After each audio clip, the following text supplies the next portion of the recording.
setups for an intraday. So let's drop down to hourly chart. So right away, okay. How we doing, this is pretty chat? much the highlight of today's market review. Chilling. Midnight opening price. Okay, this has really been a theme for the past week. I even made a video about the midnight open. You can check that out on my YouTube channel. But where we open at midnight, okay, your best opportunities to go long are going to be below the midnight opening price level. Best opportunities to go short is above the midnight open. All right.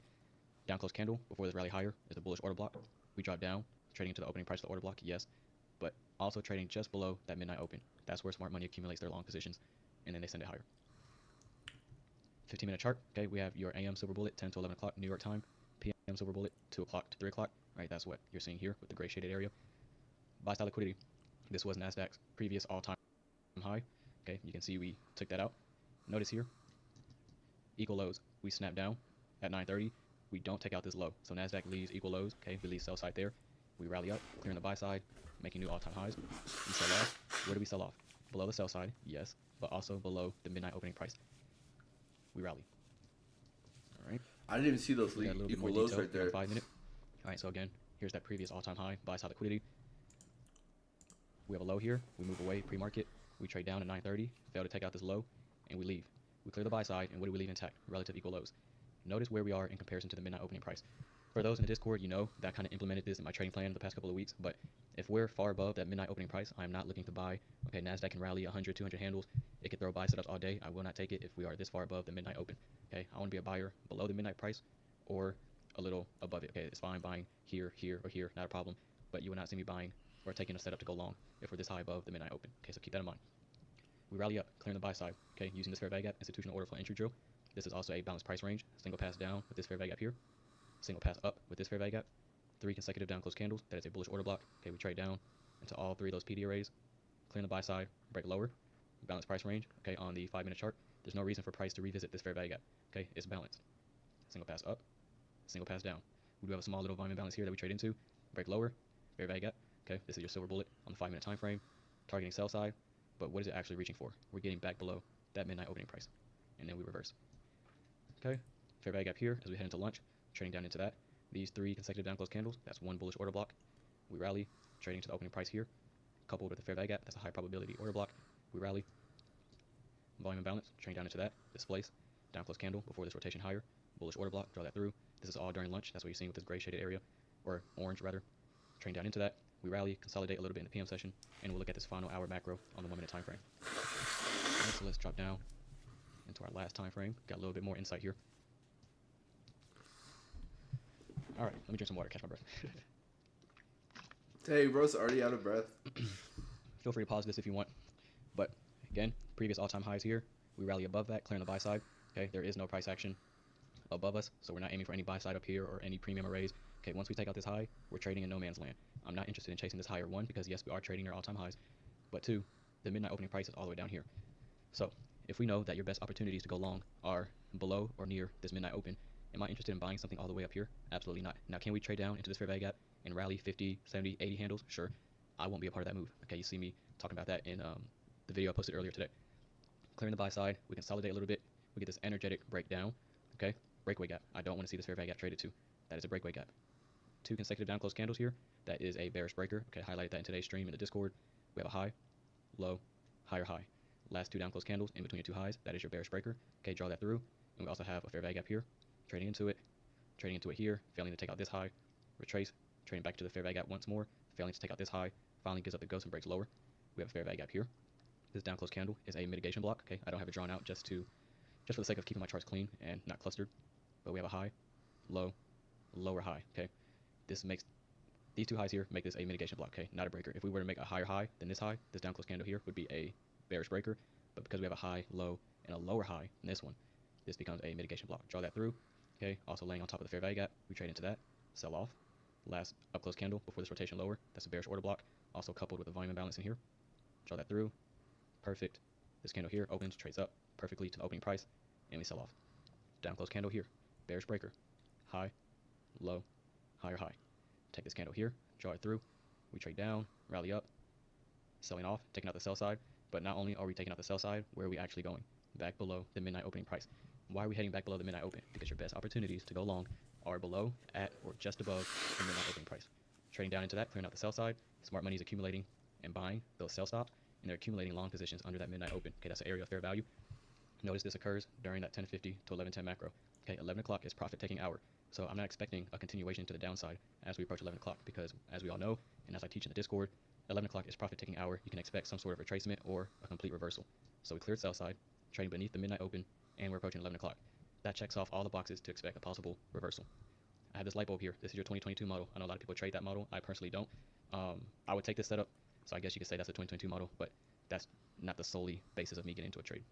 But we trade down, taking out sell side, wait for a market structure shift, we retrace, rally up, take out this short-term high. That's your market structure shift. Do you have a fair value gap? Yes, you do right here. You can buy here, we run away, come back, inside the fair value gap, buy it there. That's your 2022 model. Target buy side here. We have equal highs, way too smooth here. Okay, there's a lot of profit objectives that you can aim for. Okay, there is no wrong answer. Whatever you're willing to hold out for your trade or take partials. All right, so we rally up, reversing after trading below the midnight open. We get to the lunch hour, 12 o'clock to 1:30, fair value gap. Leave majority of that open. That tells us we're bullish. Okay, we failed to even reach midpoint, constant encroachment. Okay, staying near the high of that, we rally, blast through this high, making new all-time highs in the NASDAQ. Fair value gap, down close candle, bullish order block. Boom, rally, 2 consecutive down close candles here. That's another bullish order block, draw it through. Trading down into it here. One more time, perfectly here. We rally, fair value gap, trading into it there. Consolidate a little bit ahead of the PM session once more. Trading inside the fair value gap, rally a little bit. Now, PM session, silver bullet hour, 2 o'clock to 3 o'clock. Just like how the best buying opportunities are below the midnight open, I only really care about the midnight opening price until we get to about 11 o'clock, okay? Once 11 o'clock hits and we enter lunch in the PM session, I'm not really referring to the midnight opening price. Instead, I'm looking at the 1:30 p.m. New York time opening price, okay? So this is your 1:30 candle. This is where we open. Same thing, okay, same rules applies as if this was the midnight opening price. Your best opportunities to go long are below the 1:30 p.m. price level for the PM session. Best opportunities to go short above the 1:30 p.m. open, all right? PM session consolidates, nothing worth talking about here, but we drop down after clearing the buy side. Okay, we cleared the sell side, yes, but where are we really going? We're taking out sell side, smart money's accumulating those sell stops, buying those sell stops at a cheap price, but we're getting just below that 1:30 p.m. opening price. That's a discount. Down close candle here, all right, bullish order block. I'm taking mean threshold of that. I want to see down close candle start offering support. Notice how we were traced down, unwilling to close past mean threshold of the bullish order block. Then we rally. This again right here is your 2022 model. Okay, I know a lot of people trade this. Clearing out sell side, dropping down. Okay, we wait for a market structure shift. Wait, come down, we rally. Taking out this short-term high, but do we leave a fair value gap? No, we don't. Drop down once more, small little fair value gap in here, but I'm watching this order block. We rally, we displace with the fair value gap, clearing out this high. Boom, there's your 2022 model. Target the buy side. All occurring during the final hour macro, 3:15 to 3:45 p.m. New York time. Okay, this macro will run against liquidity that's left in the PM session. All right, where are traders making money right now once we approach 3:15 to 3:45? We already cleared the sell side, so people who are breakout traders or have stop losses below this low, they're already taking out the market. All right, if you notice this low here, we rally up, drop down, clearing out sell side underneath this low. So where are traders feeling safe as we head into the 4 o'clock close? Up here, buy side. Well, that's when the macro comes in. We have this 30-minute window. Let's get them out of the market before 4 p.m. Fair value gap, drop down, we rally, down close candle, bullish order block with the fair value gap, drop down again, rally, down close candle, bullish order block, come back down, beautiful there, and then taking out the traders who thought they're going into the close with a profitable short position, making new all-time highs. Okay, we consolidate into the close. All right, so that is it for today's market review. Please like, comment, subscribe, share the video. Okay, as you guys can see here, I have a lot of charts. Yeah, I'm subbing this, man. So that was a good market review. I ain't gonna lie.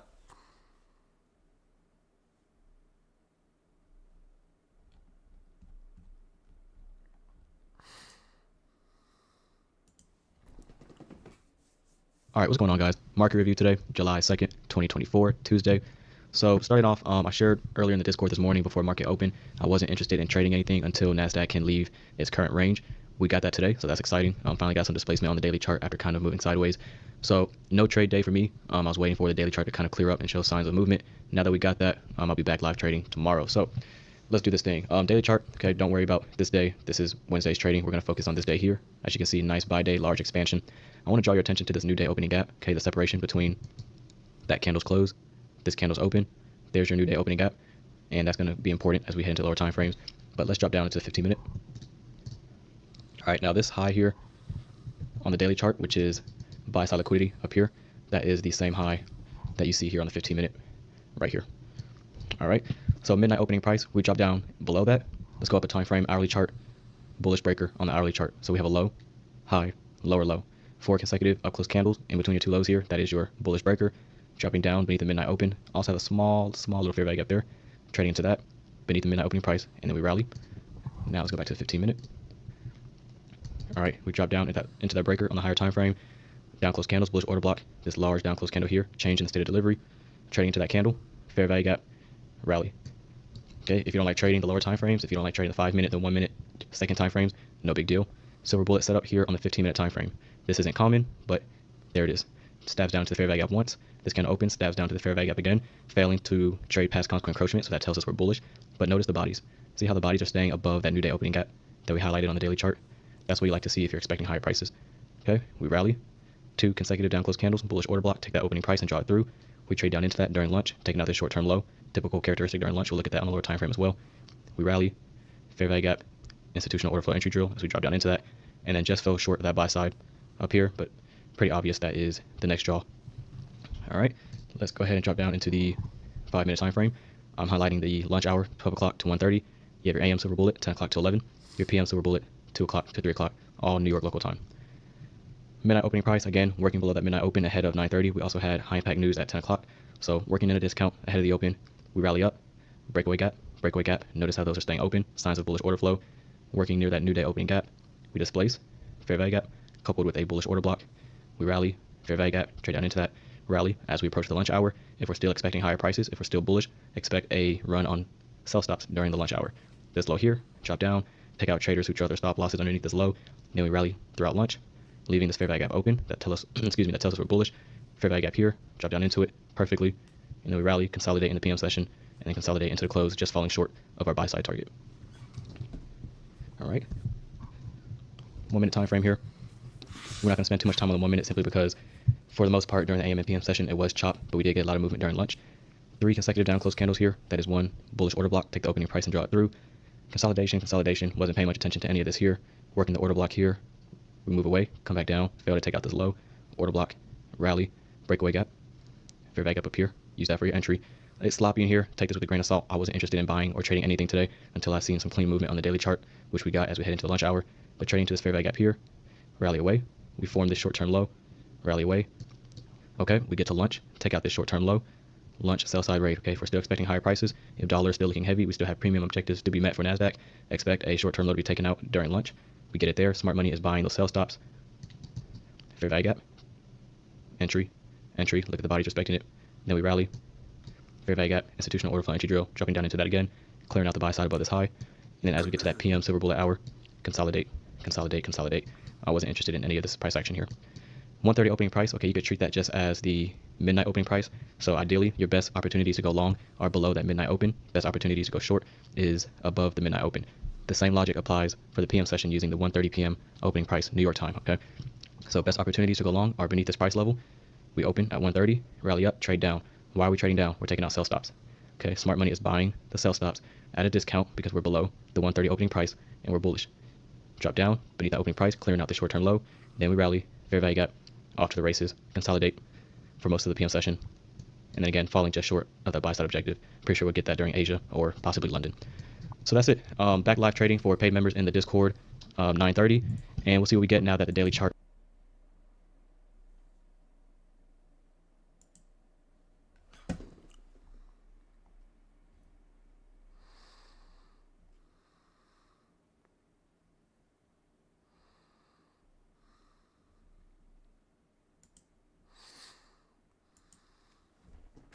Starting off here on the daily chart, okay, this last up close candle here, that is a rejection block, the highest closing price in the swing high.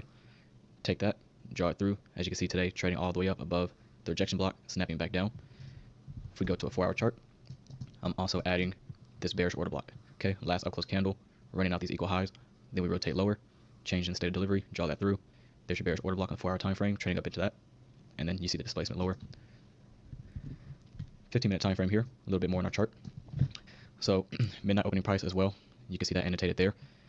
We rally, rally, run out the equal highs, trading above that midnight opening price. Okay, sell off, equal lows, sell side liquidity, trading down into that, accumulating those sell stops. We also have a fair value gap coupled with a bullish order block. Okay, that's a high probability order block resting right below sell side. Trading down into that, again below that midnight opening price. We rally up into that daily rejection block, into that order block on the 4-hour time frame. Look at the bodies more or less respecting that. Break lower, and we attack the equal lows, sell side resting down here. Okay, we'll look at that on the lower time frame as well.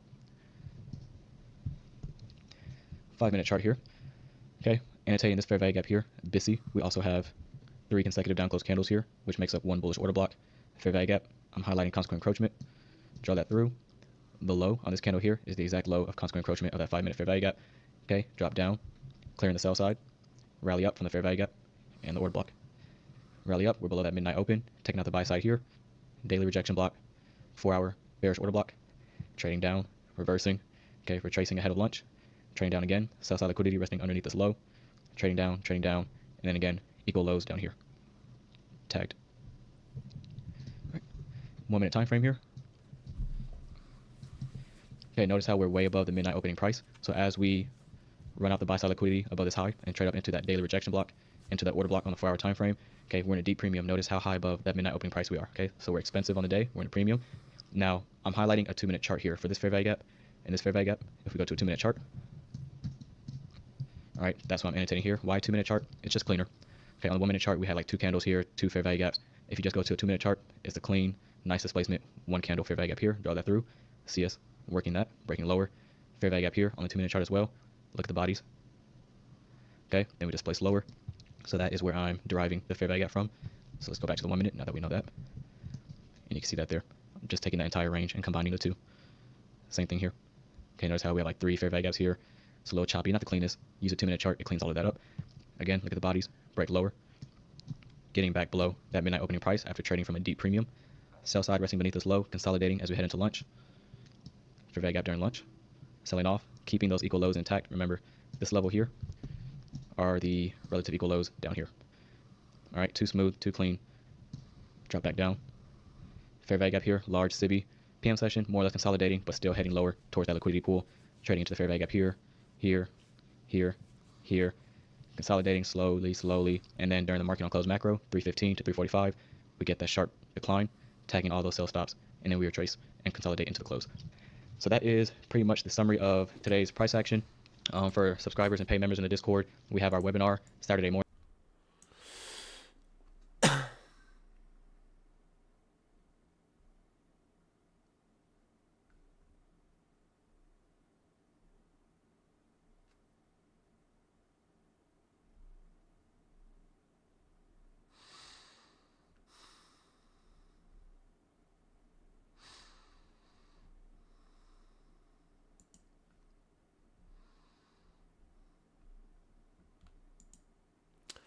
All right, I say gonna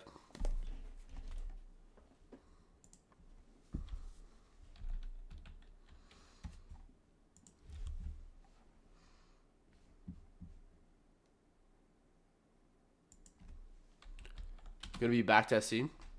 Gonna backtest for a little bit.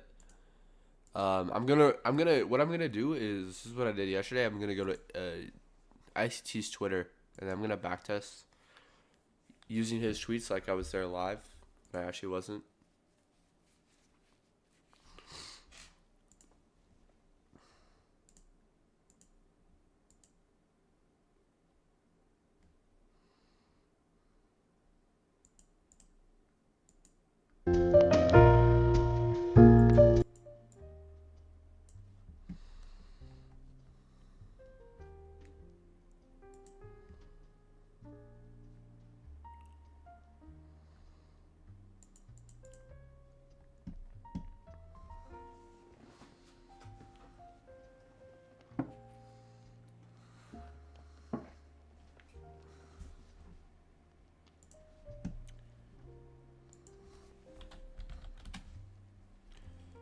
Gonna pull up Notion to journal.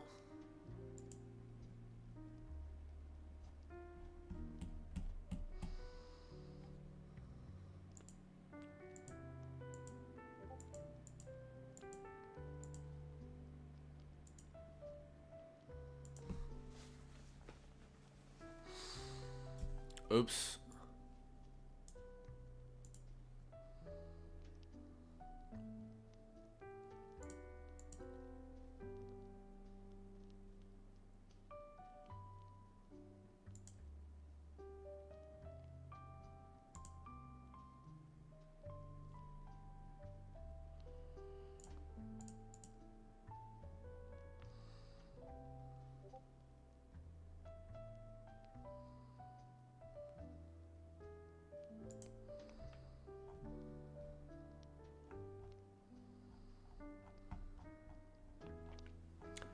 Inner Circle Archive. Where's she at?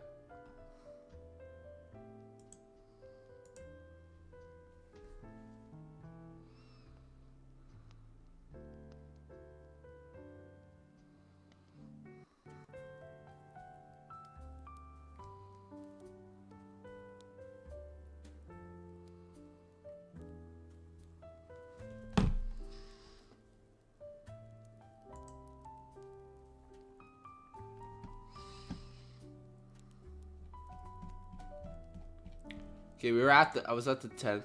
I finished the 10th, so we should be on the 11th.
I think this is a CPI day.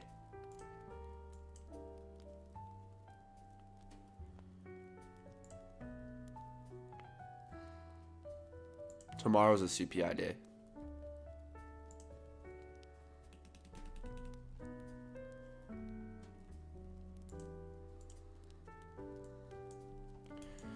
So we're just switching through this imbalance here.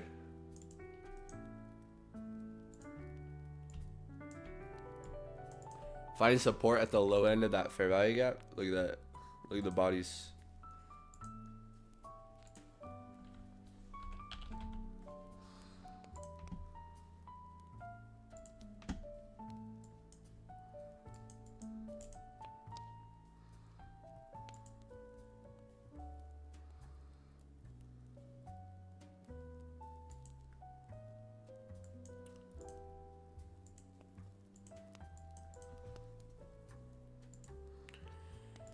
So we get manipulation, or we get retracement below true day open into this imbalance right here. Where's constant encroachment of this?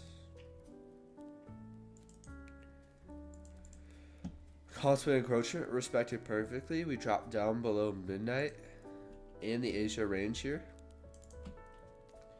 London manipulates the Asian range.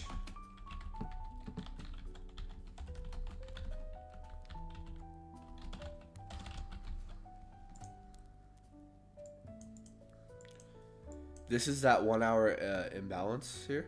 And then look at the support we find at the discount end.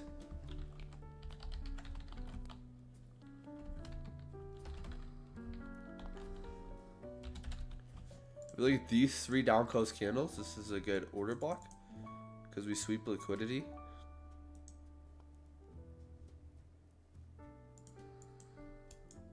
Then we head to buy side and then more displacement.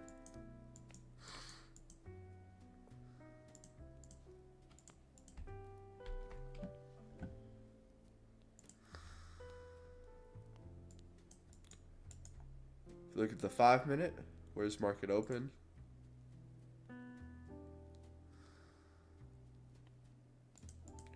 Market opens right here.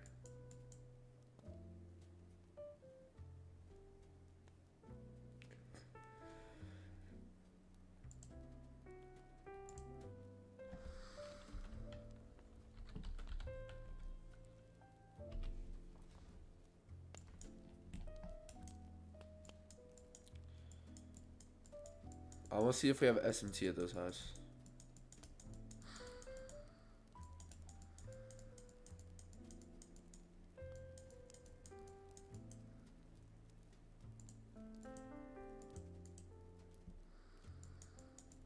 See, it says no data available, but if you just go replay to that day, it gives you more data. It's confusing.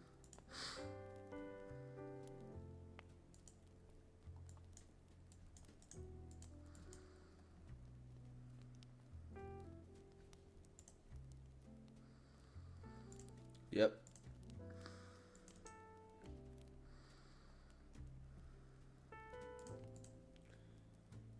$8.35.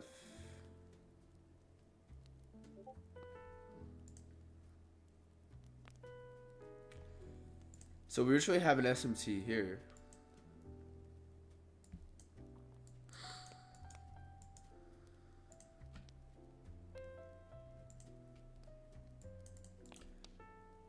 Sweep that low here.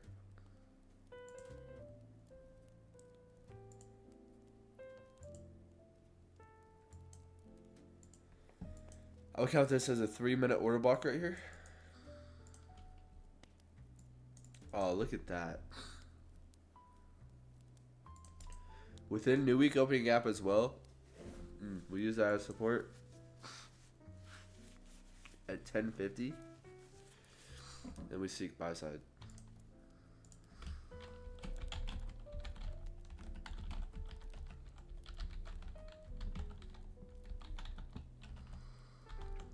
Yo, it's good.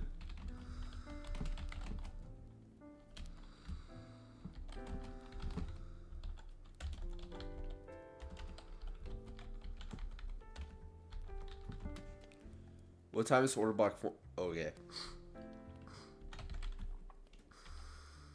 9:30 order block.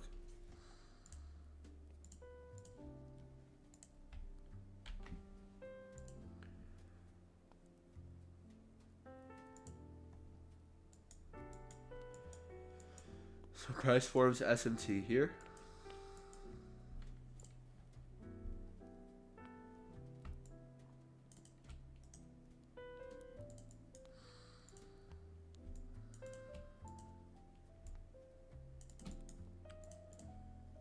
High resistance signature.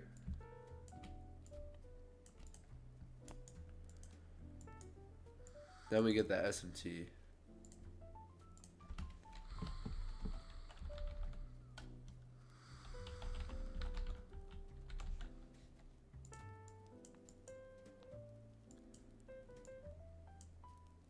Do we actually take equal highs?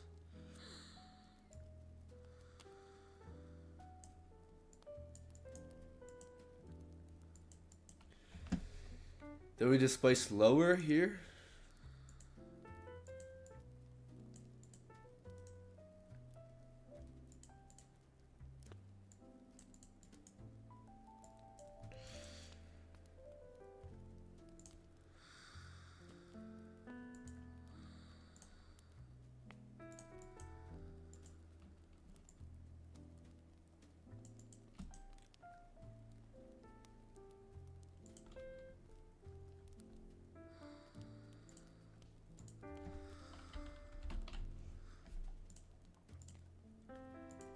Displacement low, displacement leg.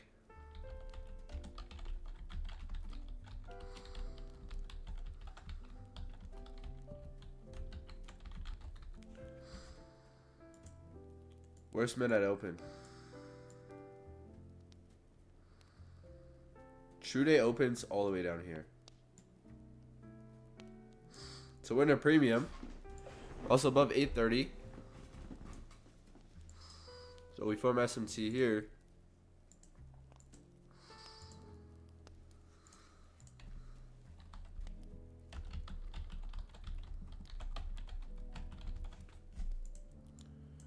Forming a balanced price range. Mitigation.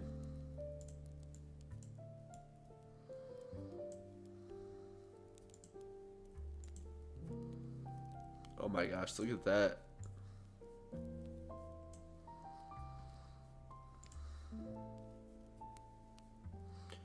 Or we start sell side delivery here.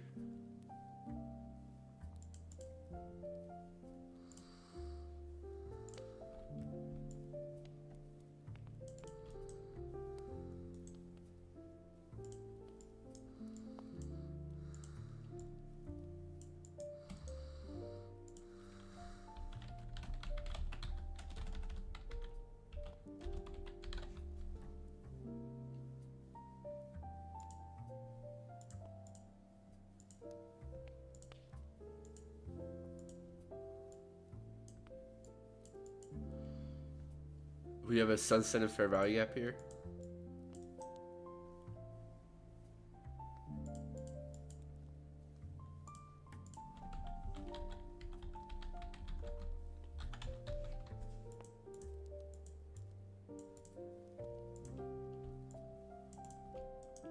Should breaker.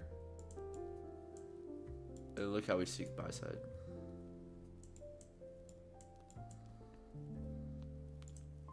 $11.50 macro. Mark it out.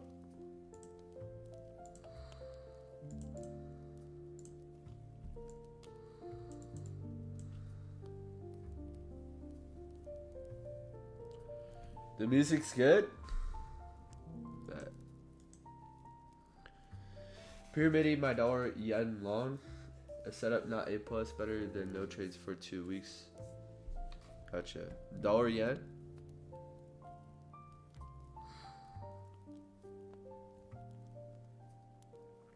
What's the setup?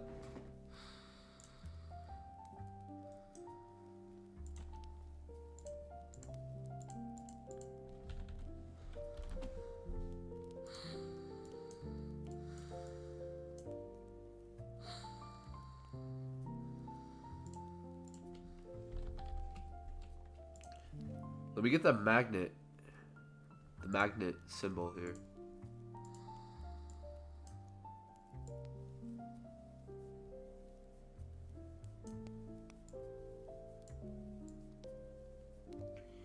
Hey, I need to start putting that in my annotations more. Which of these do I not really use? I don't use call out anymore. I just use text.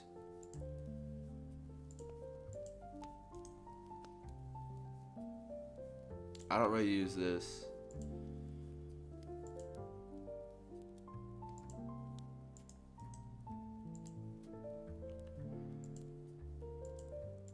What is this? Fib wedge? Why is that even on my favorites?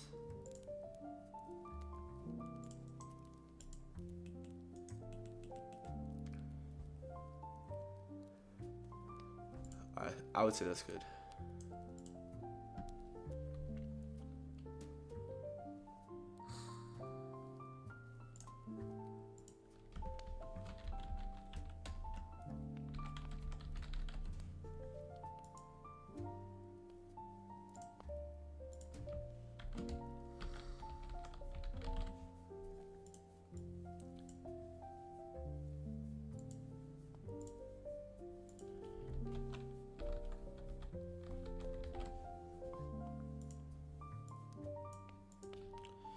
Accumulation, manipulation, distribution.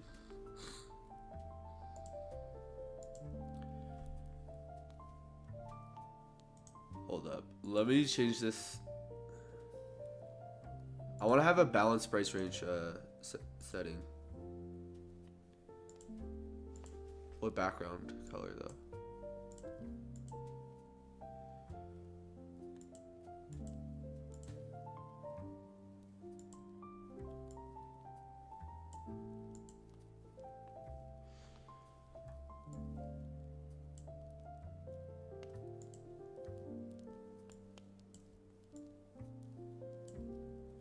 I either like yellow or blue.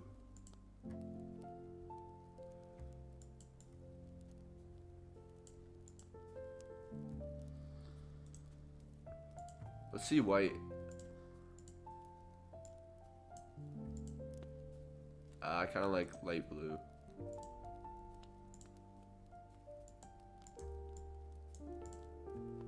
Yeah.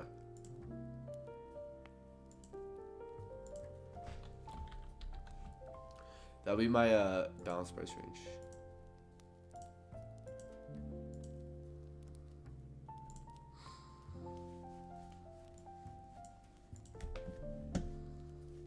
Oh, that's gorgeous.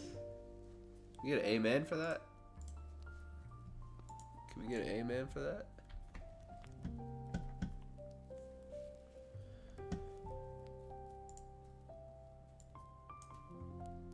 Let's see what manifests itself for CPI. I'm very curious. You guys,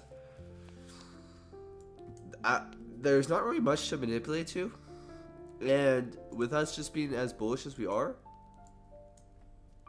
maybe we get an immediate rebalance.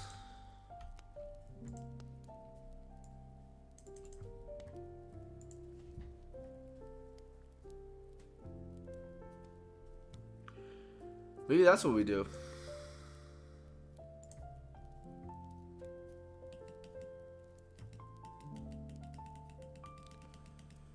Yeah, but there's not really much I'm looking for. Like I don't think there's really much you can look for, honestly, on CPI. Maybe immediate rebalance here to expand higher.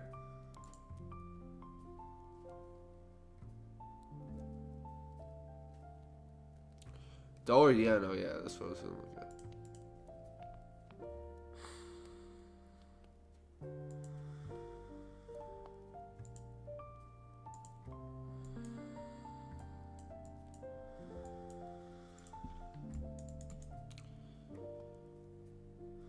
I would have liked to have seen this fair value gap.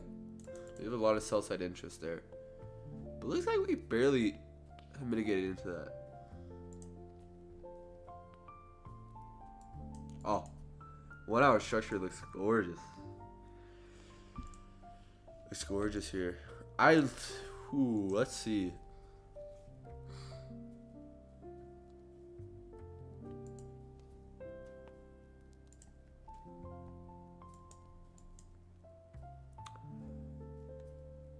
This one? Barely mitigated into. That's like a volume imbalance. Volume imbalance.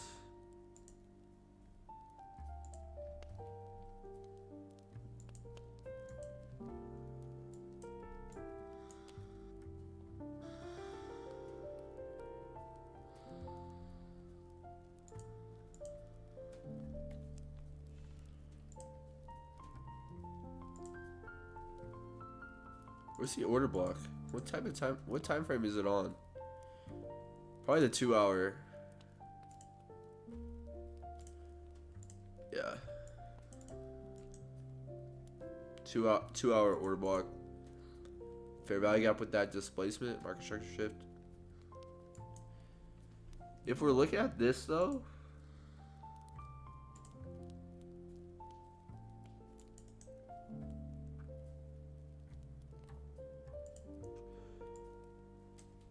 we trade into an order, maybe a 4 hour. We traded these 3 down close candles at 75%. We haven't really had a stop hunt. We're really so much consolidation. So I'm not gonna lie, for this, we could possibly manipulate, but we'll see if we head to buy side.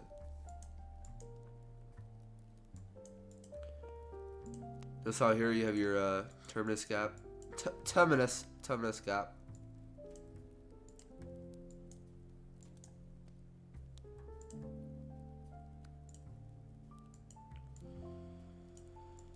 Measuring gap.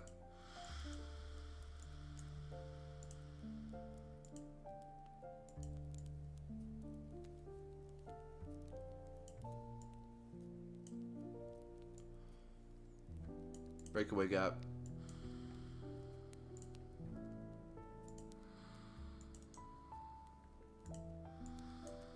Oh. Oh, look at that. Negative 2 lines up right with buy side. I would want to see buy side be the, well, buy side is for sure my draw on liquidity. My draw on liquidity. Jeez.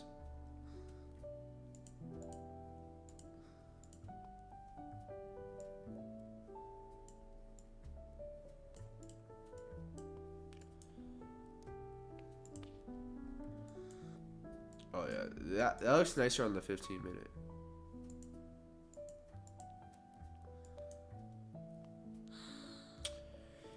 In terms of today, though,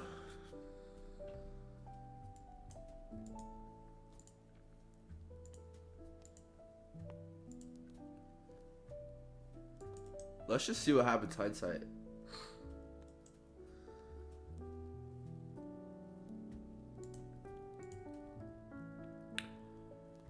We've displaced above equilibrium in this fractal here.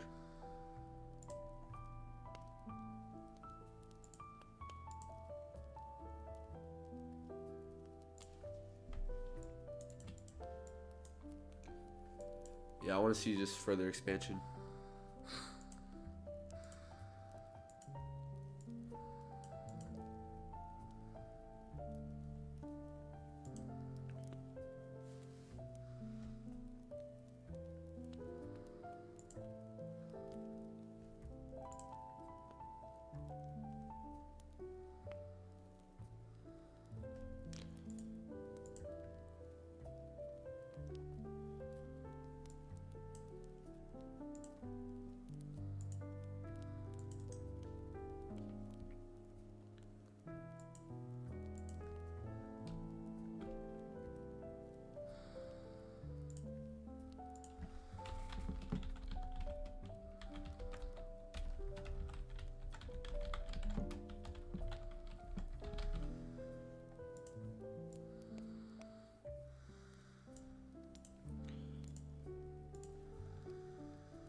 So we have a stop on it.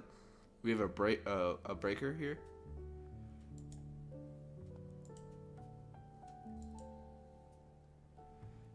We have a breaker, fair value gap right here, balanced price range, above equilibrium of this price leg. We have a stop on it.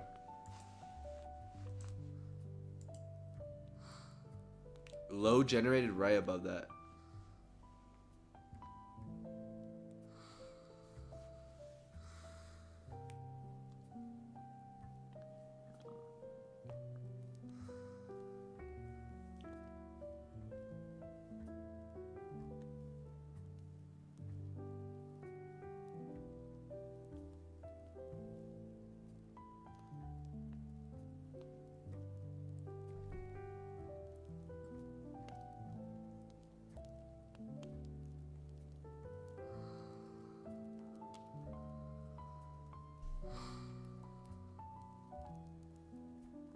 This will now become an order block here. You have a fair value gap. Look, trade to the tick there.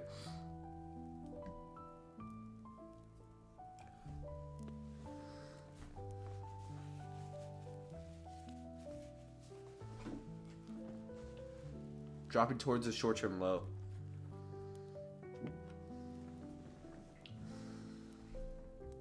We drop below the short-term low.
How does no one have a good chart?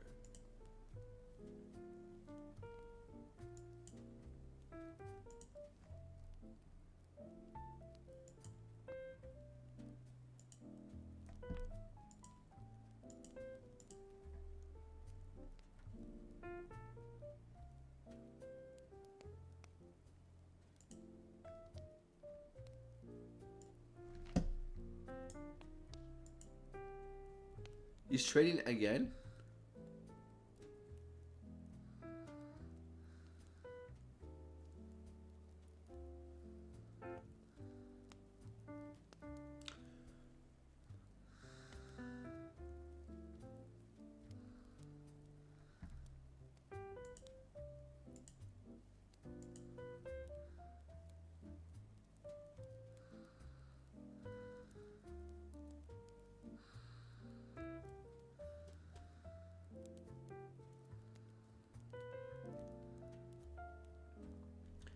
Three p.m. hour.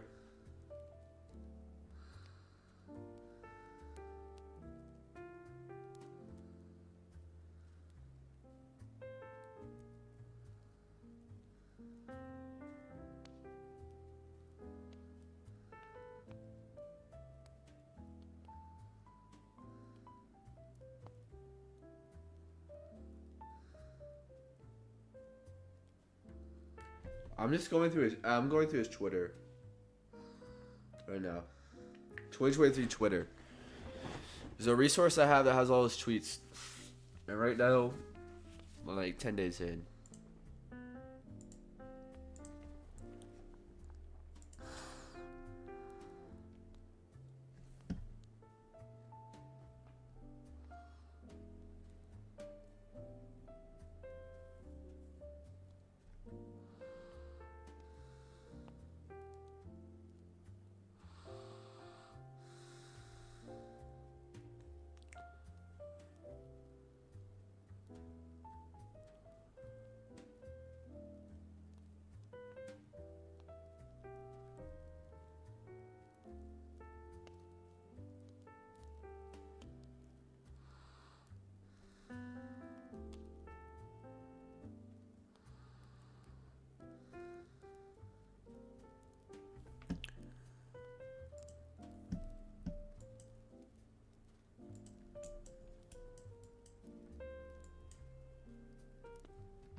It took a long here. Targeting buy side there.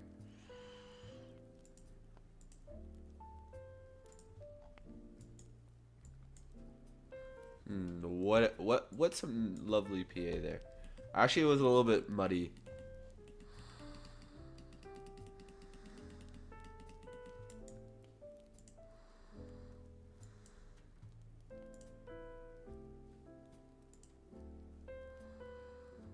Okay, this is CPI.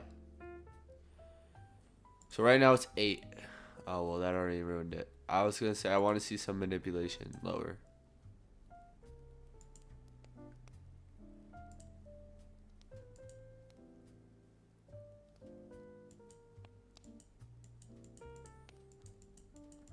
Is that actually what happened? Did we have that big gap? We did. Look at that.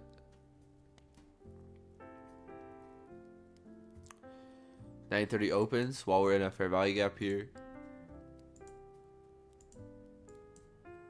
Balanced price range.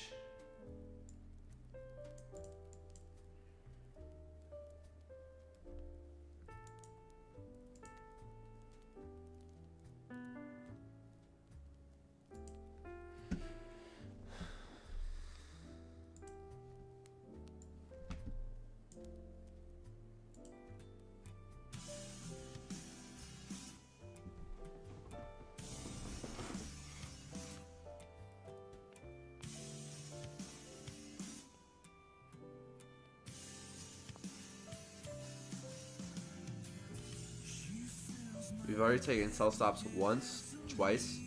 We have displacement, market structure shift. We have an imbalance here. And we've taken stops again. So we have high resistance, high resistance, high resistance. And then we have untapped buy side, buy side, buy side there. Microstructure is bullish.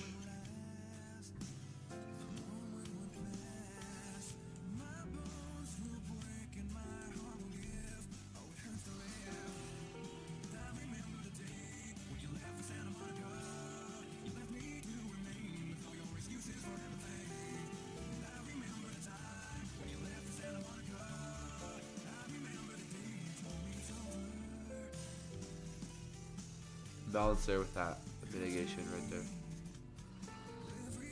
Hold high, support.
Alright, so CPI.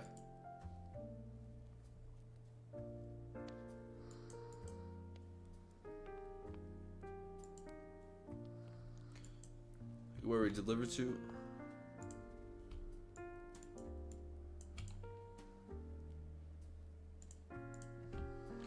Buy side sweats.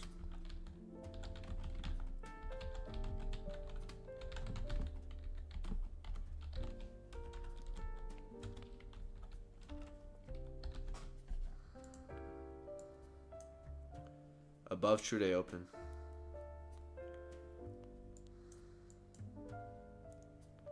Above true day open and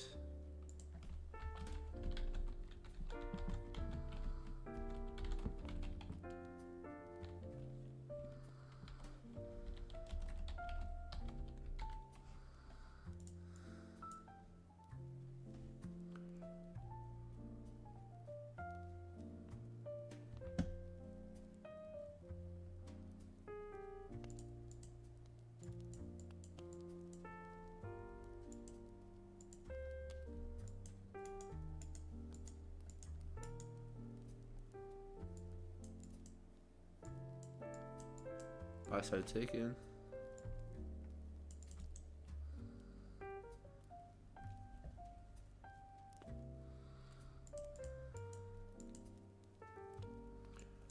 Get that 5-minute BPR. Honestly, not really much there.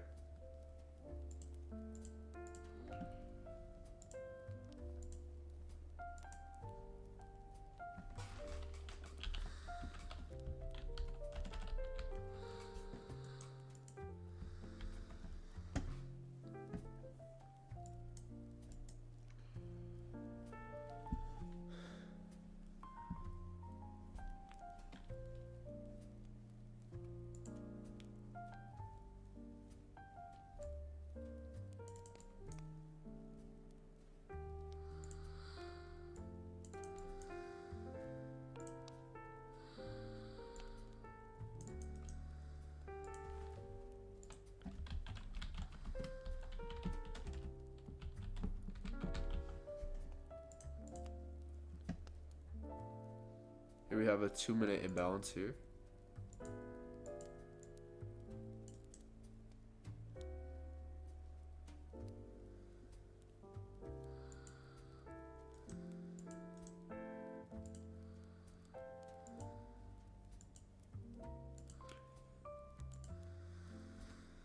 Constant encroachment gets supported.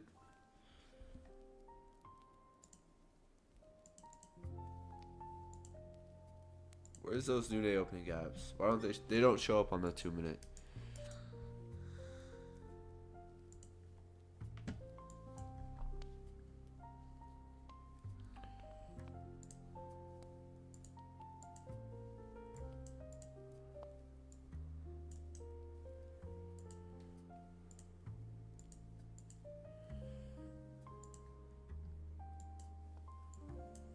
New day opening gap repriced you perfectly.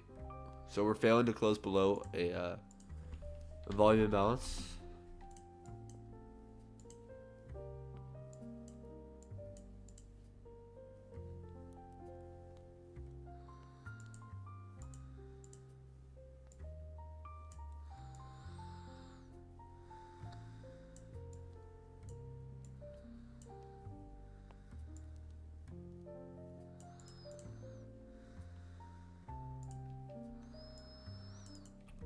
Beautiful order block.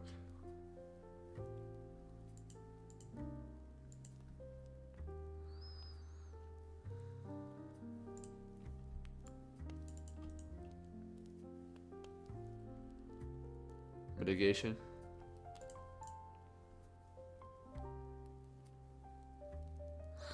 Where's my fib? Did I delete my fib from here? I must have.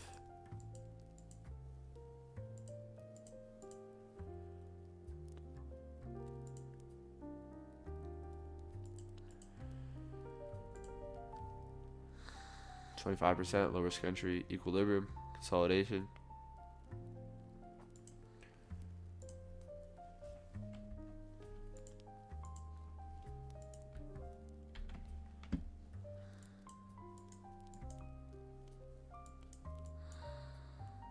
Ah. Ah.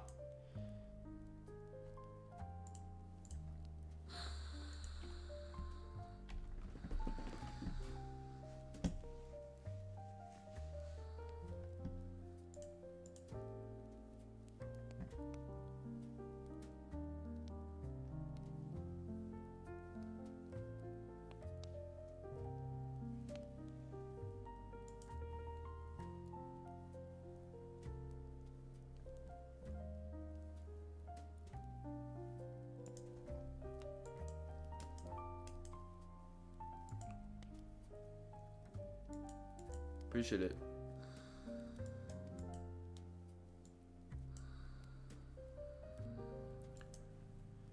So we have big whipsaw on CPI. We create a dealing range here. So from this high to the low.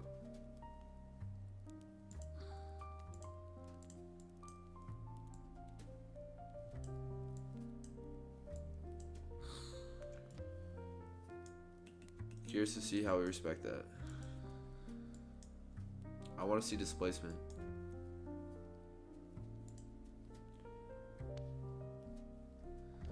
Okay, we're below true day open.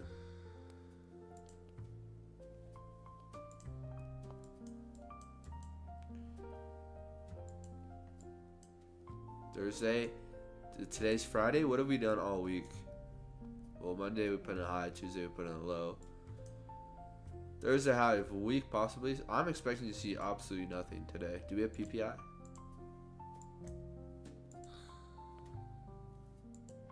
No, we don't.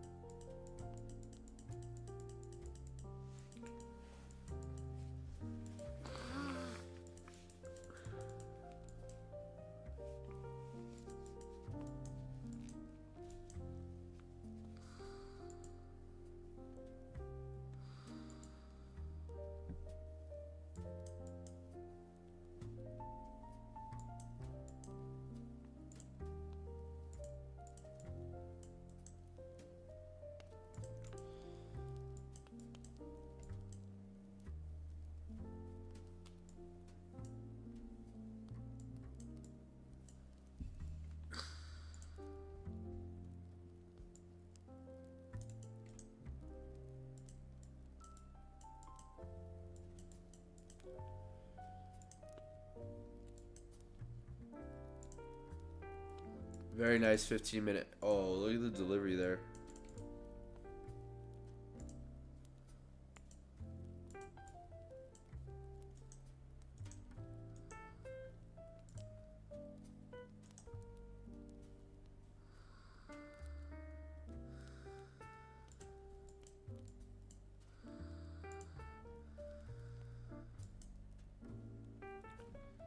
Reaccumulation at New Day opening gap.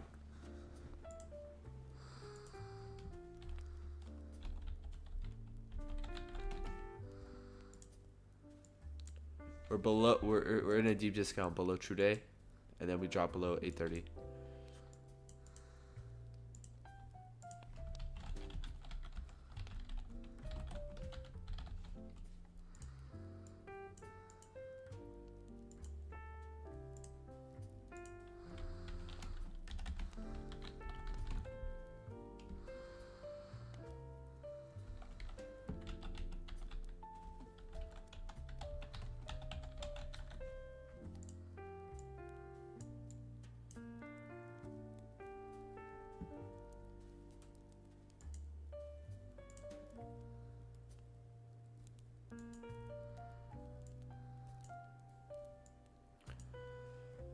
Silver bullet at 75%. We don't really consolidate around equilibrium.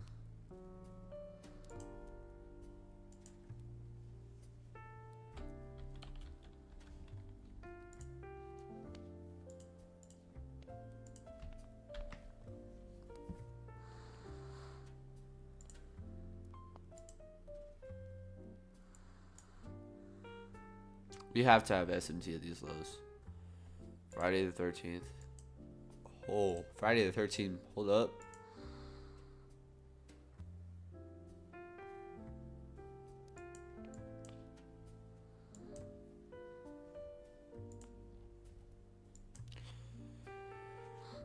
Yeah, we do.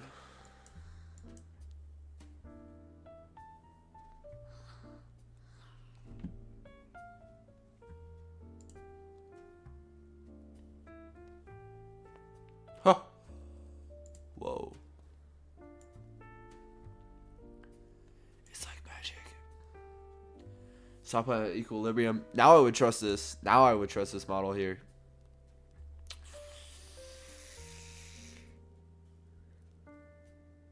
I would wait. I would want to see more. I would want to see displacement.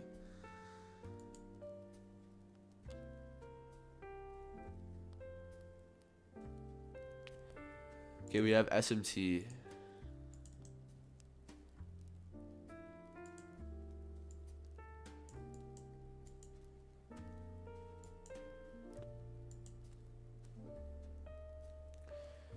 At 9:30 we come back down, we get retracement.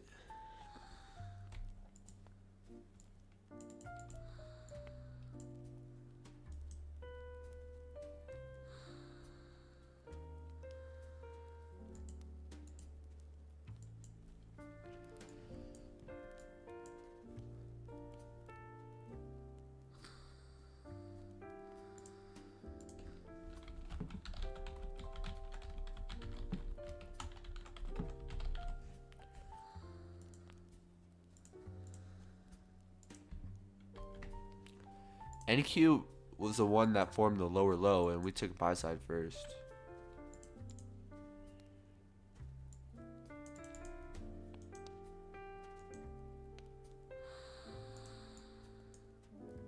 Look what the target was for the day.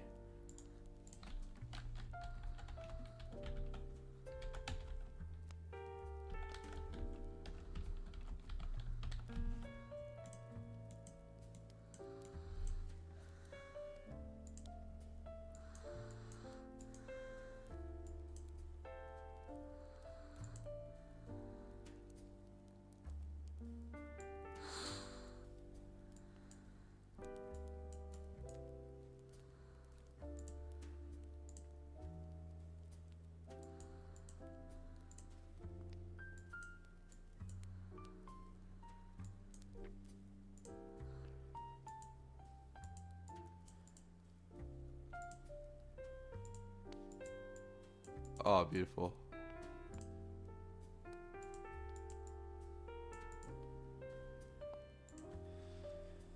Here's the measuring gap, breakaway gap.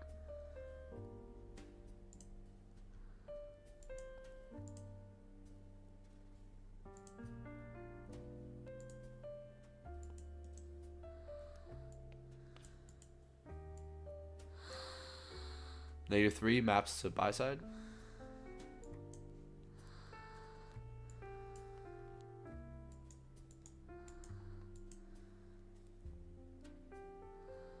Reaccumulation with new day opening gap in that reaccumulation zone.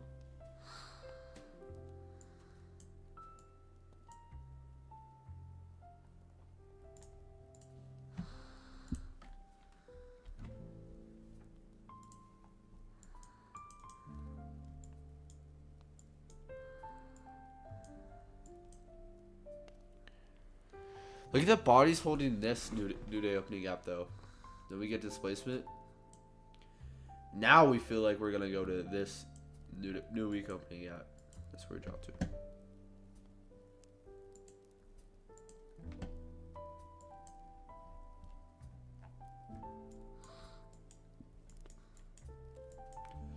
Tuesday low week, Thursday AM session. Kind of cap the daily range there. Or weekly range, short term. Then we come up, flood to buy side.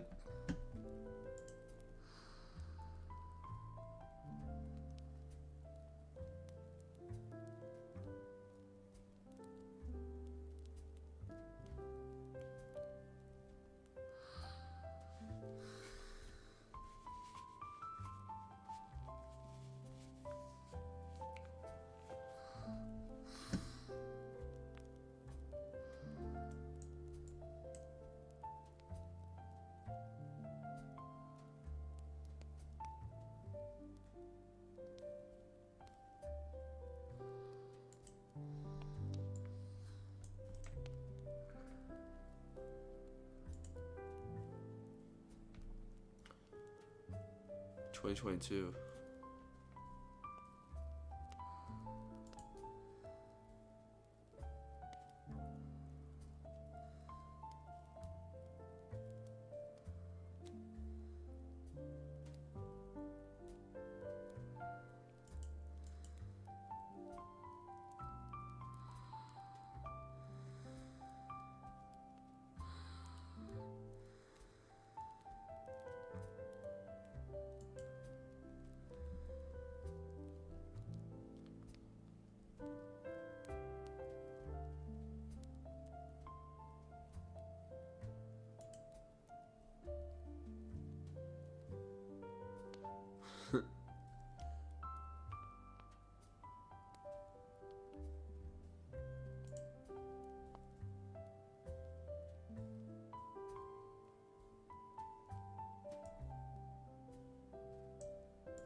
AMD right there.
What technical concepts are seen this Friday reversal signature in the AM session?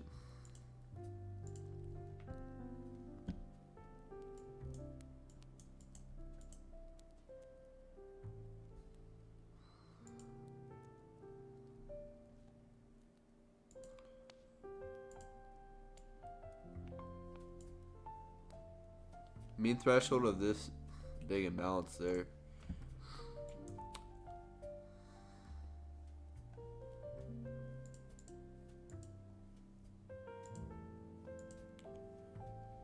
Oh, wrong thing. New week opening gap. SMT.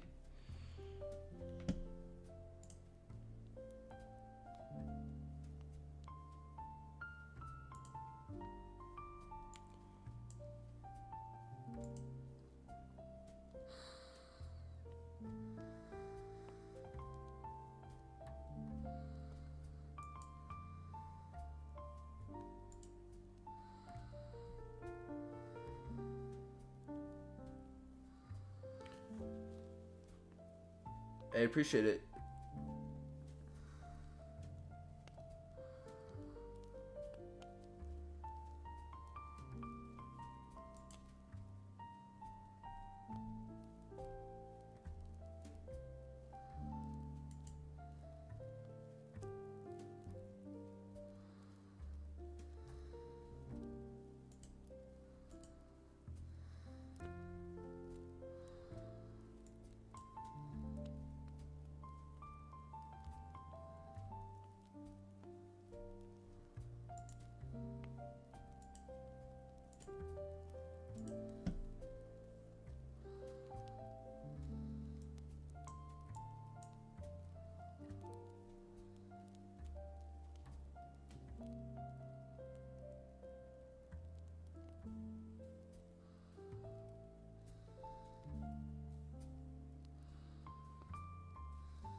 $20.22.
Damn, bro.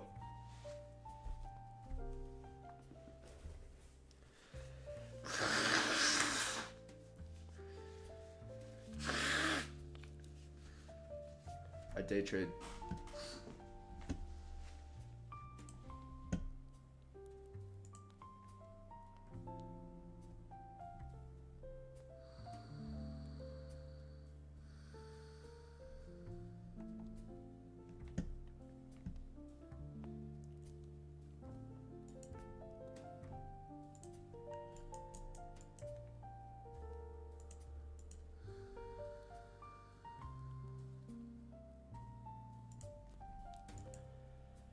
So we dropped well below true day.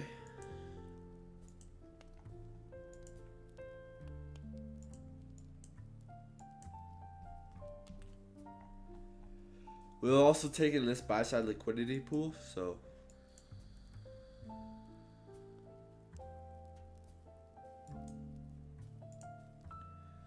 I recommend looking at my case studies.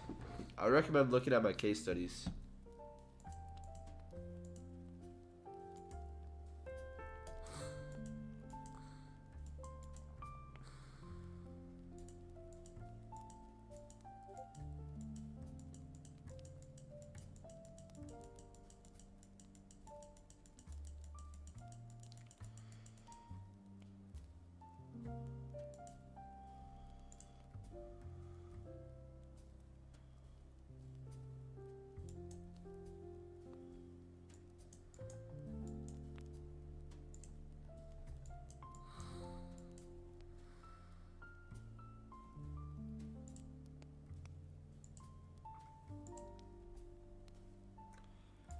We come up into new week opening gap.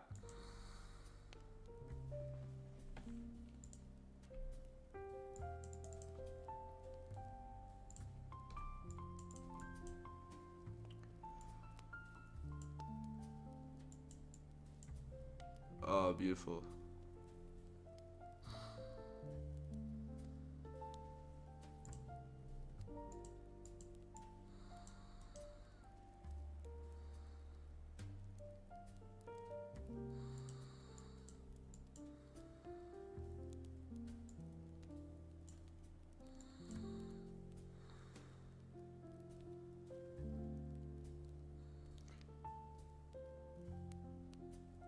Oh, this is a half day too.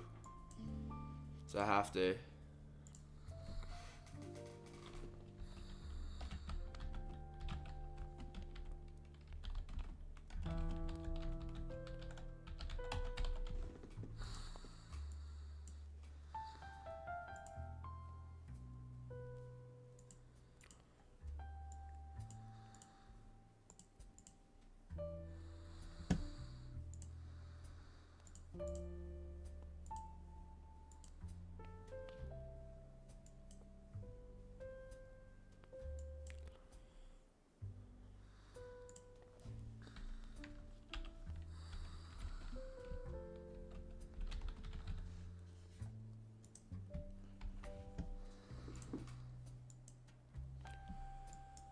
Look how well new day opening gaps, new week opening gaps hold on a half day.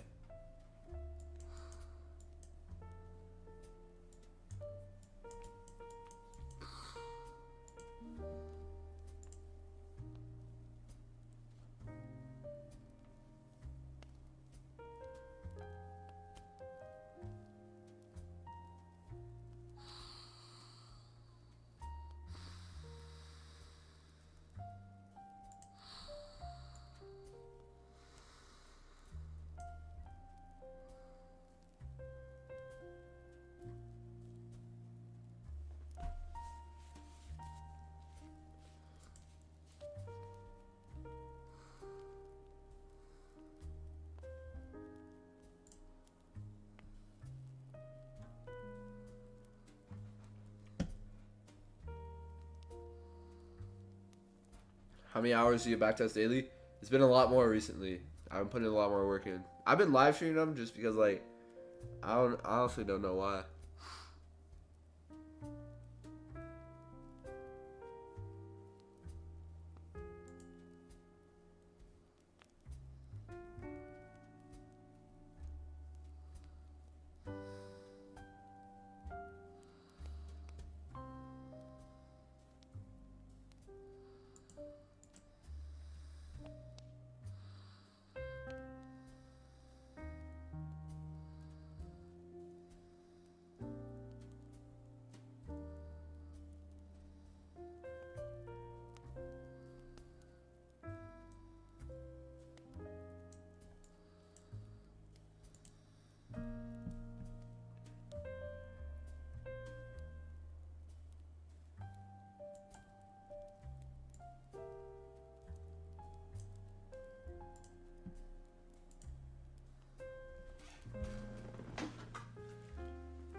Like 12 hours per day. Recently. I've been live streaming them.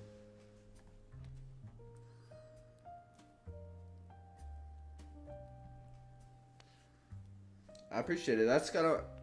Hopefully I can motivate people to put in work.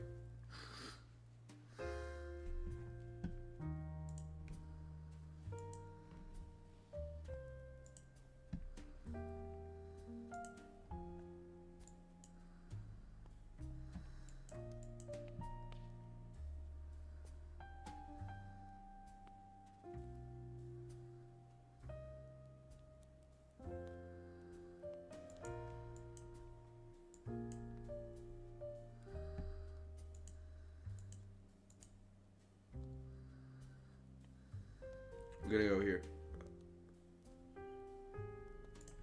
Notice how we engineer a high right below that?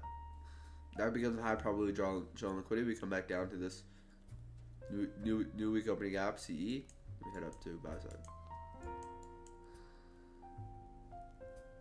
Do you want to look at NQ on this Tuesday?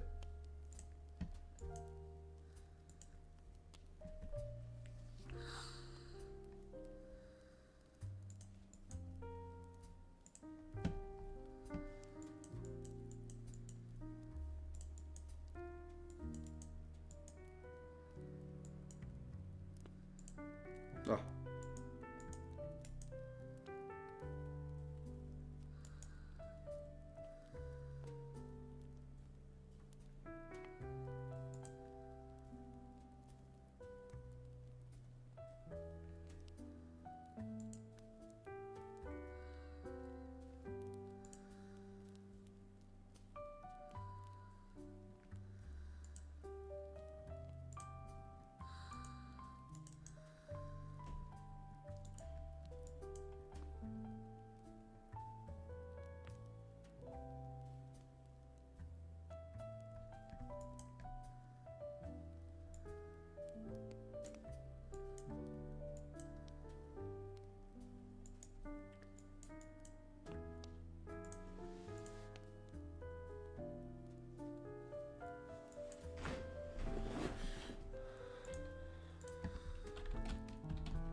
Are you completely focused or confused? I would say I'm focused on backtesting, yes.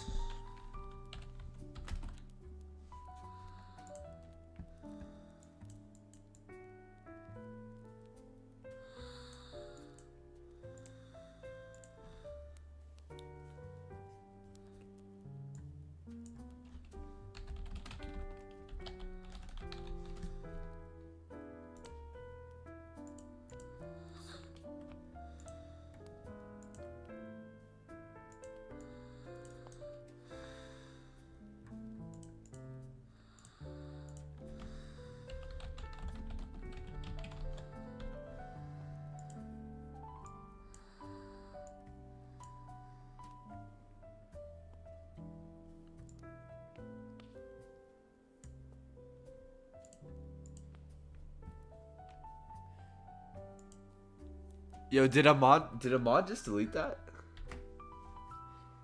So yeah, I kind of need mods for that, bro. I kind of need mods.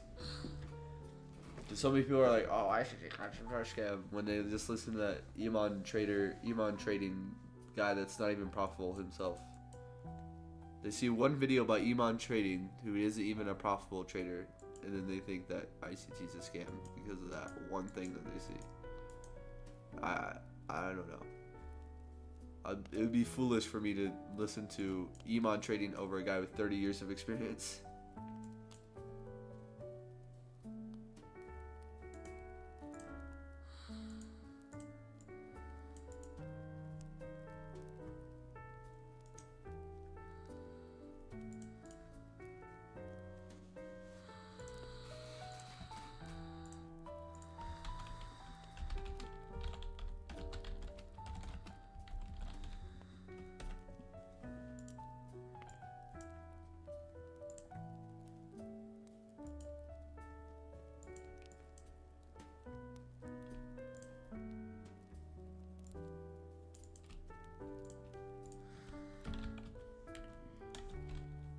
I'm 19.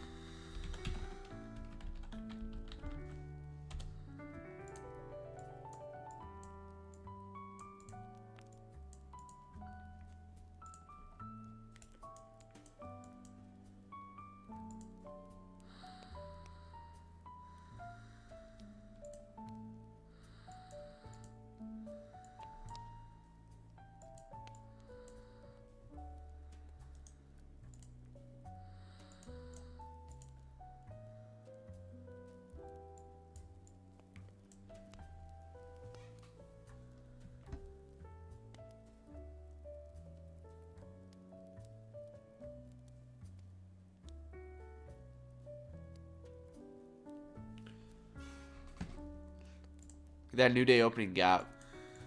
Right where we put the high day. We have SMT showing that 950 could lead to expansion. We end up expanding. New week opening gap with constant encroachment. And that fair value gap. New week opening gap becomes draw on liquidity. We also have a buy side liquidity pool that rests here. Well, where do we put the actual high? New day opening gap.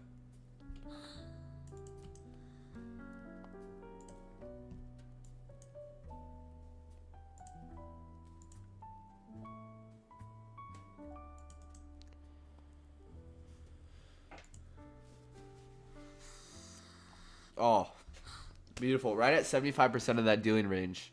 Oh.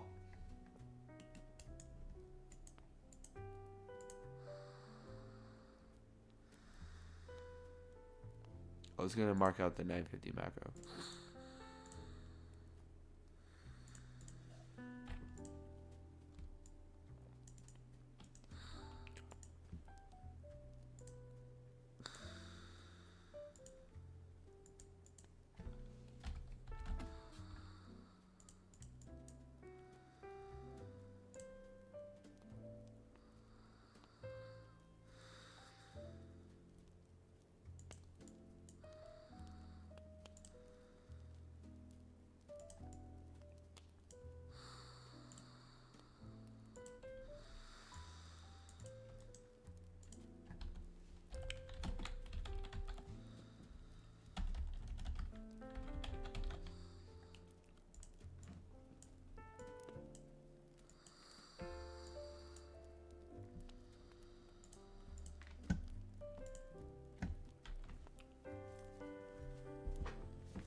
$243 short.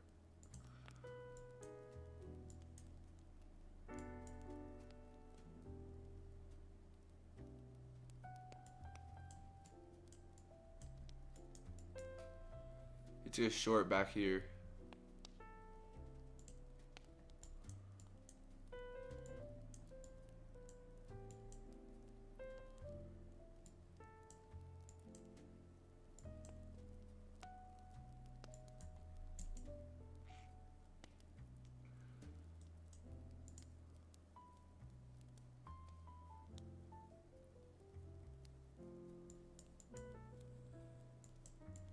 Alright, let's go to the next day.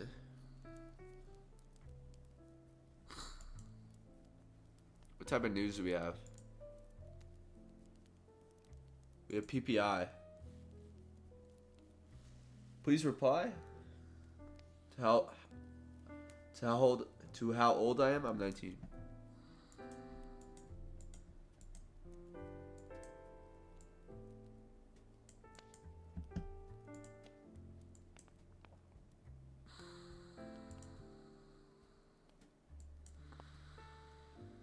Okay, we create whipsaw here.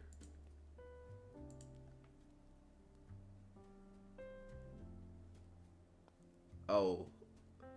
Am I complete? Wait, hold up. Oh, I see. Sorry, I had it to where I can't see everything.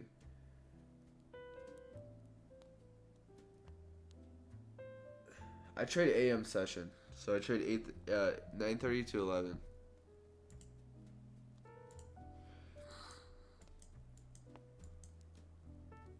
Oh, beautiful.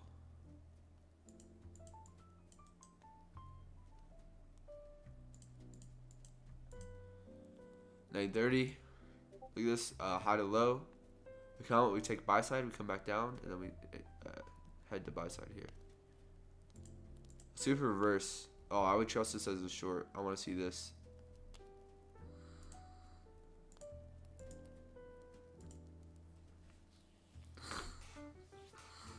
Nice little 2022 model there. So new day opening gaps.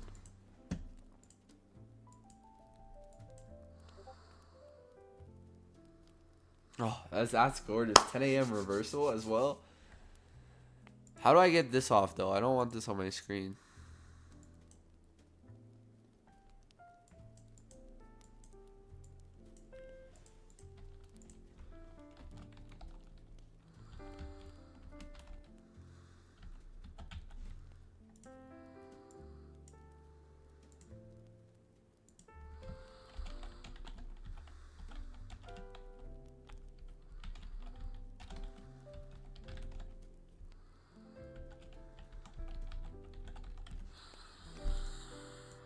Price displaces above equilibrium. We have new day opening gap. We use that.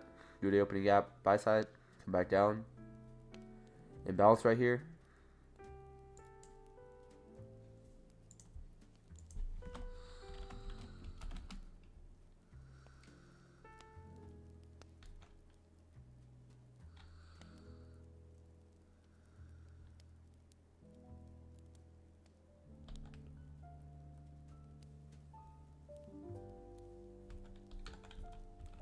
Do we have a 10 a.m. reversal?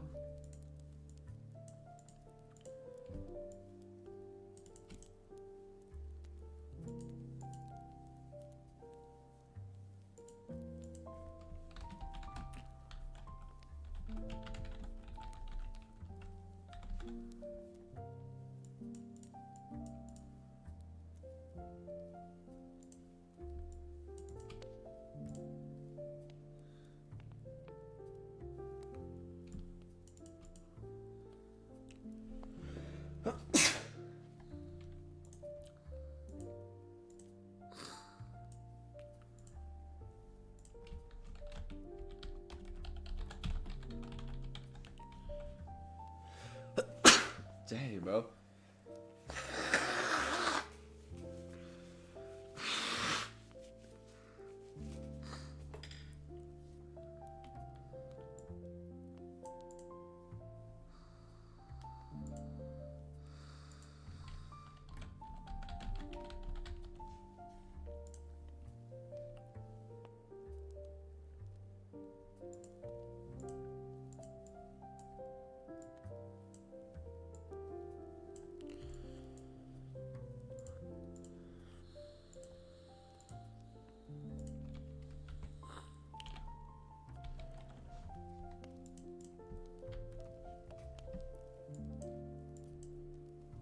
We could possibly reverse here.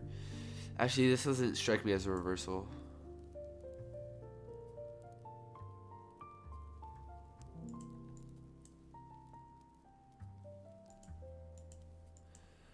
You're right before we close. Wow, these are like real magnets, bro.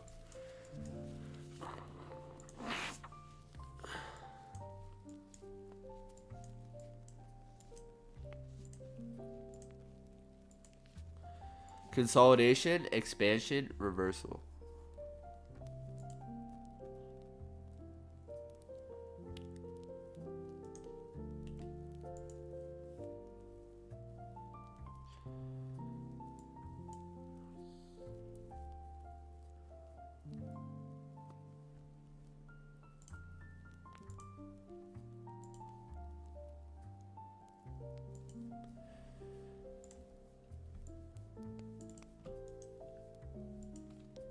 Watching a video on that. So what else is probably better?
Appreciate the sub.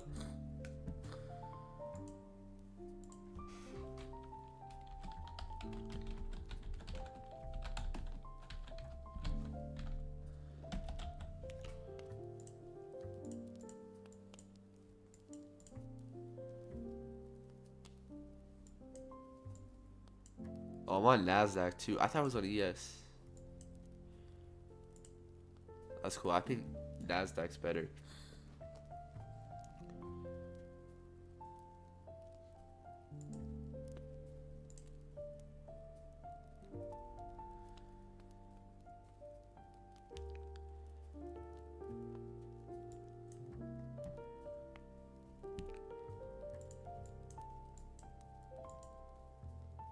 Oh yeah, 100%.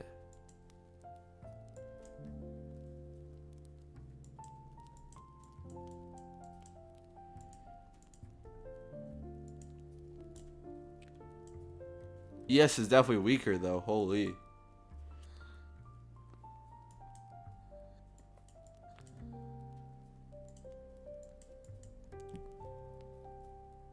Ah, we don't quite get there.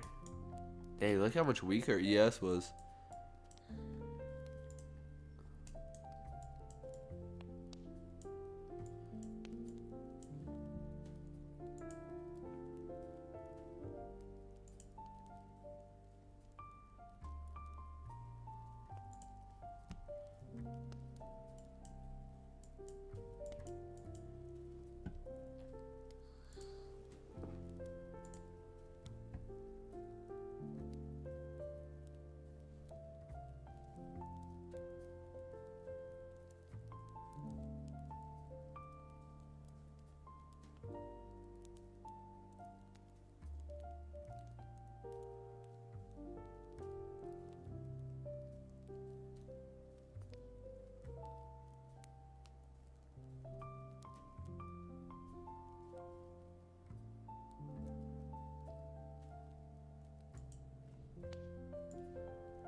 I actually do have for FX replay. I actually do have FX replay. And the reason why I use trading views sometimes is because I can use indicators. That's the only reason.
That's 9:30 open.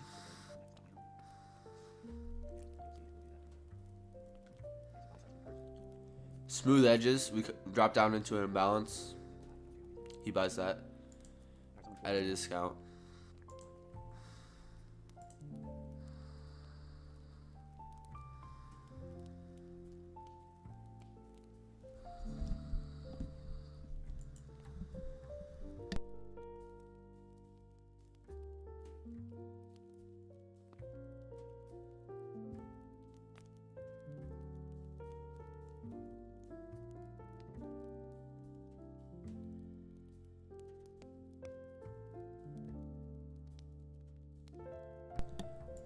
Alright, this guy's a D1 meat writer.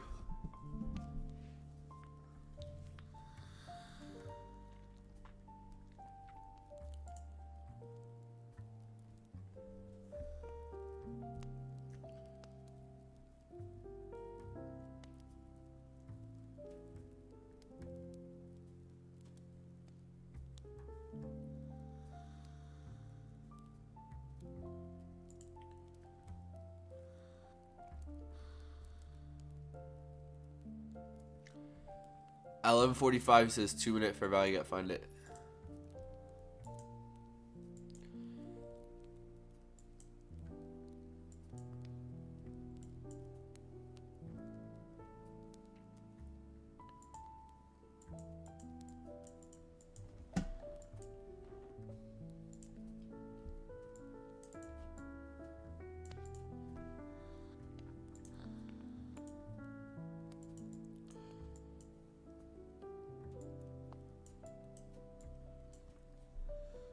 That offers 5 handles.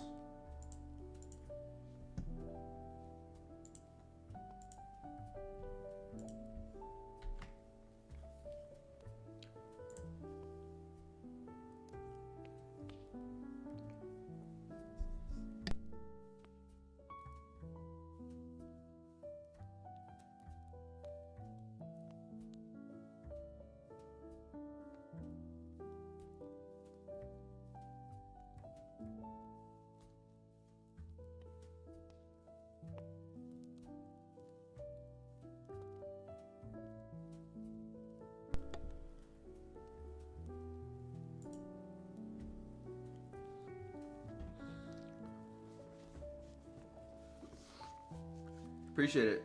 Yes, I am, bro. And I will continue to.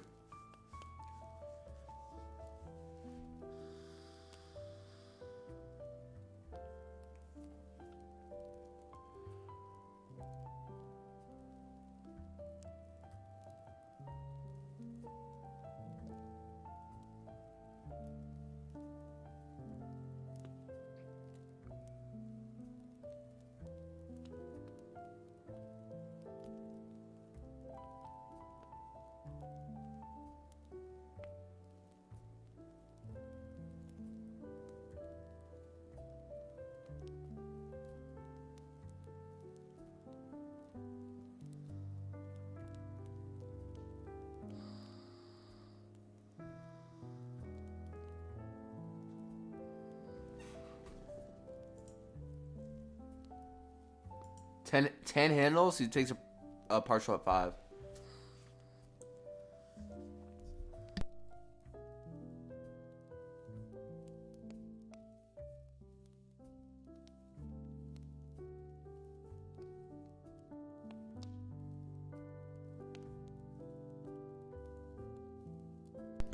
Are you profitable? Not yet. Not yet.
Excuse me, sorry.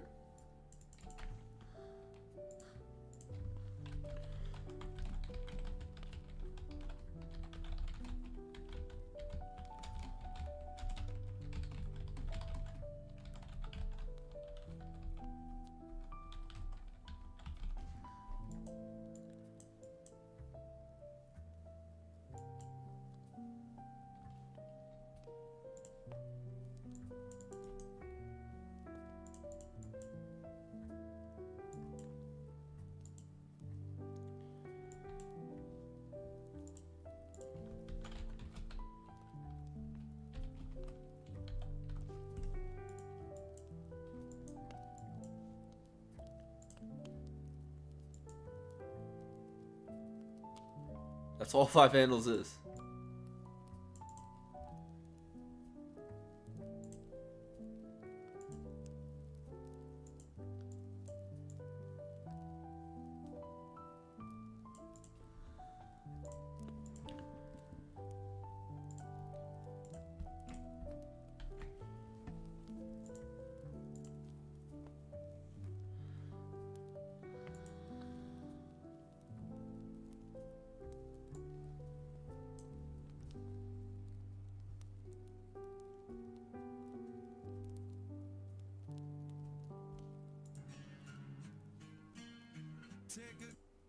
Oh, why does it have sound on? My bad.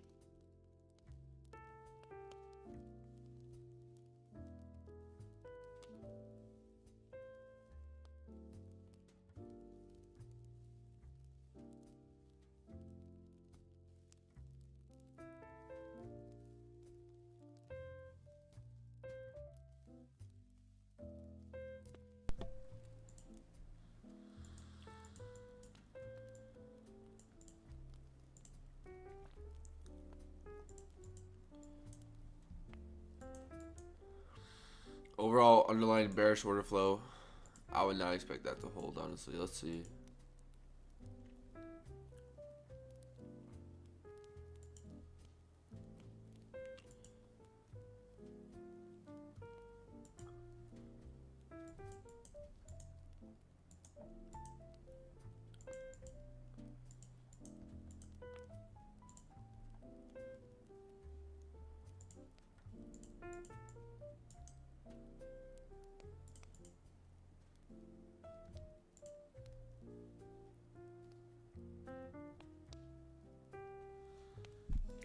We come in, we attack trailed stops. We have a big run overnight.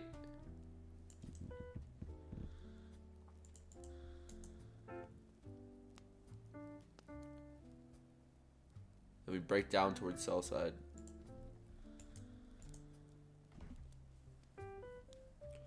(2022) model.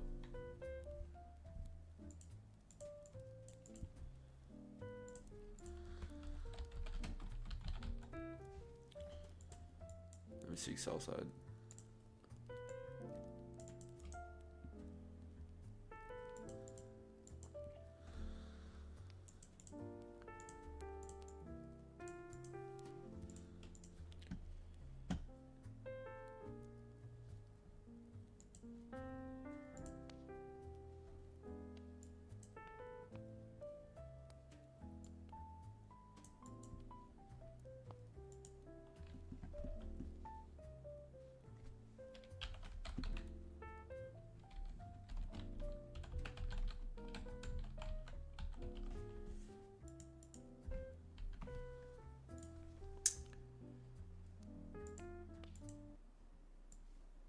Okay, I kind of want to watch the lecture.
Good morning, folks.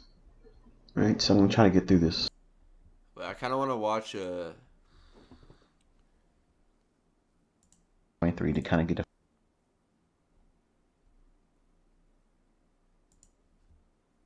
into London or tomorrow morning. The only imbalance is if you look on the daily chart on January 11th, Wednesday, that big up candle, if you look at the candle to the right of it on Thursday, January 12th, that candle's low, and on I the candle currently of don't January have a 10th, that candle's model, high. There's a small so little fair value gap there. I'm trying to find my If we model. were to drop down, and that's a considerable drop, So I've been backtesting. that would be an area for me to watch, because also that midpoint of that wick on the 9th of January. Notice that hit halfway between the high and the open of January 9th's candle on the daily chart of ESH2023. Halfway, between that wick's high and the opening price of that candle on the 9th is essentially the high of January 10th. I do those little videos like that. I don't need to do those videos. I enjoy them. I want I this could thing just to make be them and have no annotations like and just trade. thousands of pages. And I would entertain myself, but you would get nothing from it. I annotate them so that way you can go into your charts and dig into those areas on even a smaller time frame, or go up to a higher time frame and see what those levels provided in terms of the things I teach. So when I say gun to my head in this situation, I would favor the market trading down into half of the wick on the 13th of January, Friday 13th. So on your daily chart, you should take your Fibonacci. I'm going to do this now so that you can make sure you're doing it right. Grab your Fibonacci and click it on the low of January 13th, that daily candle, and drag it up to the opening of the candle and drop your Fibonacci there. You should arrive at a price of 3,982.50. 3982.50. Okay. I would favor that level as something to watch going into tonight and into tomorrow. Good evening, folks. Welcome back. Hope everybody's doing well. All right, so it is Wednesday, January 18th, and time is 8:50 p.m. Eastern Standard Time. I'm going to play a little portion of last night's Twitter space I hosted, and I'm going to take you into the segments where you're going to hear me outline beforehand what you see in your chart and what I'm showing on the screen right now. I want to preface it by saying you can see a lot of support by my students across all venues and social media platforms, be it YouTube, Twitter, Facebook. I have a lot of students all around the world, and I'm very honored to be the mentor to all of you. But sometimes you'll also see folks that are not all that friendly toward me. And while that doesn't bother me so much, it's important for you to understand the distinctions between me and anyone else out there that would either say something that would divert your attention from trying to learn what it is I'm teaching, or cause the doubt of my efficacy as an analyst and or mentor and the concepts that were authored by me. No one has my Enigma algorithm. No one has cracked it. No one will. And I will not teach it to anyone. So unless you can see someone outline the market and call things like I'm showing you this year and what you're about to hear and what you saw today in the charts, I want to preface it by saying also that while at the time when I was doing the recording and live session last night around 7 o'clock, I started at like 7:20 p.m. Eastern Time on the East Coast of the United States. So I reside presently in Maryland. So I'm in New York local time. So I guess it was maybe an hour and a half or so in duration, thereabouts. It was under 2 hours. And I covered a lot of things I think that are beneficial for you to listen to. And I don't host them anywhere else. I know I have a lot of students that record them and download them, and some of them host them on their YouTube channel. And I'm okay with that. I don't care so much about doing that. But you'll see there's other records of what I posted, and many people actually listened to that presentation last night before Wednesday's trading even began. And I have been taking the comment section off the videos because it's too much of a glad handing, sugar fest, I love you ICT, that type of stuff. And while I appreciate it, okay, I'm not trying to say I don't enjoy seeing that and the encouragement that you guys give me as feedback. I don't believe that it is helpful for the general public to see that, because I can still see your comments. The section of the videos where the comments are, it looks like there's no one making a comment. There are. I can read all of your comments, but they're private for me. And to allow that looks like I'm allowing worship and praise and glorification, and I don't want that. So I'm opening the video comment section on this video specifically because I want the viewers that are going to watch this video months, years down the line to see there were folks that were really here. Okay, and I would appreciate it if you just take a little bit of time and type out something not short and sweet, because you can buy comments. Okay, a lot of trolls and a lot of people that are competing against me are paying for comments to make it look like they're supporting their channel. And many of you, obviously, you can see there's very diverse comments in my comment sections of my video, mostly all praise and thanksgiving. I don't want to see that. Okay, like I don't want to see you say I'm the GOAT, I'm the greatest of all time, I'm the best, I'm the king. I don't like those kind of comments. What I'm specifically asking you to leave a comment for is if you listen to me before Wednesday's trading took place in my Twitter space. Okay, if you heard that and it was understood before you saw the chart deliver as it is right now, showing you in this presentation here, please just take a couple minutes. You guys watch my videos for free. I do this for free. I'm asking a very small favor for you to say, hey, look, I was there, I listened to it, and it panned out like you said. Okay, now before I go any further, let me remind you, at the time of that presentation on Twitter last night, I was trying to communicate that before I go to sleep, I don't have a clear-cut scenario for the morning session. Usually I can see it and I know what I'm going to try to do and wait until, what midnight into London does. And I'll usually check that in the morning when I wake up because I don't stay up and trade London anymore. So I try to sleep to keep in schedule and sync with my wife and my children.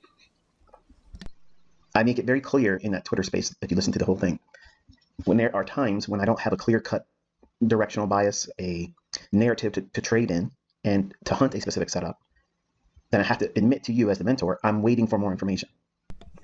And in that Twitter space, and I've done it in other places too, I criticize the majority of Twitter analysts, traders, quote unquote, that will give you the squiggly line that if it goes up, it'll do this. If it goes down, it'll do that. And while I admit there are times when even in my own analysis, I am caught between where the next setup is right now going into the next trading session. So I have to require more information because if the narrative or setup doesn't appear in the chart while I'm sitting down talking to you, I have nothing I can say. This is what I'm going to key off of, which is what my Twitter account is for. My Twitter is for you to be in contact with me, or more specifically, me in contact with you, while the market hours are taking place. So during the morning session, I'm usually very busy then. And in the PM session, in the afternoon, I'll usually send something. So if I'm thinking the market's going to go to a particular price level, or I'm critical about a specific thing that I'm seeing in the market, I'll tweet it. I'll send a chart. I'll specifically refer to a level, drawing your attention to it. So that way you can use that prompt by me to start watching what price does and see how the things I talk about that create patterns or entry techniques, how they materialize in your chart real time, while trusting my opinion in that tape reading exercise. You're not trying to take a trade, but you're trying to watch price with my experience, 30 years of knowing in my own approach, using my own analysis concepts and lending that to you. So in other words, while it's not a signal service, I am, in those instances, putting your attention on the things I'm watching in my own charts at the same time. I'm not going to give you a stop loss. I'm not going to give you entry technique or buy here, sell here, but I'm going to tell you where I believe the market's going to reach for. So if I'm tweeting a specific level, and if it's above the market price at the time of the tweet, that means I'm presently bullish, looking for a reason for it to go up. It does not necessarily mean that it's going to go up from that moment. So you have to look for things like a fair value gap, optimal trade entry, bullish order block, something to that effect that would lend an entry. And the reason why I don't do those types of things, number one, I have students that are running signal services, and I would be encroaching on their business. So you wouldn't be able to find an interest in someone else if I'm getting out here and I'm giving you signals. So, and I don't spoon feed like that. I want you to see the chart yourself, and you'll see the pattern that gravitates to you most easily while watching live price action. There's no better way for you to find your own unique model by looking at price with the expectation of someone that's seasoned as an analyst to lend by perspective on what I think the market's going to do, and you watch it on the safety of the sidelines, and that's tape reading. And you do that for months, and it builds an understanding about how to read price. And every educator, every trading methodology, every style or approach of learning trading, I've never seen the emphasis placed on that to the degree that is required. And that's why I tell folks the minimum 6 months, and preferably a full calendar year, which is what I'm doing with 2023 mentorship. Live sessions over a chart will begin February 7th, but I'm giving commentary and prompts on Twitter before that. I've been doing all year. So there's a lot of things I'm not going to talk about in this presentation because you can go over to my Twitter and see the tweets. Okay, there's short little videos. You can see some executions today and how it went to other levels I called, and I'll leave that for your enjoyment and discovery. But going forward, okay, you actually heard me talk about the very specifics of what you're seeing here in the chart. I mentioned how in that Twitter space that this level here, and I mentioned in my weekend commentary before the week actually started, so the video I put up on the YouTube channel, that commentary mentions this particular closing price. That price is 4030.75. So you can see we had difficulty there on Wednesday's trading and on Tuesday's trading, and it was unable to get through that. And I called this specific level in advance to watch that. And because of where it was, the long wick here and all these wicks in here, we were in a period at 7 o'clock last night, at least. We were at a point where I did not have any confidence to side on one narrative or bias for the marketplace going into the morning session, or even London. So if I don't have an opinion of what I think it's going to do for London or going into AM session for stock indices, then I have to come to the conclusion that I'm neutral. So a neutral bias is I have to wait for more information. And what information is that? I'm going to allow the 9:30 open, or the opening about 9:30 in New York time, to give me that indication of what it would be neutral, or even London. So if I don't have it in one, where it was, the long wick here and all these wicks in here, we were in a period at 7 o'clock last night, at least. We were at a point where I did not have any confidence to side on one narrative or bias for the marketplace going into the morning session, or even London. So if I don't have an opinion of what I think it's going to do for London or going into AM session for stock indices, then I have to come to the conclusion that I'm neutral. So a neutral bias is I have to wait for more information. And what information is that? I'm going to allow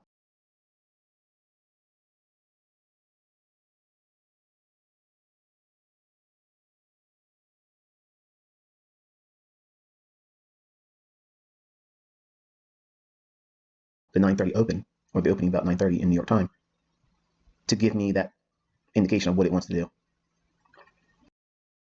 So you can see middle of this wick here, that is 3982.50. You hear me mention that at the beginning of the video in last night's Twitter space. This one here is essentially the same thing that's been shown or outlined for this wick. You're getting the middle of that wick measured here. So that's also a level you'll see when we go into. Yo, low key, I kind of want to go over the 2023 mentorship like again, which is kind of what I'm doing here, but like everything. I guess what I might do.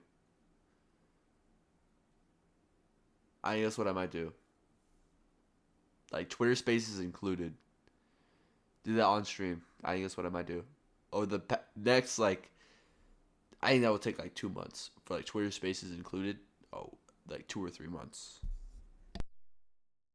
Lower time frames, and this is the fair value gap I mentioned at the beginning of the Twitter space portion I was showing, or letting you listen to rather. This candle's high on the 10th of January is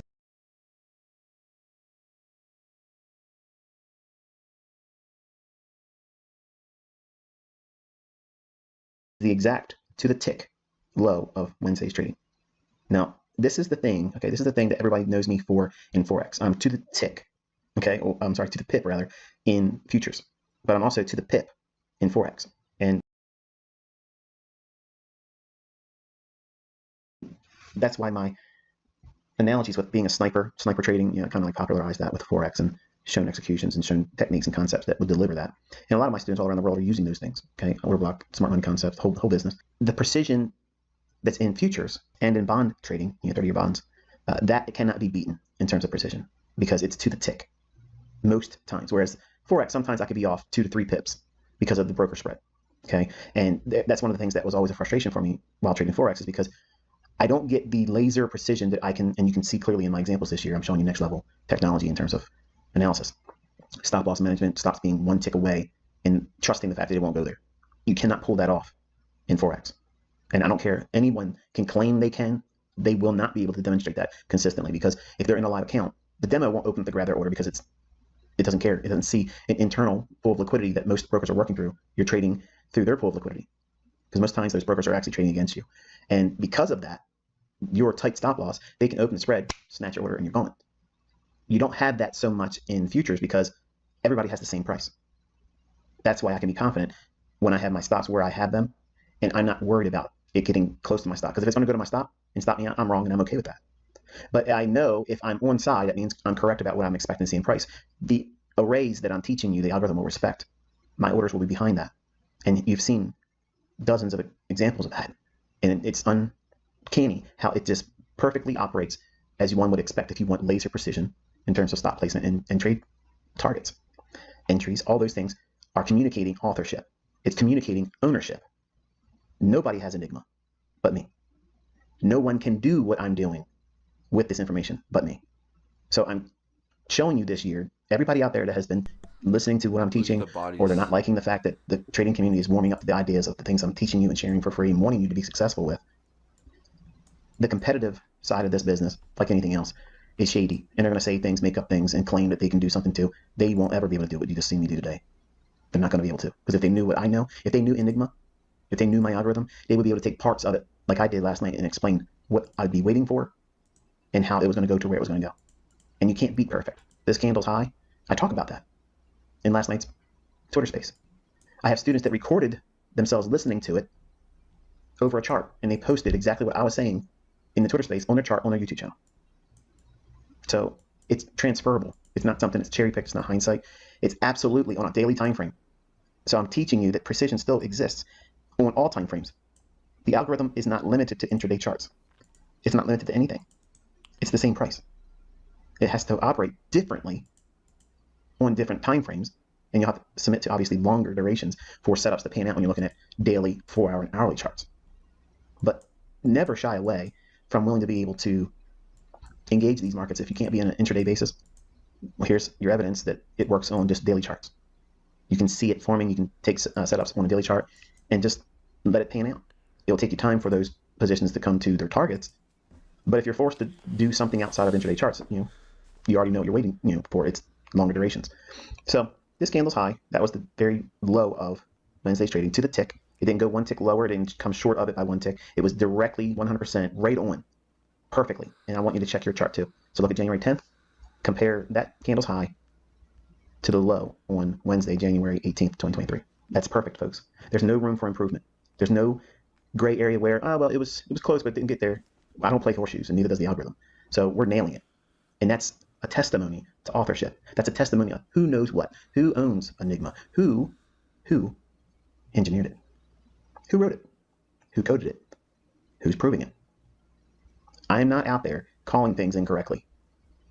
I'm giving you the daily range. I'm telling you where the algorithm is going to have periods of consolidation where it can get erratic. Then once things get in alignment, then I'll tell you where I think the market's going to go based on the ideas that the algorithm will deliver. And let my tweets be the testimony of that. Every single day I'm calling it. Every single day my students are seeing it, they're growing in their understanding, and they're not getting signals spoon-fed to them. That's important, because if you're looking for signals, entry technique stops, and put me in a trade, I'm not going to be helpful to you in that regard. And I don't have an issue with being hated because of that, or being criticized because I don't put you into a trade. I'm not going to be guilted into it. I'm being as responsible as I can, and also respect my students who trained under me and now are running signal services. So I don't want to encroach upon them, because I would be taking their clientele if I went in here and started doing signals. And frankly, I don't want that. I don't want that responsibility. I don't want the headache. So we also had this candle's low, which is 39.61 and I think 3/4, something to that effect. But you'll see it also when you get in the lower time frames. So that was the dynamic with everything explained in the Twitter space last night. And because at the time at 7:20 p.m., I mentioned that I don't have a clear-cut bias because I have to wait until the morning session. So I have to wait and see what we would see in the delivery of price, because anything can happen overnight while I'm sleeping. Anything can happen, at 8:30, before 9:30, and I'm submitting myself to the process of waiting for the opening bell at 9:30. All right, so here's the hourly chart, and that same fair value gap on the daily chart is being shown here. And the fair value gap is the PD array, and the classification for the fair value gap is a BISI, meaning buy side imbalance, sell side inefficiency. So it was delivered on the daily chart with an up candle, and it would be expected to see the algorithm deliver to the downside with sell side. Okay, so you can see that the low is nailing that fair value gap low right to the tick, and we'll get closer when we go into smaller time frames. This morning, I was counseling everyone on Twitter to be mindful that it is very, very choppy, and the highs were suspect. So even though I like the 40-30.75 level, and we've been talking about it since last week, it was one of my targets for upside last week. 40-20 was, and 40-30, and then if it could breach 40-30, maybe trade up into the 40-40 level. And I was given room for that potentially happening today. What I wanted to see, and this would have gotten me in alignment immediately with going short based on the analysis I gave last night. At 7:20, because I was not able to give you a clear cut, this is what it's going to reach for. There was no fair value gap to reach for because we were bumping up against that 40-30.75 on the daily chart. So that upper boundary on a daily chart in the form of a premium didn't lend well to go beyond that much for a higher fair value gap. So I would be looking for short-term buy stop hunts over this high here. That was 40.35 essentially. So I was watching 40.36. I was mentioning it today in tweets. And I said it could potentially drive up into 40.40. I mentioned that last week, and it was still on my notes as a potential run above this short-term high. Now, if it were to do that, I would have been looking for that to fail, and as a turtle soup, fake breakout and go short, sell it, and look for 39.82.5. That's what I was trying to do. I was waiting for it to happen this morning, and I did 2 trades where I was going in long, and I was able to get a partial off into a buy-sell liquidity pool, which I'll talk about when we get into the lower time frames, but it ended up failing and coming back on my stop and took me on break even on the balance. So it wasn't that big of a deal, but I was proving that when you're in that environment, in between real setups, that I would rather take smaller time frame moves. I can still find those 5 handles, and I proved that this morning. The point of reaching down to that 39.82.5 level, which is this one here, don't be confused with this here. This line is being anchored to the daily chart, the midpoint of that wick, just like this line is being anchored to the previous day, the middle of its wick. So when you do the higher time frame levels and you transpose those same levels into your lower time frame, this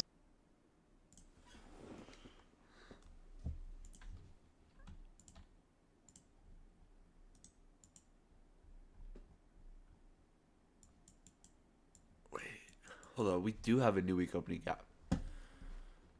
It's right here.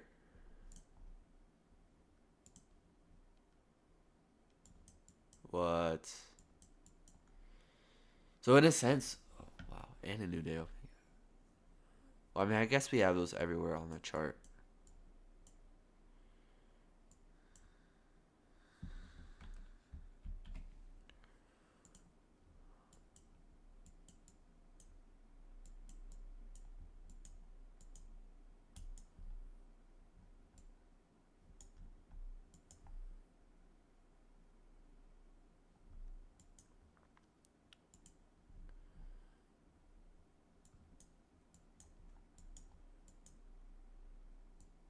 Look how well we're respecting that. Alright, I was going to mark out these constant encroachment levels.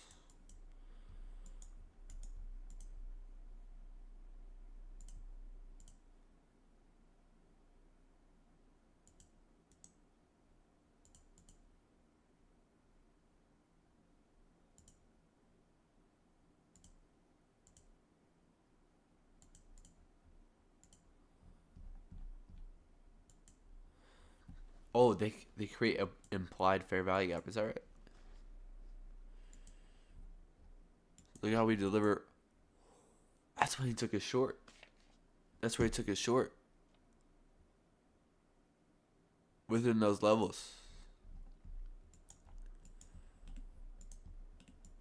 Submitting that, we're likely going to go here to that daily imbalance.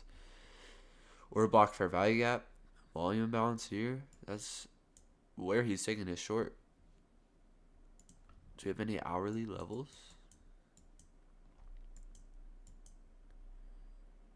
A BPR here too. Well, I got fair value gap here.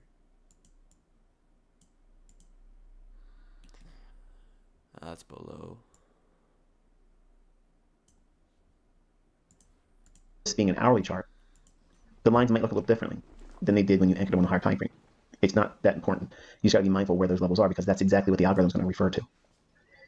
The market doesn't drop, okay? The market doesn't drop because there's a lot of sellers coming in here. The market doesn't drop because it's ran out of buyers either.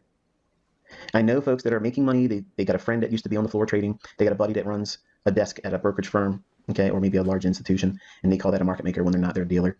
You'll hear folks talk and say that buying and selling pressure were the catalysts for moves in the marketplace, and that is a misinformation. The markets are absolutely controlled.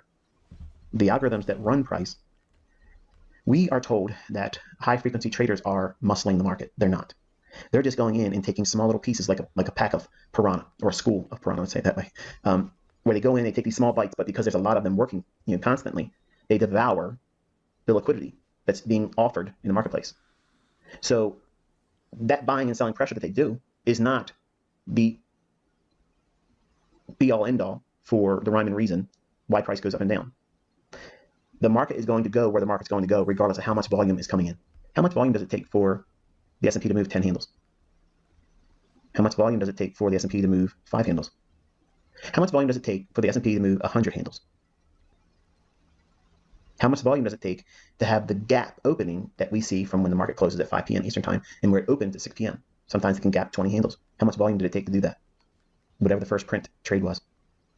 So when you take a step back and look at things like it really is, you stop listening to the nonsense and the misinformation, and then you can really get to the core reasons as to what's going on. It's all manipulated. It's all controlled. So you have to wait for certain things to appear and occur in price action. And unless you know what they are, and those things are what I'm teaching you for free, I'm proving them daily. I'm showing precision entries, partial exits, and targets being hit, stop placement and management. I'm calling the levels in the bias beforehand. I'm explaining when the market's going to be choppy and sloppy until it does certain things. That, my friends and neighbors, is proof of authorship. That's a man that's had his hands on this. And you can't argue against it when it's shown to you like this. So when I talk to you this way, I'm not trying to be a braggart. I'm not trying to be egotistical. I'm not trying to be arrogant. I'm speaking from a position of authority. I know what I'm teaching you. You don't know what I'm teaching you. You have no idea where I'm taking you in the lessons. And many of you are just simply overzealous and you want to sound and be like I show in my examples. I don't count candles. There's no counting to a specific number of candles, and that's a secret recipe for Enigma. That's not. Enigma has no reference at all in a chart. So as soon as someone talks to you about how they have Enigma and they're going to sell you Enigma, or they're going to give you a free access to Enigma, or they can trade and do signals and give you, trades based on Enigma, they have nothing. They have nothing because my algorithm has absolutely nothing to do with a chart. It's all time and price and macros, things that you won't even see in your chart until after it happens. It's before your chart prints.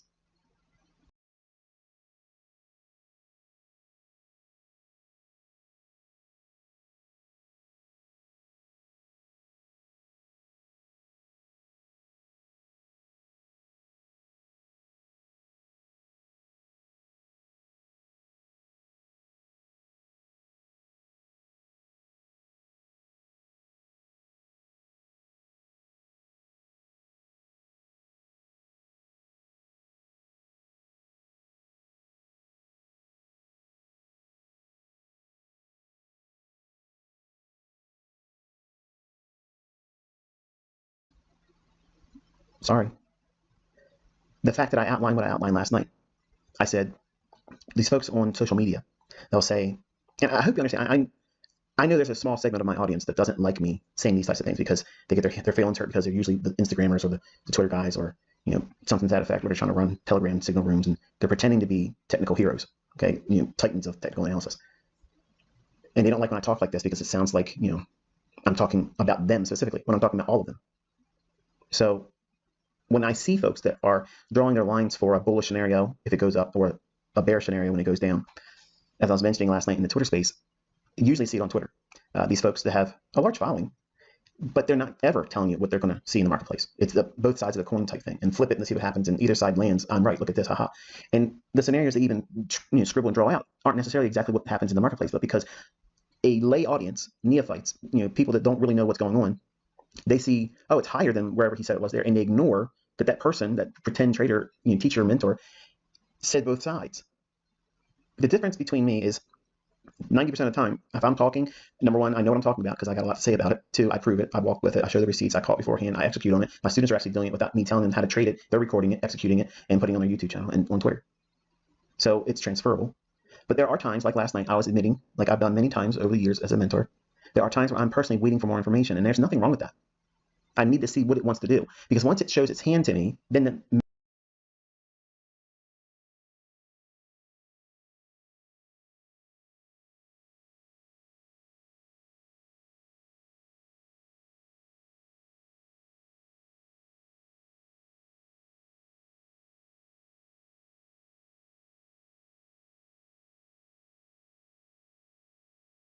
manual intervention that can take place that I can't always foresee happening.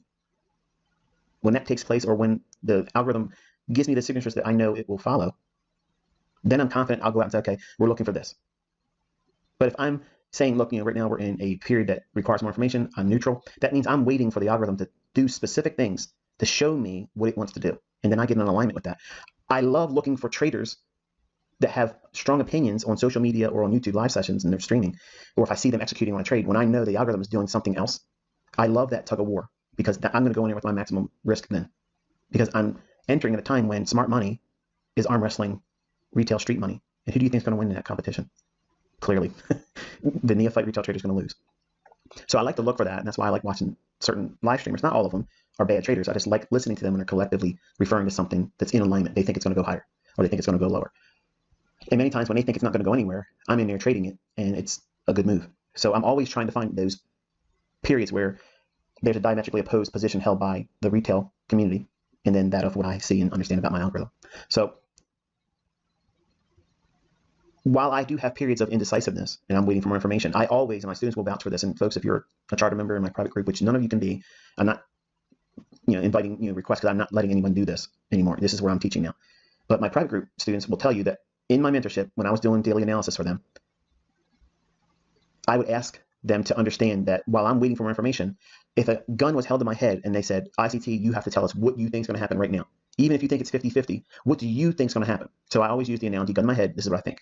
Last night at 720, that's what I was saying because of the fact that 40-30.75, we were at that premium range on the daily chart. Because of that, and because we've already tried going higher several times, and we only had one real run on sell side recently, it's more likely for it to do what you see here. But I wanted to wait and see the morning 9:30 opening. I want to see if it would want to run up and take out that Tuesday high, run out the 40.36, and maybe even spike up into 40.40 which was a level I had an interest in last week. So I was submitting myself to the likelihood that we would chop around until we spike up into Tuesday's high or into that 40-40 level. Then I would have been looking for that as a potential to sell short. I would have used that right in there to go short and then add more as it made more fair value gaps and bearish breakers and bearish institutional order flow entry drills and all the things I look for to go short on. But because it did not deliver that and it was staying in a range, I just worked inside that smaller range. And then obviously, when I seen what I was expecting to see, and we'll look at that now going into the lower time frame, we started seeing a lot of the back and forth choppiness here. Okay, and you might look at this hindsight now, like some of my students actually did after the market started to break down. Their question was, why didn't you see this happening and why didn't you see that happen? Number one, the risk level was elevated this morning. The uncertainty is high, and I did not want to commit or co-sign anything on the short side until I knew I had a lot of things on my side to justify it. So here's the opening price at midnight here, New York local time. So ideally, if you're trying to trade the daily range, if you're trying to get in there and trade like my algorithm would seek to trade, which is if I'm going to be bearish and selling short, I want to be entering short above the opening price at midnight. Preferably, that's what I'm looking for, because I'm entering in an area where smart money is accumulating the largest portion of their short position for the daily range. I can also trade like my algorithm would seek to trade, which is if I'm going to be bearish and selling short, I want to be entering short above the opening price at midnight. Preferably, that's what I'm looking for, because I'm entering in an area where smart money is accumulating the largest portion of their short position for the daily range.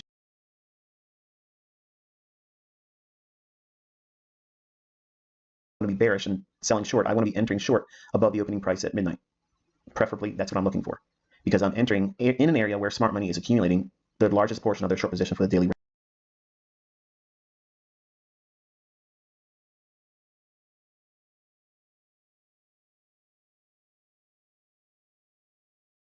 range. I can also utilize the 8:30 opening price, and I can use the 9:30 opening price. So there's three opening prices that I like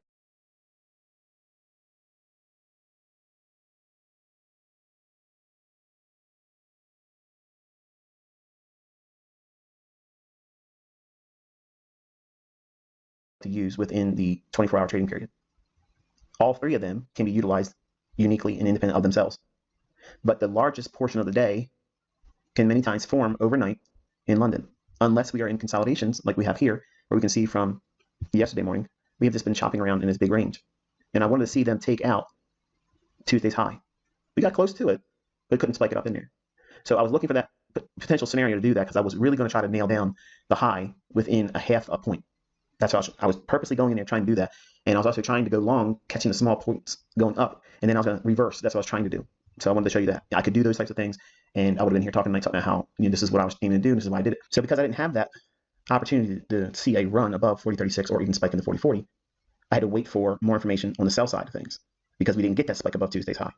So you can see how we drifted down into 39.82.5 and 39.73 even, which is the daily candle that has both those wicks on the low end of the candle. Split those wicks in half, measure them 50%. You'll get this level and this level. Okay. Dropping into a 5-minute chart. Here's a 9:30 opening bell. We wait for that, and we had a lot of choppiness in here, back and forth. And I'm looking for Tuesday's high to be taken out. And we had this buy-side liquidity pull form here, and then it finally punched through it. Create this short-term low here, but notice it didn't take out this low yet. Now, you could argue and say, what about this one here? If, this is what you need to have in your notes, okay, because there's a couple people that had this question in my tweets. I wanted this one to break down more specifically, because that was the one that ran from there up into the new higher high and took out this spike over here. So that run here, I wanted to see that one taken out. I was aware of this short-term low, but I was not trying to commit to that, because I felt because we were in a larger consolidation, it still might spike up in there and run 40.36, because it failed to do so in this high here. So if it would have spiked above Tuesday's high, then I would have used this low here as a shift in market structure bearish. So when it did this move here, this is what I'm talking about when things are algorithmic. Algorithmic theory relies a whole lot on if this occurs, then that. If this occurs, but not this, then that. So there's a lot of if-then syntax. Everything has to be weighed.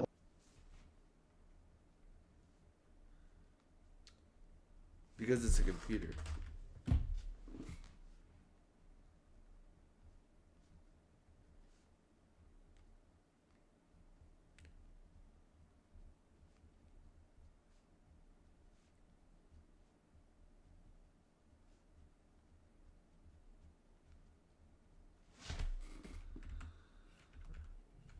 spiked above Tuesday's high, then I would have used this low here as a shift in market structure bearish. So when it did this move here, if, this is what I'm talking about when things are algorithmic. Algorithmic theory relies a whole lot on if this occurs, then that. If this occurs, but not this, then that. So there's a lot of if-then syntax. Everything has to be weighed on decisions that are binary. So there's a series of those discussions that you have to have internally while you're watching price as a trader. This low was not taken out until here. Now, I knew before this low was taken out here that I wanted to go short. And you've seen a tweet, and I'll show it to you in my presentation tonight. But I did not want to take that short-term low here when it broke down here, because I felt that this could have been just one more time where it was, you know, leading people astray, like myself or anyone else, that would trust that that high was formed just on that shallow little run with this move here, because it did not take out Tuesday's high, previous day's trading high, by trading 40.36. If it would have done that, then this short-term low was broken. Then anything in that high at 40.36 to this low, taking out that low, if there's a fair value gap in there, I would trade that, and I would be content with that, riding it down to, you know, 39.82.5, as I outlined last night. But I did not trust this high. Now, some of you might say, well, you know, it doesn't sound like the hallmark of a professional. I beg to differ, because what I just gave you was the logic and the narrative that would require me to use that swing low. And it was not just contrived here, because everyone knew in my tweets what I was looking for. I was looking for that He's not talking about the 40.36 run, S&T. maybe spiking into 40.40. Go look at my tweets. I'm not going to have all the tweets in this presentation. It's important for you to go through my tweets. There isn't going to be that many of them. Now, if you're in your office and you're trying to hide from your boss, it's going to feel like I'm tweeting all the time because you're afraid to get in trouble. I can't make any apologies for that. You know, I'm going to do what I got to do, and you're just going to have to deal with it or turn the notifications off. But if you want to be alerted to what I'm looking for next, then that's the sacrifice you're going to pay. On a busy day, I'm going to tweet a lot. And if you're going to complain to me, just, you want to unfollow, because I'll just block you and do the favor for you. So this run here below the short-term low, in perfect hindsight, it looks great. But I can tell you the logic I was waiting on was that spike higher above Tuesday's high, because we didn't get it. It is what it is. All these levels here, you can see the fair value gap there, trades up into it here. There's a bearish order block you'll see when we get into the 1 minute chart. That's not.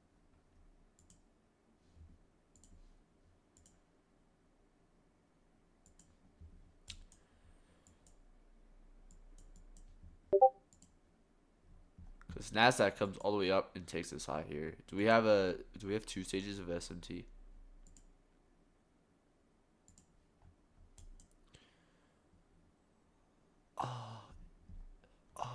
And look where NASDAQ's putting a high in. 10.05 puts in the high. So we have SMT here. Failed to take Tuesday high. NASDAQ does, as NASDAQ's traded into a new day opening gap. As we are hitting those daily levels on NASDAQ as well. Daily filling in that imbalance. Look at the bodies of that. We then break down. NASDAQ has a shift in market structure. Then we have a fair value up here. That is the 2022 model right there. Right there. Okay. And look at this. We have this fair value up in here. This is all sufficiently balanced. It's gorgeous. That's gorgeous. And then look at this. Sell side, sell side, sell side, sell side. Sell side, sell side, sell side, sell side. Sell side, sell side. Sell side, sell side, sell side. Most of that gets taken today. And where does NASDAQ draw into? Because NASDAQ wasn't as weak. Oh, new week opening gap, constant encroachment. Yeah.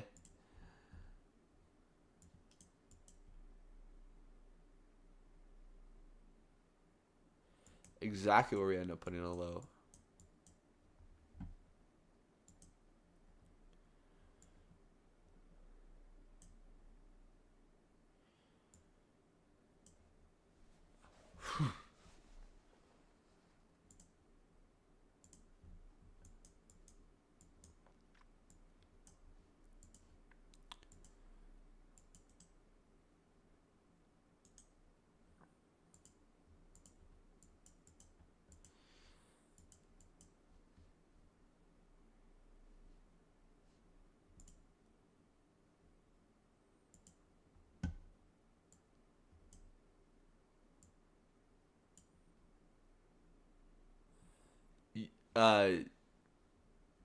USD JPY is completely reversed here.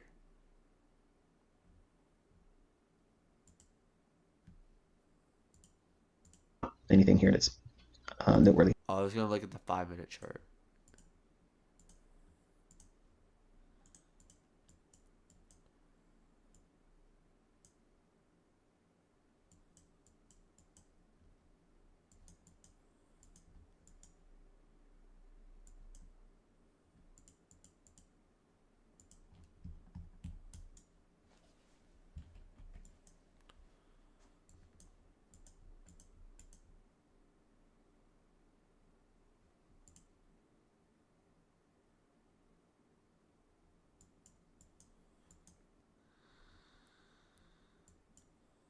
Breakaway, breakaway.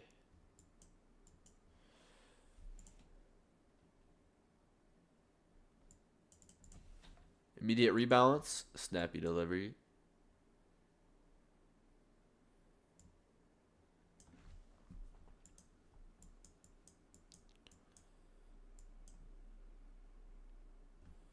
A breakaway gap here on the 15-minute.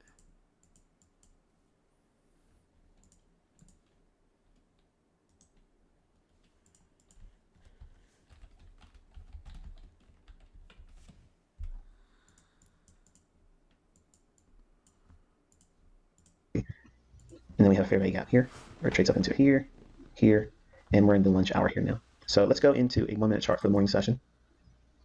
All right, so here is that low I mentioned on the 5-minute chart. If we would have spiked up to 40.36 and took out Tuesday's high, then break down like it did here and took out that short-term low, then I would have trusted this as a shift in market structure, even though on the 1-minute chart we have a gap. It's there. Yes, I've seen it. I was watching it in here, but because this could have very easily ran up and hit that Tuesday high, then I would have to use the same protocol of using whatever swing low formed from this low up to that higher high at 40.36, which didn't occur, but had it done it here, and I was making allowance for that. It wasn't until we broke below this short-term low there, and as you'll see, and I'll actually show you a tweet where I actually got prompted where I said, any other day, I would use this as an entry to go short and aim for the 40.10 to 40.08 liquidity next, which was over here. Okay, but we broke down. We had a nice little fair value gap in here ahead of the sell side liquidity being tagged, which it does, runs up, fair value gap, and bearish order block. That's a closed candle. It drops down. Now notice that this signal and this signal here forms very close, in close proximity to the midnight opening price. That's what this little purple dotted line is going across the entire chart. So there is two. We don't have to snipe.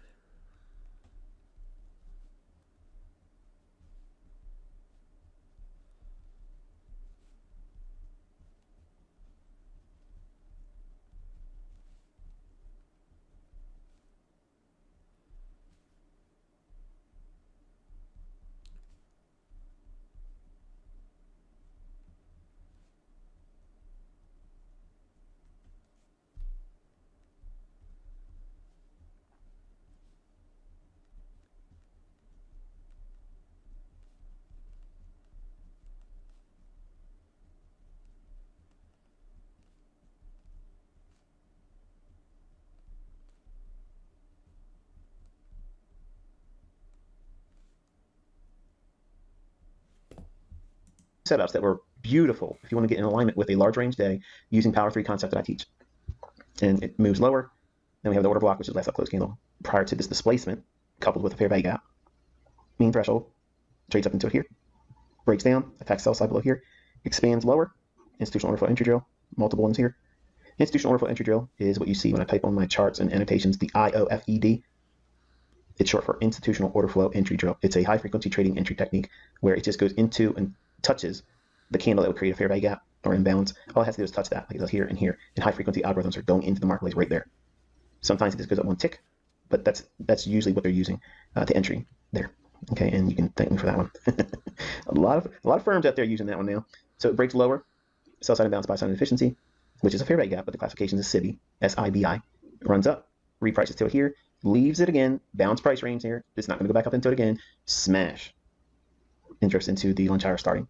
Okay, I'm going to take you into the very moment on the 1-minute chart, and you can see how this was a mess. It was just, this is an entry technique with the fair value gap there. This was a technique here with this fair value gap. I went in here, and when we ran above the buy side, you saw me take a partial there, and it came all the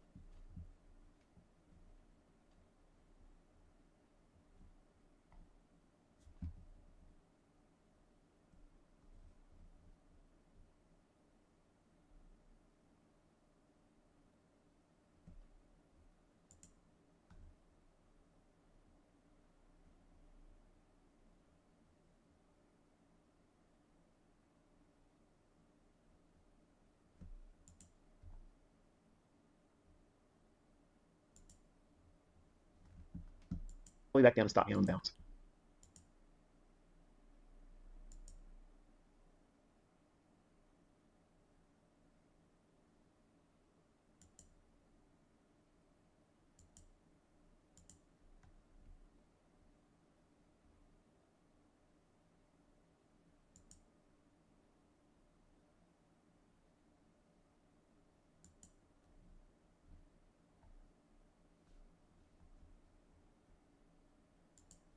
That's usually what they're using to entry there. Okay, and you can thank me for that one. a lot of firms out there using that one now. So it breaks lower, sell side and bounce, buy side efficiency, which is a fair value gap, but the classification is SIBI, SIBI. Runs up, reprices to it here, leaves it again, bounce price range here. It's not going to go back up into it again. Smash. Interest into the lunch hour starting. Okay, I'm going to take you into the very moment on the 1 minute chart, and you can see how this was a mess. It was just, like, this is an entry technique with the fair value gap there. This was a technique here with this fair value gap. I went in here, and when we ran above the buy side, you saw me take a partial there, and it came all the way back down and stop me on the bounce. This was another one here. I was working with my son, rallied up, and then I was looking for 40.36, and then it come back and stopped me out under here. No fair value gap in here. So even though we have short-term low here, any one of these could have been misinterpreted. Not saying this one here could have been misinterpreted today and utilized as, well, this is the shift in market structure.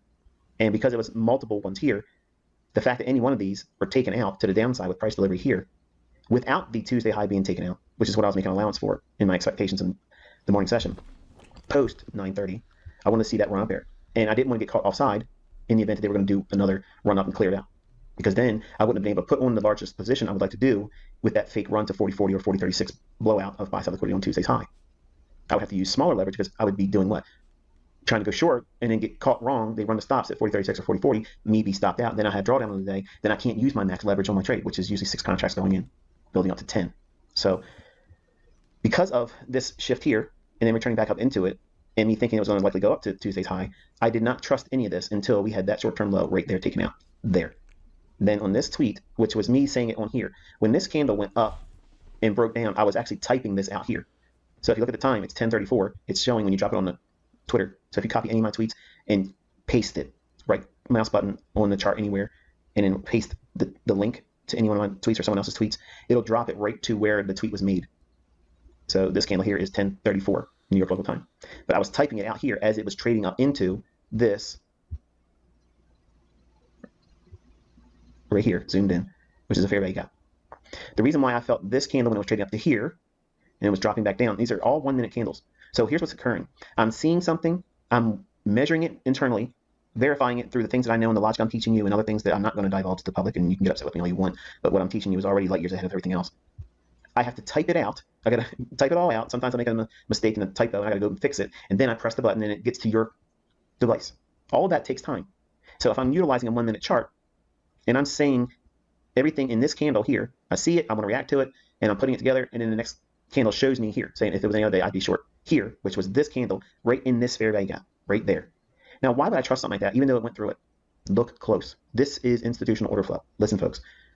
When this low was taking out, that was when I liked price, because this candle had already ran up and hit the bottom end of these up close candles, that series of candles. This is my bearish order block. Look at the opening price there. It's perfect to the tick. I'm sorry if it hurts your feelings, gurus. I'm sorry if it hurts your feelings, other competitive teachers, but there's no comparison to perfect. Nothing beats perfect. This is what the algorithm does. This is ownership. This is authorship. This is superiority. I'm here to teach. I'm here to prove. And there's nothing better than this. And you can argue and wrestle and be part of the minority, or you can just get with the program here and just say, okay, I'm going to learn how to do this. I'm going to learn how to read price better. Because this is what the market's doing. Whether you like me or my teaching style, this is the market. The market algorithm is coded this way, and there's no changes going to be made to it. Okay, so this opening price runs up to it, hits it perfectly, and delivers lower prices. The next candle here creates that fair value gap, and then this candle here, I see it run up into that, and that's when I'm saying, okay, this is where I would be short right as it's doing that. As it runs up and hits the bottom of this candle here at the opening price, stops dead on the right there, perfect delivery to the tick. Then it's trading lower. The next candle trades up. Next candle trades right back up into this candle's opening. Series of 3 up close candles. Opening price, that's my order block, stops it right there, dead in its tracks to the tick. You cannot improve on perfection. When I see this type of signature where it runs up here, I'm expecting it to do immediate repricing lower. Well, the next candle opens down here, runs up, half of the wick. That's consequent encroachment. Mean threshold of the up close candle here. Perfect delivery. Start looking for the go lower. Here's the afternoon showing the 1:30 to 4:15 time window. Last hour trading, we'll look at that in a moment. Fair value gap in here. We trade up into it here. We break down. We turn back to the fair value gap. Create another smaller fair value gap. This is a short. That's a short. Sell side below here. Rips into it here. If you take this high to that low, expand that lower as a measured move.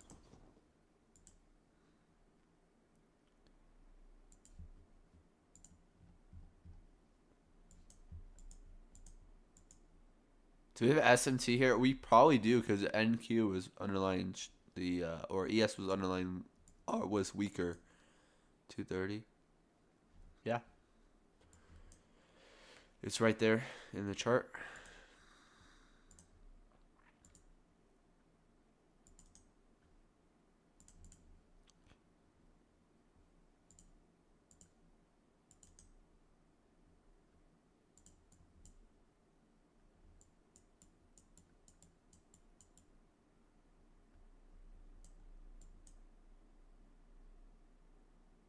Huh.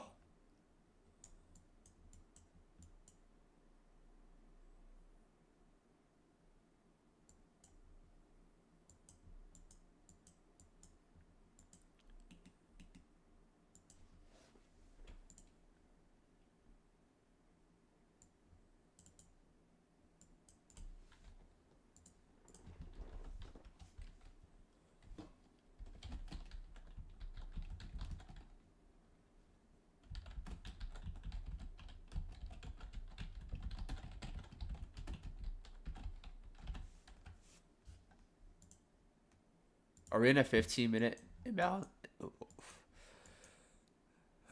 Oh my, oh my gosh. Hopefully no one heard that. Hopefully no one heard that. We're permitting. Oh my gosh. That was crazy. I don't think I've had a voice crack like that forever.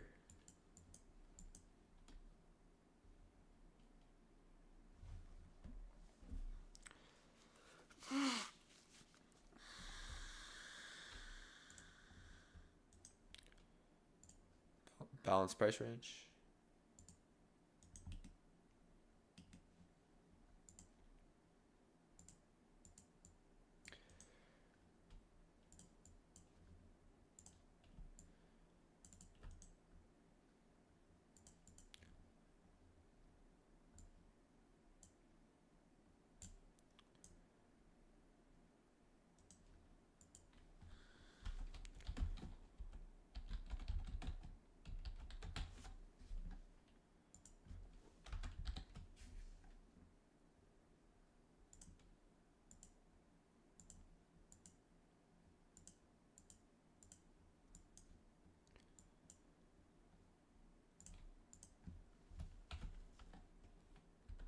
(2022) model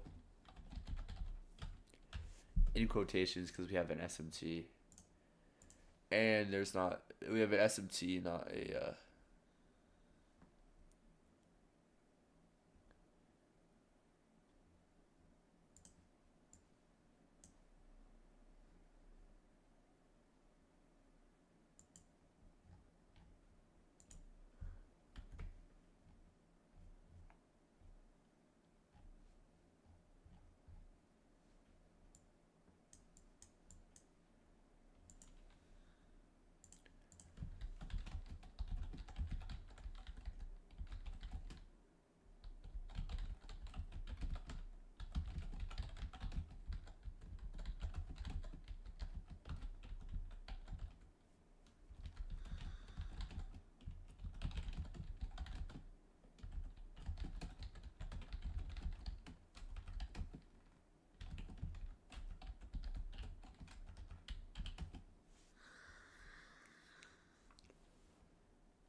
create this low in your mind as a fulcrum.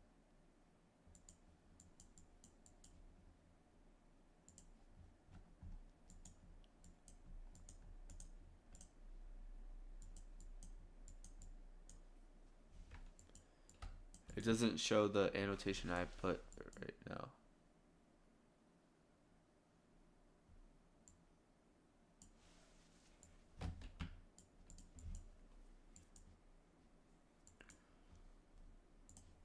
Point. The range high to that range low, multiply that and project it lower equally, and you'll get the range lows that we're seeing here. I told you to use the fair value gap last night in the Twitter space and outline the very levels, and 49.43.75 was the actual tick low.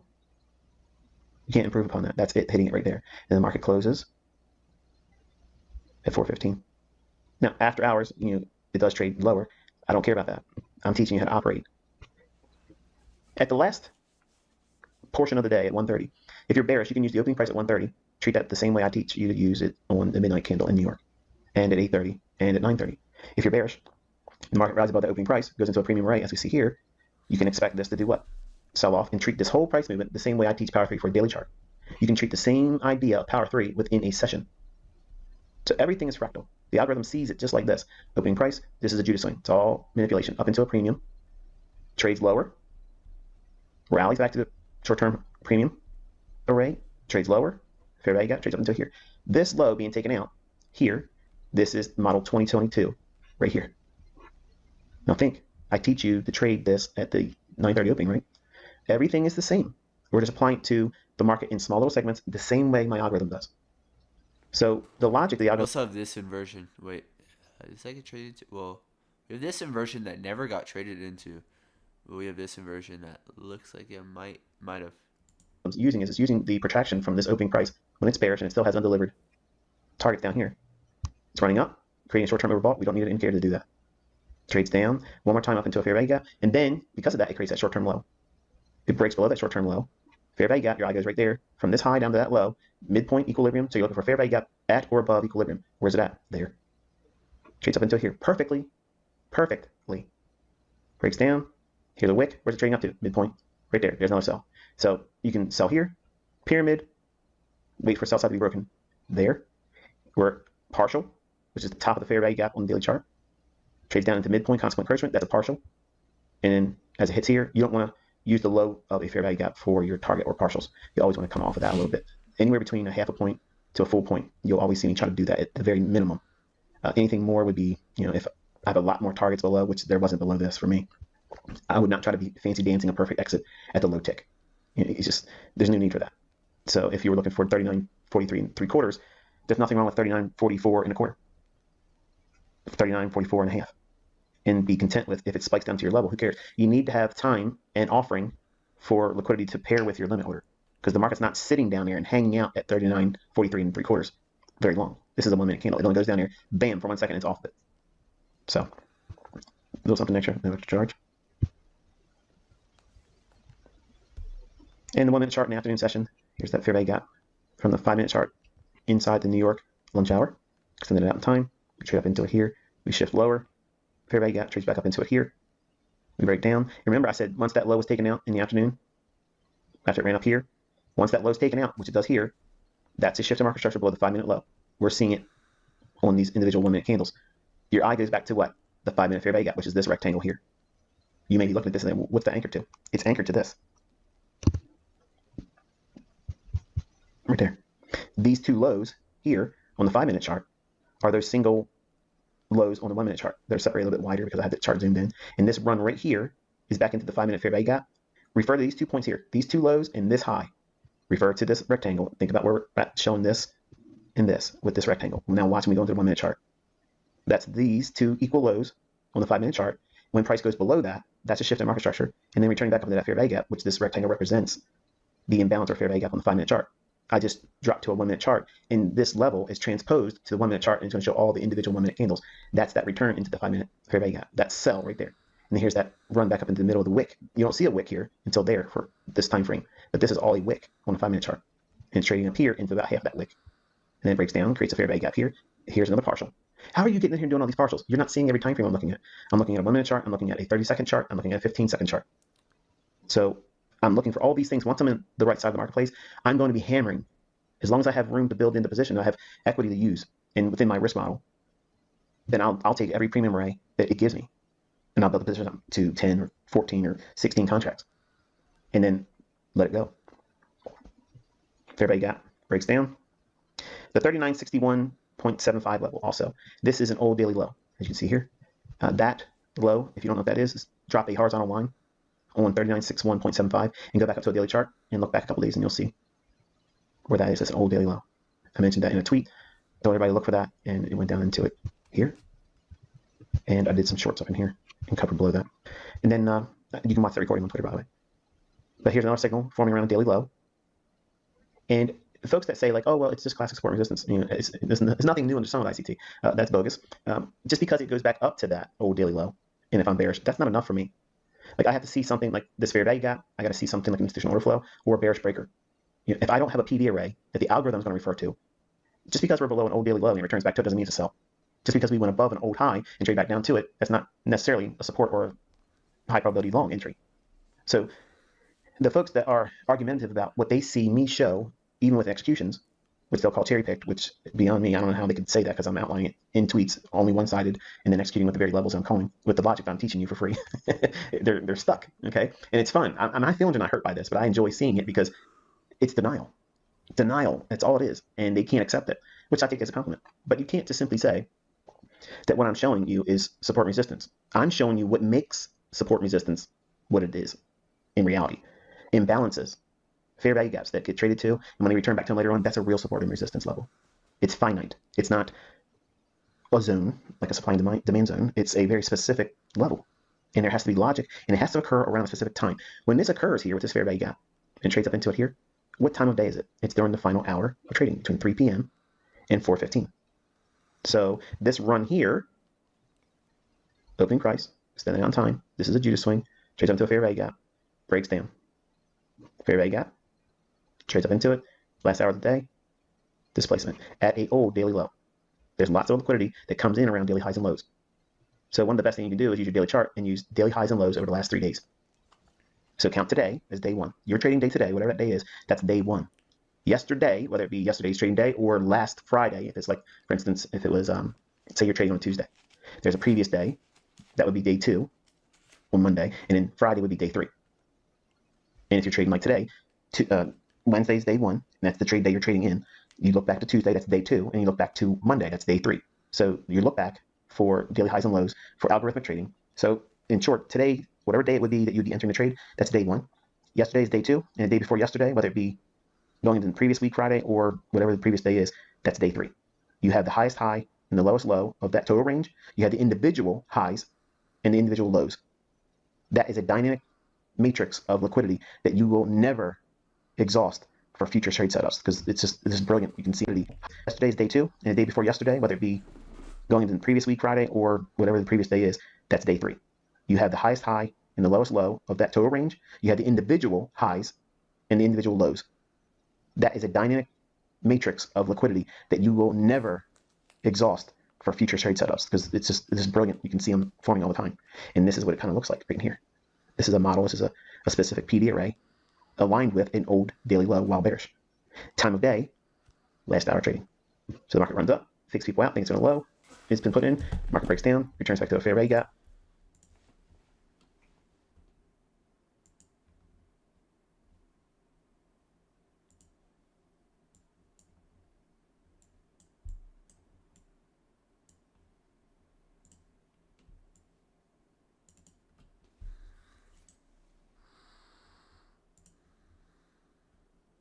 It's this low. Make it thick.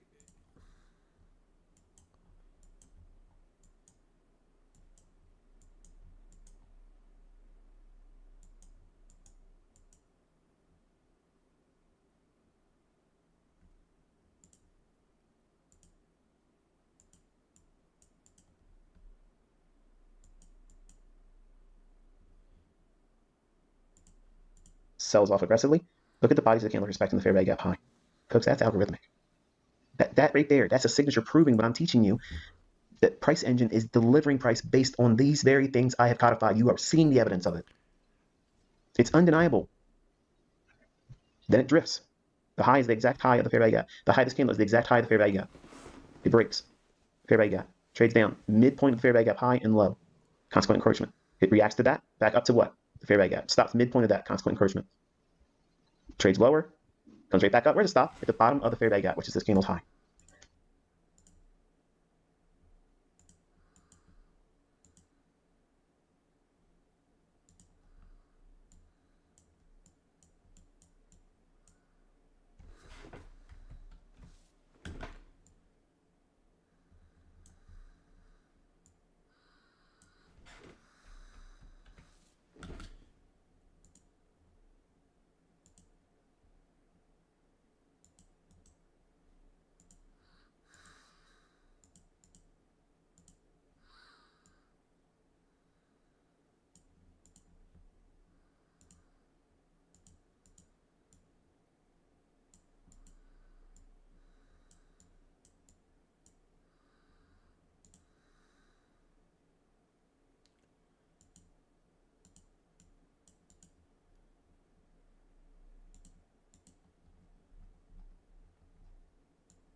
Oh my.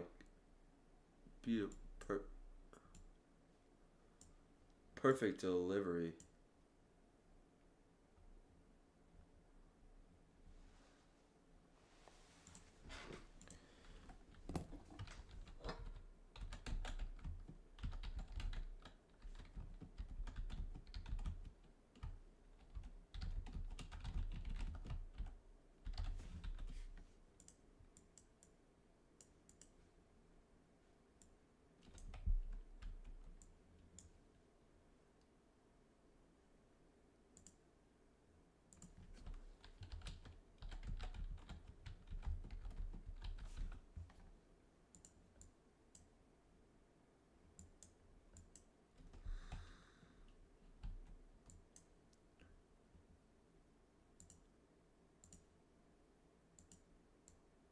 Oh, look at where -1 maps up to.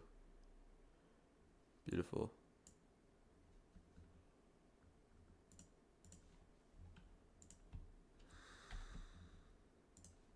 Perfectly. It stops in the midpoint. It stops at the low point. Not some ambiguous level in some supposed supply zone. I am teaching you technical science, not retail mumbo jumbo. I'm sorry if that hurts your feelings, but I have to sometimes grab you by the lapel and shake you and say, look, pay attention. The details here, you can't argue with them. There's none of this exists in supply and demand. It doesn't exist. It doesn't exist in anything else but my work. I didn't have to teach this to you. I didn't have to bring it out to the public. And I'll be honest with you, there are some days where I wish I would have never done it. And I feel guilty by feeling that. I do, because I know I've been gifted with it. And I also know that there are people out there that if they were in my position, they would be abusing it. And I'm trying to be a good steward with it. And if you don't take advantage of what I'm sharing, I'm not going to be alive forever, right? If the good Lord comes and takes me, you don't have that experience anymore. You have just whatever I've left behind me. And I want you to take advantage of the time I'm willing to share with you, because this year is it. And once it leaves this fair value gap, where's it go? Right down to the fair value gap low, to the tick, and stops. Trades back up. Where's it stop here? Midpoint of the fair value gap right there. Consequent encroachment, stop. What's the chances of that being just buying and selling pressure and they just happen to be right? The trader that goes into the marketplace here, the buyers and sellers rate that price. What's the chances of them just being exactly where the algorithm is going to reprice to for that very logic? What's the chances of the trader meeting another trader rate that price right there to give that tick right at the bottom of that fair value gap? What's the chances of two traders coming together to meet at the consequent encroachment midpoint perfectly right between this candle's low and that candle's high? What's the chances of that randomly happening? What's the chances of every one of these candles open and closes to be exactly on that fair value gap high? What's the chances of that? What's the chances of that candle stopping dead in its tracks right to the tick at the fair value gap high, and this one as well? Folks, listen. At some point, it's absurd to arm wrestle this. It is what it is. It's okay. It's okay. Everybody that believes what they think the market is doing, we all believed it at one point. I did. I believed it too, until my eyes were opened. And I saw exactly what goes on. And my hands are all over this. My fingerprints are all over this. And for some of you, that's painful. I'm sorry. I didn't mean for it to be a sharp pointed stick. But you can't change it. You can't undo it. It is what it is. And it's my interest for all of you is to just use the information I'm providing you to make changes in your life while you can. Not all of you are going to get rich. Not all of you are going to find profitability. Some of you are just not going to be disciplined. There's not going to be a fault of mine, and it's certainly not for a lack of trying on my part, because I'm proving it. My students are proving that it works. I'm proving every day. I'm proving consistency and precision every single day. And that's all I've asked you to do is show up. Because if you show up, I'm going to give you evidence every single day that it's absolutely undisputable. So nobody else has my enigma. Nobody else is going to be able to walk the market like I am on a leash in front of everybody publicly. I've tweeted it this morning, was one of the first tweets I put out. The cherry pick challenge. All you have to do is put out there in public where the market's going to go next. A level, not a zone, a specific level. And then you have to engage and trade it, and trade like you see me doing. Very precise entries, stop losses really tight, taking partials along the way at specific elements like I've taught in my content. I'm sorry, but until you actually try to do that, if you don't want to believe what I'm teaching and executing on and showing examples of, and my students are actually doing it too, you're not going to appreciate how difficult this would be to fake. Like, I don't have the focus or the attention span because I have difficulties focusing on anything but one thing at a time. So I have to block out a lot of things that would be distracting. Conversations around me, TV's playing, I can't have that. So whatever I'm doing, I have to be focused on that one thing. And I get irritated if I'm taken off of focus. So I don't have multiple monitors and multiple laptops, recording multiple different setups and then going in and cherry picking this and cherry picking that. No, I have the setup I'm looking for and I'm recording it. If it fails, you see it. I have no problem sharing that. I showed you this morning. I forced myself to go into the marketplace in the morning, trading exactly how I would trade. If I had a gun in my head, what would I do right now? I was able to get 5 handles, but I wasn't able to hold for the majority of the move to get that liquidity run at 40.36 or 40.40. So, okay, big deal. I don't want to engage in those types of movement. I want to be in when the market's really predisposed to be free to move. Give me 10 handles. Give me 10 handles of a range. Then I'll operate. Then I'll engage. Then I'll go in and participate. I can do a lot of these small little micro moves. What would that look like? Well, we have a fair value gap here. Trades up into that. And let's just say that I don't believe at this moment that it was going to go down to this level here. But I do see this as a sell. Well, how would I trade that? I would look for this low to be taken out right there. So that would be my trade. Going here to here. That's a very, very small little micro range. But that's 2.5 handles that you can get right there. And then do the same thing somewhere else. So there's 2.5 handles there, and there's your 5 handles for the day. But that's not a lot of money. It's only $250. Right. But when you're doing it with 10 contracts, it's $2,500 per day. You have to think modularly. Small little pieces of the elephant is how you devour it. You don't try to swallow it in one bite. Small little incremental moves and find consistency going in looking for these surgical strikes that repeat over and over again. Everything repeats. There are times when the market will go into sloppy consolidations. You want to learn from me this year how to identify that. See what it looks like. And then also study price. Study it. Don't look at me when I tweet you and say, okay, this is low probability. Don't turn your charts off. If you're new, that's not an invitation for you to turn your charts off. That's for you to go in and really study price and contemplate, okay, what do you think is going to happen and see how many times you get wrong. So that way you understand. This is painful if I try to push. Now, for my seasoned students, they are to turn the charts off and walk away because they understand that they've been here before. A lot of you have just met me this year. A lot of you have seen me before, heard terrible things that aren't true about me, and then said, I'm going to ignore this guy. Okay, he's a scammer, he's a fraud, he can't do anything, he's not showing me anything. That's different when you really take a step into this realm that I've created, and you see proof. You see elements of precision, executions, calling it beforehand, and students that are doing it and making real money. So I believe that this week was very fruitful. We had a very productive week. And because it has delivered what I would reasonably expect for the entire range for the week, I'm done. I'm not going to be doing very much on Twitter, and I won't be doing anything else on YouTube for the rest of the week. So you have plenty to go through and study. You have tweets to look at, you have back testing and things to look at. And I will resume, obviously, going into the weekend. I'll give you my pre-market analysis again on Sunday. And I'll try to do my best to have it up by 11 o'clock on Sunday. But understand that I am a family man. I have a wife that likes to tell me when I can't do certain things like anybody else's wife does. And to be happy in a blissful state of marriage, I try to do what I can to keep her happy. So my weekend schedule is obviously in the hands of my family. I can have plans going in, but they dictate everything. in the weekdays, I control everything. But on weekends, I relinquish that control and allow my family to call the shots. And if they make a decision to take me out of what I would have allotted from my time to do the recording or the analysis, you're just going to have to accept that. Okay, I had several people complain, can you do it earlier? This isn't fair to us. It's got to be fair for me. I'm the guy that's doing it for free, and it has to be something that I can accomplish.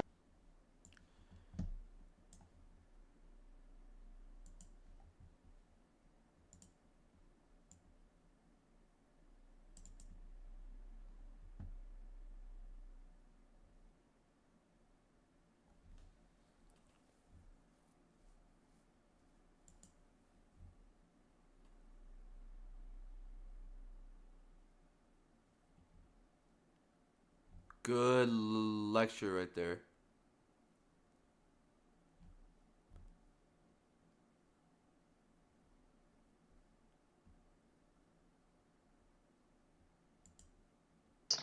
So today we're going to be going over ipta cycles and power of three and how they go hand in hand, how to use them with bias within MMXM deliveries, how to anticipate candle open, low, high, close, and vice versa.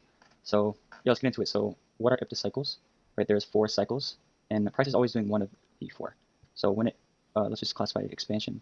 So one of the 3 things happen after expansion. We all know what expansion is, but what happens after? Right, retracement, consolidation, or reversal. Right, and then after.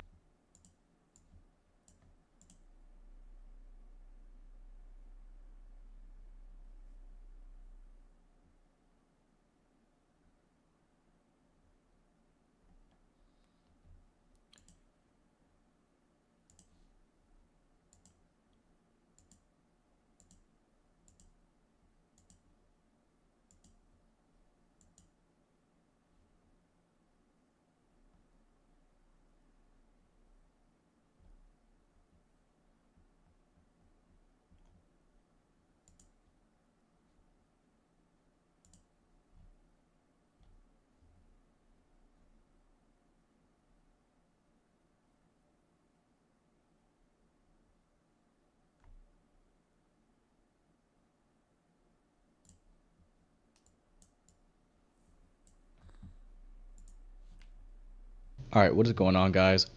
We have a market review today for Thursday, June 13th, 2024.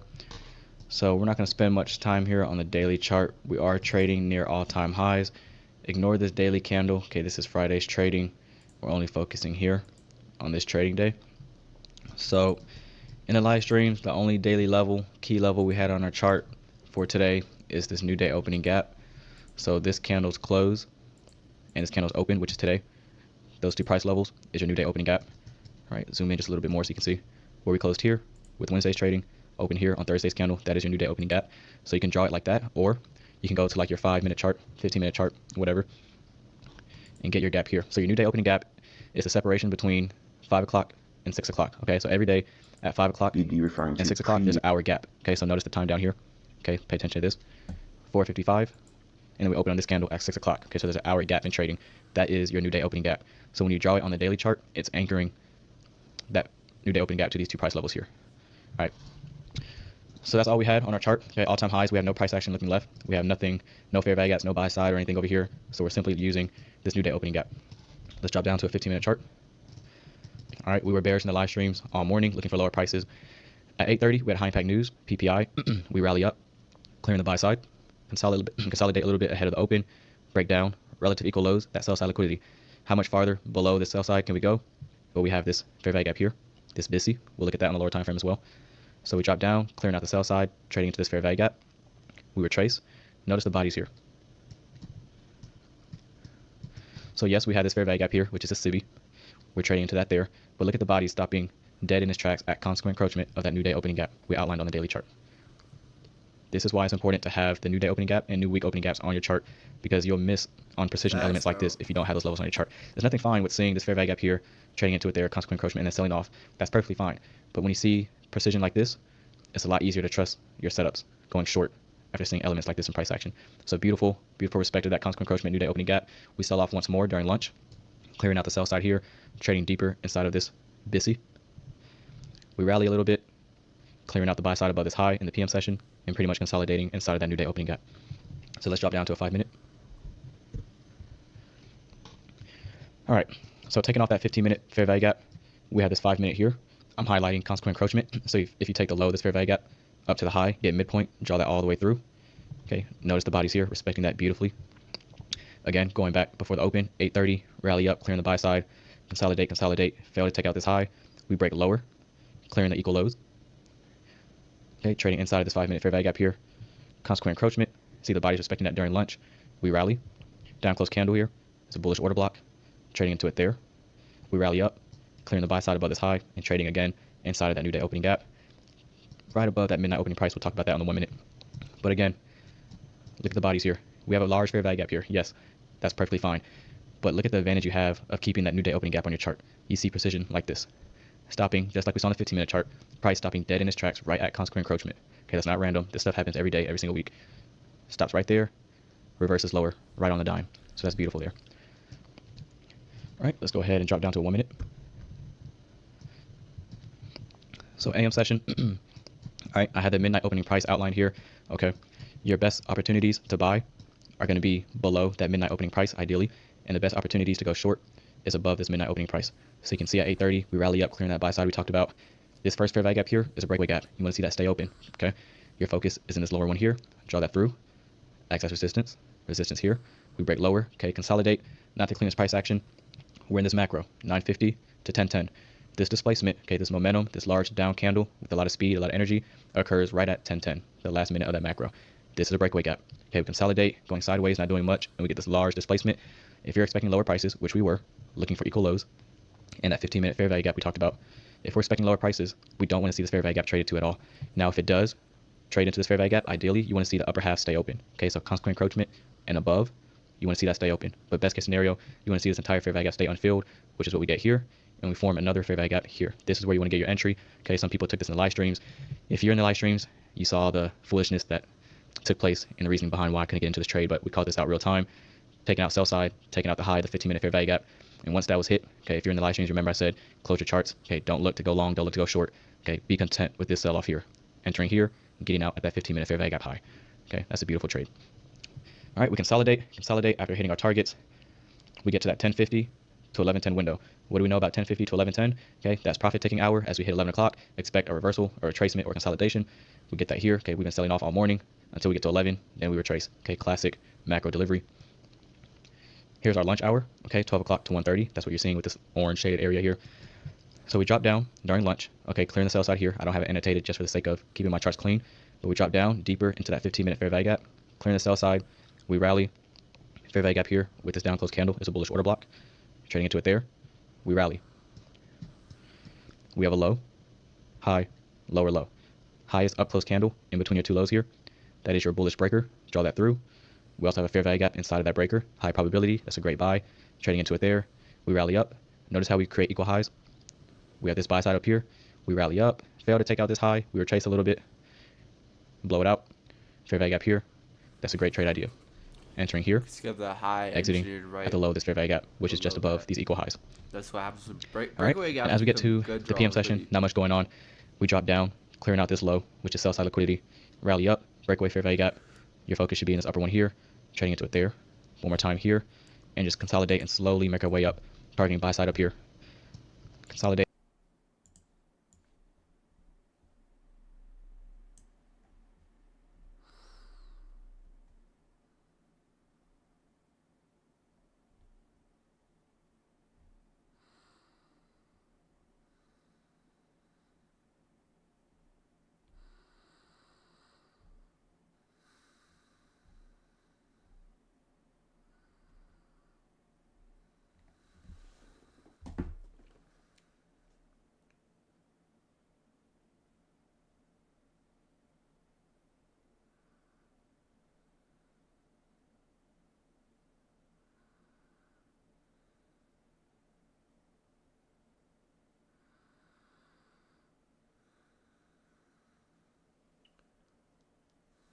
All right, I wanna hop in the charts for a little bit. I think after every lecture there should be some backtesting. Can't just be watching lectures over lecture over lecture over lecture. I don't think that that's very beneficial. Even though it might feel like it is. I mean, maybe at the start, I want to go over some weekly profiles here.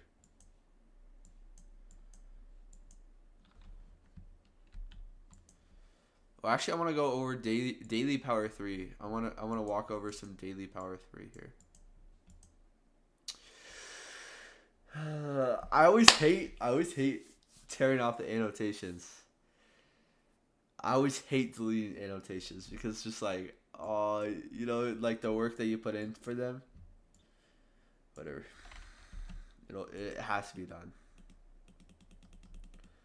Okay, I want to go over this.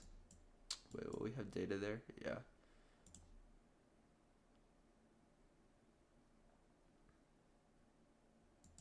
These weeks and then power 3, how that fits into the weekly candles. So as you can see here, we had an open, high, or let's go here first. We'll do the 5th first. We had open, high, low, close. So we'll do like 4. That is thick. We'll do thick lines for the weekly open, the weekly high, and then we'll do very small ones for the body, for the open and close. No, the open, yeah, and then close, and then the extreme high and low are seen within the wicks. So what does this look like on the daily?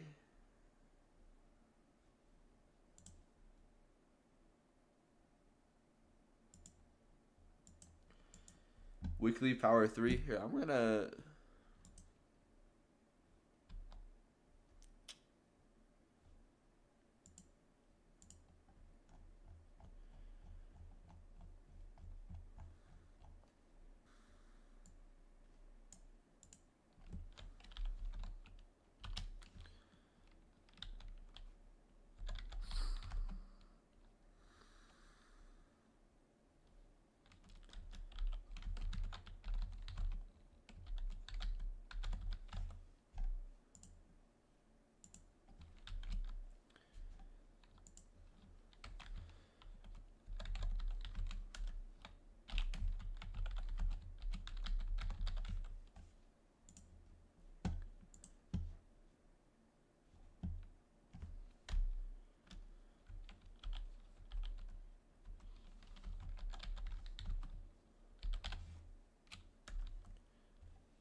So we have open, high, low, close here.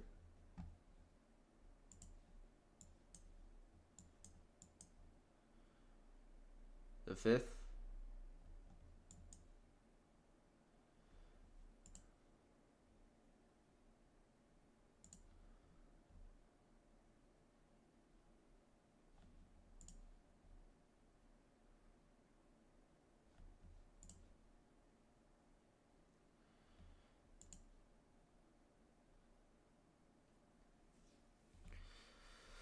Look, I kind of want to do this on NQ instead, actually.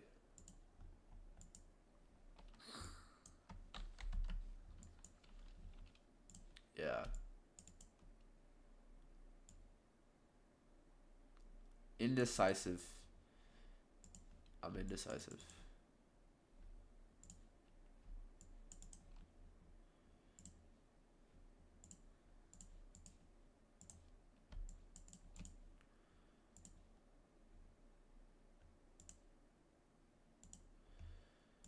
What do you have here? Open, low, high, close.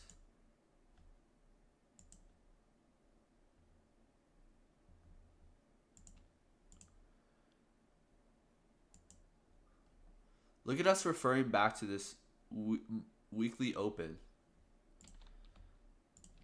Weekly open. Precisely tapped.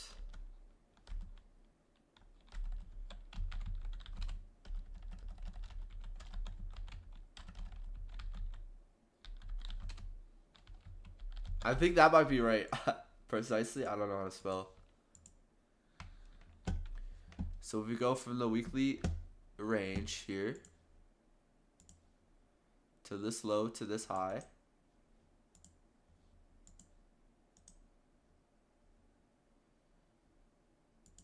Here, I'll create a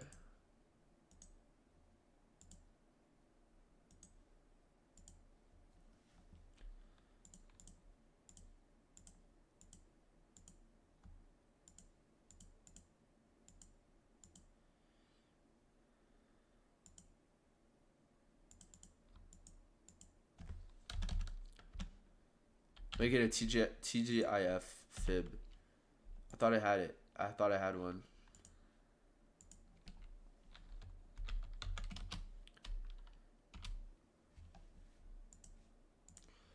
So you see Thursday caps the daily range. This is a classic bye week. Classic bye week. Tuesday, low of week.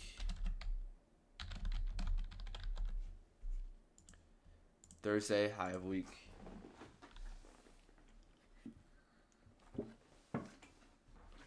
Thursday, high of week.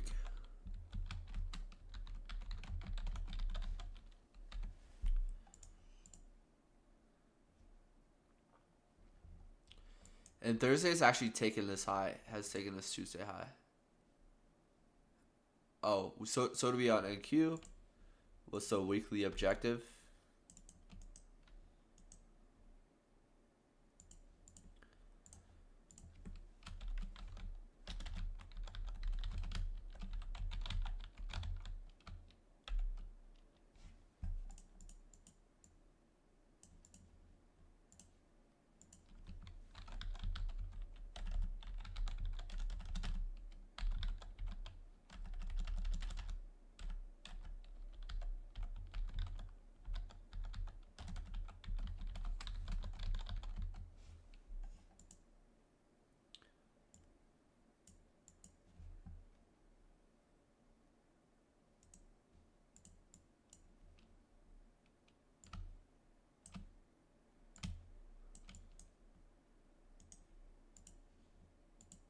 We'll do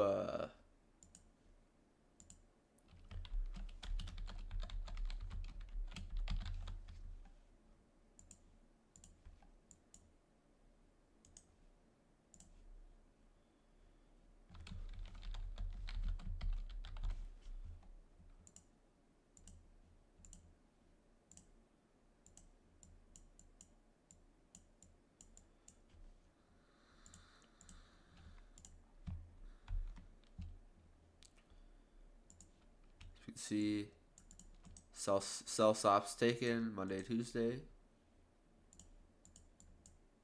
And we repriced the buy side liquidity there.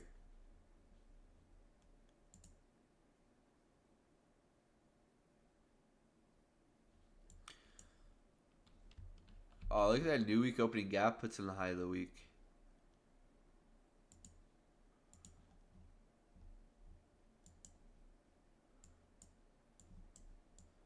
Oh, this kind of sucks because it's past the... Oh, you don't have data for it. Of course.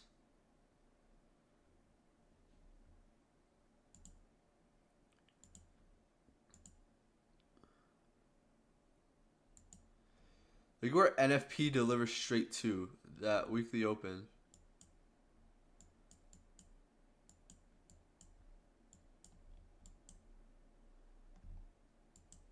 Damn, bro.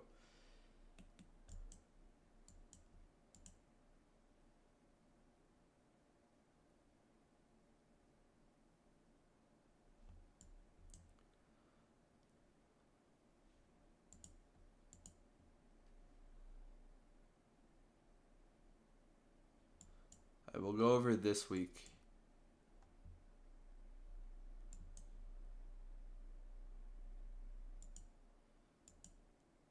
So we have a classic sell week.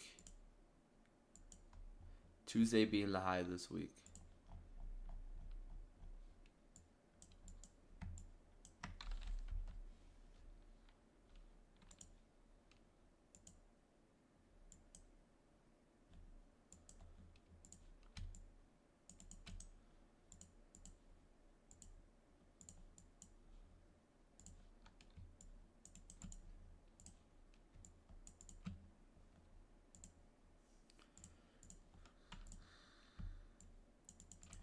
open, high, low, close.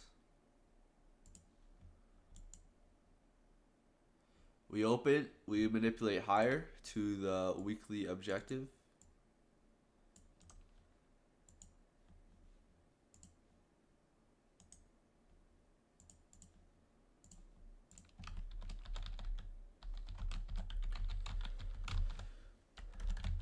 You can see the respect to PD rate.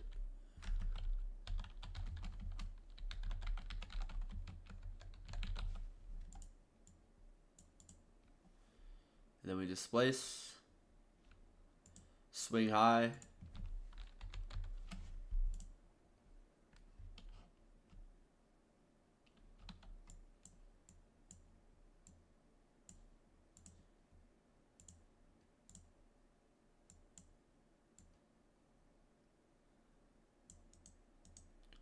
manipulation,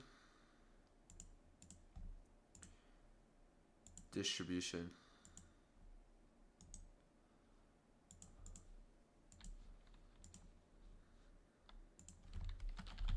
Distribution.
Or above the new week.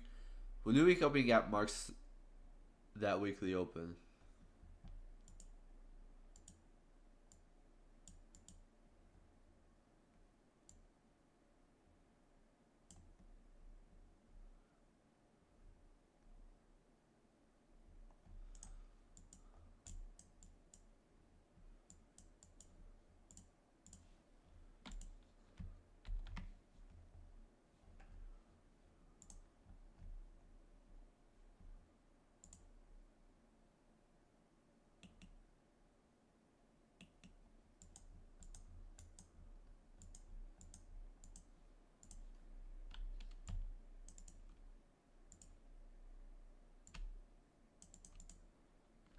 Alright, let's look at this daily candle here, the first day of the week.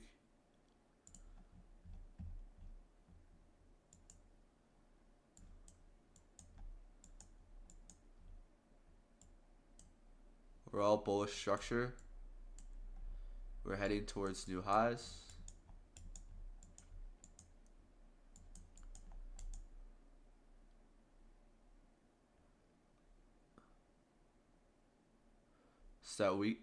That's that monthly open.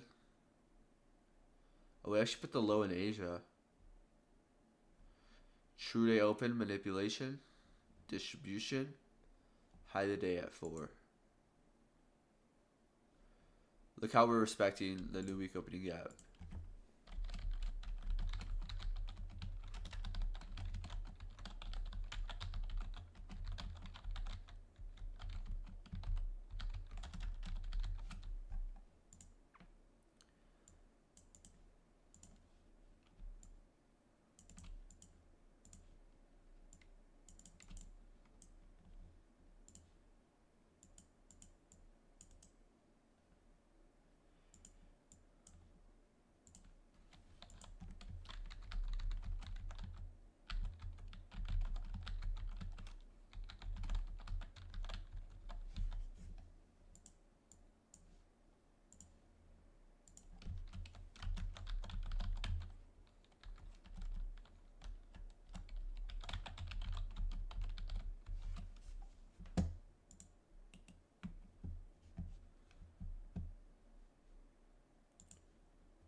Look, perfect.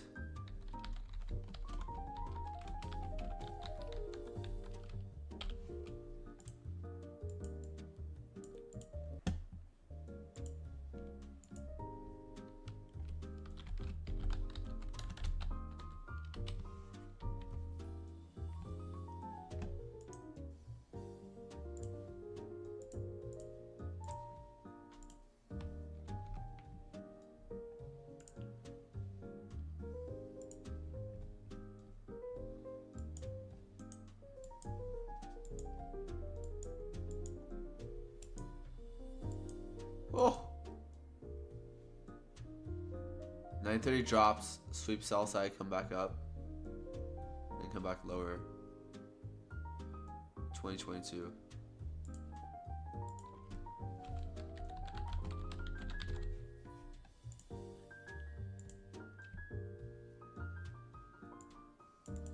Oh, beautiful delivery.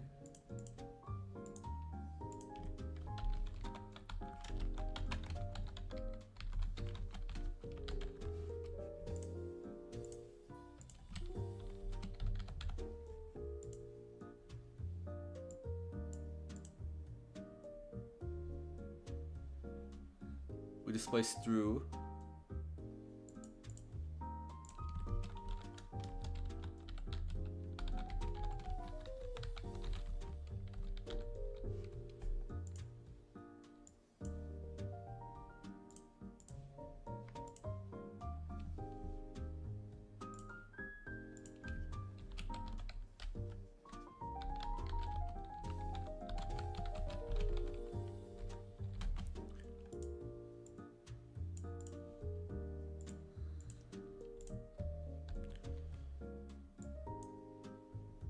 Buy side taken at 4, or do we come? We got price 2 at 4.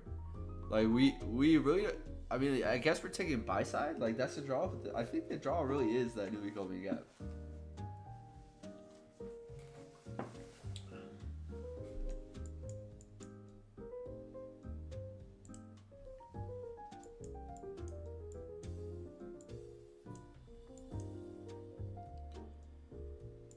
Eight opens, get just straight distribution up to Newbie Company gap.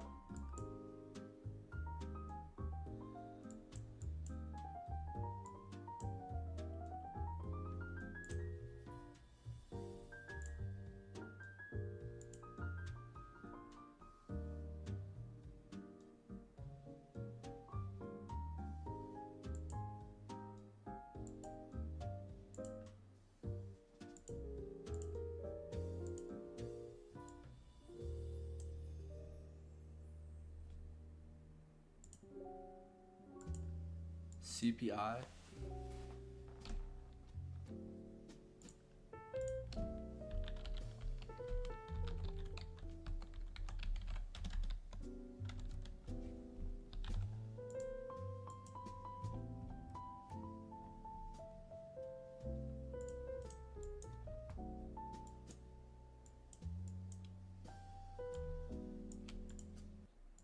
Buy side met.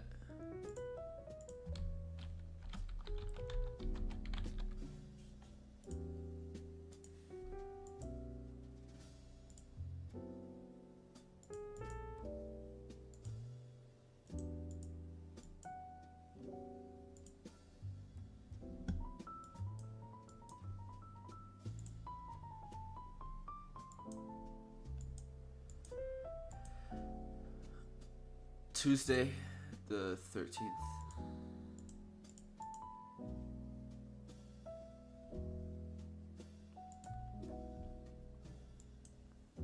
Oh yeah, I think we have divergence. Do we? I don't think. Actually, do we? No, we don't.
We never even traded in this.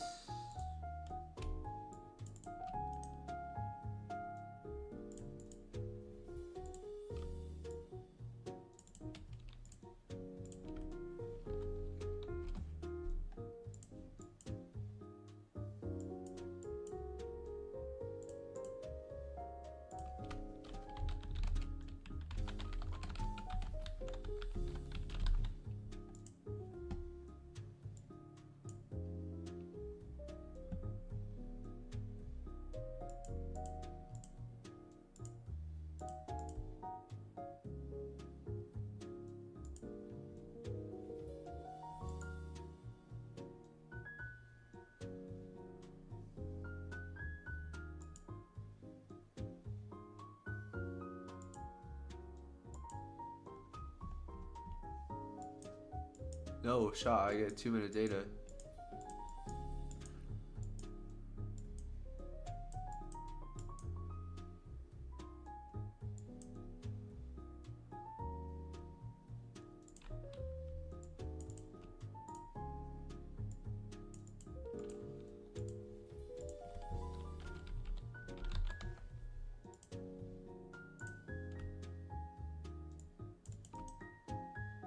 Mitigation.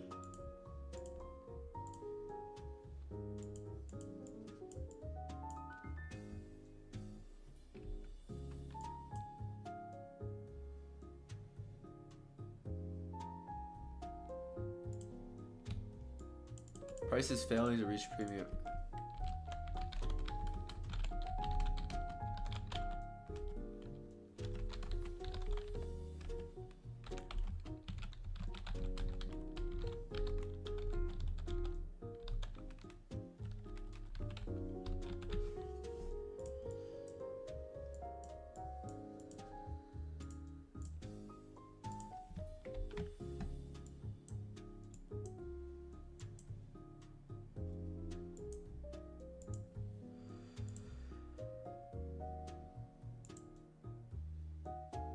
I don't have historical data to go back to the 15-minute. Alright. It makes perfect sense. Perfect sense.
Oh, it's CPI then FOMC. Oh, notice how price was in a hurry to trade before FOMC, so FOMC could distribute towards the objectives.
How did I finesse the 2-minute chart? I finessed that.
The high a day actually was put in London or Asia.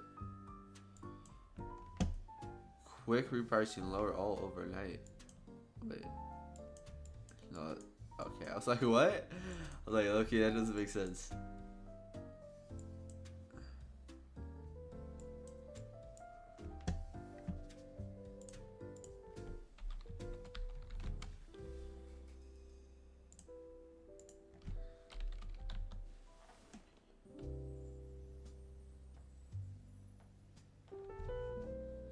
Take that on $1 yen.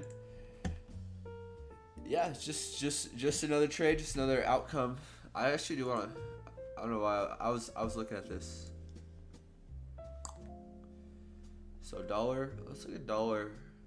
The only reason why I don't know. I just think dollar's delivery is just so. It's kind of difficult right now, in my opinion. Overall, we delivered straight to constant encroachment of this wick. We've now put in a swing high. So today we put in a swing high here.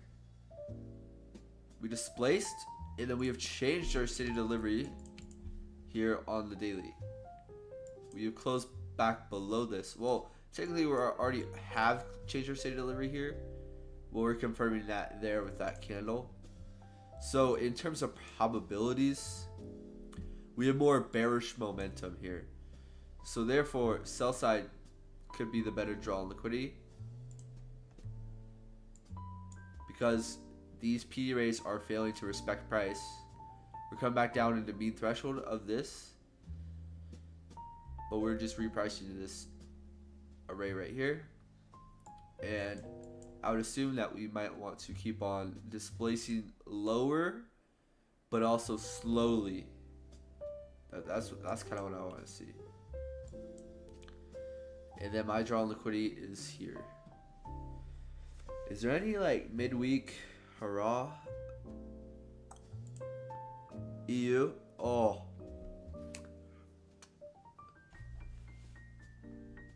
Exactly like we drew up. GU? GU, I did want to see retracement back into here, but it would make sense with a bullish EU and a bearish dollar that we would deliver to buy side objectives here and then probably here. NZD, New Zealand dollar. Australian dollar looking for this fair value gap. Consolidation, finally broken away from that. And then USD, Canadian dollar, I'm looking for this sell side objective. But overall, this forex pair,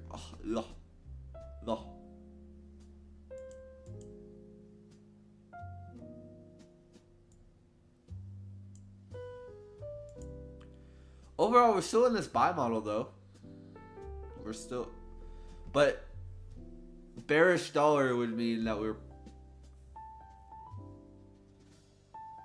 bearish dollar wouldn't support that. What's your strategy? Trading the AM session on indices.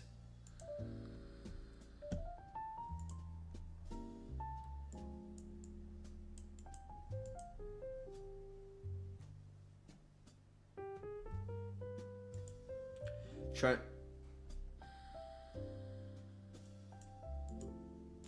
Do you want to look at Tesla still? Yeah, look at Tesla, man. I got my portion of that move. That was kind of nice. And I added to my I bought some more. I bought more Tesla. Just like for a while. I mean, it's in my Roth IRA. We'll see what Tesla does. I mean, I don't think that company is gonna go extinct.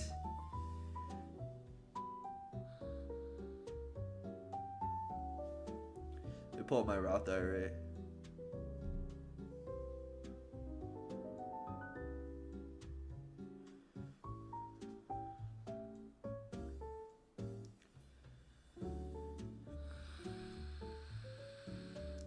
%19% in my Roth IRA in the last year. I am a fund manager. How long have you been trading for? About a year. I would say, any tips? ICT concepts.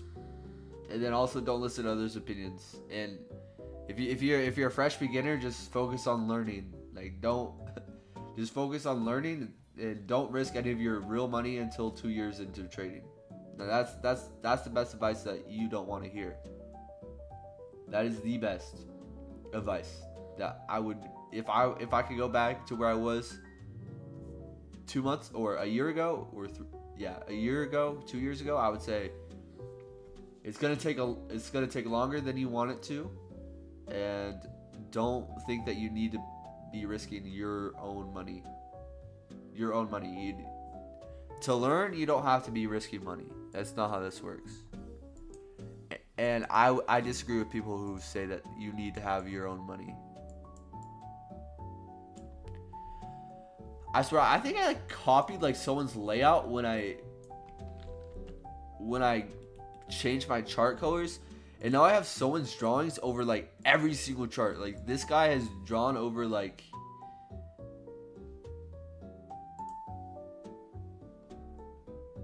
I want to see buy side on AMD, honestly. I kind of want to get into swing trading stocks, but I also don't want to mess up what I'm doing, you know.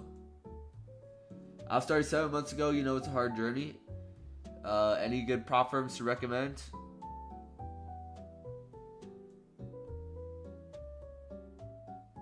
I would say don't even think about a prop firm. I personally do not care about any prop firms because I know that I'm not ready yet. I would say don't worry about prop firms. Just focus on trading, not payouts. And that's what so many people do. They focus on trading, or they focus on prop firms.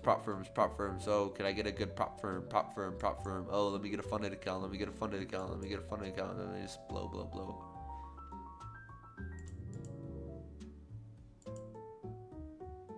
That's what I would recommend personally. Just focus on learning instead of prop firms and money. Because your overall mental is likely going to be better, and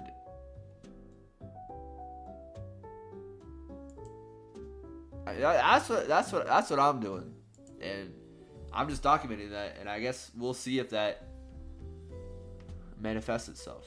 See what I'm saying though? Like, whoever I like copied my chart settings from, or like it wasn't my chart settings, it's a chart layout, and then I made my own layout, but then like all of these drawings are all over like every single this guy was charting everything.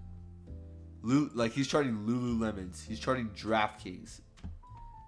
Like, jeez, it's like every single thing you could imagine.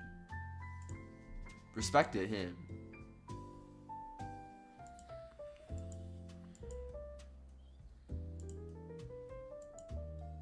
And part of me also kind of want to trade commodities, but I also know that like I would think like swing trades or longer term.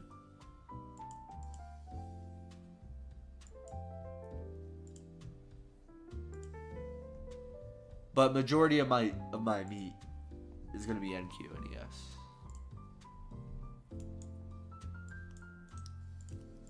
What do we have in the cards for NQ today? Let's see where the new day opening gap is.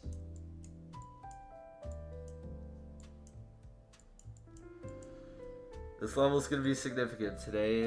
We have CPI.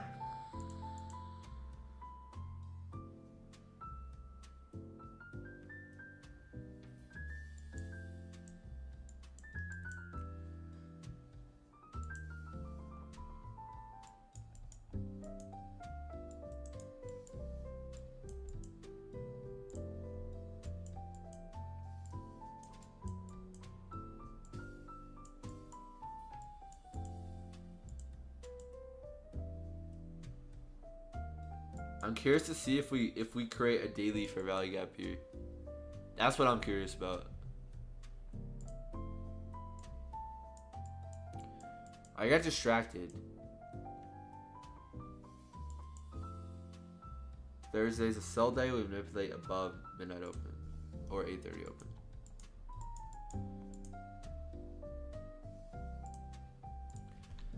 Tuesday high wheat.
See, I have the institutional order flow entry drill is a 3-minute pretty much fulfill of a fair value gap right here. Fair value gap in, fair value gap out after taking buy side.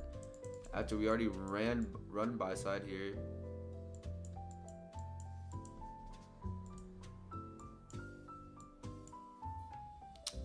Below that new week opening gap. We've now broken through it. We're now likely going to seek sell side.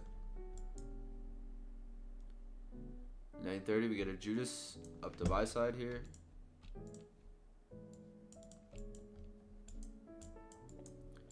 Then we end up breaking down. Fair value gap in, fair value gap out, seeking sell side objectives.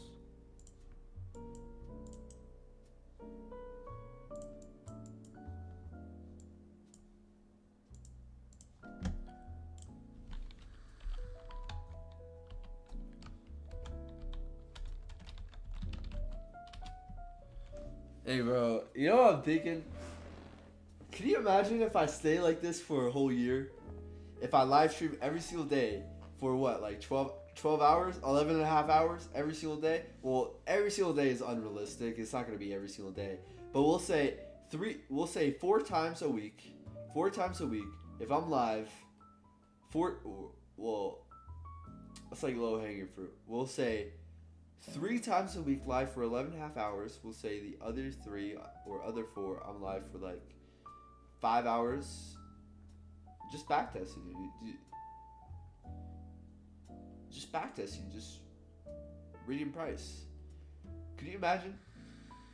Like obviously there's gonna be times when I like want to stop. In Thanksgiving I'm actually going to visit my grandma in Dallas. So I won't be as. I likely won't be able to have videos, or I likely won't be. I can't be live, but I'm planning on recording a bunch of videos before that. But that's also only in 4 months. Damn, bro, it's already been half of this year. When I started taking trading seriously, it's been half a year since that. Wow. Damn. It does not feel like that. It's just been like quick, bro. Quick. Life goes by fast if you let it. If you let it.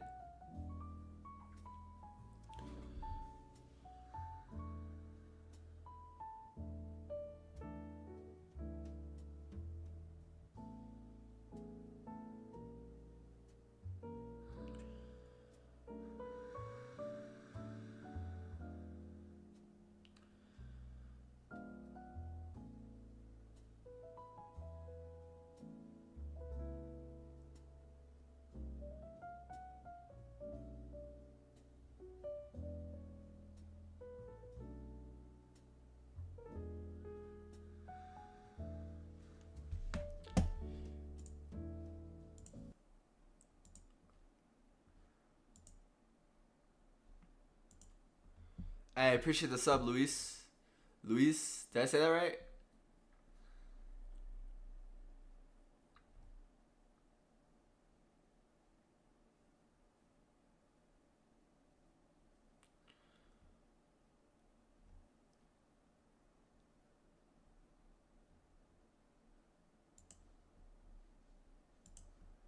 I kind of want to watch this.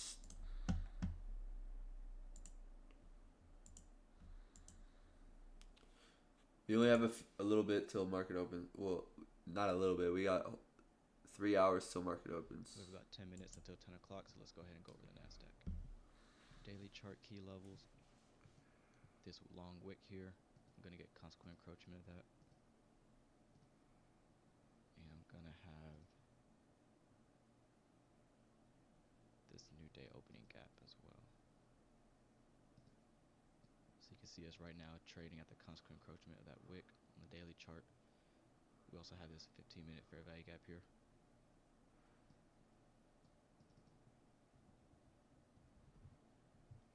Alright. So NASDAQ, we are in a discount. Alright, we're below that midnight opening price. We're below the 9:30 opening price, which is your opening range gap high. So we're below that. And if you take our current trading range from this high all the way to this low, we're also in a discount there. And I like how we've taken out relative equal lows, sell side liquidity right here. Okay, so I like how NASDAQ is looking. If NASDAQ can continue to look strong, I like the buy side up here, these equal highs. These are just way too clean.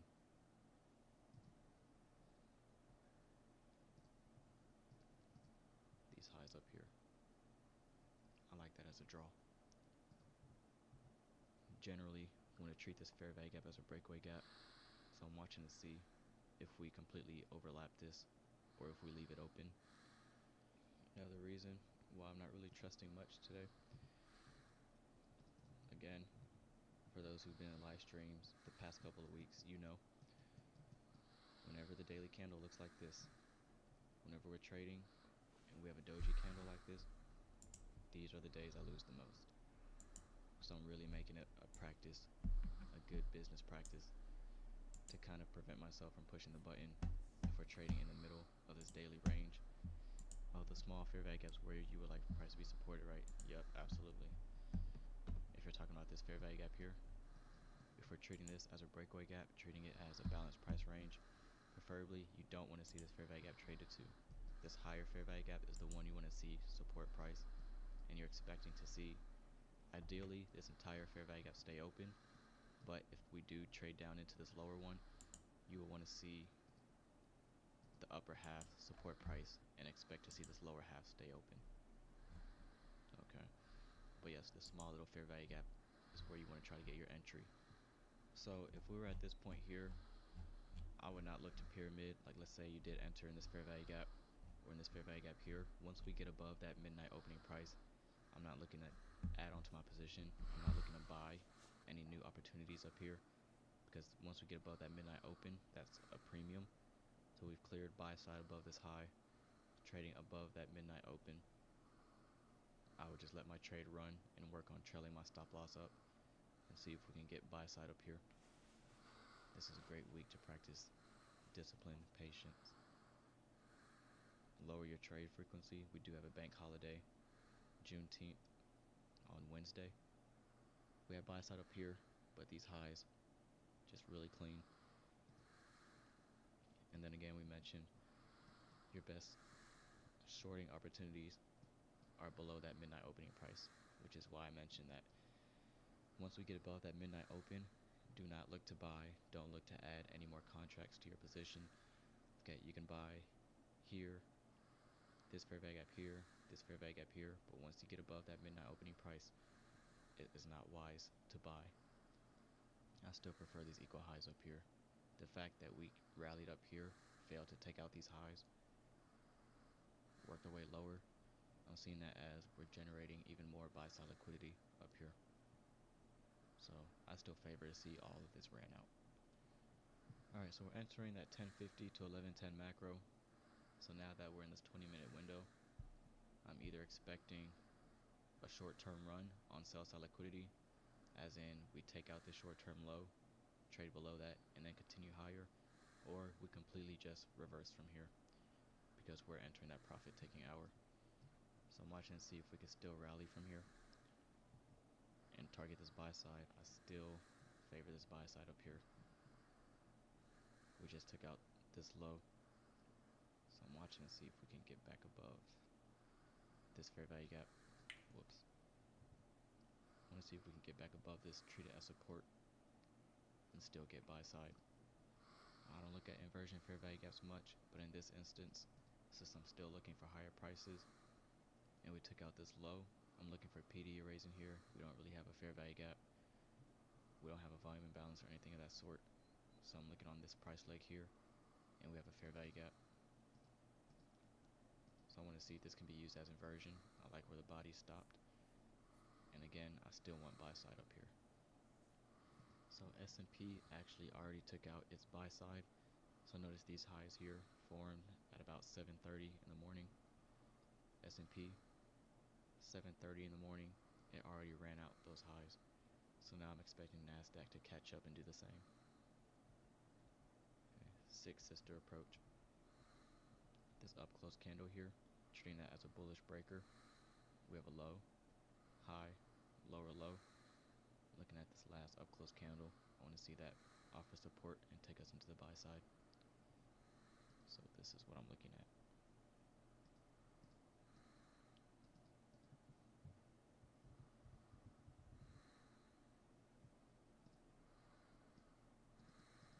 Candle opens, trades down.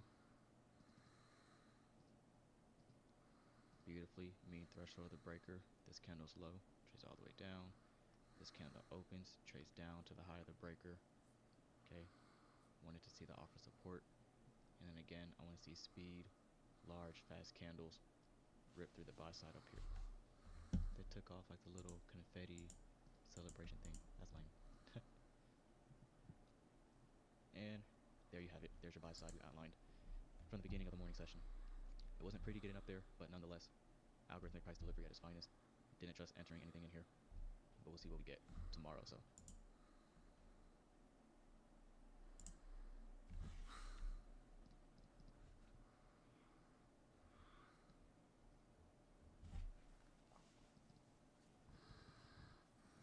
we have a high, low, higher high, last down close candle, seen as a bearish breaker.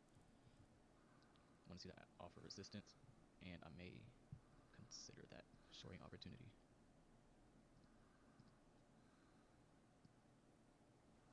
Do that.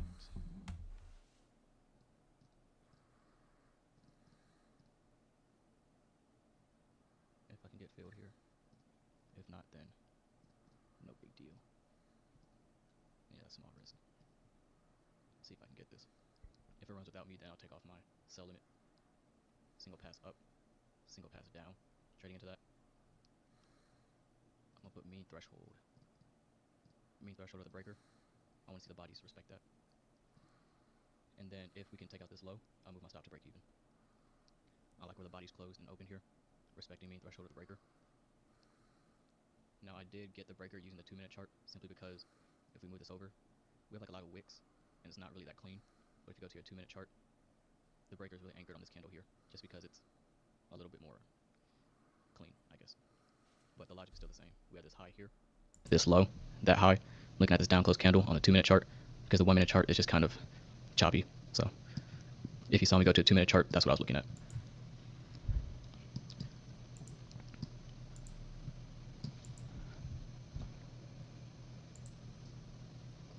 Okay. And I'm moving my stop loss just above mean threshold of this up close candle, right above midpoint. So if we take this entire candle here, oh my gosh, my chart is messy. Hold on. So this entire candle, mean threshold, is right here. My stop loss is placed just above that. I want to see that act as resistance and take us lower and get sell side down here. I like how that candle closed right at the opening price of that up close candle. I love that.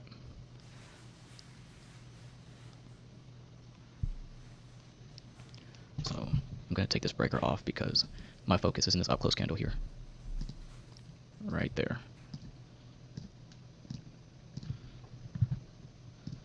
Negative bearish order block. So I like how we close and open right at that opening price. It's acting like a brick wall. And again, I want to see us rip through this low. Already, I don't like how we're stalling and taking forever to get through this low.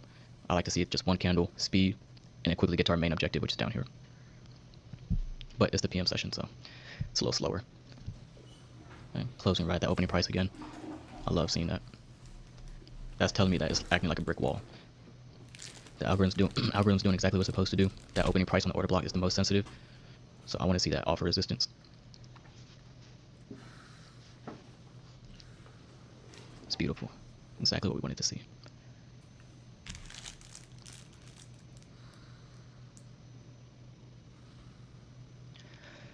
While we're sitting in this trade, we have webinars every week. For those who haven't checked the announcements, we have webinars every Friday. So throughout the week, just send topic ideas, whatever you guys want to cover in the webinars. They'll be about an hour. I'm gonna try to keep it to only like 3 to 4 topics every Friday, just so we don't do like 2.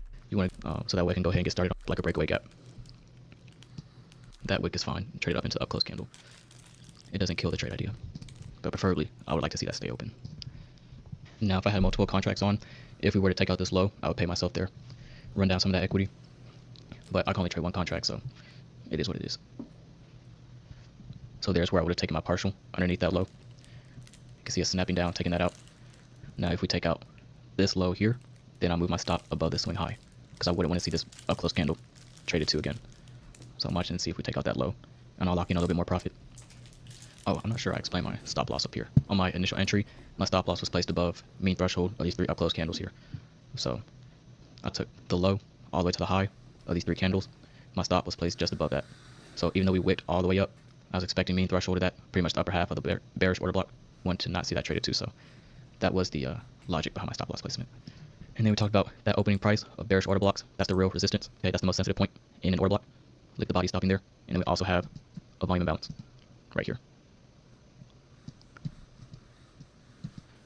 And again, I'm not trailing my stop loss down until we take out this low, if we take out this low. Alright, so we took out this low. I'm gonna move my stop loss above this high here. And then I'm looking for speed, large, fast candles to that sell side. Sell side down here. Which is also, for those who joined in a little late, that's this fair value gap on the daily chart.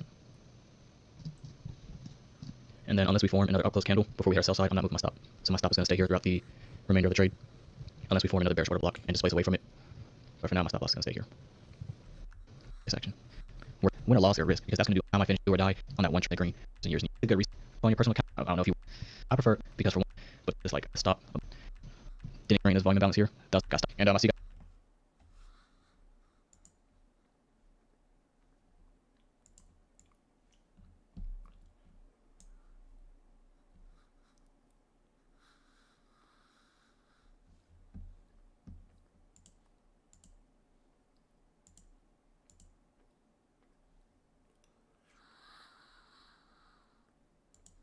Good evening, folks. Welcome back. I hope everybody's doing well. We're going to be doing a quick little review on Friday's price action. All right, so here for ES, this is our daily chart. We won't be looking at NASDAQ today, so my focus was on ES, as you all know. If you've been following along my Twitter account, if you don't know what that Twitter account is, go to my YouTube channel on the main page, and you'll see in the upper right hand corner, it'll say the official Twitter of the Inner Circle Trader.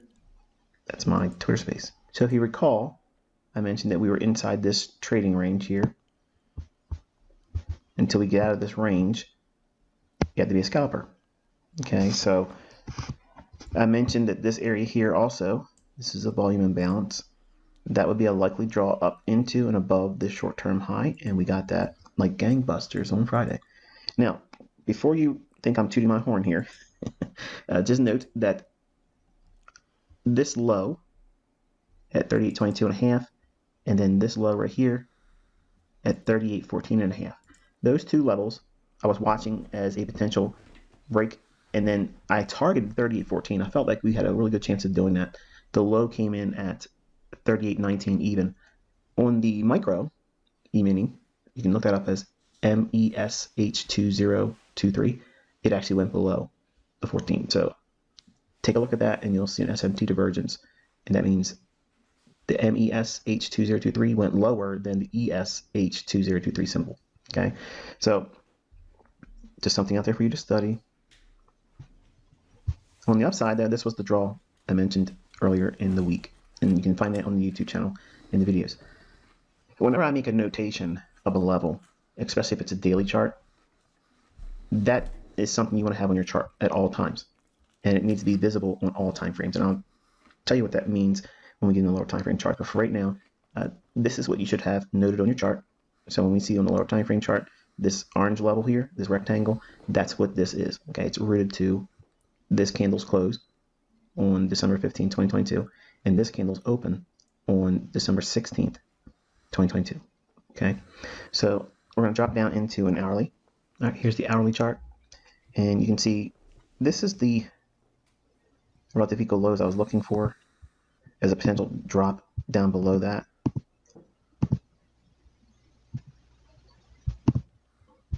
So I was looking for that 38.14 based on these old lows. Okay, so in the event that non-farm payroll wicked down below that, that would have been what I was anticipating. And then if it would have done that, I would have been looking for something to draw back up into the very minimum right here. And then if it was to accelerate, obviously, you know, going back a little bit further, looking up into here. And this target was mentioned as upside earlier in the week. On a non-farm payroll, you know, I'm not going to hold something to that level, even for a demo trade. Okay, so just keep that in mind when we go through our example here. So we had nice sell side liquidity resting below these relative equal lows. Sell side is sell stops. Anyone that's long or wants to sell short or is trying to make money going down if the market goes lower, if it goes below that and rejects that, that is a stop raid. And then we would look for the opposing buy side, which would be here, here, and above here. And then if it's really going to have an extrapolation to the upside, that orange box is that daily volume imbalance I mentioned early in the week, last week. All right, so we're going to drop down into a 15-minute time frame, and I want you to take a look at this candle right here. Okay, that's Friday, and again, always have your chart at New York. You're going to get tired of me saying this all the time, but you'd be surprised how many folks on Twitter, how many times people send me a message through TradingView. They'll leave a comment in videos. If I comment on somebody else's video, they'll ask, you know, how do I have my time set like yours? Incidentally, also, if you've been following along on the ES in my commentary on Twitter, you have discovered that I am time traveling. I'm 10 minutes ahead of your chart. That proves I'm doing it live. Can't with real-time market replay function study angels that want to say that this is always hindsight or chair. Go to there, and we're going to drop a level right there. So 38.47.5. We'll make that purple. Don't ask me why. I just want to go there. Thinking of Prince. I'm not a Ravens fan, by the way. I got a lot of people asking, "Are you a Ravens fan?" No, I don't like football. I don't like it at all. So that right there is our filter for Power 3. Now, what does that mean? Well, for Power 3, if we're thinking that it's going to go down, you would ideally want to see a move above it and then go back below it and then create some kind of selling opportunity and then reach down into that 38.14. But we got real close to 38.14. Well, 19 is, in my opinion, close. It's only like 5 handles away. So if we see this run up here on non-farm payroll at 8:30, and we're not trading on non-farm payroll. I pushed the button and managed the position, as you'll see here. And if you watched it already on Twitter, I showed a screenshot of each progression as I was calling each level. The whole business is on Twitter. So I'm trying not to steal the thunder from going through those tweets yourself. I know it's probably daunting for some of you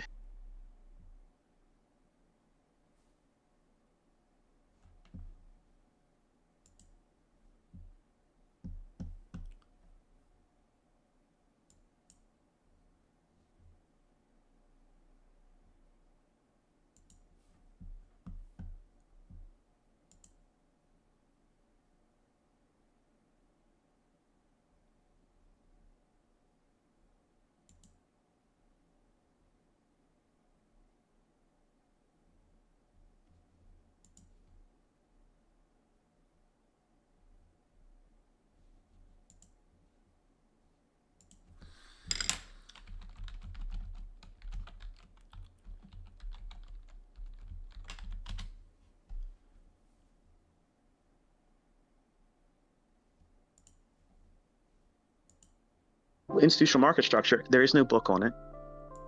Goldman Sachs boys don't know it. Nobody else knows it. I taught it, okay? Because I pulled it out of the logic that the algorithm itself utilizes when it books price. I don't give a fuck if you believe me, because I'm using it every single fucking day and to the tick precision. And I'm sorry, I gotta let it out sometimes, because I'm tired of seeing jokers pretending that their bullshit is what makes these markets go up and where they go to. It's all horseshit. It's doing something that is mathematically calculating at specific elements based on what's the primary driver here. The market's going to go up to those relative equal highs, which is exactly what I teach you to focus on initially when you're learning with me. You have to know where those areas reside first. Trying to teach this kind of lesson without you understanding why those two equal highs or relative equal highs at 10.20 and 13.20, why orders should reside above that. I would be unsuccessful in trying to teach that. This would be like, this is bullshit. I'm not going to spend time trying to learn this. But now because you know what relative equal highs have above it, which is what buy-side liquidity, you want to know what's going on, what's the science, what's the technical fucking science, why the market's going to go above that. Where's it going?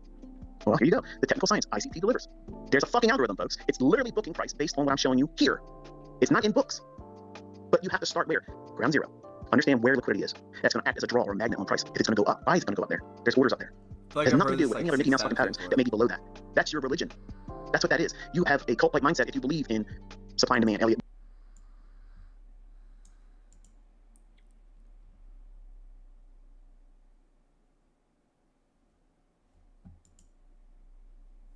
You want to have a handheld experience where I'm doing all the screen captures for you, all the busy work for you, but you're never going to learn doing that way. Okay, so I'm preaching to the folks that are trying to learn.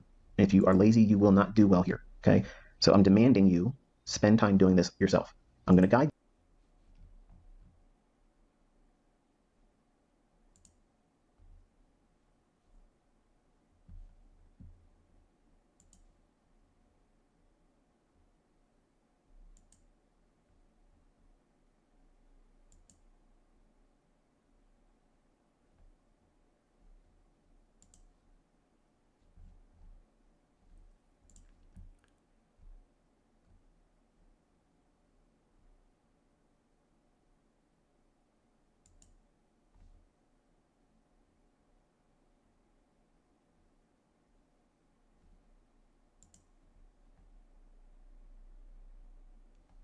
you, but you have to be able to do it yourself. Otherwise, your trading journal is going to be empty, or you won't have one, and you won't have the benefit of learning. So at 8:30, we had a run above that level. And I noted on Twitter real time, I said, take your attention to 38.14 because it could easily just spike down there. Now, had it done 84.14, and if it expanded beyond that, I had 38.04 also noted as a potential level.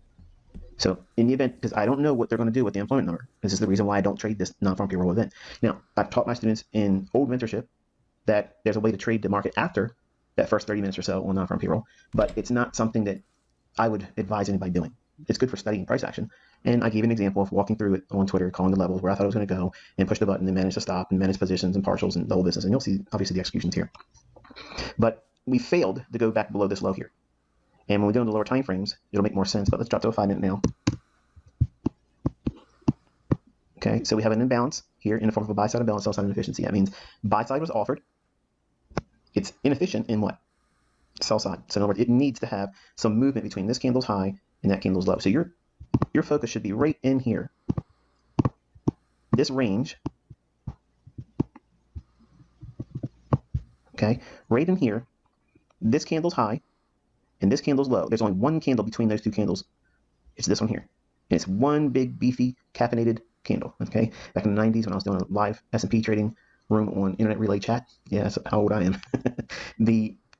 Every time we would create a big candle like this, I would call it a caffeine bar. And it's just a lot of energy. And you hear me sometimes say, I want to see an energetic move. Every time I say it, my mind goes back to the good old days on Merck. But your eye should be gravitating to these types of movements. This is a buy side imbalance, sell side inefficiency. Its category for a PD array is fair value gap. But its distinction is a buy side imbalance, sell side inefficiency. BISI, B-I-S-I. Okay, so don't bother Googling it because this is all my language. This is my vocabulary. I created this so that way you can differentiate what it is I'm referring to. And throughout the year, you'll know exactly what this is. Okay, by this time next year, you're going to be a pro at it. So you can see how we went down into that area here, dipped into it, and then turned around and attacked these relative equal highs.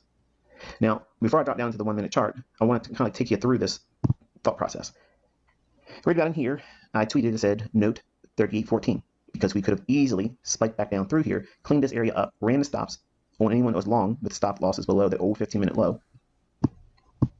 Let me bring it back here so you can see. So here's old lows here, and there's one.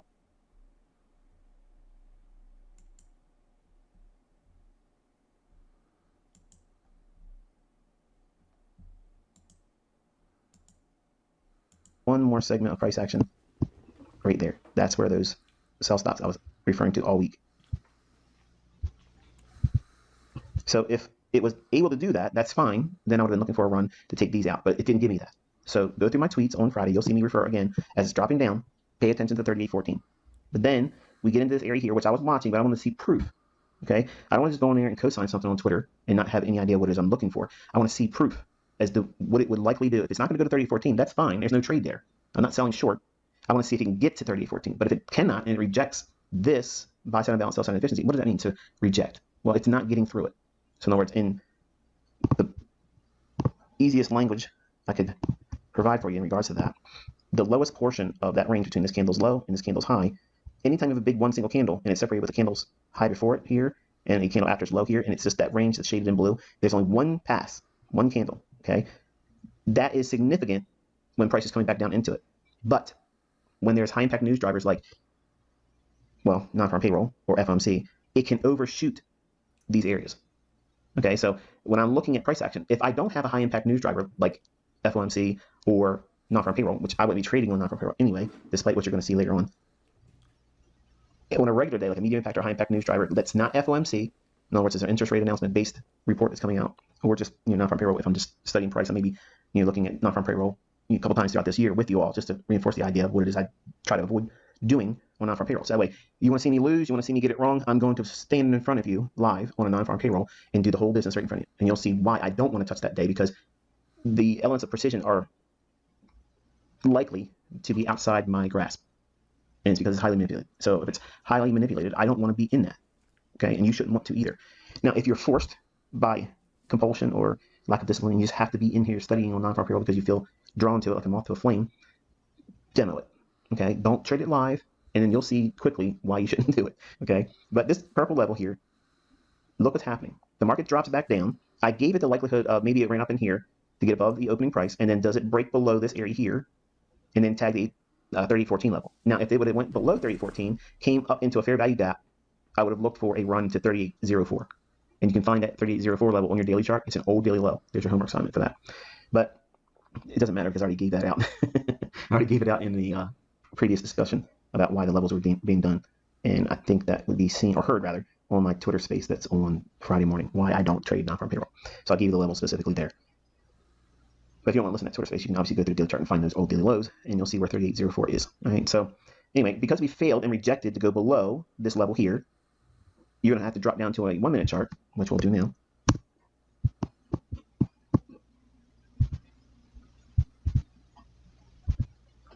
All right, so here's that same buy side imbalance, sell side inefficiency. It's been refined to show on just the 1 minute chart. So we have that drop down in here. Then we rallied. And if you look at the tweets, you're going to see a weird tweet where it says, put a line on 38.39 and 38.36.75. I think that's what it is. And I read it wrong, and I got 50-year-old eyes, folks. I apologize. But what I was trying to get your attention to was here, okay? This little area right there. If that can stay open, and this is what I was going to get at. This area here, if that stays open, in other words, it doesn't trade back down into it. Let me highlight it here.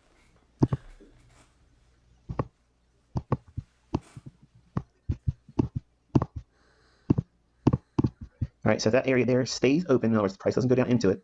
And a short-term high is taken out. Here's a short-term high right there. Okay, so this stayed open, and this short-term high was taken out to the upside. There's a small little gap right in here. Notice where all of this is occurring. See this dotted line here? You're going to see a tweet that I'm going to be able to put right on top of the chart. And you'll see how right here I'm calling that the 38.76 buy stops are in the crosshairs. That means that I'm watching to see if this level stays open and if we get above this short-term high right there. Because if we do, then it's likely to do what? Run to take out these relative equal highs. See, in retail books and educators that teach support and resistance, which I don't trade, they're going to see that as resistance. It went above this high here, it went up here, stopped, dropped down aggressively. So naturally, anybody that wants to make money, they're going to think, get short. And as long as it doesn't go above here, you're good. Put a stop loss up there, it's fine. Well, I teach my students how to attack retail logic and theory because it's based on fallacy. It's based on things that aren't making the market move higher or lower. It's providing bullseyes and targets for people to hunt liquidity. Now, you're going to see a lot of educators, if you haven't already seen it already, and I get a lot of this from other educators, they'll talk about my opinion of the marketplace, and they'll say what I'm saying is flawed logic, and they'll say things like, nobody's hunting your stop. Well, that's not true. Because if it was true, then you wouldn't see my concepts be as precise as they are. The market is delivered on the basis of liquidity and imbalance, rebalance. That's it. That's the only thing that's happening. Otherwise, it's some kind of unexpected event where manipulation comes in, where nobody can determine what it's going to do, and you're going to lose regardless if you're in the marketplace. That's unfortunate. That's what happens sometimes, but that's the inherent risk. That's what everybody takes on when they speculate in these markets with real money. So when the market does, in fact, trade above the short-term high here, any retracements down into this area here, what area? This candle here, from the high to the opening, right at that dotted line. What is that dotted line again? That's the midnight opening price in New York time on Friday. So power 3 is what? We're now thinking it's going to go to here. You'll see proof of that because I've tweeted it. You can still see the tweets that haven't been changed. I don't delete any tweet. No tweets being deleted ever. As it drops back down into this candle's high to open, I'm getting real close to that midnight opening price on Friday. So that means I'm doing what? I'm going to try to buy at or just below the opening price at midnight, because my expectation is, and this is what I teach my students, if this is what the range is likely to do on the daily chart, in other words, this hypothetical candlestick. Okay, let's say this hypothetical candlestick represents the daily chart. Okay, and I use obviously green. So let's use this here.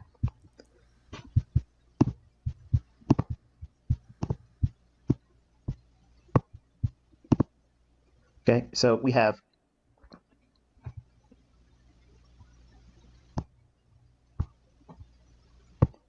this scenario here where we're expecting the opening price. Now, again, think about this candle on the daily time frame. Right now we're looking at a 1 minute chart, so don't be confused by this, okay? I'm just showing you the logic. The opening price would be this price right here. And what gets confusing for some of you, and it's because you haven't been properly mentored, you just listen to other people take my stuff and teach you incorrectly because they're not paying attention, they're not taking notes, and they haven't learned how to trade properly with the concepts. So I'm trying to correct all of you. Okay, I know you're overzealous and you want to go out and make your courses and your mentorships and all that other stuff, but you're actually hurting people. Okay, so there's a lot of reasons why I'm doing what I'm doing this last year, but pay attention, because if you're trying to rip me off and rebrand my stuff, at least do the benefit of helping the people that's going to be affected by you teaching my stuff incorrectly by doing it at least better than you used to. And that means by doing this. The opening price at midnight, New York local time, that is your daily opening price. I don't care what TradingView's opening price is when you put it on the daily chart and like look at the daily candle's opening price. That's not accurate. Okay, that's hours and hours away from what it is that the algorithm is going to refer to. You want to have New York better than you used to, and that means by doing this. The opening price at midnight, New York local time, that is your daily opening price. I don't care what TradingView's opening price is when you put it on the daily chart and like look at the daily candle's opening price. That's not accurate. Okay, that's hours and hours away from what it is that the algorithm is going to refer to.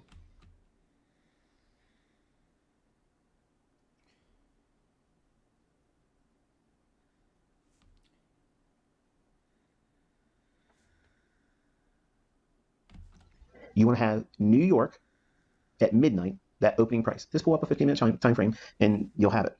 So you want to have that price noted. That's what I have here. Remember, we walked from the 15-minute chart and extended it out in time. If we're bullish,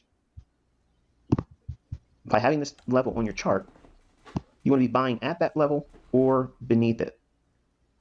In worst case scenario, you want to be buying near it.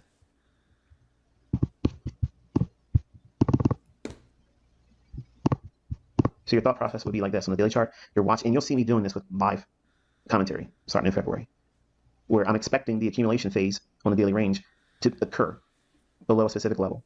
And you'll see how you're in the 90% club. Okay, if you do these types of things and your draw on liquidity, what is that? Well, let's just say this level up here was the 30.95 and a quarter level. Don't be discouraged or distracted by the actual price up here. But let's just say that was your draw on liquidity. Okay, I don't want to be unrealistic and say that you would have known about the volume imbalance had you not been watching the videos. If you would have watched the videos, then obviously you would have. But let's just say that was your draw on liquidity for buy side, based on the weekly chart, based on what you expected in terms of higher time frame analysis. I can say this because you watched me do it this week. Even though I was looking for something down here, it matters not. What I'm showing you is the logic as how I shifted gears intraday Friday and worked in this whole scenario here. But you would be trying to buy below the midnight opening price on any day Don't think this is just a non-farm payroll event. You're trying to buy at the opening price or below on a daily candle when you're bullish.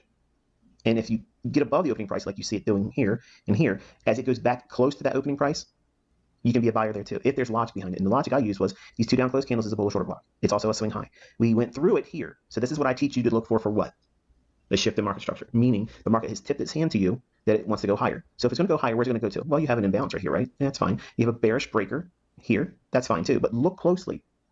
Actually, take a step away from your computer screen, back up in your room right now. Look at this chart a little bit further away.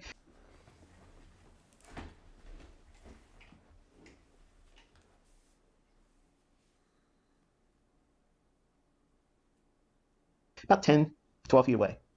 You're going to see these levels here way too smooth. It looks too perfect. It looks too much like classic support and resistance. And here's a note that you want to have in your study journal. And anytime you see levels in your chart that are like this, or they're just too perfect and smooth, I always say this, okay, but smooth edges like to be made jagged. That means when it's smooth like this, the market will rip into that and make it jagged. It doesn't like to have smooth highs and smooth lows. It will always find a way to go back into those levels. It may not happen right away, it may not happen the same trading day, but it will always look to go into those levels again. That's what the algorithm does. So let's go back to our analogy. Let's assume that this level here is this level right there on the daily chart. So that level, for whatever reason, we think there's something up here that is going to be a draw on price. Okay, liquidity up there is making the highest probability that the market will want to gravitate to that level. And that just happens to be on our daily chart. That's the level you would have. Well, while you're watching price, when it's down here like this, meandering around like it was doing here, I'm not paying attention to all of this. This is all based on the reaction to 8:30 in the morning, not for payroll. So I'm not worried about this price action. I look at this and ignore it. I want to see where the real range is. It's here. Then they did this fake run. Okay, it looks like it's going to break this, but it doesn't, and tears off, goes lower into our buy side and balance, sell side efficiency. Then we wait. Does it break lower? I'm not chasing it. I'm just observing it. I'm watching. I told you, note 38.14. See if you can get down there. It didn't want to do it. Then it rallies away, leaves this area in here, and I gave you the two wrong price action levels. If you look at this low here, you're looking at this price right there.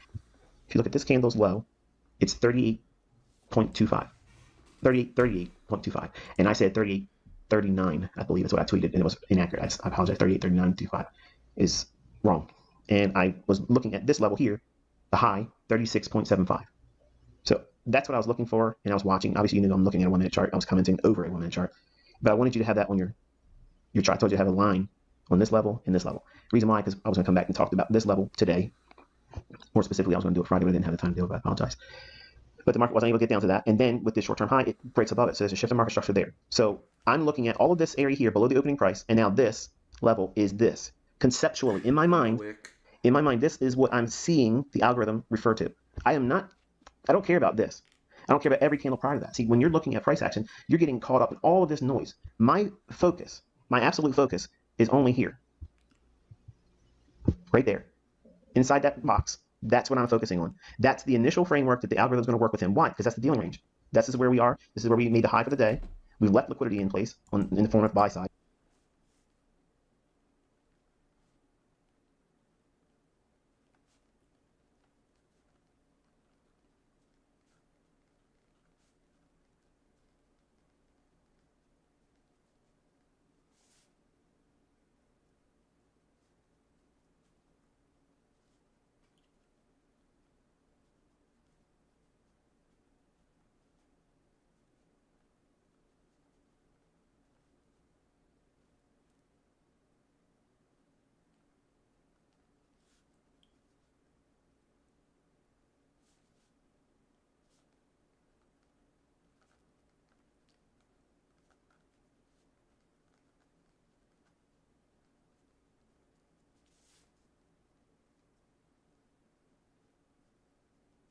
So the algorithm's constantly always referring to the current dealing range.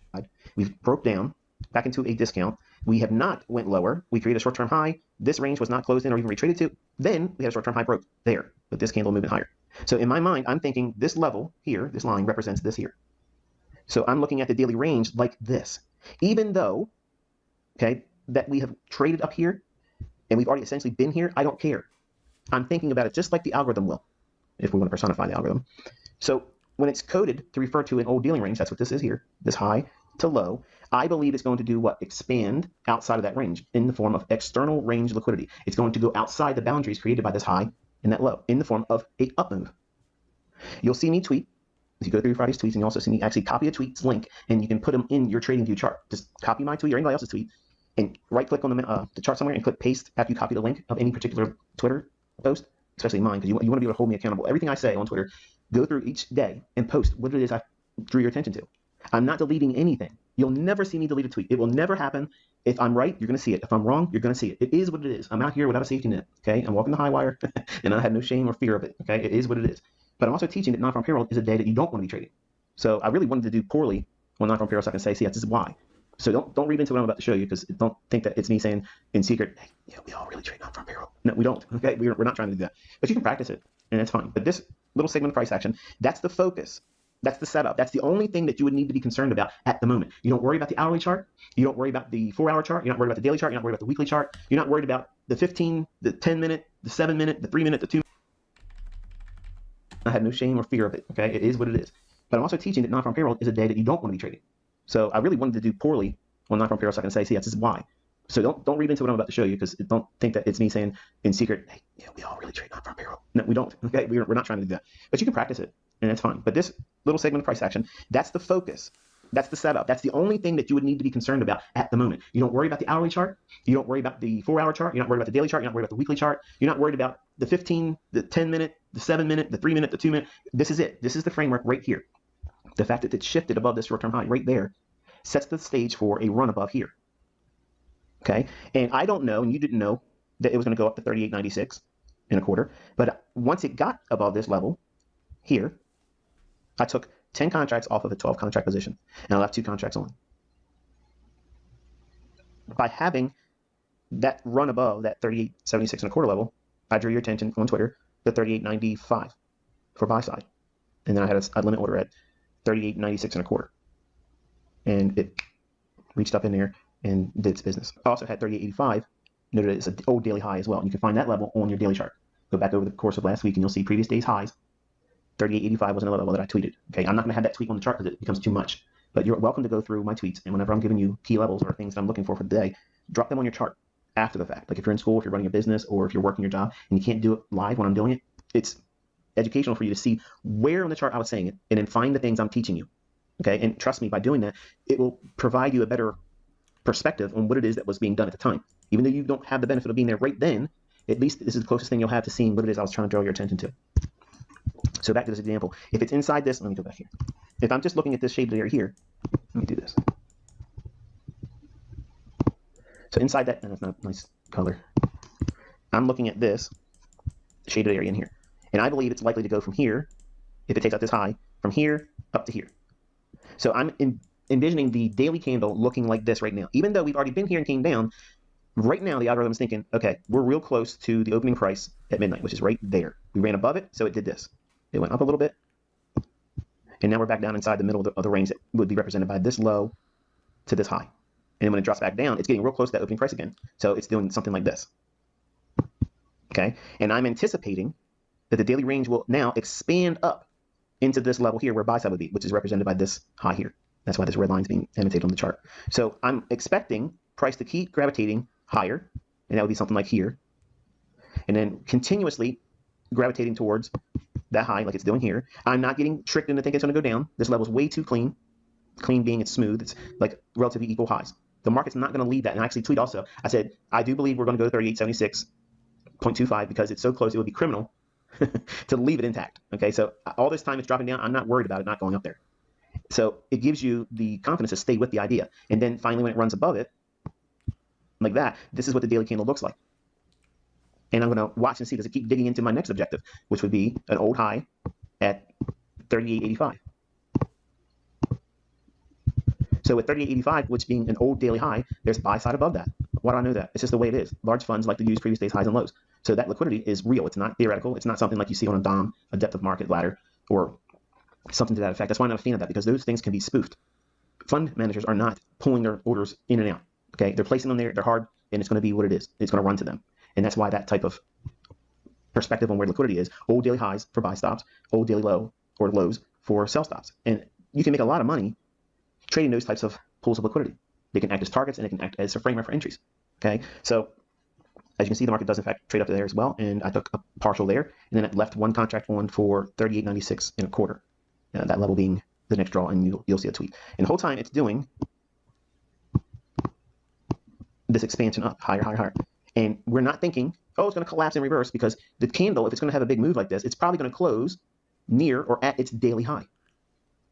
Now think about that, because if you can do this, you can hold on to the last hour of trading, which would be 3 o'clock. And then something happens at 3 o'clock I've already taught you, or I've introduced to you, where the market can come back into its range. And I want you to see it like this. Come be this expansion up, higher, higher, higher. And it's doing, it does in fact trade up to there as well, and I took a partial there, and then it left one contract on for 38.96 and a quarter. That level being the next draw, and you'll see a tweet. And the whole time it's doing this expansion up, higher, higher, higher.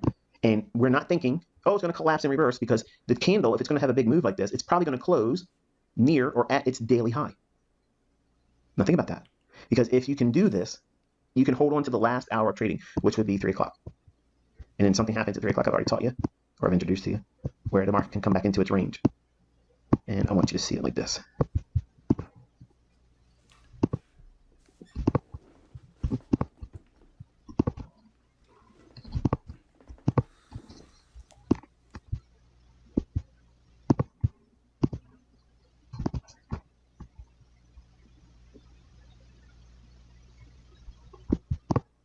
Okay, so we can see that it goes up into that daily volume imbalance, or that orange rectangle I drew on the daily chart time frame. It goes right up into, look at the bodies of the candles respecting the top end of that. Then it drops back down into the low end of it, bounces around, hangs in there, and then leaves it. See that? And here is 3 o'clock, right there. So if your target happened to be this daily volume imbalance,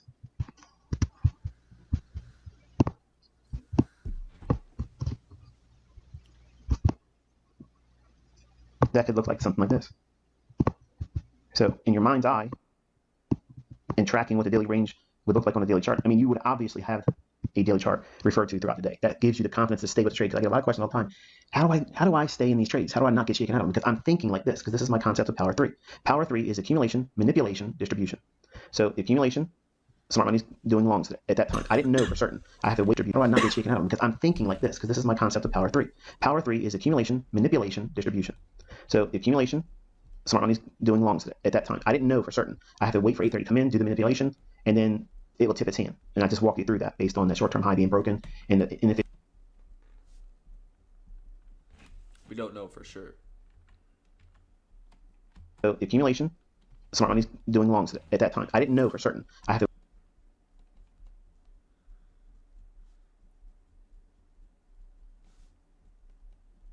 wait for 8:30 to come in, do the manipulation, and then it will tip its hand. And I just walk you through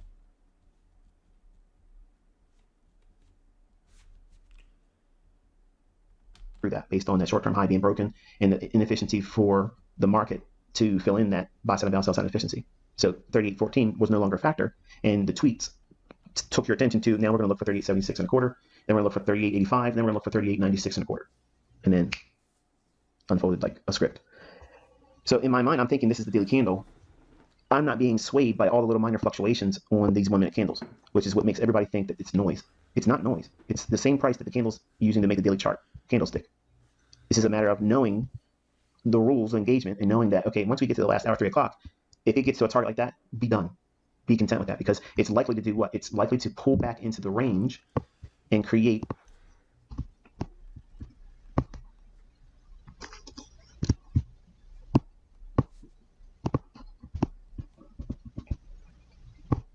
a little bit of a wick at the top end of the candle.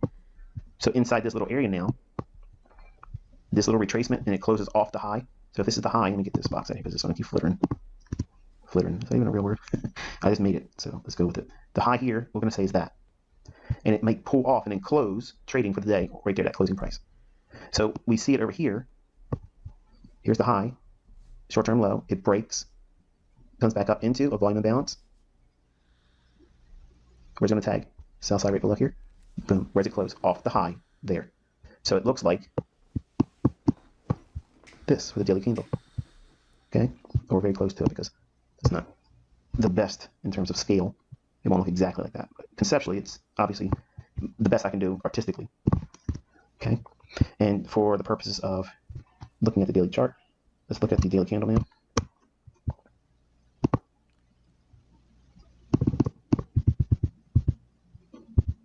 And there it is. Okay, so obviously, if you're new, this is the first time you watch the video from me, and you're looking at this one, it's going to look like, oh, well, you know, anybody can do what you're doing. You're talking about it after the fact. No, go back a couple days ago, last week, and you'll see me actually refer to this level right there, and that's where it's going to draw to, which would be above this high here. The next high would be what? This one. So there's buy side above that, and there's a little volume imbalance. You don't see this taught in books, folks. Okay, it's not classic support and resistance. It's not Sam Seid's supply and demand stuff. Okay, Chris Lloyd doesn't teach this. Larry Williams doesn't even know anything about it. Okay, nobody's teaching this but me. Okay, and I want you to understand that if I had a way of showing you where to find this information quicker without having to do all this work, I would do it. Okay, believe me, I would do it. But it doesn't exist anywhere else. Okay, so when I codify these concepts, these things are going to be shown and taught correctly from me. There's no other outside source but me. So I want you to learn it correctly.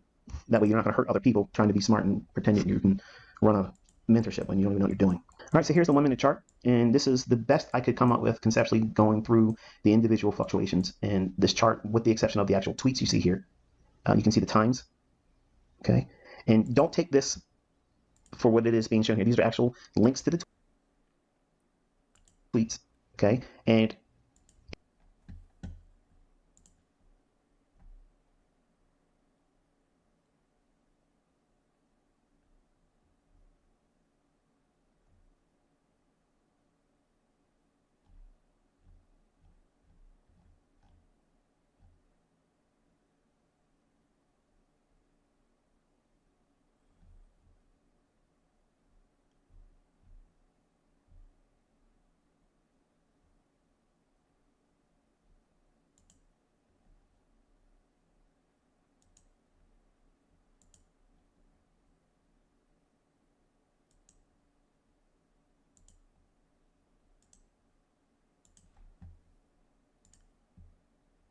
If I can I get it in my chart? Friday the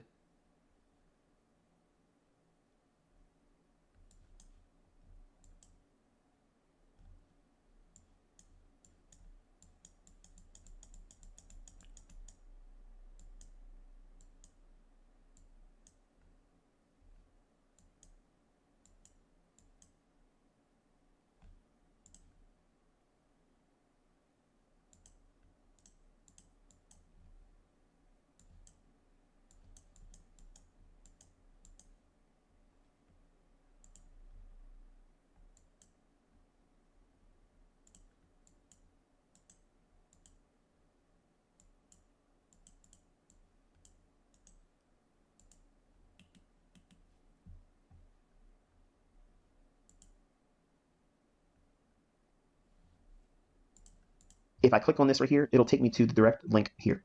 If I click on this one, it will take me to this tweet here. If I click on this one, it will take me to that one. Just go back and look at Friday, January 6, 2023, at these respective times, New York local time, okay? And you will see that these tweets are, in fact, right there, 3876 buy stops. What is that? That's right here. Folks, if I can't see it, I would not be able to do this, okay? I'm not going to always be on live streams, obviously. I've only committed to 2 a week. But once I get one good move for the week, I'm done. Then I'll do something like this for the other day.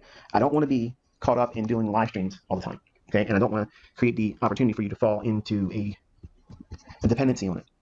Because I'm only trying to teach you to do one good setup per week. And I know some of you are like, oh, well, we need to see. No, we don't need to do anything except for practice. That's what we need to do, okay? I can do this, and it's not for you to be copying, because that's exactly what some of you are wanting to do. But I can teach this effectively through tweets too, and this is proof of that. Now, the drawdown on this, or drawback should be, is I won't be able to show like the US 500 CFD, and a lot of you are not able to get the real-time data or trade this futures contract, ES.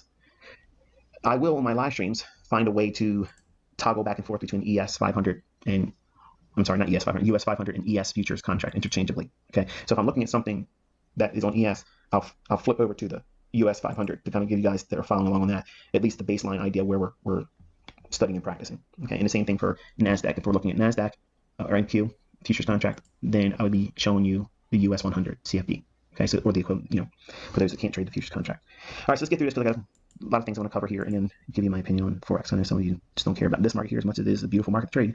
But here's a buy side and balance, sell side efficiency. And over here, let's scrub back here for a moment. Here's a high with a low prior to it and a lower low. So that's a bullish breaker. So it's not on my chart because I'm doing all this stuff, commentary and monitoring it and trying to screen capture and share things on Twitter. It's a lot to manage and a lot to do. And I don't have the time. I don't have the benefit of time to do all the things and just, type out all this stuff here. And you see when I do my recordings, I have no time to do anything else but just that. But what I was watching is down here, when it came down to this breaker, and it rallied above this short-term high there, I was trying to prompt you all on Twitter, but I gave you the wrong levels. And all you got to do is put those levels I tweeted in, and you'll see they make absolutely no sense. There is no fair value gap on those levels. But I was trying to draw your attention to this. So it was a typo during the heat of the moment, and it is what it is. But this short-term high here, I was looking at this short-term high being broken right on this candle here, the same way I'm telling you this one, when it came through it there, that's a dead ringer. It's going right here. Okay? And you can see that by me tweeting at 38.76 buy stops in the crosshairs. Right there. As that candle's dropping down, bang, right into the order block. This short-term high is a shift in market structure. Now I have two shifts in market structure. This short-term high here, and this gap stayed open. Then we have a shift in market structure above this high with this candle right there. And we have this fair value gap left open. When this thing starts to run higher, I'm confident that I'm on side. What do I mean by that? I'll show you in a second. Just settle down. Then we have a order block here with this drop down. The market accumulates around that, so this little trend line is here on the opening price. And we have a fair value gap. So it bullish order block, trades to it again. It's a retrade. Then it leaves it. Then comes back down and it becomes what? A reclaimed order block there. Okay? So this is not institutional order flow entry drill. Institutional order flow entry drill is when you have an open range in the form of a fair value gap and it drops down one tick below the framework of the high, like it does here. Look at this candle's low. You're looking at that price right there. This candle's low is what? 38.77 and a half. This candle here trades down into what? 38.77 and a quarter. That's institutional order flow entry drill. That's mine. That's my name. Don't Google because you're not gonna find anything about it. What's actually happening is it's high frequency trading. It's being entered there. Okay. There's nothing more I can teach you about it except for the fact that if I trust the fact that these ranges are not going to close in, I'm going to use that as another area to build a partial and build a pyramid position larger. We displace above that high, greater fair value gap above that high. That means we're comfortable above that high. We're likely to expand higher institutional or flow entry with the volume imbalance. In the event that I do it wrong, I can still be a buyer here and do a pyramid entry. I'm not saying I did it here, but I'm just saying that in other instances where you see me doing my recordings and I'm recording my management and stop placement and building another entry in to build the position bigger, sometimes I'm buying what I believe is institutional order flow entry drill and it goes down and closes in the fair value gap. I'm not intimidated by that. It's okay. It just gives me the opportunity to get in, and then if I have room or leverage still in my equity in my position, if it goes down to the lower end, I can buy again one more time. So whatever position I put here, I'll duplicate that here. So as I say, it was dropping back down here, I could be a buyer of one contract. Say I may have 6 here, 3 here, 2 here, and then I'll do 1 here. But if it dropped down one more time, I'll do 1 more as the low end of that fair value gap. I won't do 2 or anything higher than that. I'll just do the same thing I did on the lowest new pyramid entry. And it won't be that big of a deal because I have all the equity behind all these positions still in my favor supporting it. So I don't look at it as adding to a losing position because I'm already stacked with all this equity from here to here and all up to here. And I've already taken a partial here and a partial here. So I'm not going to pyramid on a move like this, which is why you're going to ask, okay, well, when would you not want a pyramid? As you'll see, I took a partial here, the largest portion of it, and a partial here, and the last portion came off here. So just look at these tweets. 38.76, buy stops are in the crosshairs. That's this. 38.76 is the high, buy side liquidity. Buy stops and buy side liquidity is the same thing interchangeably. In the crosshairs means it's likely to go up there. Okay, that's what my language is implying there. And in this tweet, follow the line to it, goes right up to that candle right there. What's the time of that candle? Look down here. What's the time on that candle? 10:08. 10:08. I believe 38.76 and a quarter is the next draw on liquidity. I would want to see big move with speed above 38.75. When's that occurring? Right there. And 38.75 is right there. Right there. Right there. And what do we get? Expansion through. We got it. And we have a fair value gap at old highs. I can't add because I've already taken 2 partials off. I've taken profits, partials, twice now. With this candle running above here and this candle running above here. And then finally, screenshot your 1-minute ES chart here. Where? Right on that very candle. So at 10:36. Yeah, 10:36. I got this already there. I'm sorry. 10:36 candles right there. Look down at the bottom of the chart right down here. Okay. 10:36. On that candle, I'm saying at that moment, as it's going through it, you want to screenshot that because it'll help you trust holding on positions, even if you get out of for and you're in the day. Look over here. When it 38, just show it as I want to see it. That might right in here. Okay. So arrow is actually executed. So yeah, that doesn't work for me.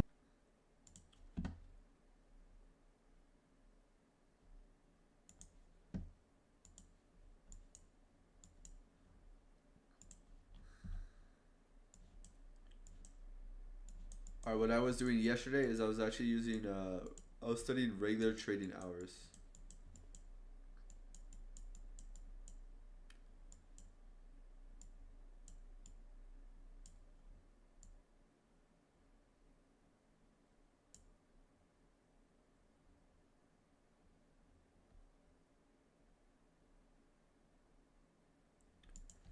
Which these are just new day opening gaps.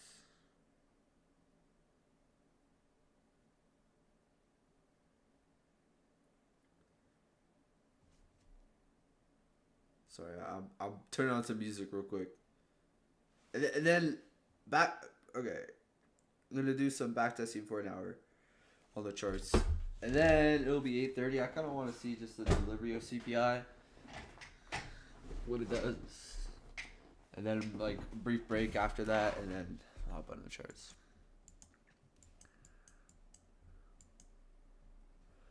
Okay, so an opening range gap is just a new day opening gap.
Let's place through, add support, and then we draw back up into that new day opening gap.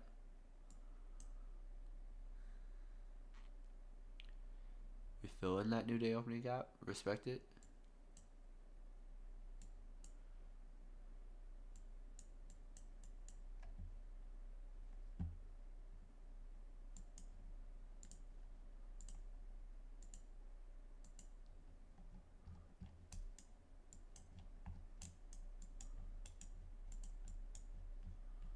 Okay, so yeah, so they literally just give us the regular trading hours.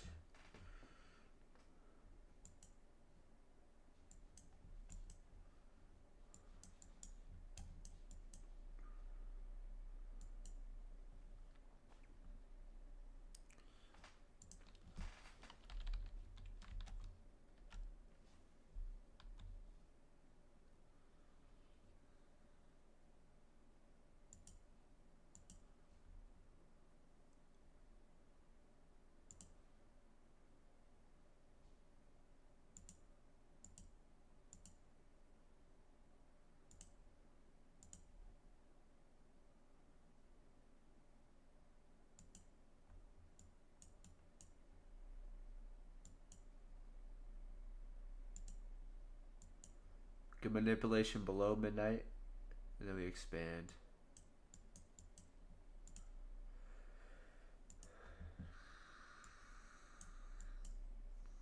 Manipulation all below midnight open.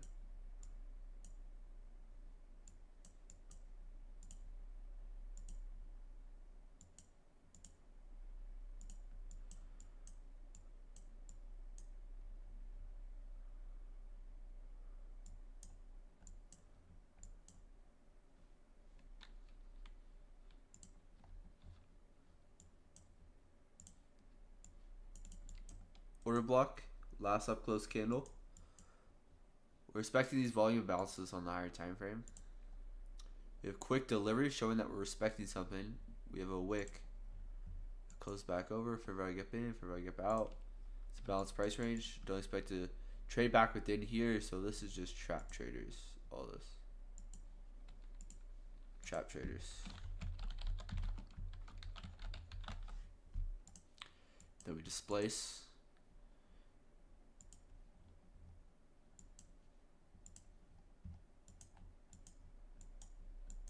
Right above true day open right there.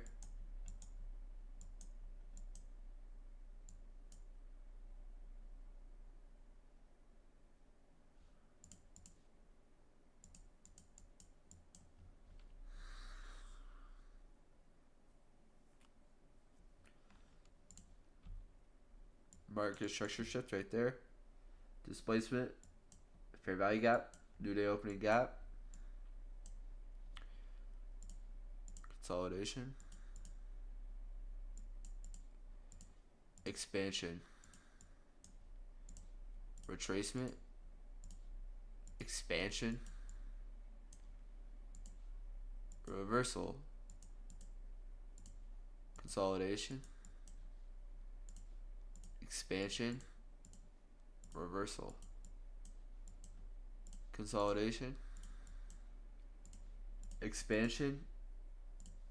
Reversal. Consolidation. Expansion. Reversal. I kind of want to do that for a minute.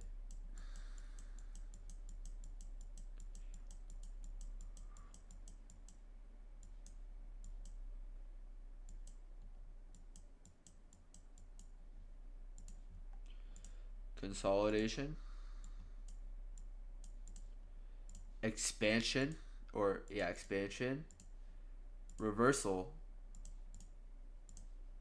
Consolidation. Expansion.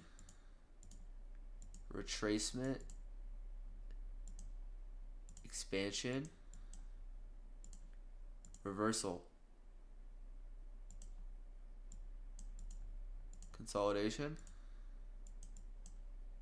Expansion.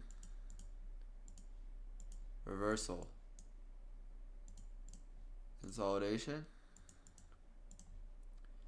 Expansion. Reversal. Consolidation.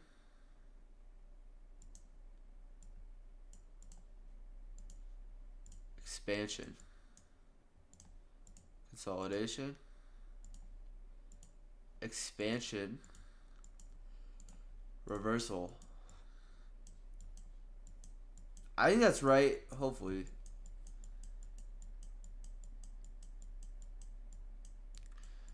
Let's go over here on this session here. Consolidation. Expansion. Reversal. Consolidation. We can't reverse from a consolidation. Expansion. So we have to reverse. So we have to expand because since we've already reversed. Expansion. Reversal. Consolidation. We can only expand. This is manipulation.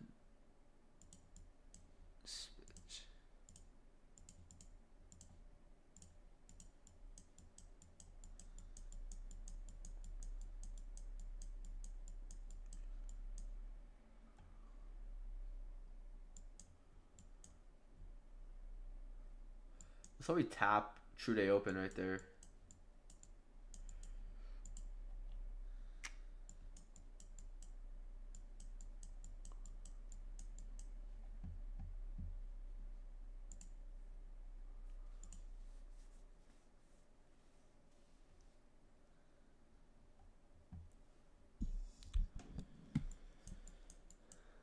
I kind of want to record a back testing and then post it.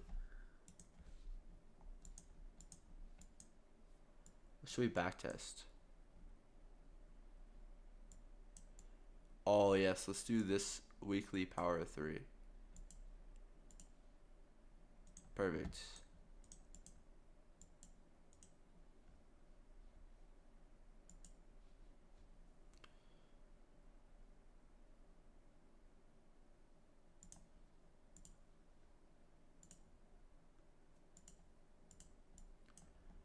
As we can see, we have a weekly doji.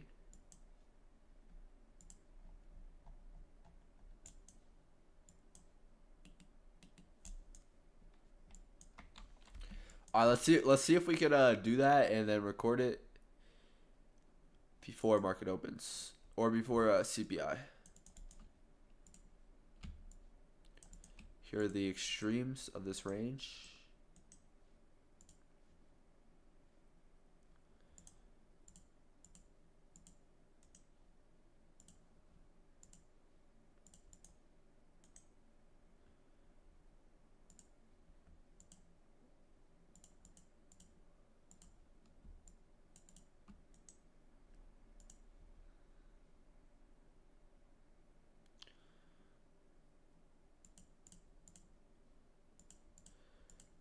There's that close, and then there's that open.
Okay.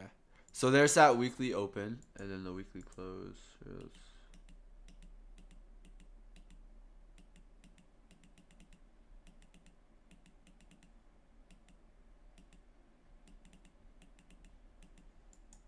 And then this weekly open creates a change of state delivery.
Tuesday, low of week.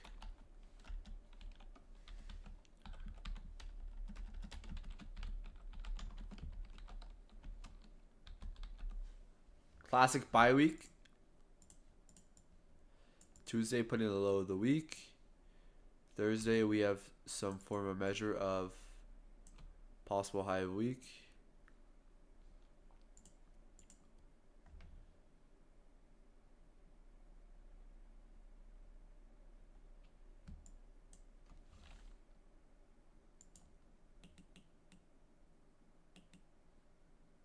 That open.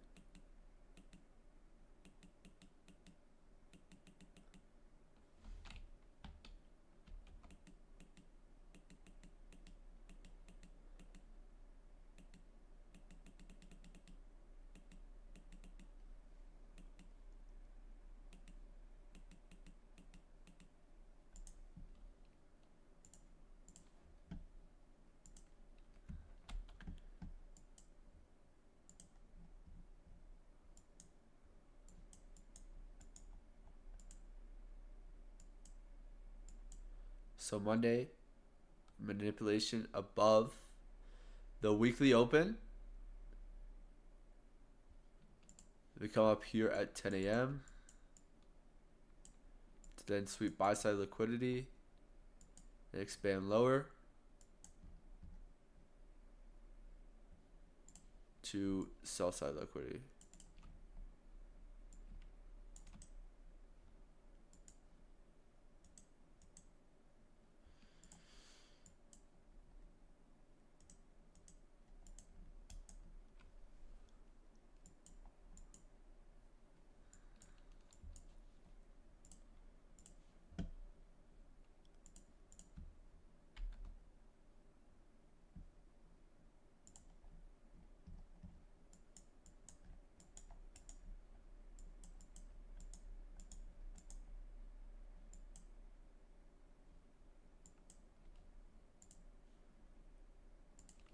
London high of day.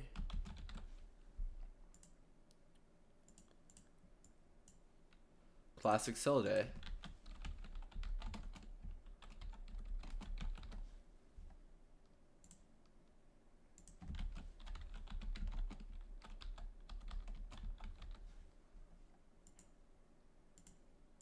Smooth edges.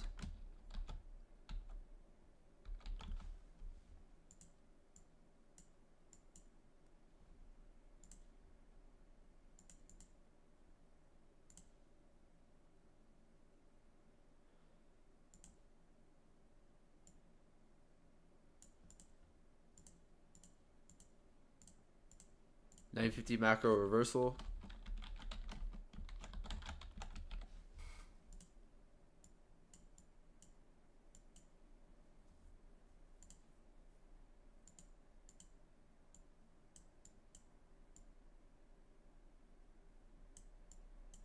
Five-minute 2022 model.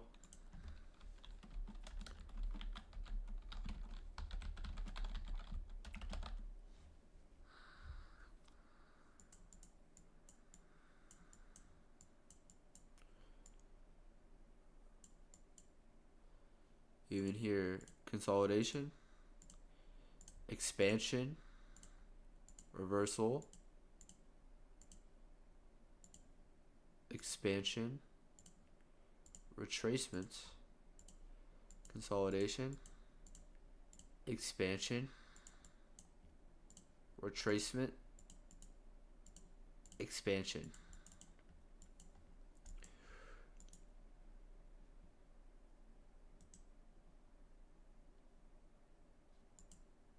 Consolidation, expansion, reversal, expansion, retracement, consolidation, expansion, retracement, expansion.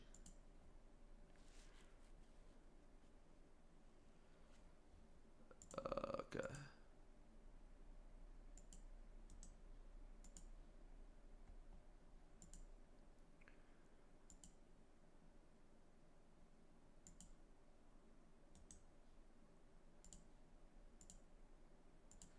Yo, what's good? What's good?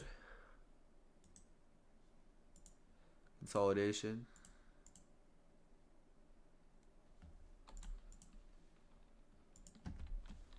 Consolidation.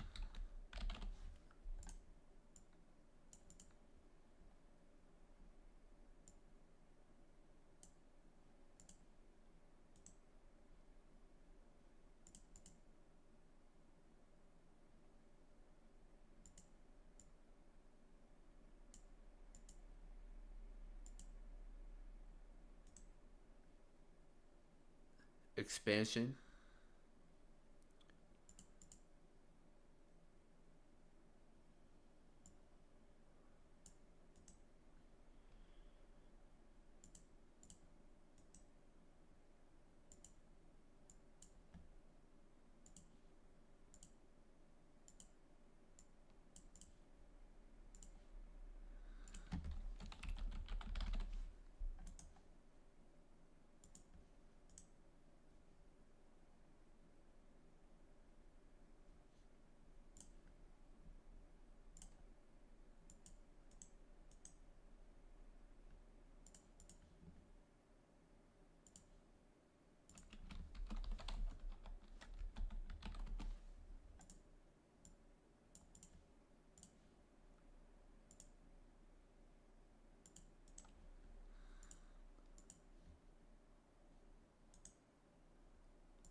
What did I buy for backtesting? I bought I have FX replay.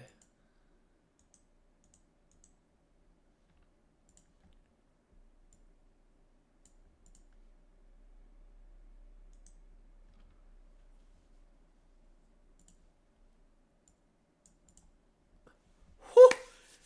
You can't tell me that's not sexy. You can't tell me that's not sexy at all. I feel like doing annotations and then just like having them on your chart afterwards, just like nothing can beat that. Nothing can beat that. Nothing.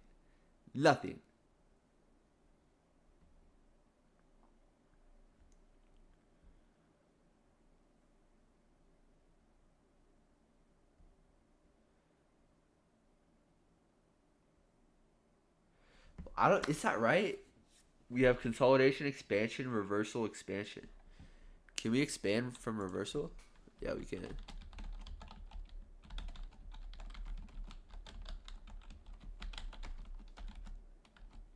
Oh, I just need to go to ICT index.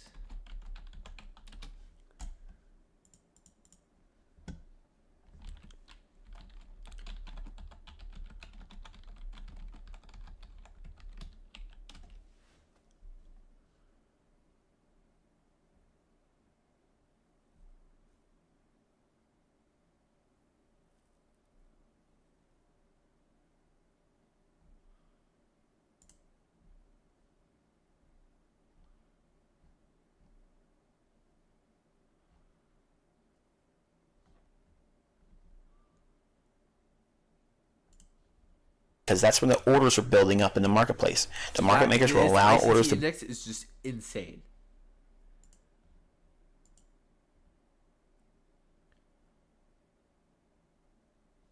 Build Price above can and below the range. so price can expand from a reversal. Wait. Consolidation is when the market's quiet. Why? Why is that important? Because that's when the orders are building up in the marketplace. The market makers will allow orders to build up above and below the range. The next That's stage your dealing is range. always Your consolidation will always be a dealing range. Consolidation is the initial dealing range.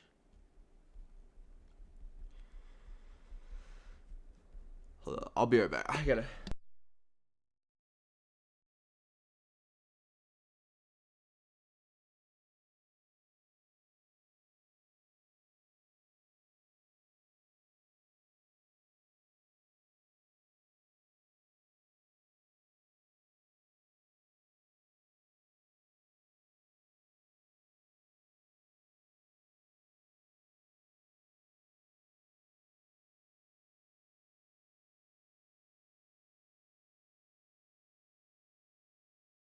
expansion. It's not consolidation to retracement. It can't retrace. It hasn't moved anywhere.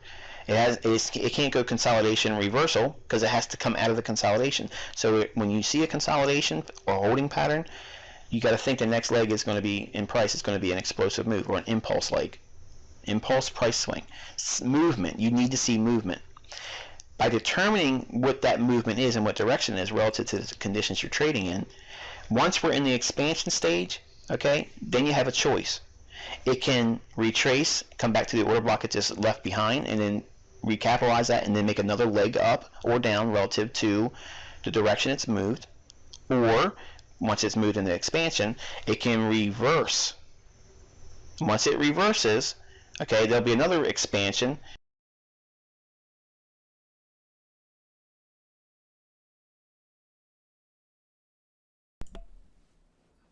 So consolidation. That's your initial dealing range here. You'll have your dealing range high, dealing range low, and then expansion, and then we can retrace and then have another expansion leg, or we can have a full-on reversal from that. So we can expand and then reverse, and then retrace and then expand.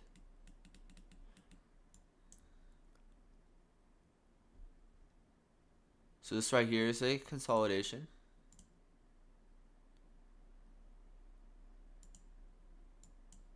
I might as well just throw this in here.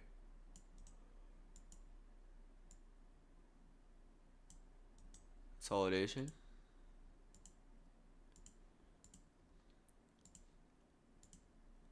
expansion,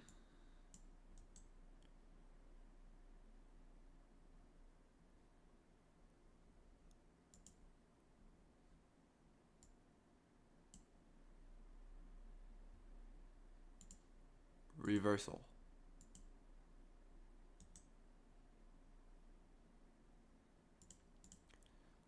Consolidation, expansion,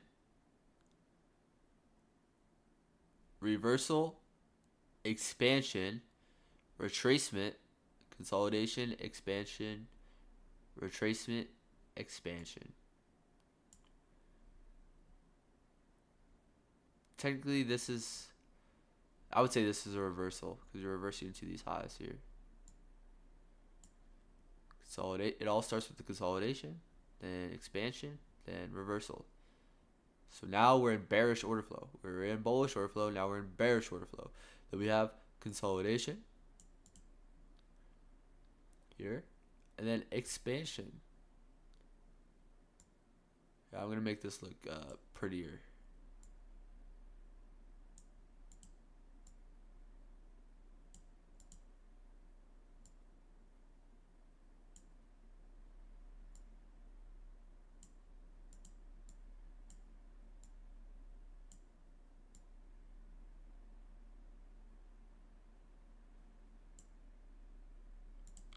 Yep, every day I tape read.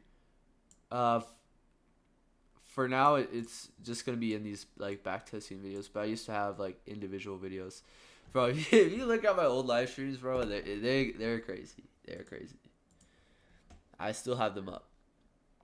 I still have them up.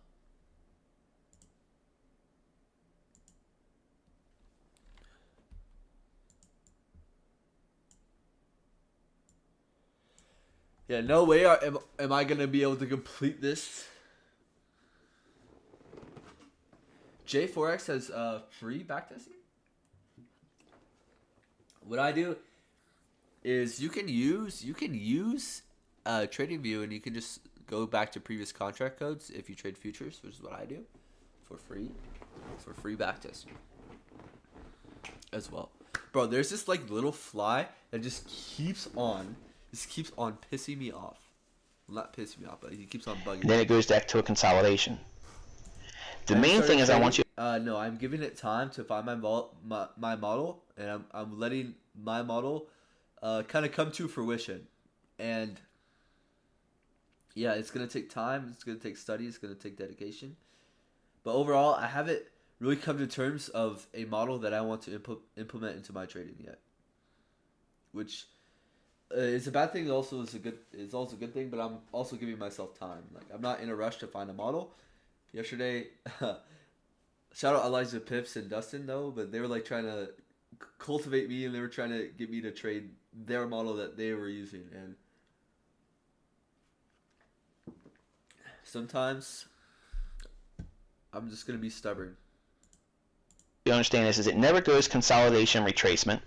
It never does consolidation reversal.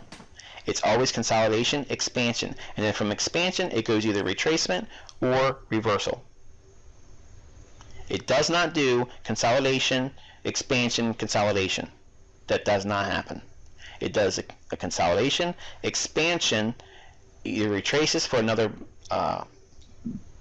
move into an order block and then recapitalize it. Happen. It does a consolidation, expansion, either retraces for another move into an order block and then recapitalize it and do the same direction it moved when it made it expansion, or it goes from expansion to reversal. When you understand this algorithm, the way it moves and the way it operates, it's very generic, it's very systematic. It has only a few options to go to, and they're time sensitive, they're day sensitive, okay? They're intermarket related. So when one market is moving real fast, if you understand the relationships like I'm going to teach you over a couple months, you'll know where the trade's setting up, because one's being held and the other one's letting it run, which is the importance of knowing what the euro pound's doing if we're trading fiber or cable. All these things are going to blend together, and you'll know exactly how I'm doing these things internally. And I'm doing it on the fly. I'm not measuring things and writing this down, writing that down, making notes over here. I just know by looking at price what I should be seeing. And you see it. I'm thinking out loud in the videos when I'm doing the live sessions with you. All aiming at your better understanding of price delivery. And when you understand these things, when you get to the level of month 8 and month 9 in the mentorship, you're going to be so strong at knowing what the next thing's going to happen in your price that you're studying. You'll know all these 4 things, okay? There's only certain processes that have to take place in a certain order. Like I said, it never goes consolidation reversal. It never does consolidation and retracement. It goes consolidation to an expansion move. There's an impulse leg, up or down. It's either going to retrace back down into where it just rallied up from, or it's going to rally back up into where it just dropped down from. The consolidation starts it all. They're going to run an expansion, and then once it expands, it's either going to come back and retrace and give another leg up or down, or it's going to reverse. And then from the reversal, start applying time. The general structure is consolidation in Asia, expansion, reverse in London, make the higher low of the day, then expand. Small consolidation in New York, retrace between 8 o'clock and 8:30 in the morning New York time, another expansion move, reverse, back to consolidation. You understand price delivery then. You will not learn it just by what I just explained to you just there. They're going to run it. All right, I do want to kind of hone in on price delivery in the stages of delivery.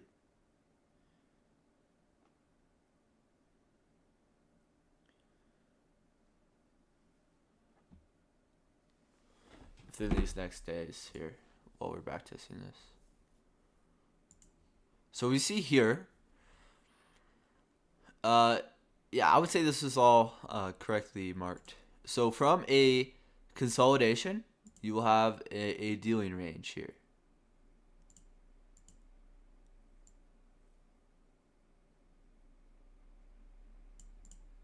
So from your consolidation to your expansion, you also will have a dealing range. We know high probability soups are from a dealing range high to a dealing range low. Shout out Ali Khan. We come back up. End up having a turtle soup right there. Now what do we have? We have a new dealing range here. We retrace back up into premium. And then we consolidate. Then we expand. Then we retrace. And then we expand. So from the consolidation high, what are we looking for? We're looking for a premium array to be drawn into. And that's exactly where we draw into, right into premium.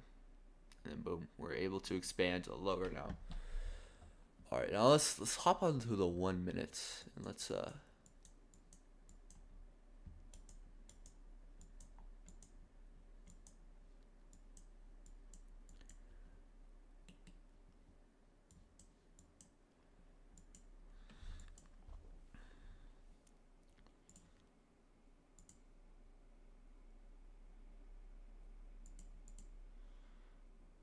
consolidation.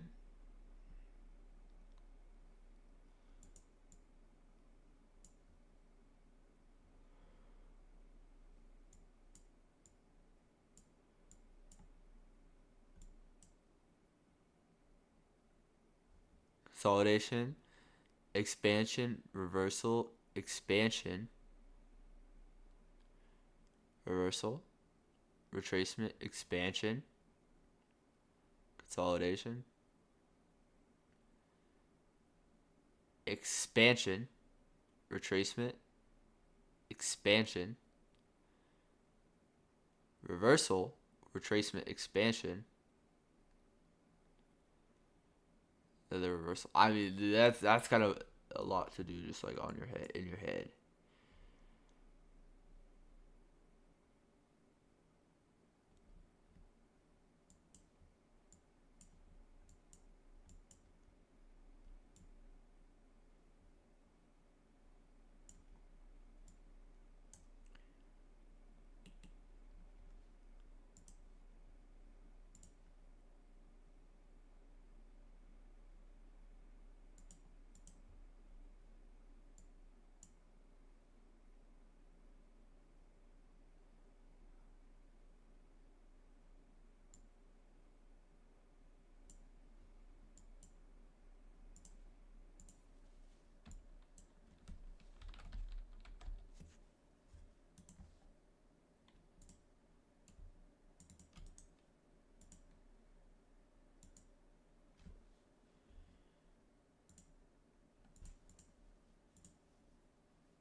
950 macro.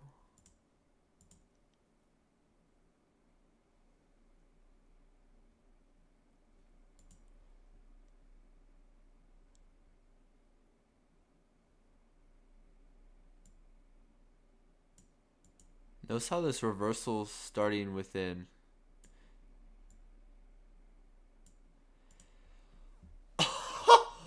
Oh my gosh. Notice how this reversal's literally programmed within that 20-minute window?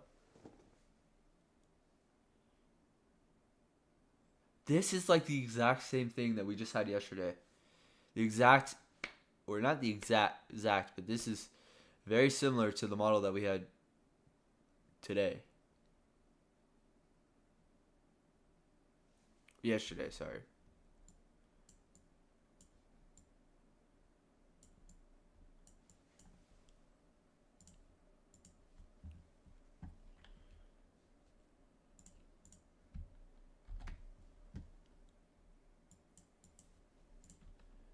Do we have SMT here?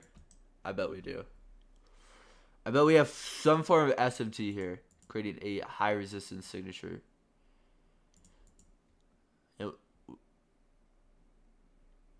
We have inversion here, overlapped with the fair value gap. Boom, displacement.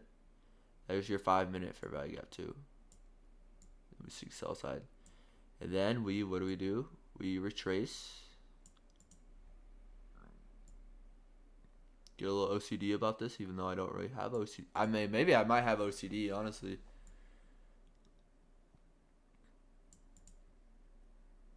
I just want it to look good, you know? It's consolidation. What do we do when we're consolidation? Deep premium, deep discount, referring to equilibrium. We come up, we take buy side within that. Or, oh, it's not even anchored to the right level. We go deep premium, deep discount, deep premium, back to equilibrium, back up to deep. Oh, that's even better though. And then we displace, and then we expand. And then right before this PD rate, we don't reverse, but we retrace to then expand.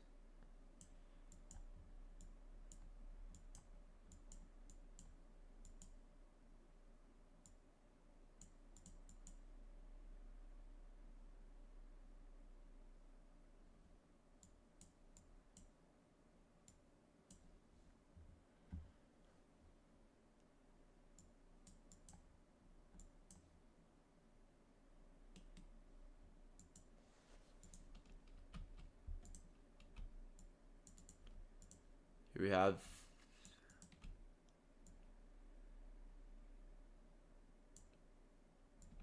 an inversion paired with the fair value gap right there. Wait, what level is that? Right above that weekly open. That's the weekly opening price. That's the weekly closing price. I'm gonna remove this for now. I'm going to object tree.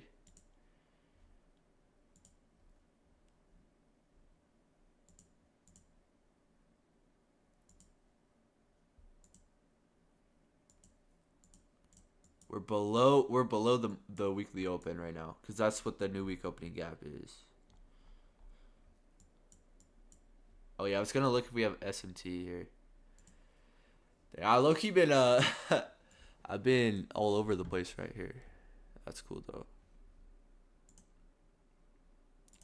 I bet that there's gotta be some form of SMT. What day is it? It's the Monday the 24th.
Well, it's a 1002. No, so we do take that.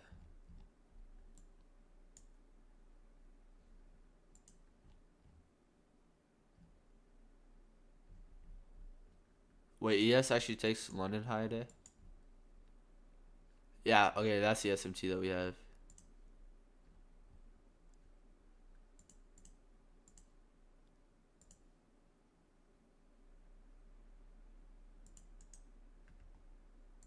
SMT. SMT with 2 types of buy side taken is high resistance signature created.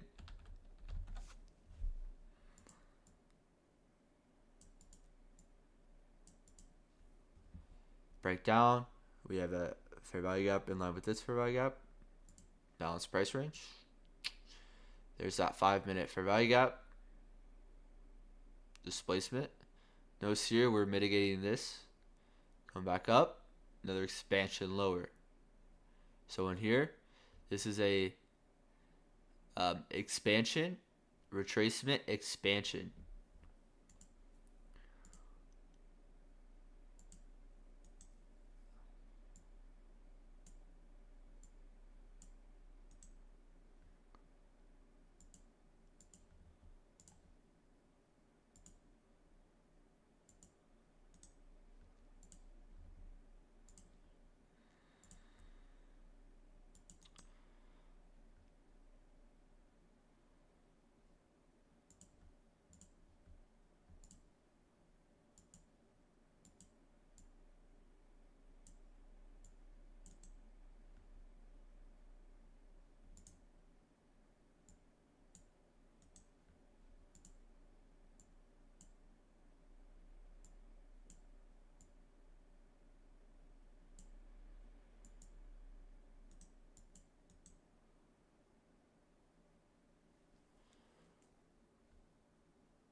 I'm not gonna do all that. I'm not gonna do that. But we have consolidation, expansion, reversal on a fractal scale. But we know that this is just expansion on the higher time frame.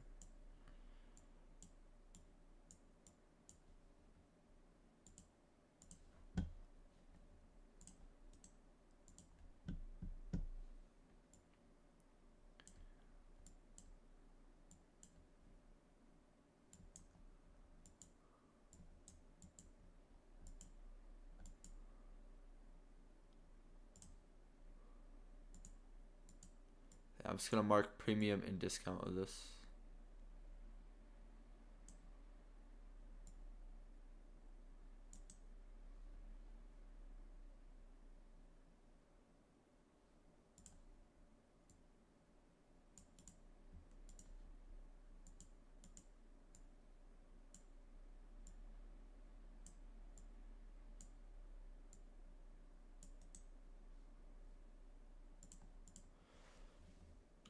When we're in discount, we want to be referring to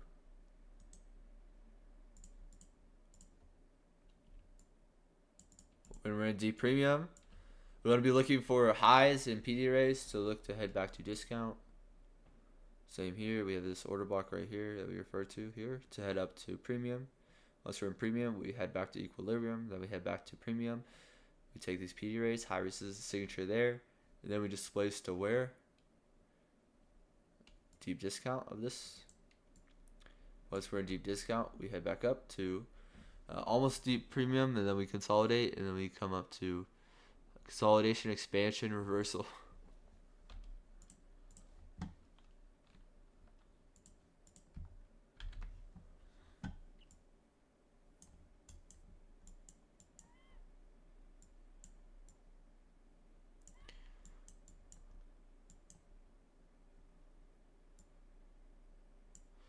Yeah, low key, I gotta make this like a 5 video thing. This is it if I'm gonna try to do this much detail.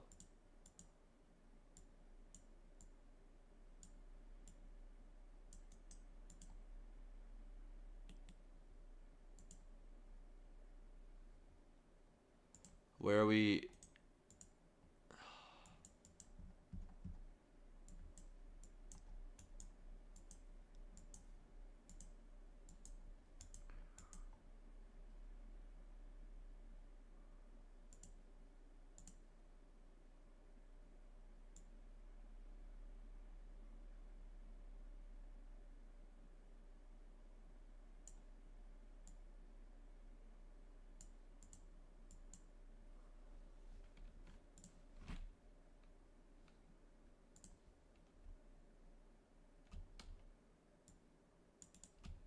I would like to see New Day opening the gap. We refer to the order block.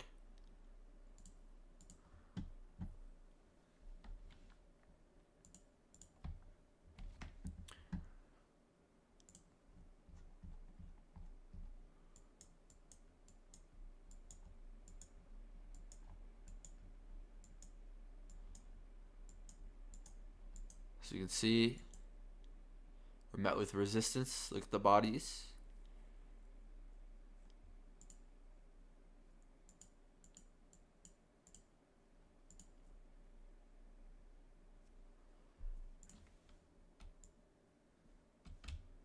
ICT 2022 model.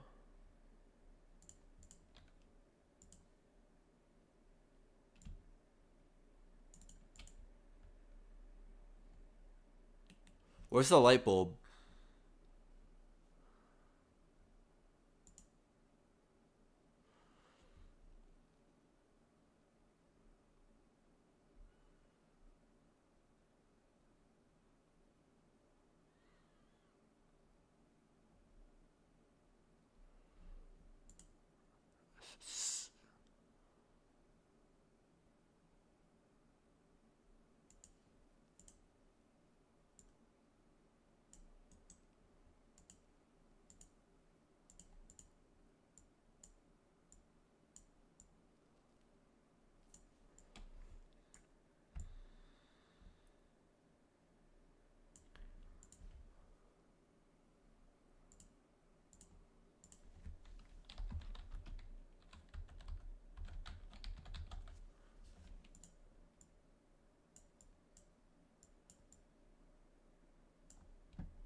Else here, where is consolidation likely to occur?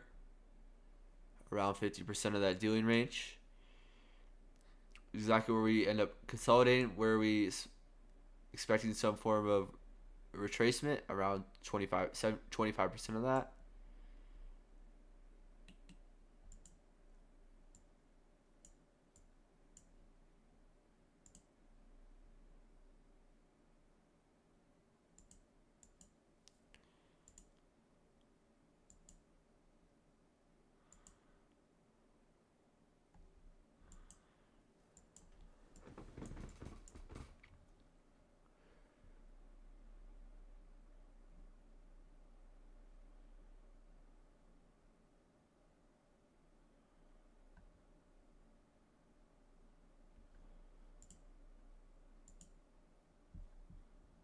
Whew, that's a lot.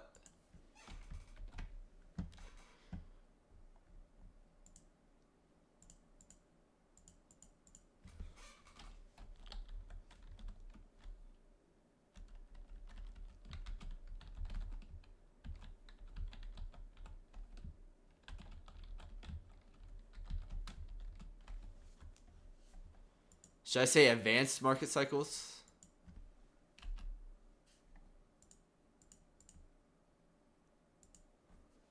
Way too advanced.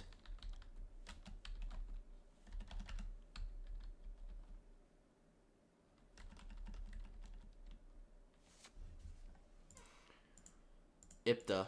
I gotta throw IPTA in there.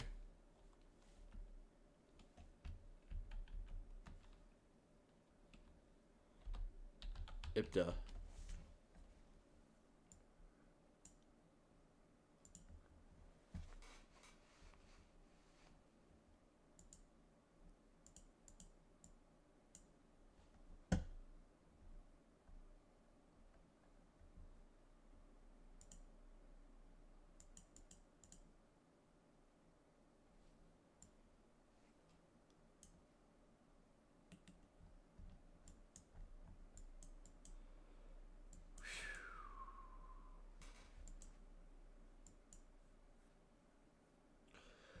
Okay, so we got a few minutes until.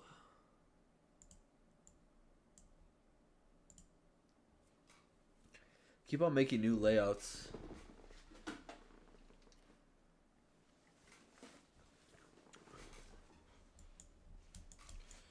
$10 minutes until the fireworks.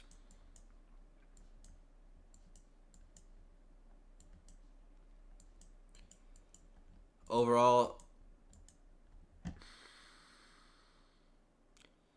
we could have London high day here. Wednesday put in high a week. That's more what I would look for.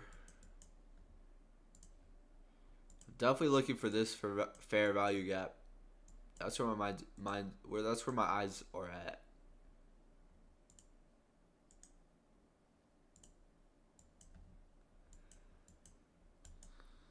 Have we already manipulated though?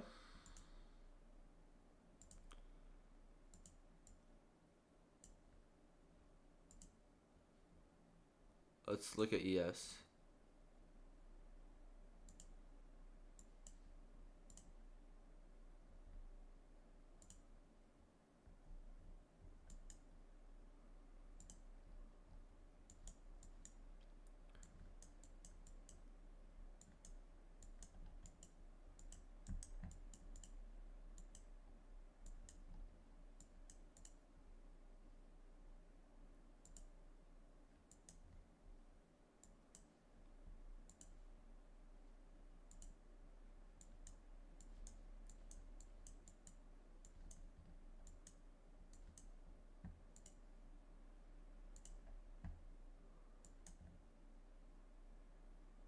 We do have S&T here. We do have S&T at the highest. We are in sell side delivery, but I'm not gonna try to predict what what CPI does.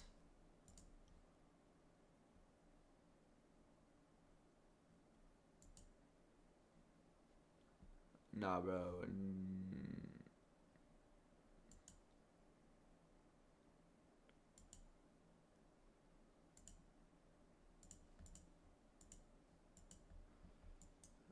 Ain't no way it closed the one thing I was looking at.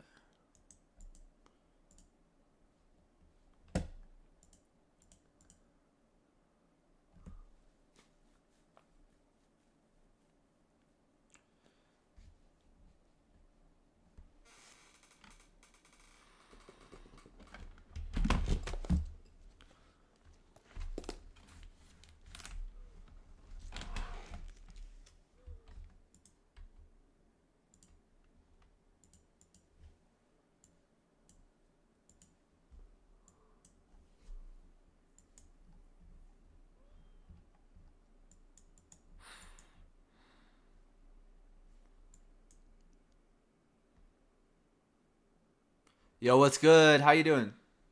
I'm chilling, per usual. I'll always say I'm doing good, or I'll always say I'm chilling.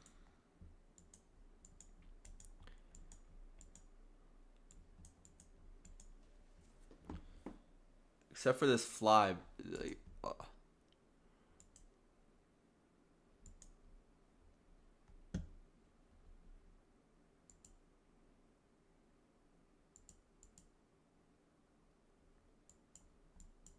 Oh, beautiful, beautiful.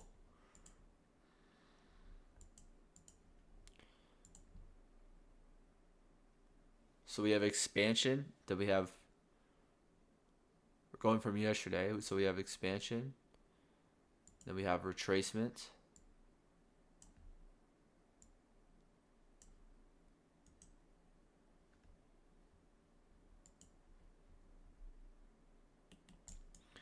Here, let me first do that. Let's first get into like a 15-minute chart here.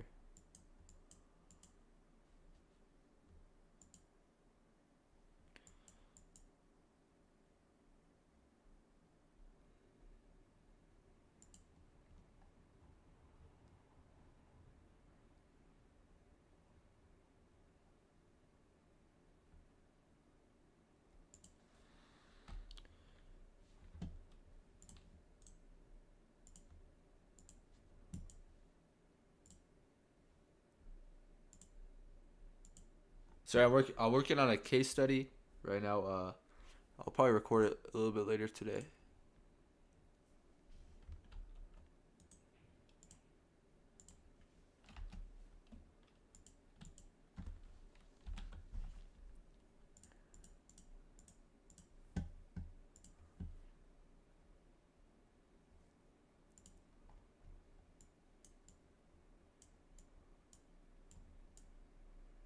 So this would be a nice 2-hour order block, right?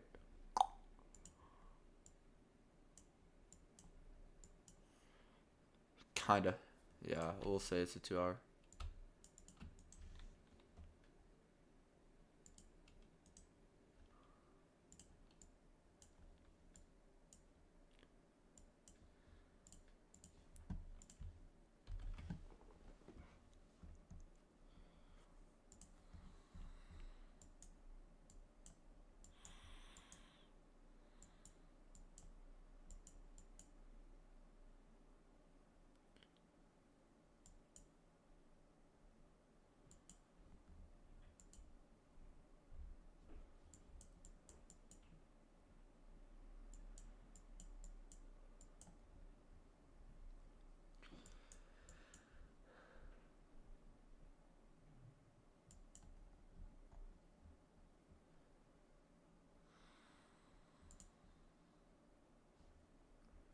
So this is where we form SMT.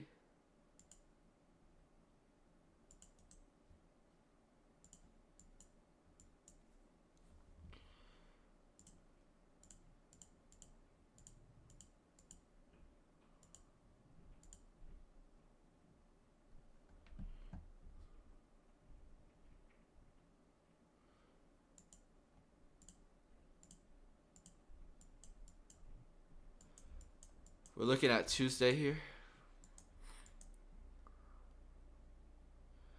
Here we consolidate. Consolidation. That's your original consolidation. Expansion. Reversal. Wait.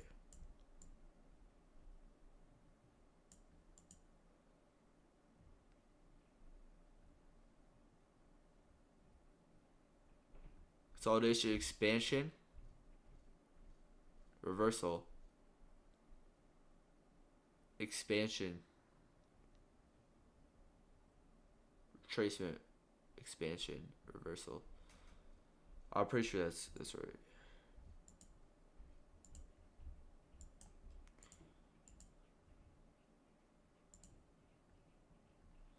Okay, CPI is about to hit.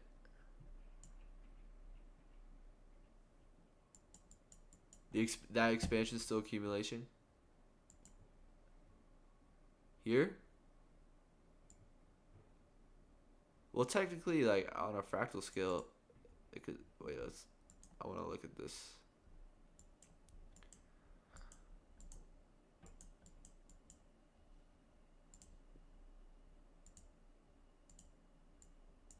We got about 1 minute till CPI.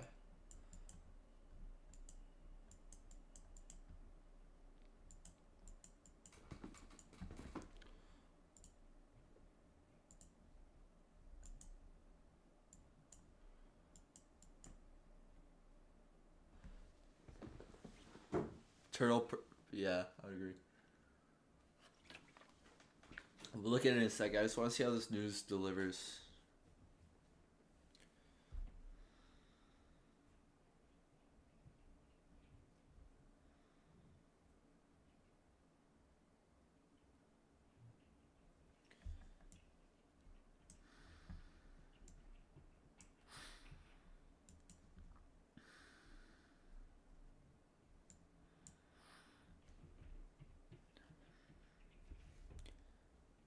All right, I'm thinking no touch today.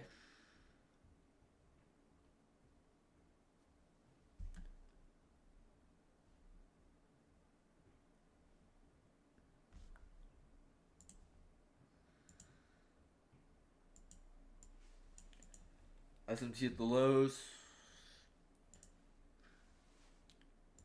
Yes, expanded all the way down here. We're now expanding above new day opening gap.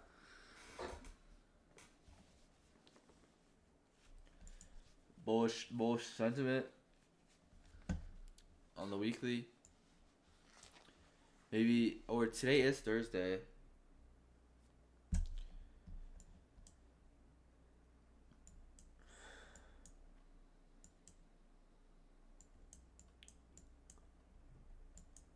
Let's see what happens. Overall, I'm not too excited to really, or too worried about trying to come in here with new risk. We do have SMT at these lows with expansion during CPI. So let's see. All right, power 3 right here.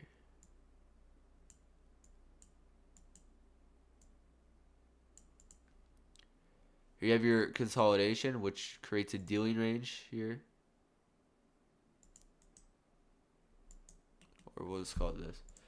So we have a dealing range established here.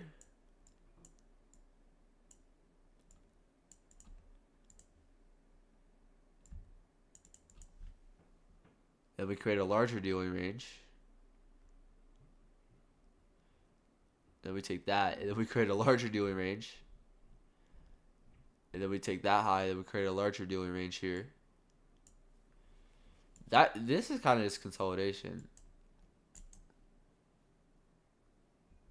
I'm just gonna mark out the dealing ranges here.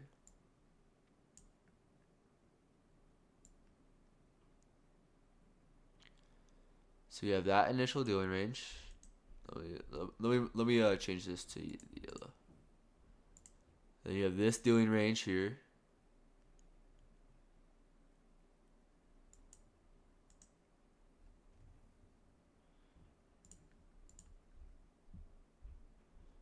Then we create this dealing range.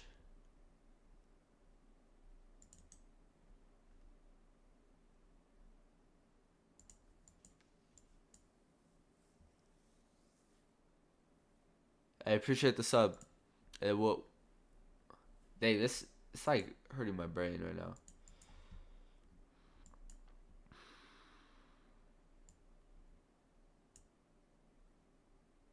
Look at the bodies though. Look at right where we closed. New week opening gap.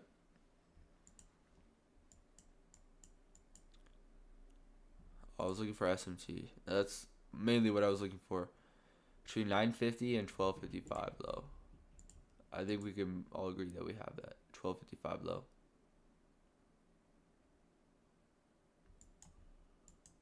And then we form SMT here, and then we expand higher.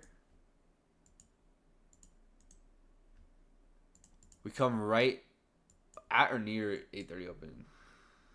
Right near the 8:30 opening.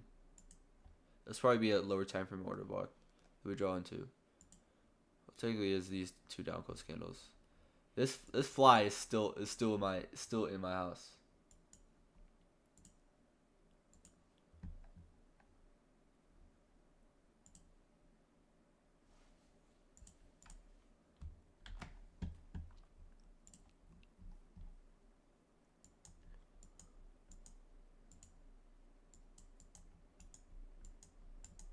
So this is retracement.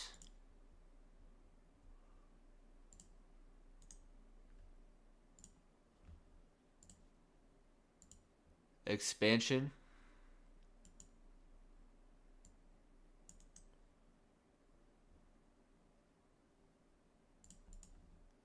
reversal.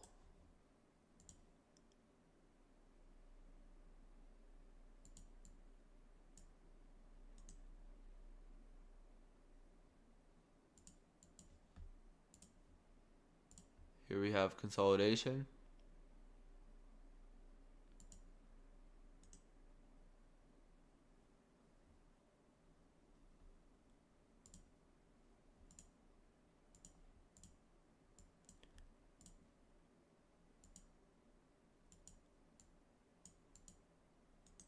Manipulation.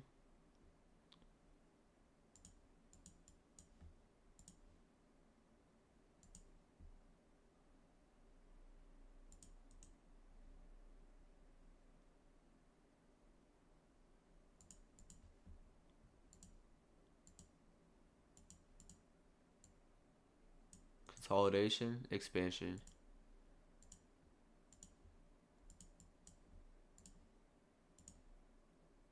I want to watch this. I had this primed up. I had this boy primed up. Let's watch this. Grinder Garrett. He's in T-Trade's Discord.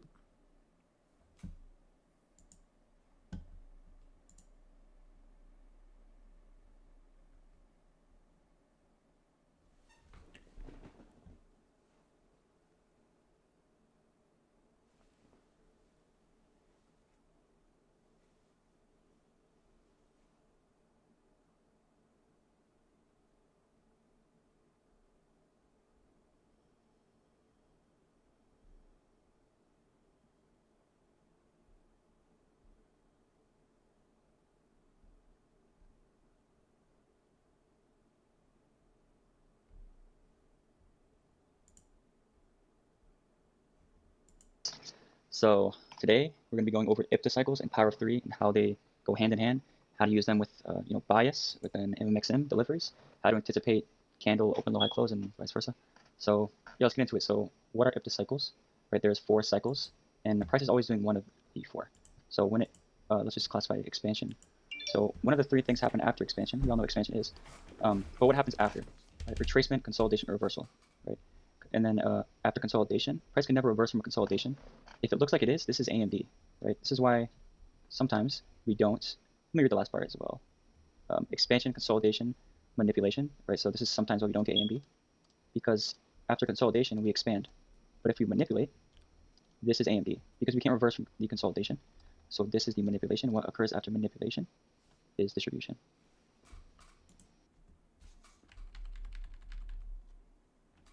Price can never.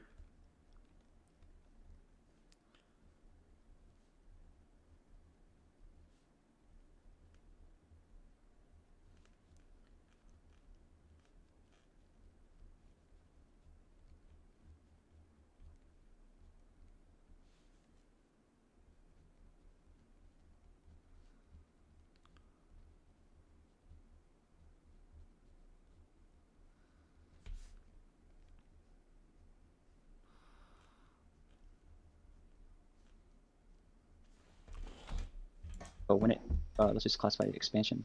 So one of the 3 things happen after expansion. We all know what expansion is, but what happens after? Right? Retracement, consolidation, or reversal.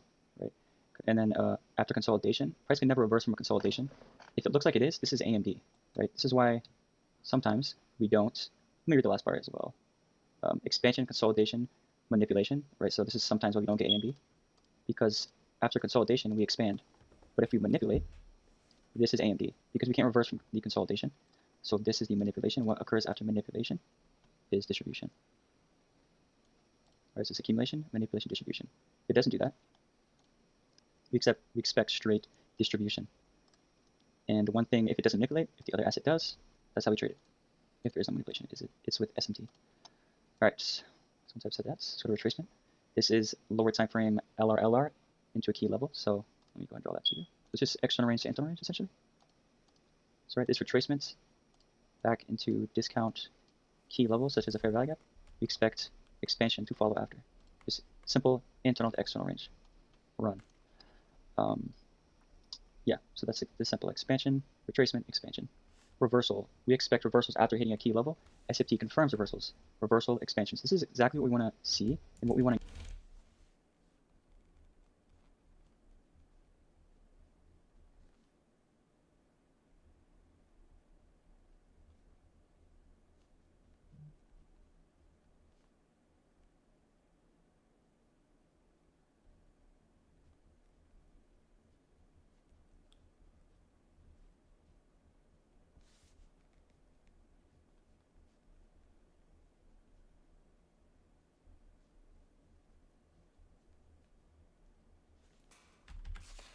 Yeah, so that's the simple expansion, retracement, expansion. Reversal. We expect reversals after hitting a key level.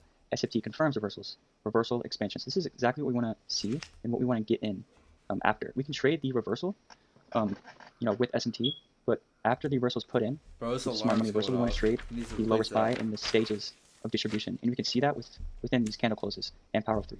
So let's just get into power of 3. The opening price of candles act as its own premium discount function. Buy below the open and sell above the open, right? So if I am, that's what I mean by that. Let's just say this candle opens here, right? And we already had our smart money reversal. So this open low high close that we are anticipating, the open high low close refers to IPTA because we have reversal, expansion, retracement, expansion. You see how they go hand in hand? We can anticipate this candle to print an open high low close because the previous candle manipulated. Okay. Why won't you delete? We're going to go over plenty of examples. Okay, we want to use and see what the previous candle has done in order to get a good idea of where the next candle is likely to draw. This is fractal. We can use this with the previous week, day, session, and candle. It all reverts back to IPTA. It is an if this, then that approach. I'll show many examples of what I mean by that. When combining the two, IPTA plus power of 3, we can get accurate reads on where the next candle is likely to expand. Bullish example, if the previous candle retraces to discount and closes there, we anticipate open, low, high close, reversal, sweeping previous candle, low, ideally with SMT as confirmation. So this is an example of us opening. It can look many different ways, but let's just go with this. This is when we open inside of the premium, right? And then we sweep. Let's just say this is a 4-hour open is like up here or something, and the 1-hour close is right here. So we sweep the 1-hour high, put it in SMT, and we expect open high low close. Why? Because we opened inside of premium discount. So this would be viewed as retracement on lower time frame, and this is the smart money reversal. Right? We have SMT to anticipate the manipulation. Right? It's just like when we reverse off a previous day's high, but in this case it would be like a 1-hour high. It's the same thing. Price is fractal. So that's what I mean by that example. What else we got? Oh, the other one. If the previous candle manipulates inside key level, we anticipate open, low, high, close, straight distribution because previous candle has manipulated. And I'm going to get into that right here. Right. So now we have some examples, some different examples. So this one is any time frame. So let's pretend it's the weekly time frame. All right, we hit a key level. Say this is like a fair value gap or something. All right, so when we come into here, or no, this is the candle that comes into it. So we sweep the previous candle, right, and we fail to displace. This would be viewed as manipulation. And ideally, you want to see SMT either with the previous candle's high. You can have SMT on the 4-hour if you're in each time frame alignment. You can have SMT with a swing point over here, something like that. It's kind of like CRT if you want to call it that, but it's the next day model is what we're referring to. And you can see we can view this as like the smart money reversal and the next 2 candles as distribution candles, right? This is what we really want to trade is this candle. We're going to barely put in a retracement because what happens after manipulation? Distribution, right? You're gonna see like if this is a weekly candle, a lot of times you're gonna see Monday high of the week. So this is why it's important to know what the previous week did because you may be longing to Monday's high, thinking that maybe Tuesday or Wednesday is gonna be high of the week, and you're just taking unnecessary losses because you don't understand, right? And then we want to trade the 4th candle if the drawn liquidity is not taken, right? We can use standard deviations like this in lower time frame to guide us. Okay, let's go to this day. So we can use this with our daily profiles and our daily bias. This is extremely, I guess, like sauce is really good. So if this, let's just say the previous day expanded, all right? So previous day expansion, and we get a retrace. Now, how do we know if it's a retracement, right? We can know if it comes to a key level, if there's SMT, right? With a previous high over here or something like that, or a daily profile. So we have the Asia being low of the day and creating that wick of the higher time frame candle, and we have that SMT and CSD. And how do we confirm this as a reversal? SMP. So let's say the 10 a.m. opens for indices right here, right? So what occurred before? We want to always ask ourselves what occurred before. Let's say this is 9:30 open right here, right? So 9:30 manipulation, 10:30 distribution, right? So we can expect an open high. I'll just put it like right here. So that makes sense. You can expect distribution, so open, high, low, close, right? So this is why it's important, right? And that we technically be trading. No, we wouldn't. We would trade the distribution candle because manipulation already occurred in this example. But let's say 10 a.m. opened here. You can trade this right here on a lower time frame as the manipulation candle, and it's because we have this SMT that confirms it. And then if 1400 opens, the next 4-hour candle right here, we'd be expecting open, high, low, close, same thing as the other example because the 10 a.m. I don't candle know if I already can manipulated. listen to So we this expect distribution to alarm occur. anymore in the All back. right, so now we go to the next day. Previous day retrace, this day expansion. Right, daily profile alignment, low of day is created inside of a fair value gap. S&T confirms it, the reversal for the expansion. Right, we sweep the previous day's low. We have Asia accumulation. It's a classic buy day. Right, London takes out Asia's low and expands away. We trade in New York continuation. So it's literally just this expansion, retracement, expansion. You're gonna see this a lot. I'm gonna show examples of this by the way. And then this is some more fractal stuff, but you can see this on the daily time frame on it by itself. But this is like a 4-hour example. All right, so let's just say we're bullish, right? You can view the stages of distribution, right? So let's just say this is a 2 a.m. candle, right, low of the day, and then 6 a.m. retraces into a lower time frame range. So if 6 a.m. retraces, what do we expect 10 a.m. to do? Distribution, right, to the previous high.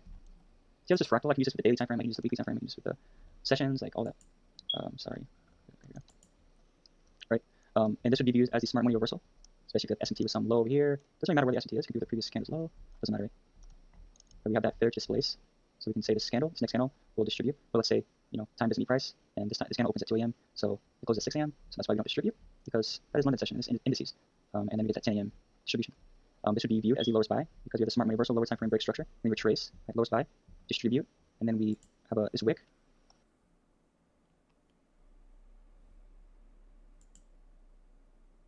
Oh, hey.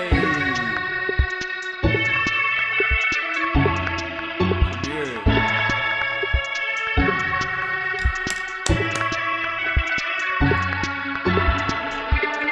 Oh my gosh.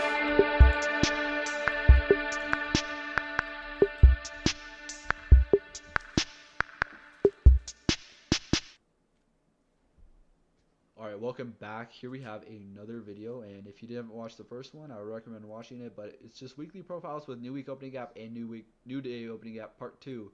And this is actually in 2005. I want to choose like a random date in 2005. All of this is just random.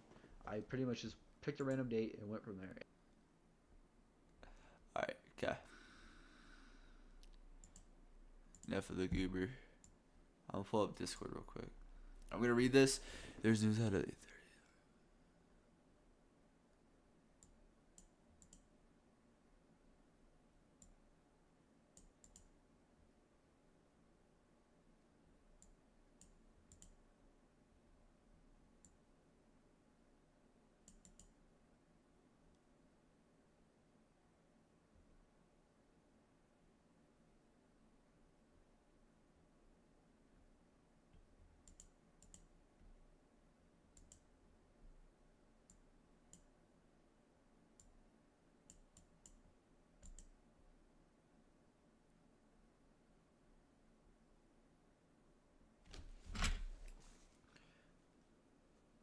With 8:30 news,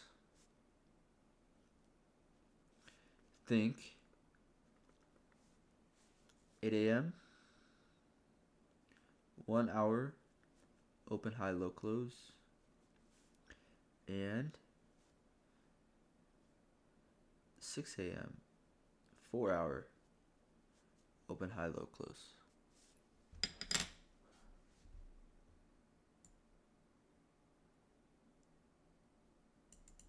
Are they printing the wick ahead of news?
Okay.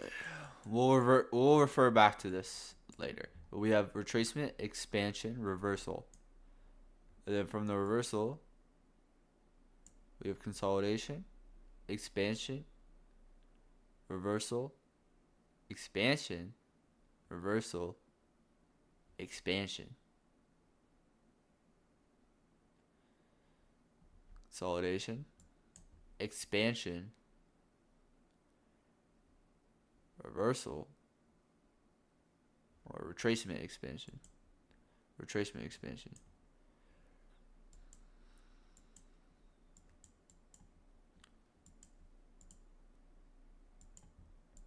All right, big ol' CPI, big ol' CPI. So right now we've had CPI. We are relatively in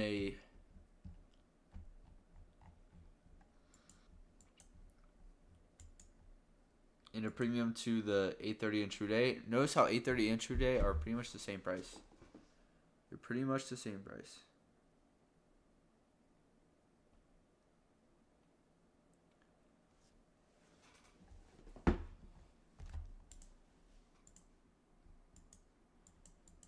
We had larger expansion off of ES.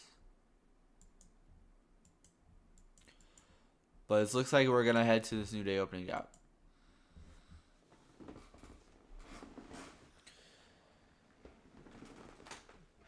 Dang, we've already been live for 6 hours.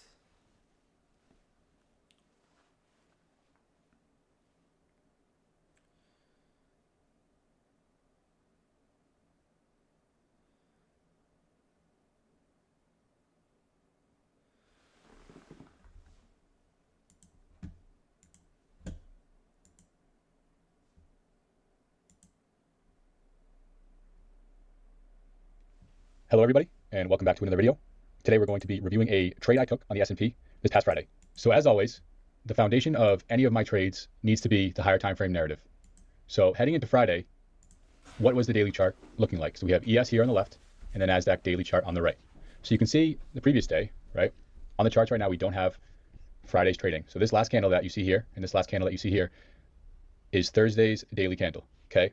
So we've been watching this as a draw, this October 12th daily high here on the S&P as well as NASDAQ. So if you can see, obviously, Thursday we came just short of purging that buy side on NASDAQ, again, on S&P as well, but very, very close there on NASDAQ before a short-term sell, short-term retracement. Now, if this was a 1-minute chart or a daily chart, I still wouldn't feel comfortable shorting until that high is purged, right? Because what does retail think that this high here is now that they see this? They think that this is safe resistance. So this is just a short-term retracement to trap those traders who think that we're going to go lower now and leave these highs as resistance. So again, going into Friday, I'm thinking I still want to go see those daily highs get purged on both ES and NASDAQ. It's just a matter of if we'll get the setup today, so Friday, or if they're going to wait until next week. So again, higher time frame narrative, order flow, we've been bullish. This is the foundation of any of my trades. Okay, we need to understand where price is gravitating towards on these higher time frames. Okay, so after understanding that higher time frame order flow has been bullish, and we believe that the draw on liquidity were those daily highs, this is what price looked like before New York opened on Friday. So first off, what do we see? We see sell stops being ran, okay? Then we get this clue. We had an S&T with NASDAQ. ES was not able to make a lower low here, while NASDAQ was, okay? So that's that Kraken correlation that ICT talks about. And it's not just for me personally, not just a one-trick pony, right? One size fits all, where I see an S&T and it's immediately I'm going for longs. It's just one piece of the puzzle. So if we see this S&T, right, a sell stop raid, and we're bullish on the higher time frames, these are the things that we want to see. Further, we have this hourly fair value gap that's not tapped into yet, going into New York AM session that we're monitoring. And specifically, you can see here, when I have these larger, higher time frame PD arrays, whether it's a breaker or a fair value gap, right, I want to mark out the quadrants of this fair value gap. So I'm taking my fib from the high of the fair value gap to the low, and I want to see if there's any sensitivity around 25%, 50%, or 75% of this hourly inefficiency here. So before we get to the long that I took, it's important to understand what occurred before my entry. So as you can see here, we had not the best price action, right? A lot of chopping here, but eventually we did get down to this hourly fair value gap. Again, this purple box is that hourly fair value gap that we were just discussing on the previous slide. And we're purging these equal lows, okay? So 950 macro, what do we expect? This is where we expect to see the inception of a setup for us, right? This is your silver bull short right here, right after 10 a.m. Market structure shift, fair value gap targeting sell side and this hourly inefficiency. Now, I personally did not trade this because, what did I say? My higher time frame bias is bullish. So I will take trades like this sometimes, but I'm personally just waiting to see if we get a long setup when we get down to these levels, right? I'm perfectly fine missing this move. And again, if we get down to these levels and I don't get my long setup, who cares? Eventually I'll get a good setup that I see. But this is what I wanted to see. I want to see how we act once we deliver down to this hourly fair value gap. Okay, so after understanding what the 950 macro provided for us, this is my entry. Okay, so I'll walk you guys through this, how I internalize this price action. So the 950 macro sends us to where? This hourly fair value gap, but more precisely what? The first quadrant, the 25% level of this hourly BISI, right? So I see price hitting it here once, hitting it here twice, wicking into it here a third time. After we get above, after we price into this 25% level of the hourly fair value gap, the bodies are respecting the high of the fair value gap. Okay, so this is a footprint of the algorithm. So once I see this, I want to wait to see if we clear this structure, right? Because this is a respect of this higher time frame level. It's an algorithmic signature, right? That I want to see if I'm bullish, okay? After we clear the structure, what do we see? I want to see more evidence that discount or bullish PD arrays are going to support price. So here we have what? A down close candle supporting price, a down close candle supporting price, a down close candle supporting price, right? Now we have what? Low, high, lower low. Once we clear the structure, that's a bullish breaker. This is a SIBI, but once we clear the structure and close above it, it's an inversion fair value gap. So if we were bearish, this should have acted as resistance to push us lower. So the way I internalize this is that after we expand to and through this, closing above the SIBI, and it becomes an inversion, it's the algorithm showing me that it's not respecting a premium PD array. Okay, so that's what I want to see immediately after this algorithmic signature, right, to this 25% level of the hourly fair value gap. This is what I want to see. I want to see a disrespect of a premium PD array. That's exactly what we get. So we have the inversion, a breaker, and what? A fair value gap. Okay, so those are three PD arrays where you can form risk on, where I can form risk on. Where would I put my stop loss? A couple ticks below this breaker, allowing for wicks if we do want to wick down, right? Best case scenario, as I'll discuss in a second, we don't wick down there, and you can see we didn't here, but my stop loss is below mean threshold of this breaker, allowing price to wick down there if it wants to, okay? But looking deeper at this, what is occurring after we close above this inversion? My entry is here. This candle, once we get back to the top of this inversion, I'm in a long. These two candles, these two wicks right here, are where I'm watching, where I'm determining the likelihood of me being onside or offside. Why? Because one, I just entered, obviously, but it's coming back into the inversion. And if you saw the algorithmic signatures video I did, and I'll link it in the upper corner right now, I recommend you go watch that. But what do we say about CE of these inversions? We want to see them support price. We don't want to see price get to the lower portion, because if the CE supports price or price fails to get to the CE, that's the algorithm showing us it doesn't want to go down there, and it's going to reach for premium, reach for buy side liquidity, okay? So we have what? Inversion CE, this white line, which is also, if you look closely, this BISI here, the blue box, it's also the CE of this BISI, okay? So again, my stop loss, I don't just jam it up there because that's best case I want to see. That's just me tape reading after I'm in the trade to see the likelihood of me being onside or offside. You can see here, we tick one little tick below the CE of this inversion. But where are we going to? This bullish breaker, which is also an order block. Completely permissible. After we wick to this level here 2 times in a row, what are the bodies doing? The bodies are respecting the high of this inversion, okay? So I'm starting to see, after I see us wick away and the bodies respect the high here, I'm confident that we're at least going to go get this internal range liquidity. Okay, that's my first target. It's my second target, and then my third was previous APM session high. And before I forget to mention, I will link in the description, but I live recorded this. I screen recorded the actual execution I took, and it's on my Twitter. So I'll link that Twitter post from my page in the description below, okay? But more importantly, when is all of this occurring? All these things we just discussed during the 1050 to 1110 macro. So if we already met this higher time frame objective, and our higher time frame draw, we believe, is those daily highs, so we're bullish. This is what we want to see when we want to see it. This is how I use time and price, okay? So even if I saw these signatures outside of the macro, as long as I can frame risk, I would be okay with entering a trade. But the fact that it's occurring during this macro time makes me even more confident that it'll deliver.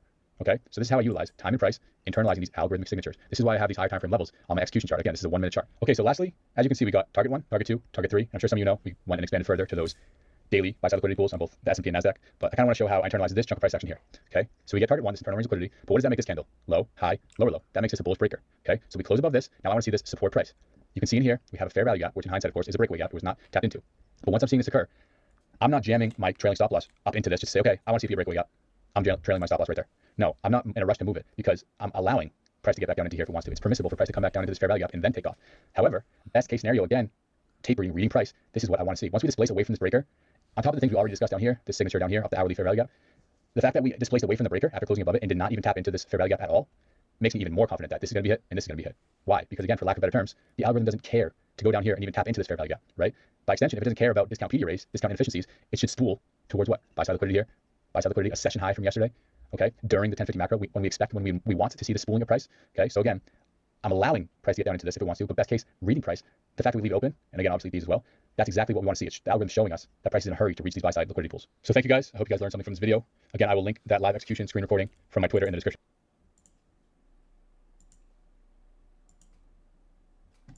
We're disrespecting New Day opening gap. I think that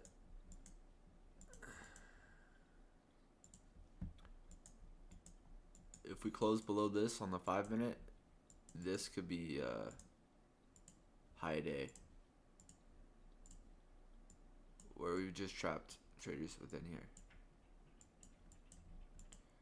I want to see what we do around market open. Obviously, I don't really care to trade this, but it's just something to study.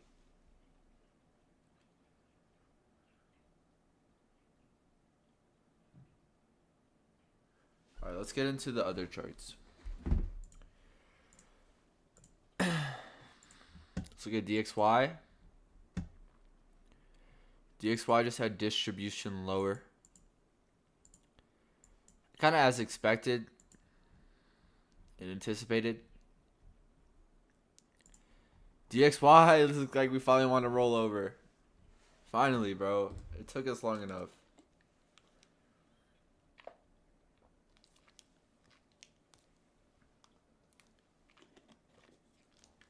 Oh yeah, I guess it didn't put in my head that like we have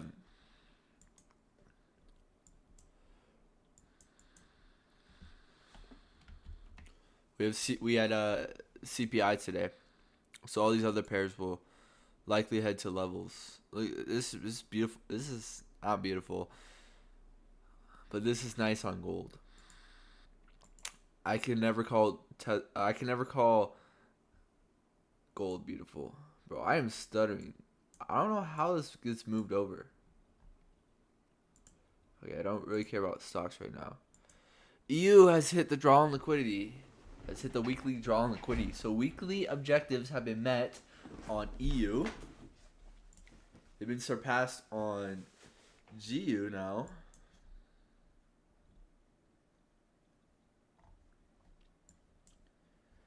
What is this that I graded?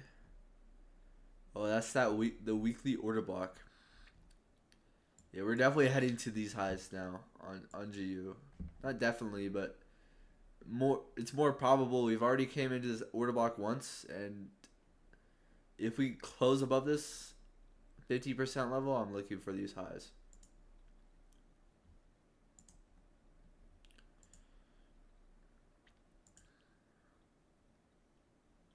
Sell side is being met. Woo! Oh my gosh. Looking at this to be a market maker model.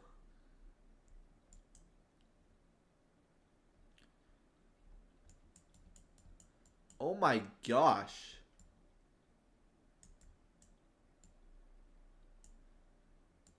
Is that like a record?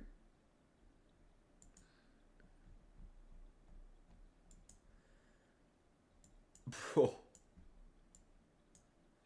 Hopefully Ryan or Self Improvements Only didn't hold this trade. Hopefully not.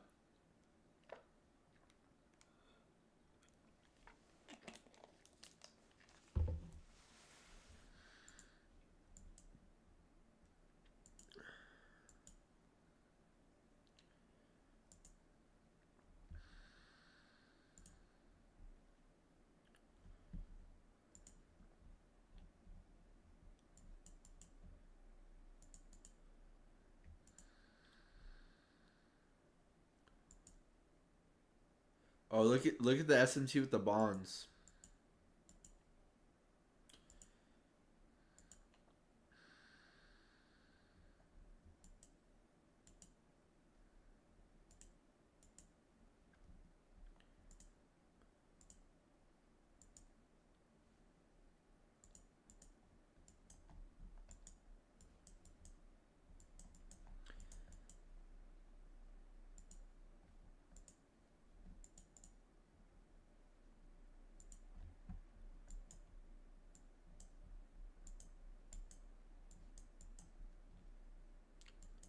With everything being bullish, the fact that we have SMT here, Or is it here? I don't think it's the Asia low. If it is, that would be more significant for me.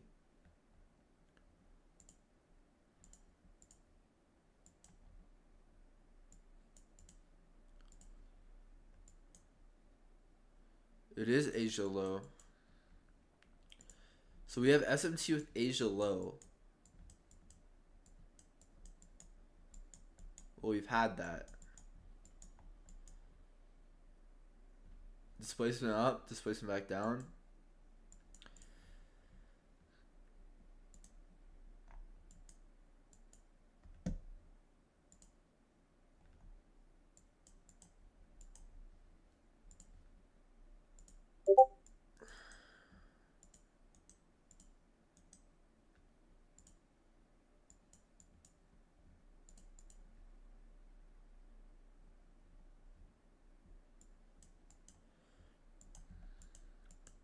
Let's see if we get a leg up to mitigate some of this imbalance here. And we'll see if we want to expand higher today. But overall, everything is bullish. The dollar is bearish. Therefore, we could possibly see some retracement though. We've just completely expanded, but I don't want to step in the way of this underlying just straight displacement. It's always just going to be waiting and just going to be seeing what these what data provides us.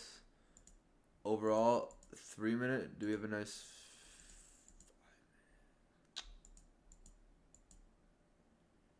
We don't really have a nice order block here.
Oh, it's 7-Eleven. I didn't even notice that.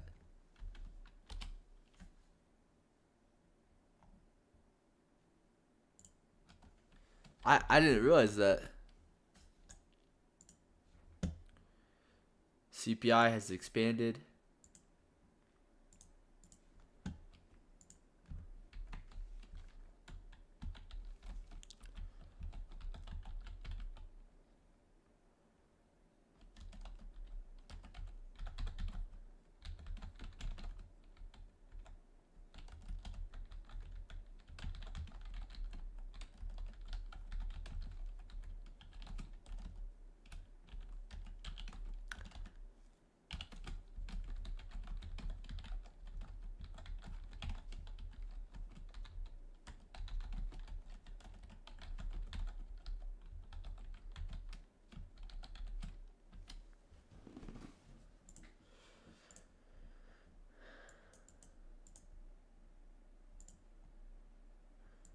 Alright, we have 2 minute order block right here. These last 3 down close candles. Also sweep internal liquidity here.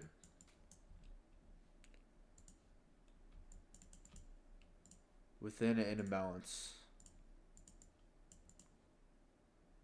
I think we want these highs.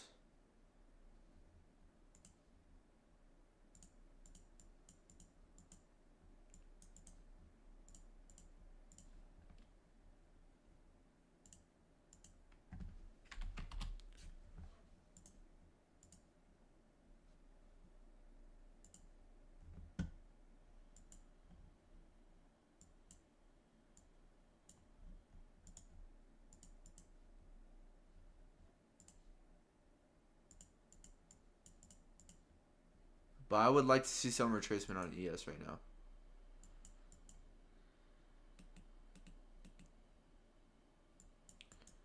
$2022 maybe? 2022 model? What's good, Shamal?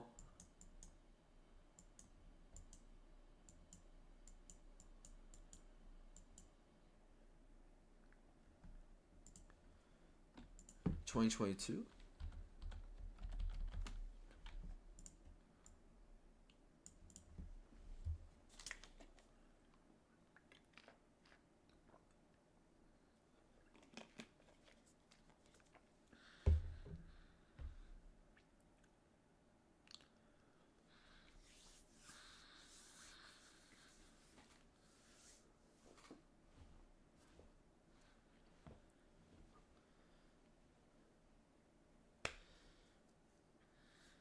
Bet, bro.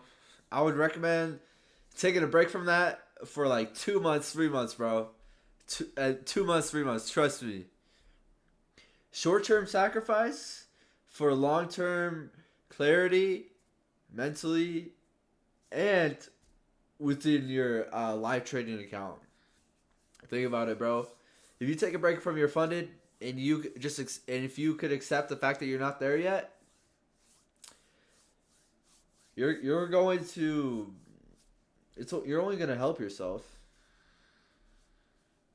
You're only going to hurt yourself if you go in there when you're not ready. Only going to build scar tissue that you don't need. All right, let's see if we drop into that new day opening gap, into that fair value gap, into that order block as well. Excuse me. New day opening gap traded into.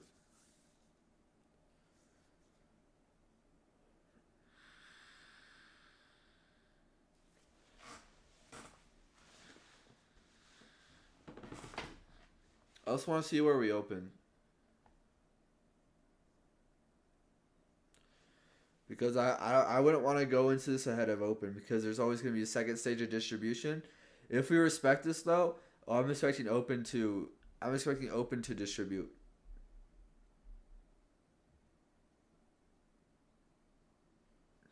Ah, I got you.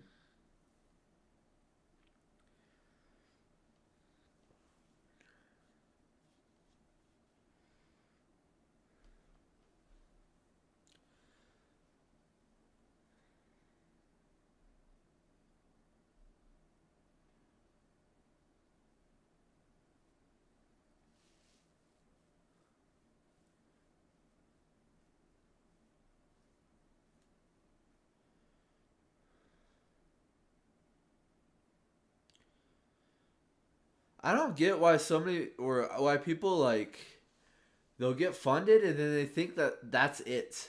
They think that that's like the goal. The goal is to get funded to pass a funded account. I don't think so. Like, okay, I passed a funded account, bro. That's the start. That's not even the start. That's just like taking a baby step. Like, how long do you think you're going to be trading for? I think I'll be trading for 20 years.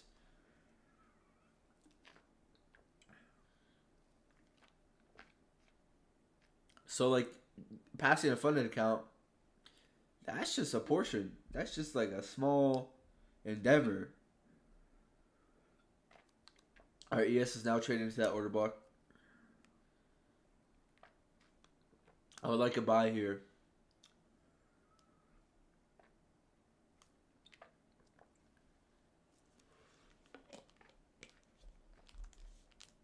But also, I'm just gonna watch it without any expectations. We have this fair value gap. Let's see if this holds. This would be a 2022 model. I feel like when I tape read, if I actually want to tape read for benefit, I need to be watching price with like no bias at all and no expectation on what it would likely do. Like right now, I want to see this, but if I'm reading the tape, I shouldn't even be having that mindset. That's not how to read it right. To read tape, it's more just looking at what price action is doing right now, with no with no anticipation of what you want it to do. Because like if I'm reading price and if I want it to do certain things, I should just be demo trading. Yeah. Yeah, I have.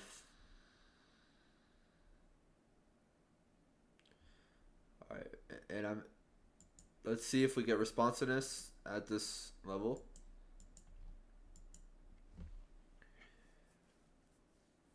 Yeah, I've been backtesting since like 12 a.m. my time. Like 12:15. I don't know. I went to bed, woke up, hopped on live, started backtesting.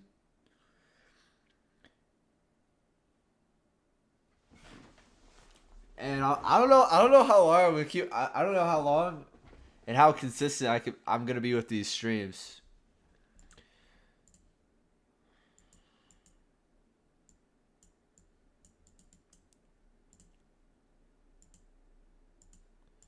I appreciate the sub, but yeah, I do enjoy the streams because I don't know. I'm just vibing. I'm just chilling. And might as well live stream it. I mean, like the worst thing that can happen is just someone come in and shit on me for trading ICT concepts, which I don't know. I don't really get offended by that.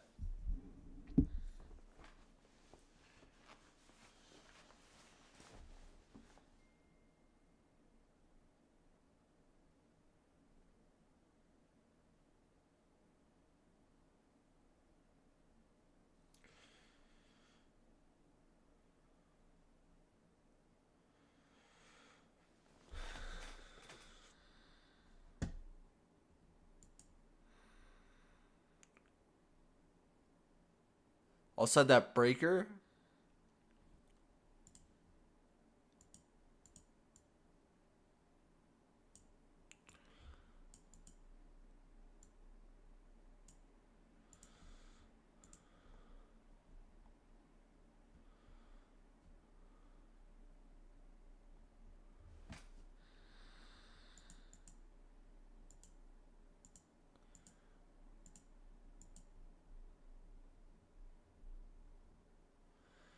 Could you imagine life without ICT concepts? I I low key would not be surprised if we get another stop. If we get, I don't know. We had a fast sell side of this curve. I don't think we'll immediately just reverse it. Let's see if we draw into this fair value gap here. And if we do, what do we do at this fair value gap? And what time do we trade into it? And what we do at market open here?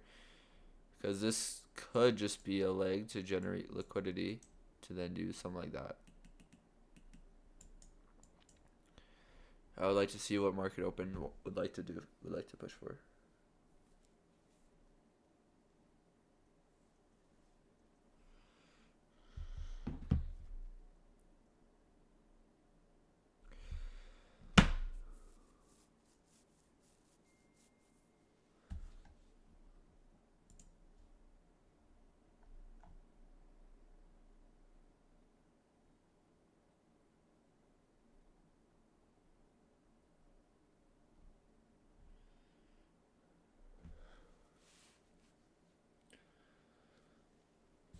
OTE of what?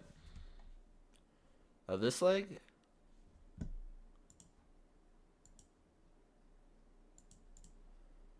Oh, equilibrium, no.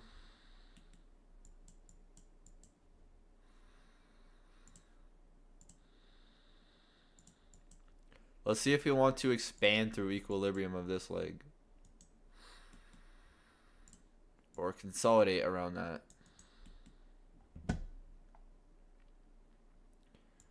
Notice the 50% is that measuring gap.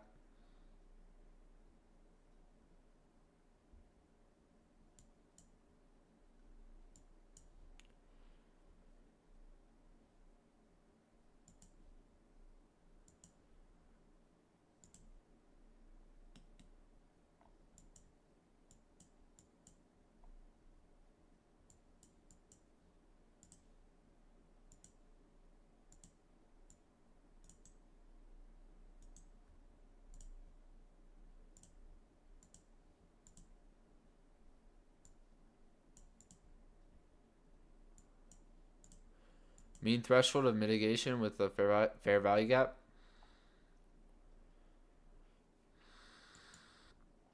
I don't think that we'll just get a straight move up though. I think we might have something in store at 50%. Just because like I was saying, we had a fast leg lower. I don't think we're just gonna immediately have fast leg higher, but we could.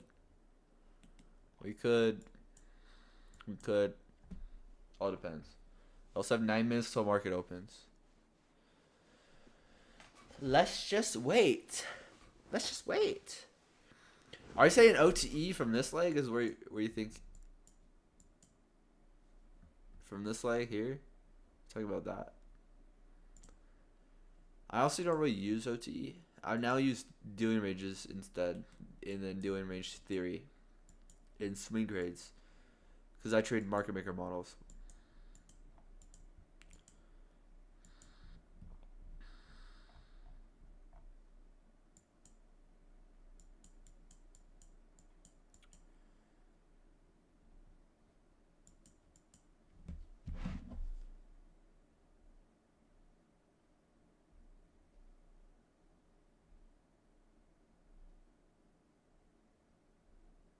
Alright, what's up with my headphones?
We're back within the mitigation.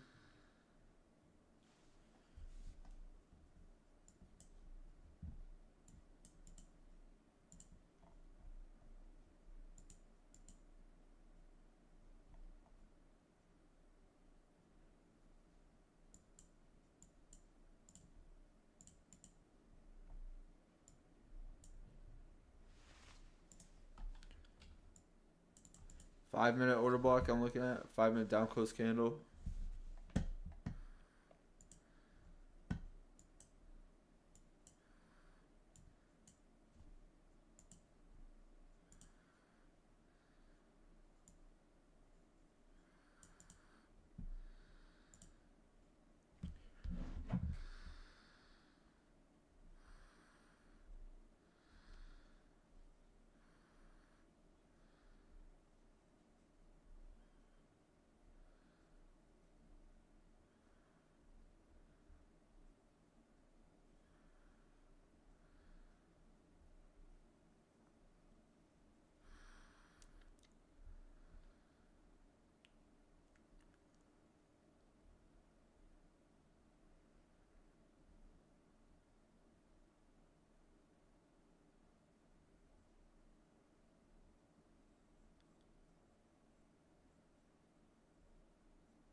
Beams.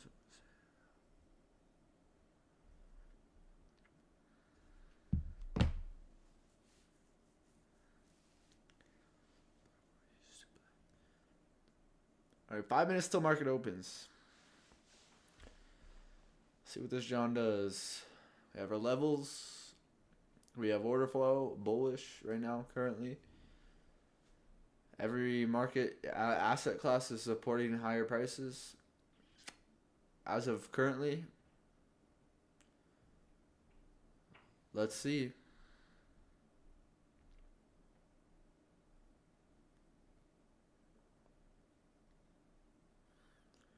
ES just traded down into an order block.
See if we tab this order block, right as ES is trading within this gap here.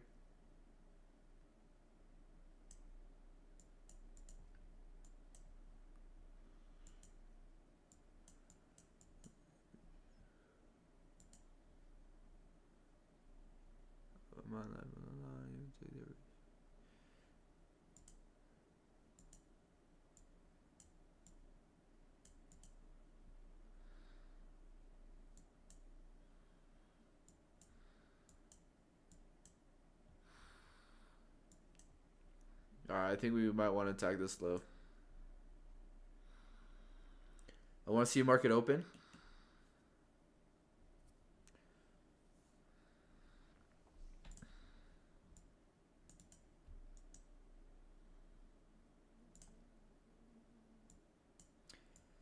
If we soup this low and then hold that new day opening gap, I expect to see 930 expansion.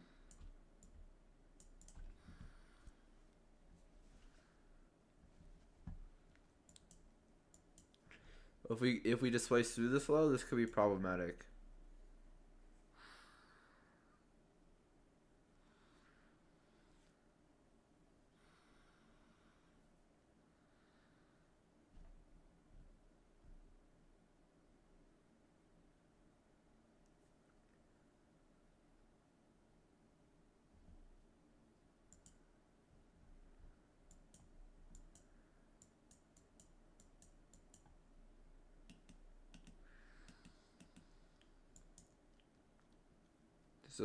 This does look a little bit problematic.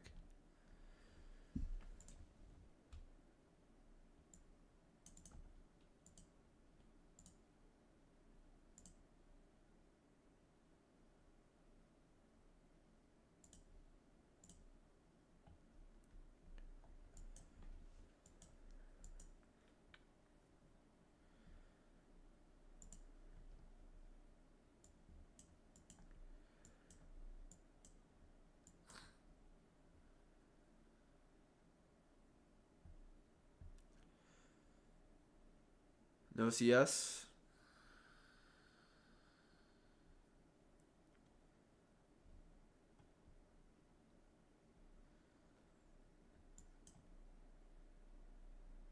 I'm expecting to see. Look how well we held that 5-minute order walk too. Beautifully.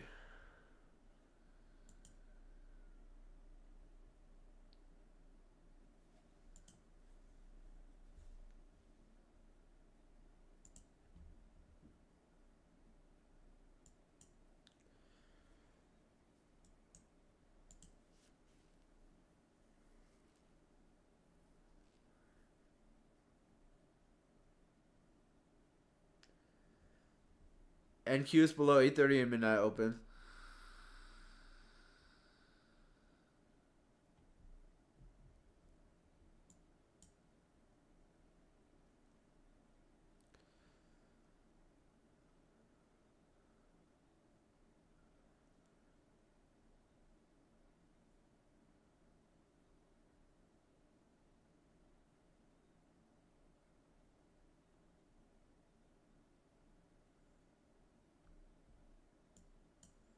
Alright, NQ starting to displace here.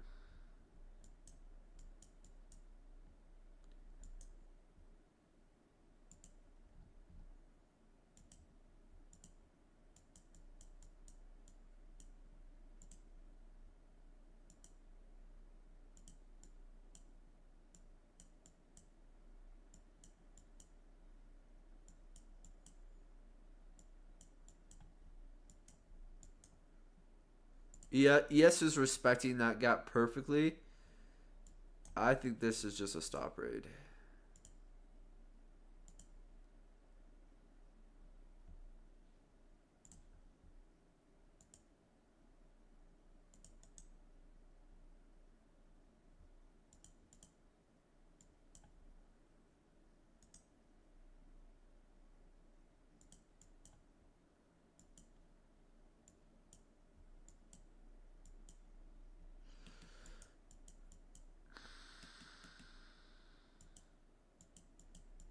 Waiting for more information. It does look like we want to break down here though. Respected 5-minute fair value gap. We had a fair value gap in, fair value gap out signature. And we're failing to respect bullish PD raise here. Or discount PD raise.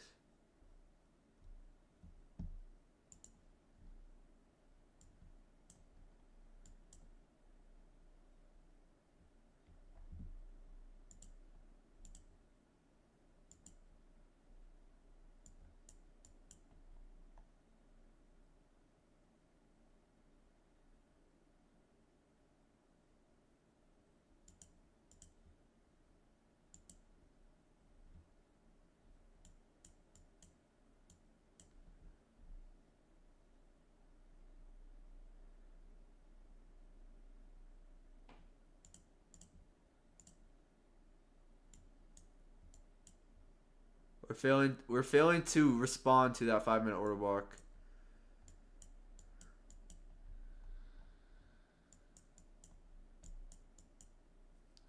But yet again, the bodies are still holding it. That's why I'm letting time. I'm giving it some time.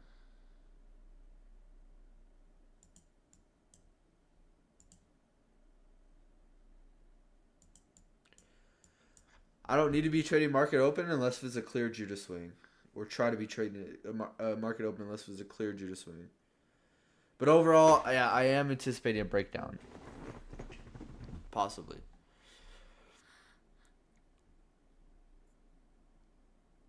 We delivered right to that new day opening gap. We're failing to displace off this 5-minute.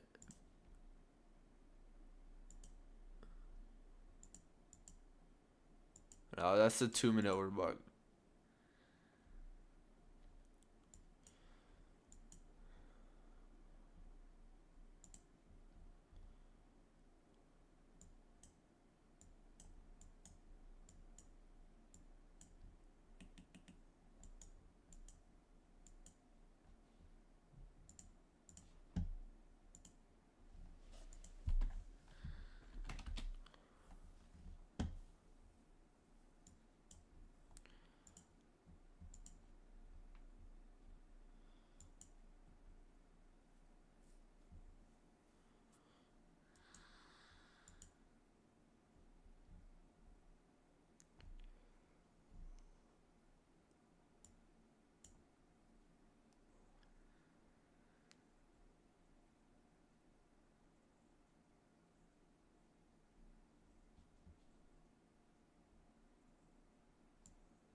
I want to see displacement.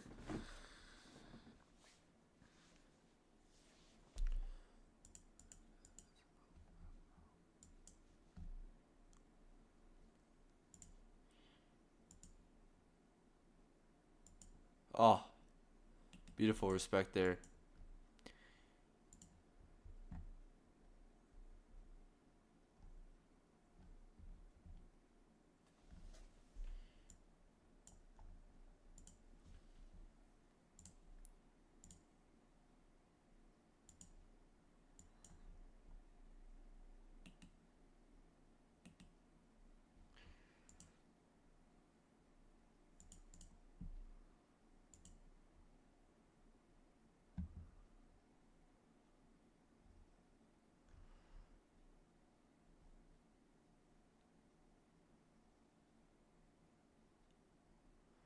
I'm anticipating speed.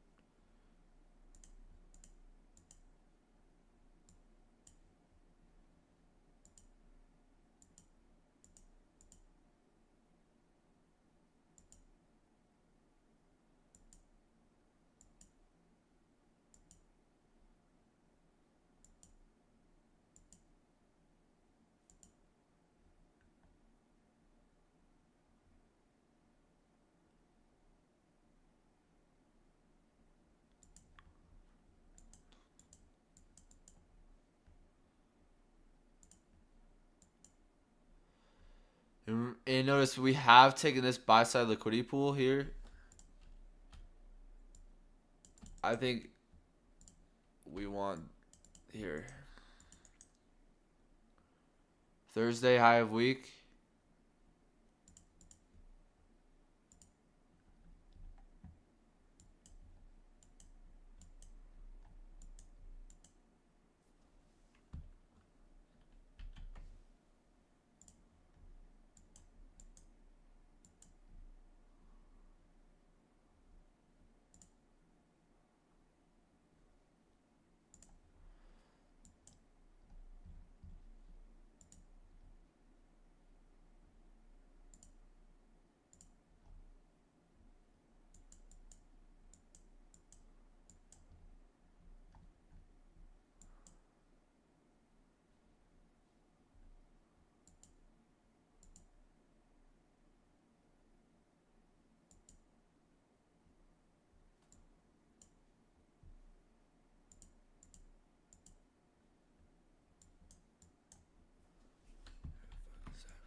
Overall, I don't think there's anything here yet.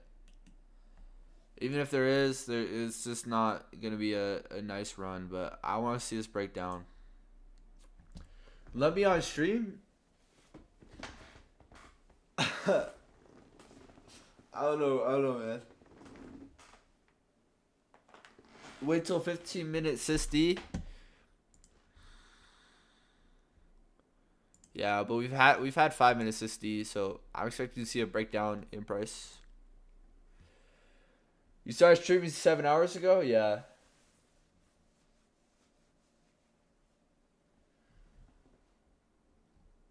You didn't realize it was CPI? Notice how we have SMT here?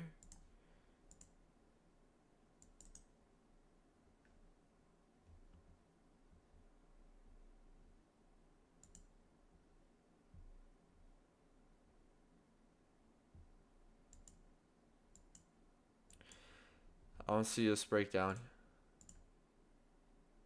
Honestly, I'm expecting all the way down here.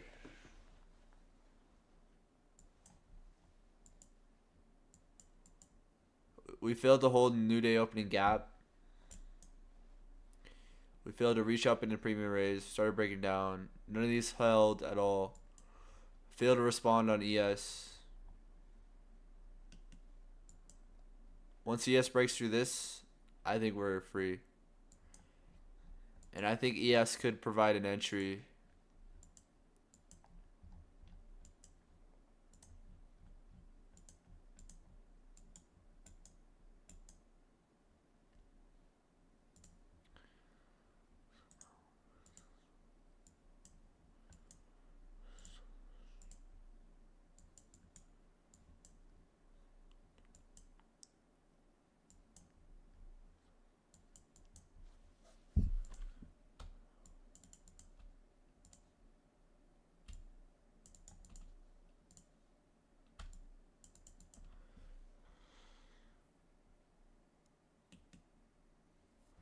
Immediate rebalance.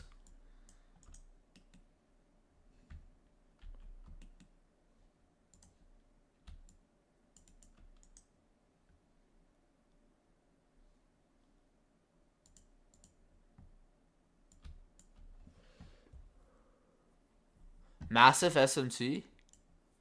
Or at?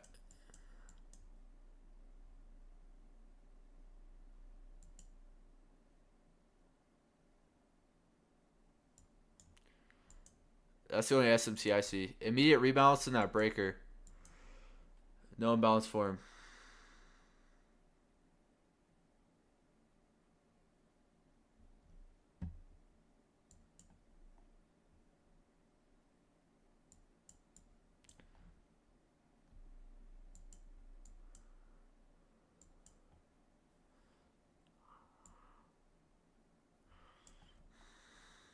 Oh, look at ES.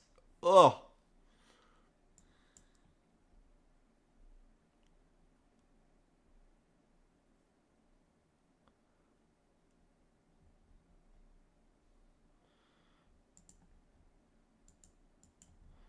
Yeah, I'm expecting sell side here, and then maybe throughout the day, this gap.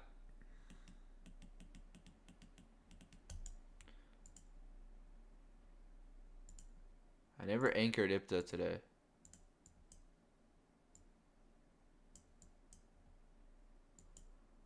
Definitely that low. That's a 20-day low. Definitely want to see this imbalance.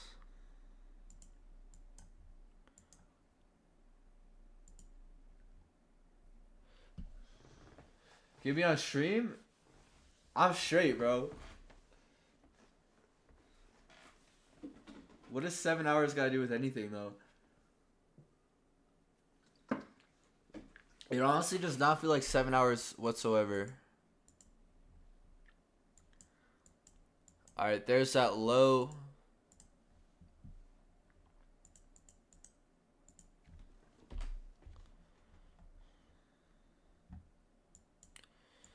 ES is still holding above New Day opening gap. Look at the 5-minute bodies, too.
We barely purged this low.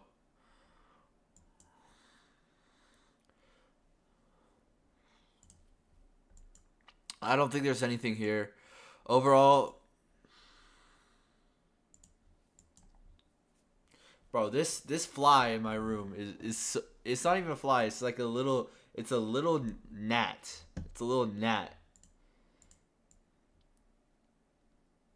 He's been a demon for the past 3 days.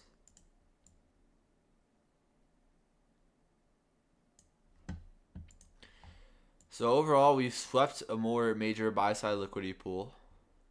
Then we come back down. We barely purged sell side. We do have an hourly imbalance there.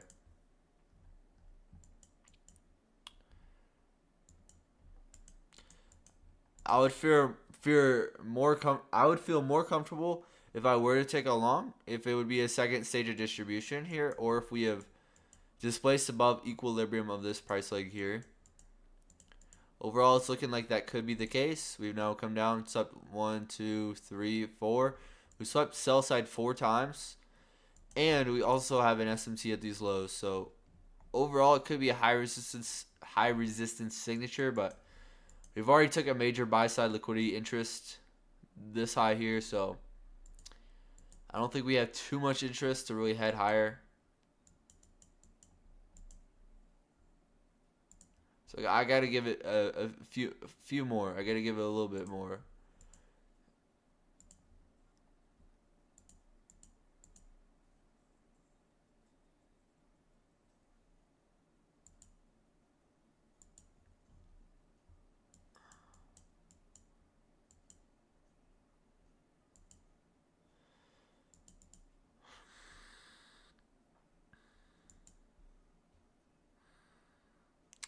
Why did my indicator turn off, bro? That's annoying. I didn't see that we redelivered right to that with SMC.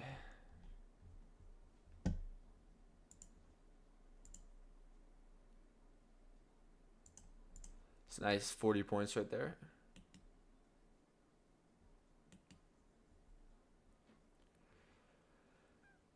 I did not want to see this get traded into.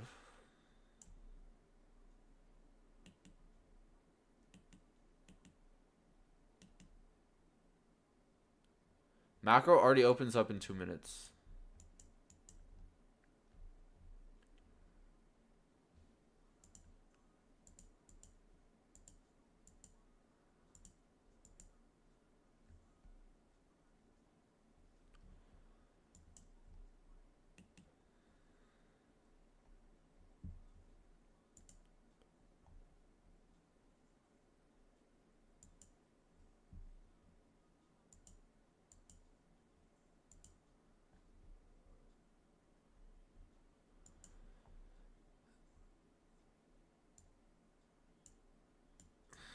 If this 15-minute candle closes with the bearish,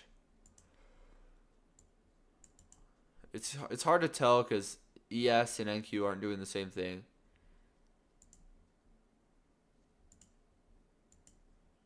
So we have SMT at highs and at the lows.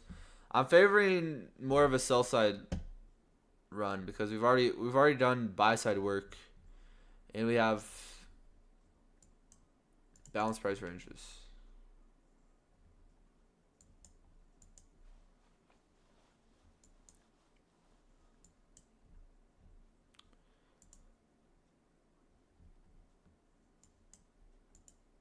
Notice how that new day opening gap delivered.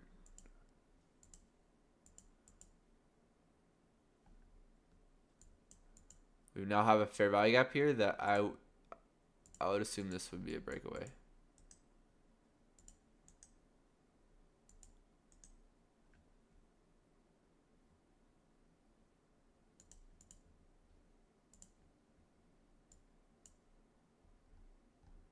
Yeah, we should fall off here.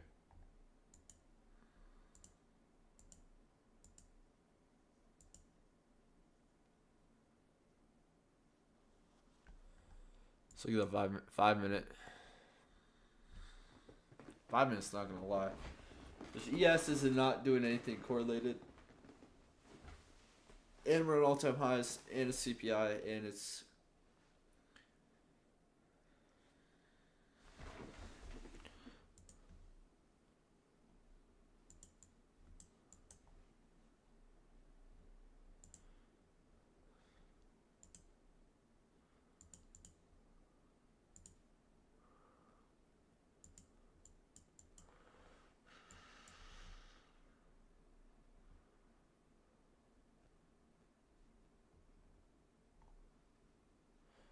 another day.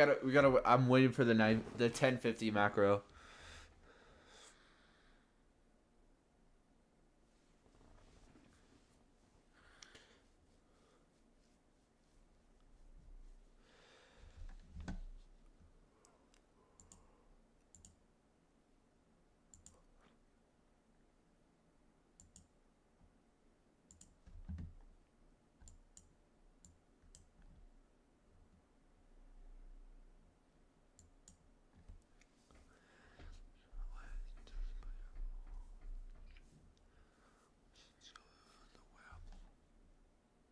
I want to see this 15-minute candle close. It closes in 8 minutes.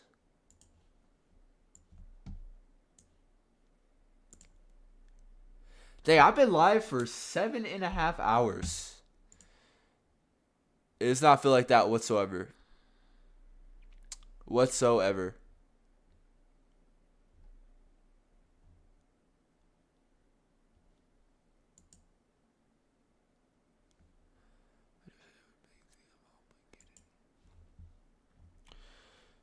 I was starting to see bearish prices here, but it's kind of a it's not highest probability, and that might get on the 5 minutes looking like we want to roll over. If your breakaway, a run on stops in that new day opening gap, breakaway gap, institutional order flow entry drill.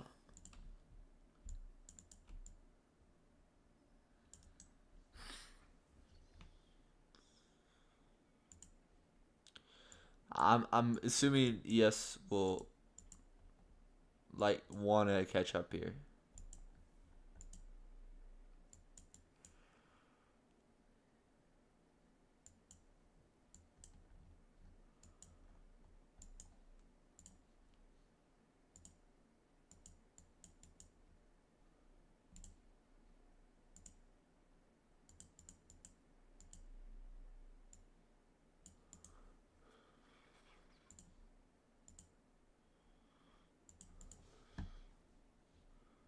What's dollar doing? Is dollar retracing?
ES is failing or resisting to go lower.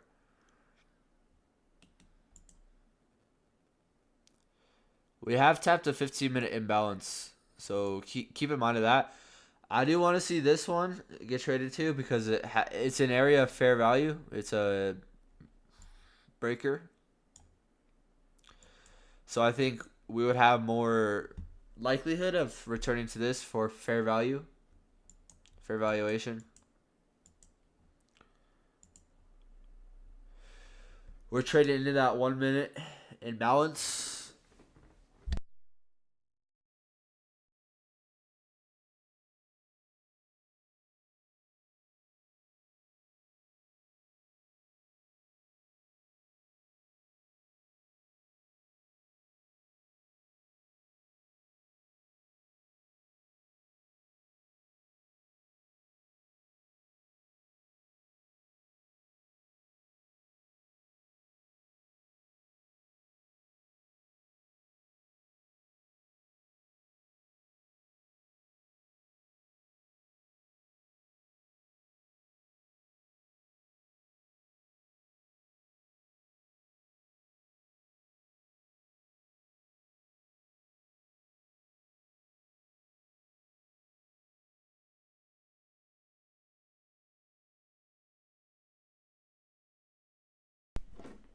Yeah, I would agree. I would agree honestly.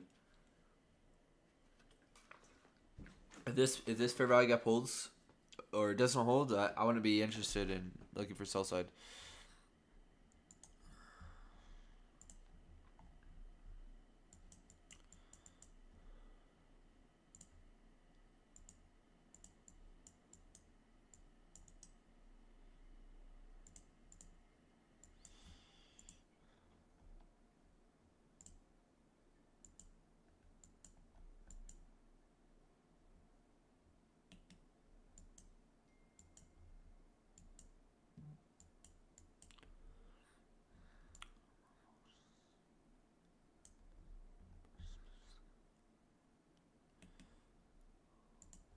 I'm sticking to the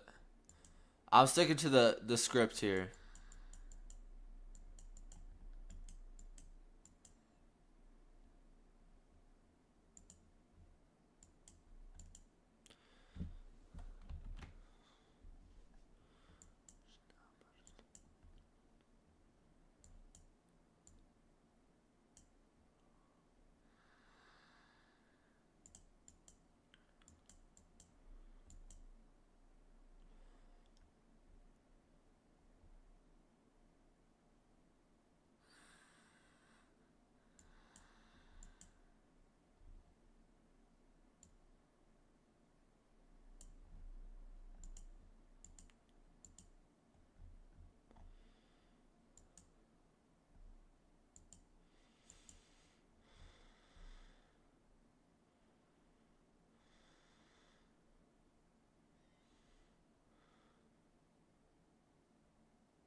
it's hard when you're expecting both bullish and bearish PD rays.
I don't think there's any trade yet.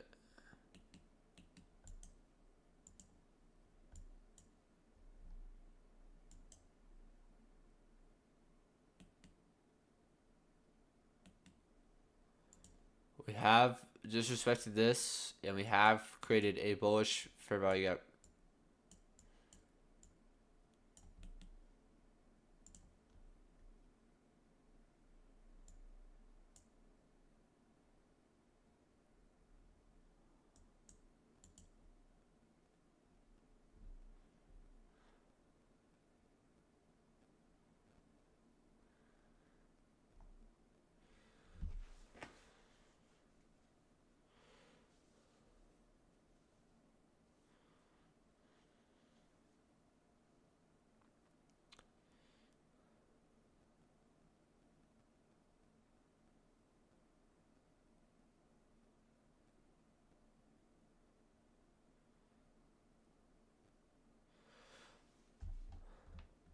Nice.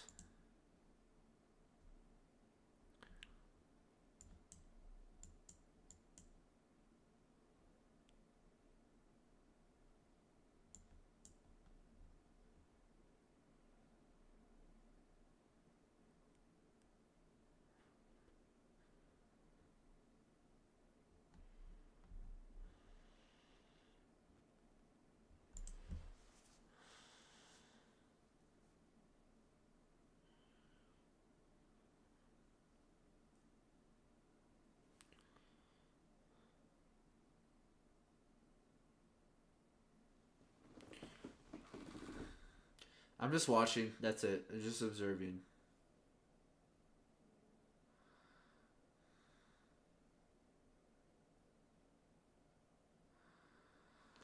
This to me just looks too difficult to long into.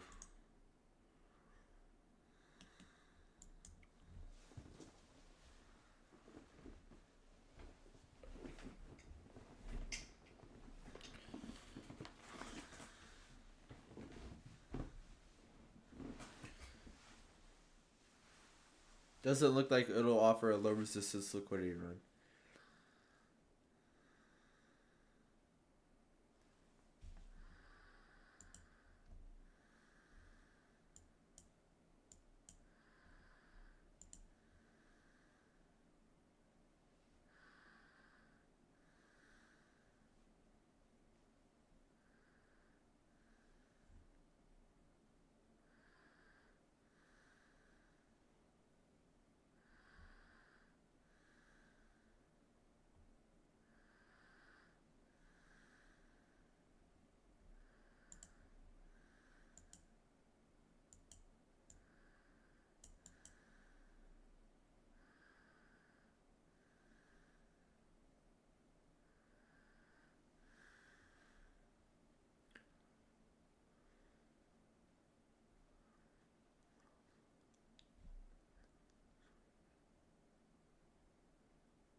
I'm personally not gonna lose any mental capital over this, so I'm not gonna try to engage.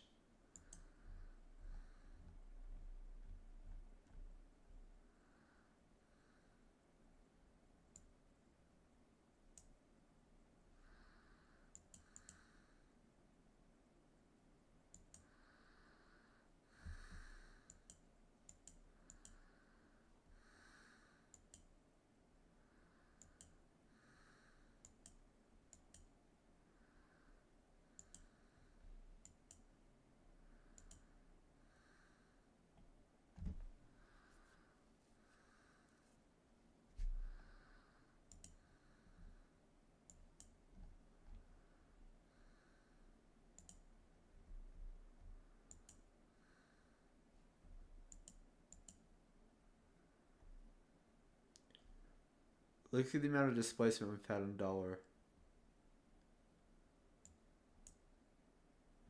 I think there's gonna be a better short setup later in the day.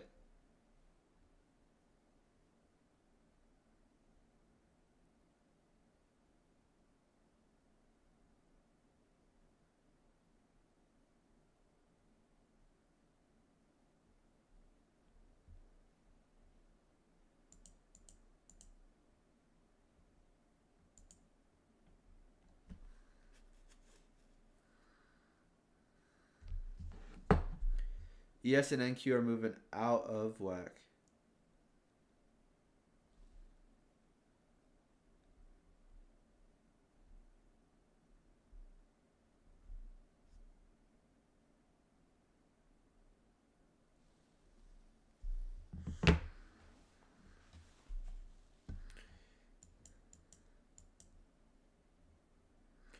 Look at ES. Look at NQ.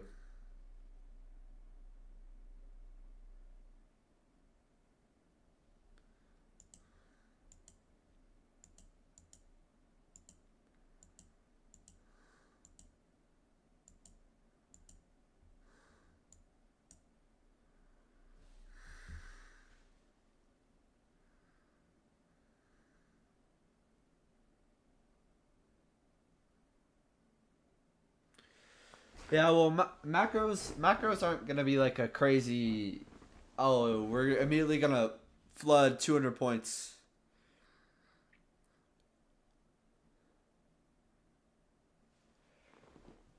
It's just a time aspect of highest probability.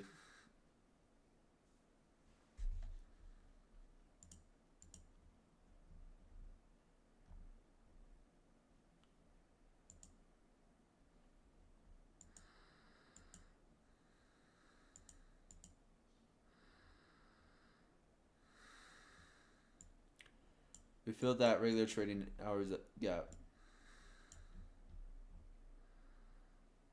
Oh, low key, bro. Nah. Nah.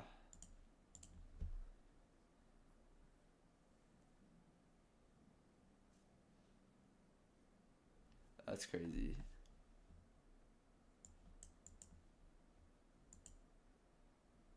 Are you trading this month? I'm not.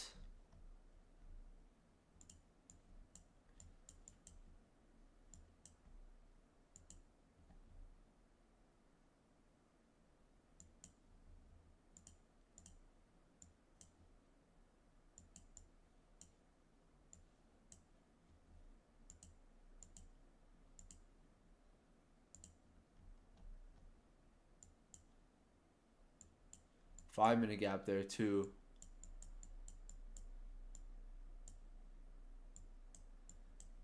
I think the algorithm's referring to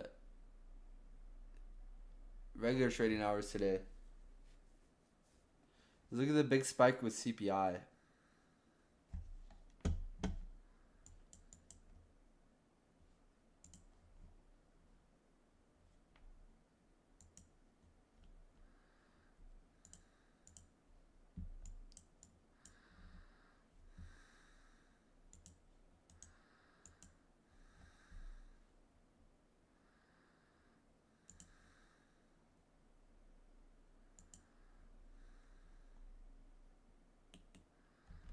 Wow, that was cool.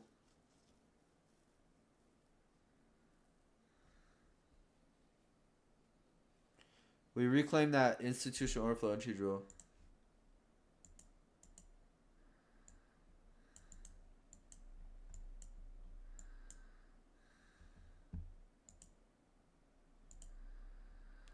Overall, I don't. It's not the highest probability.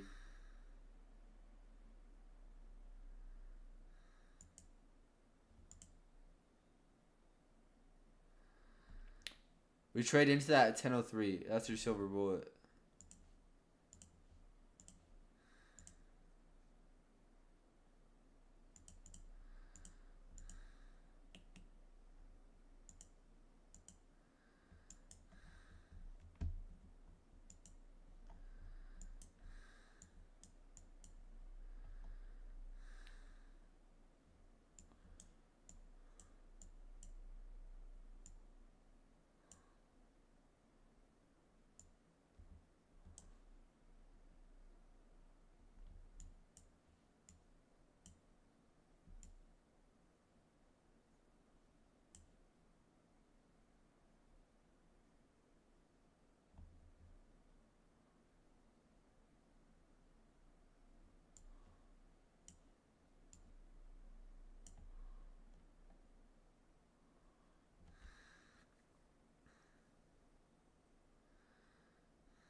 One, two, three drives.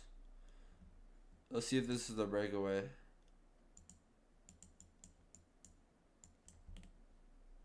So I'm kind of expecting NASDAQ to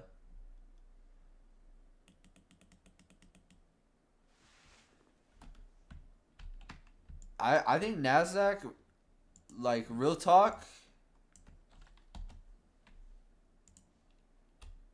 could take this low.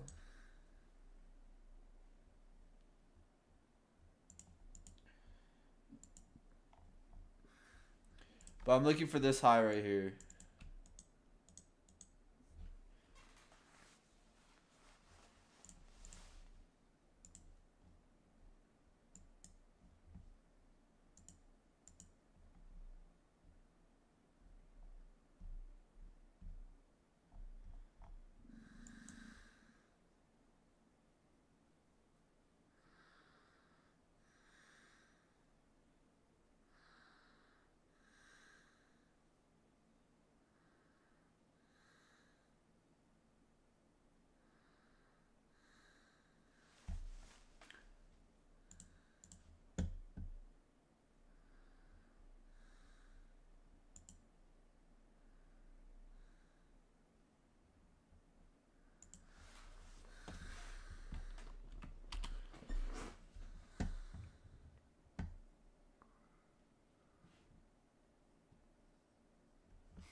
Loki wants to dump. I hate all-time highs.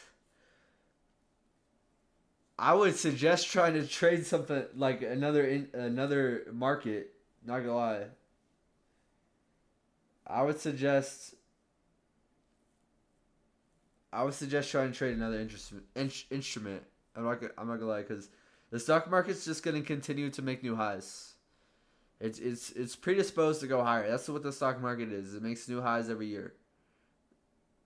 Generally, very rarely will we have crashes, and when those happen, what has the stock market always done? Just gone higher, then gone higher, then gone higher, then gone higher.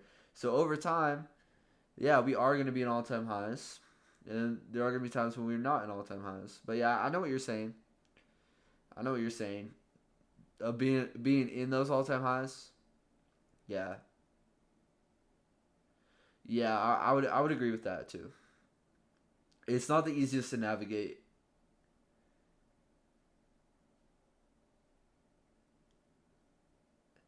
Like there's gonna be a cleaner opportunity when we're in like a clear market maker model, market maker buy model, to a predefined draw on liquidity. Rather than all time highs, it could be a little bit tricky. Maybe you work off for standard deviations. I get what you're saying.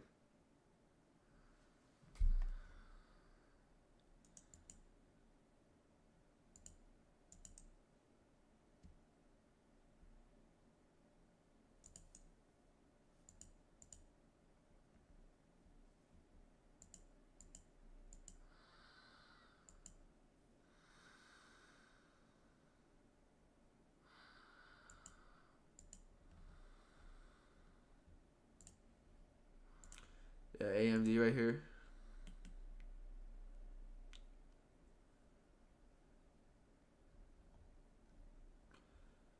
I was expecting this low. Get manipulation above true day open. Fair value gap in, fair value gap out.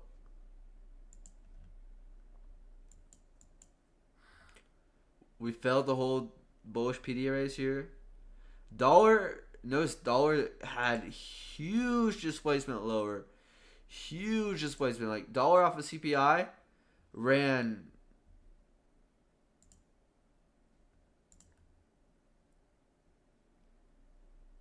only 0.58%. Only 0.5%.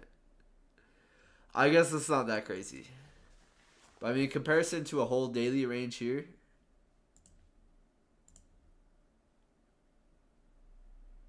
is a whole Monday's daily range. The whole entirety of Monday's daily range compared to this within 1 hour. So therefore, a retracement could possibly be anticipated.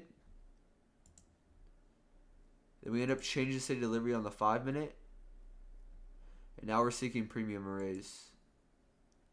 So that would lead to bearish prices on indices.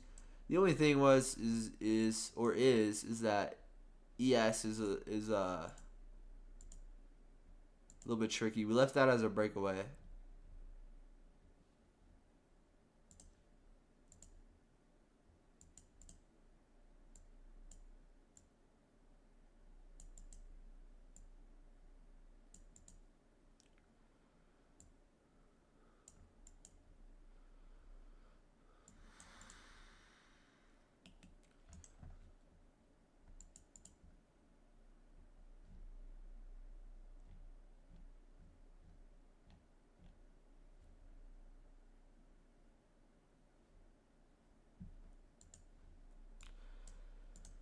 And I do not care about any FOMO. No, I know that this is going to be something that's going to repeat later on in the future. I'll use this as a proper case study.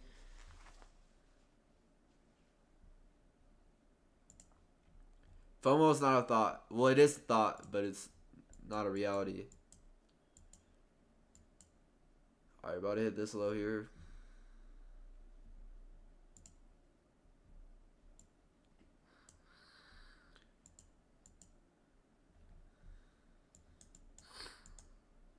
Thursday made the opposing.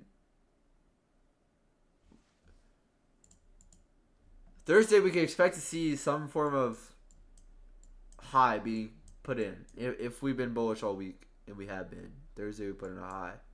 At least a short-term high.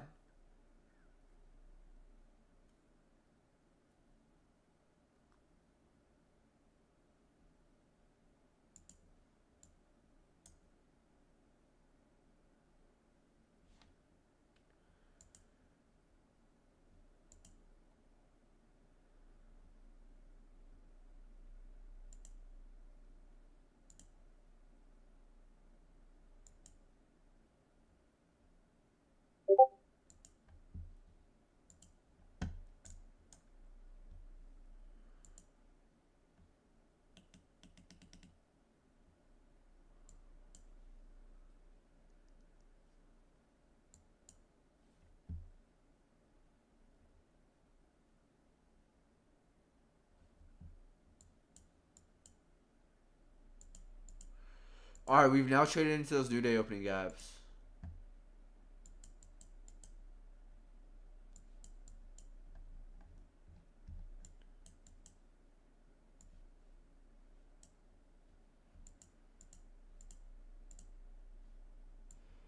Honestly, I would say close the charts.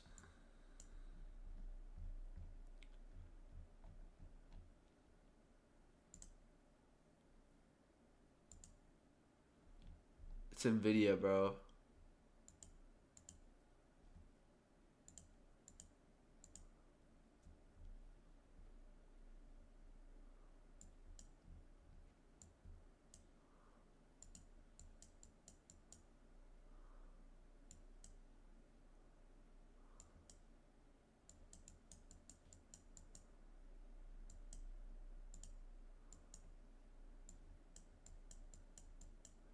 There's more sell side below. I would agree.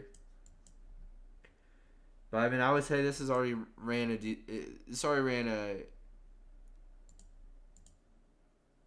200 points. That's more than enough.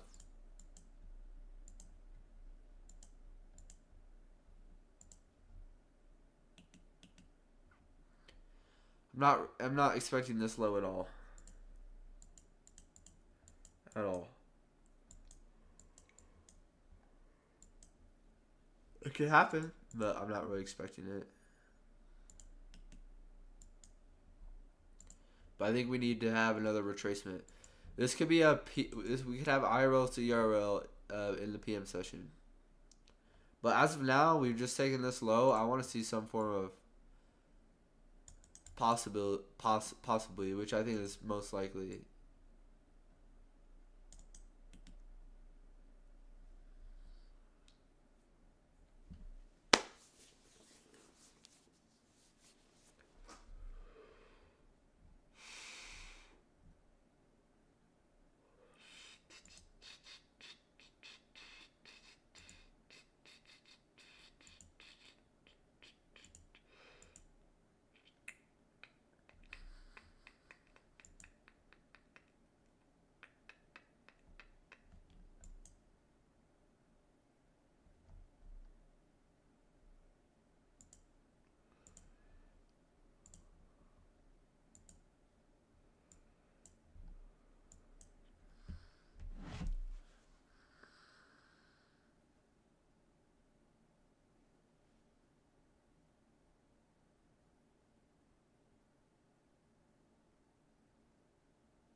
Yo, what's good, Reno? How you doing, bro?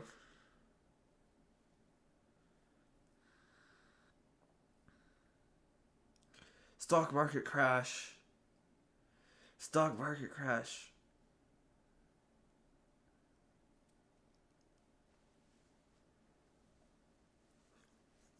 Big stock market crash.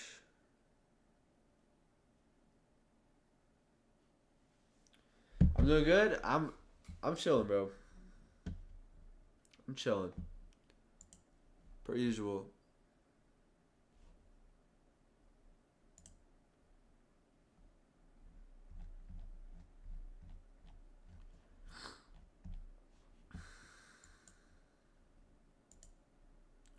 I got so many tabs open. Look at that.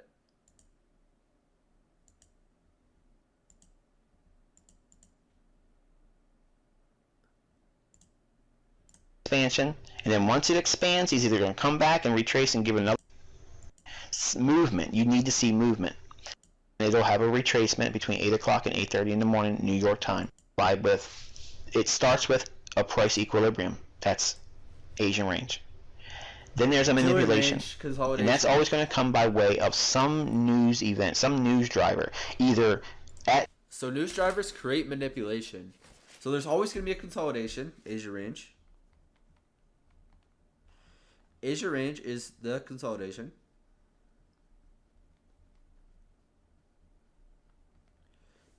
Always. And then we're looking for manipulation, which will be a news driver like CPI, a news driver like anything else, manipulation. At the time of the manipulation or just before it. That's the Judas swing. Then we'll see a range expansion. In other words, after the higher low is formed, the range will start expanding. It'll go down into 5 o'clock in the morning New York time, or go up into that time window, depending upon the daily direction. We're going to use the perspective that it's a buy day.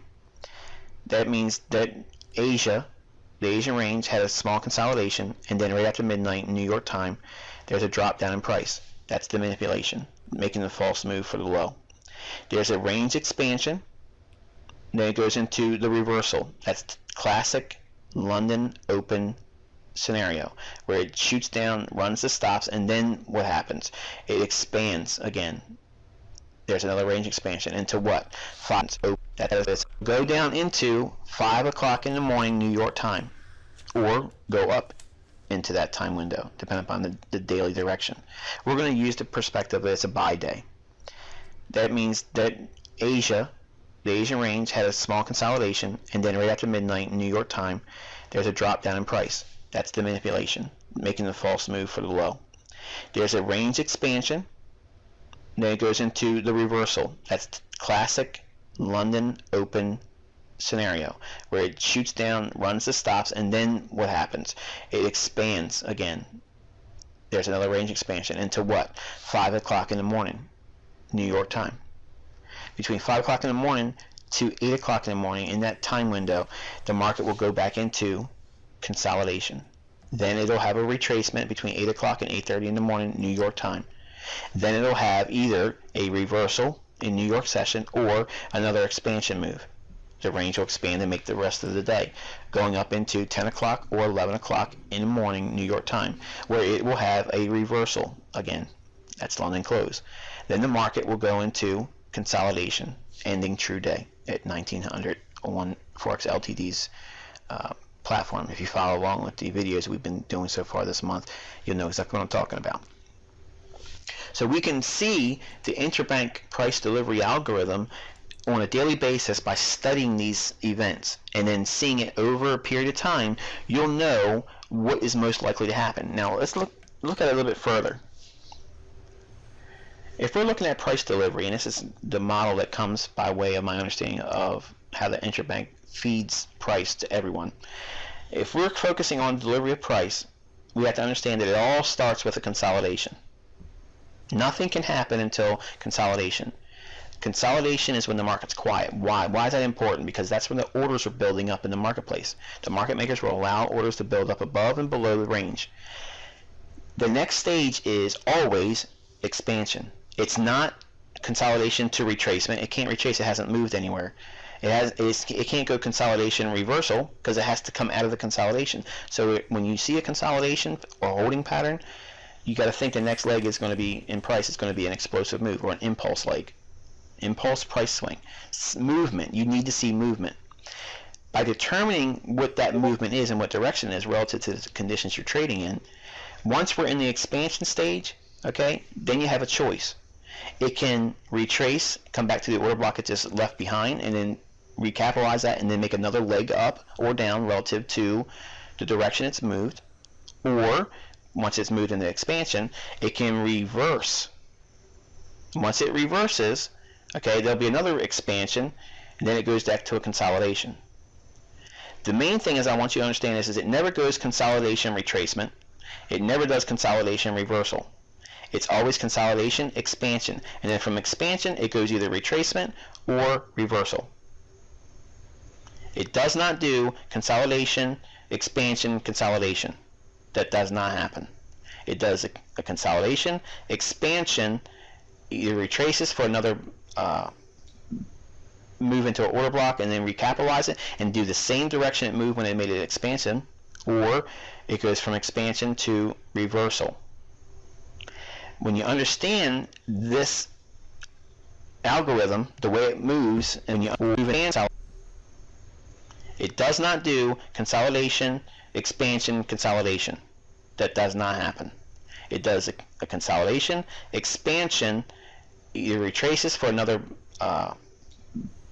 move into an order block and then recapitalize it and do the same direction it moved when it made it expansion, or it goes from expansion to reversal.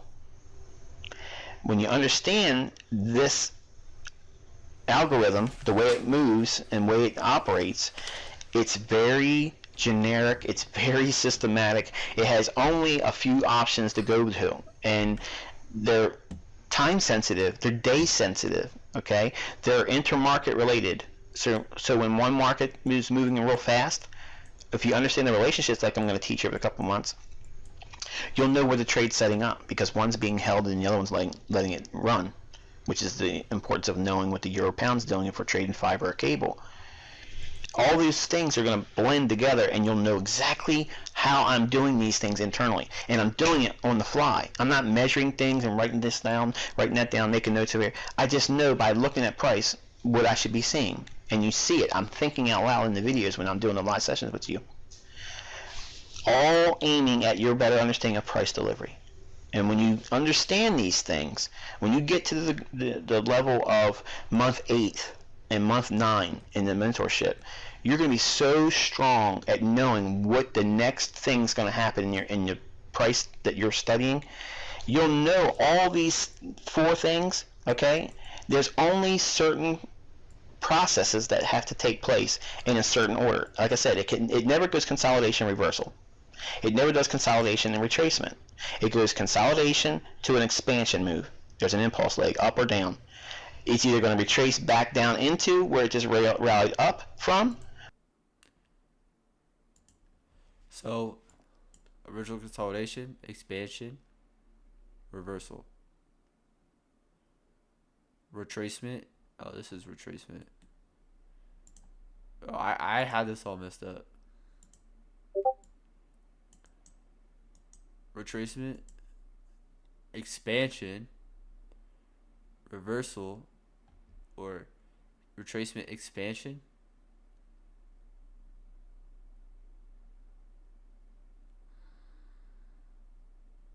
Reversal.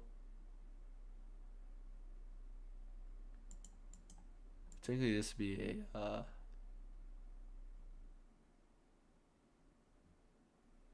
it'll be reverse back to back. Oh, reversal, expansion, retracement, expansion, retracement, expansion, retracement, expansion, reversal.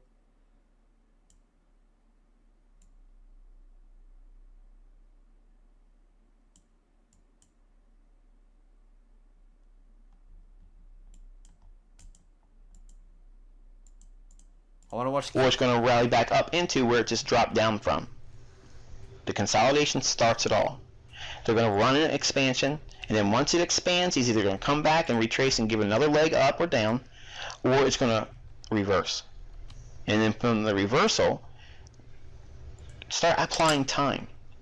The general structure is consolidation in Asia, expansion, reverse in London, make the higher low of the day, then expand. Small consolidation in New York, retrace between 8 o'clock and 8:30 in the morning New York time, another expansion move, reverse, back to consolidation. You understand price delivery then. You will not learn it just by what I just explained to you just there, but you'll use this as a model that repeats itself over and over and over again. When you have higher time frame directional premise understood, and then you look at this price delivery algo, it's so easy to know what the price is going to do. Every single day since the last week of August, we've been together. And every single day I've given you something that went right to the pip or had an explosive direction move where you could have taken 50 to 60 pips out.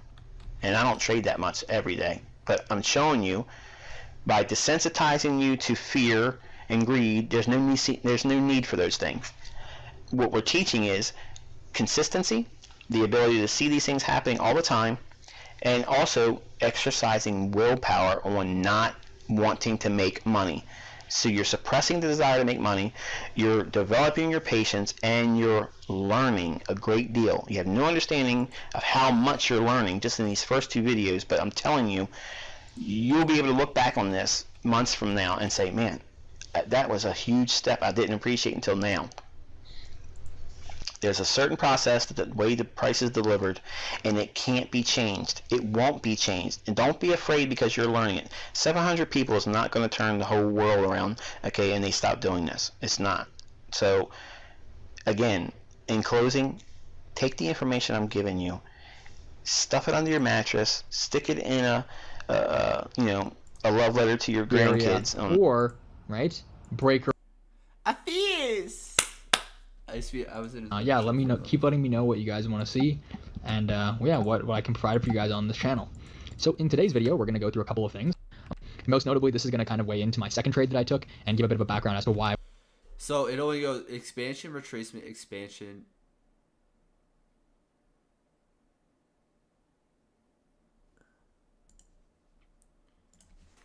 I'm going to look at Twitter too.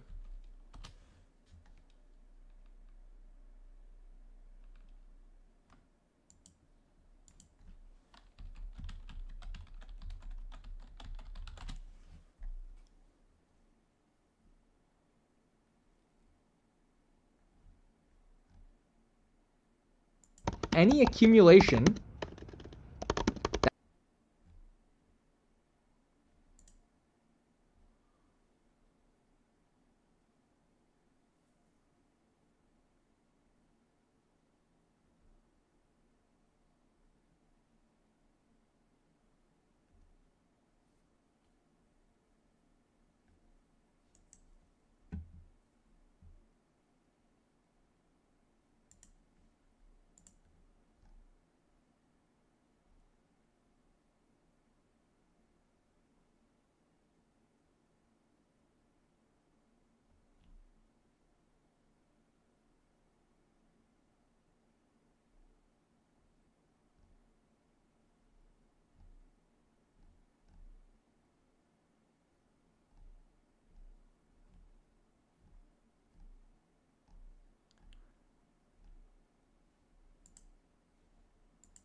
All right, low-key, I don't.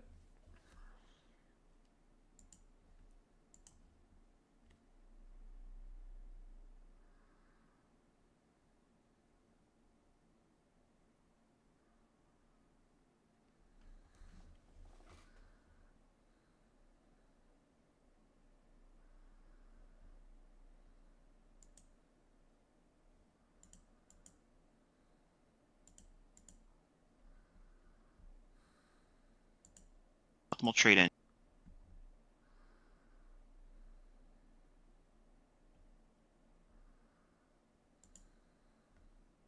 For 5 day trade plan, go into this. Otherwise, it's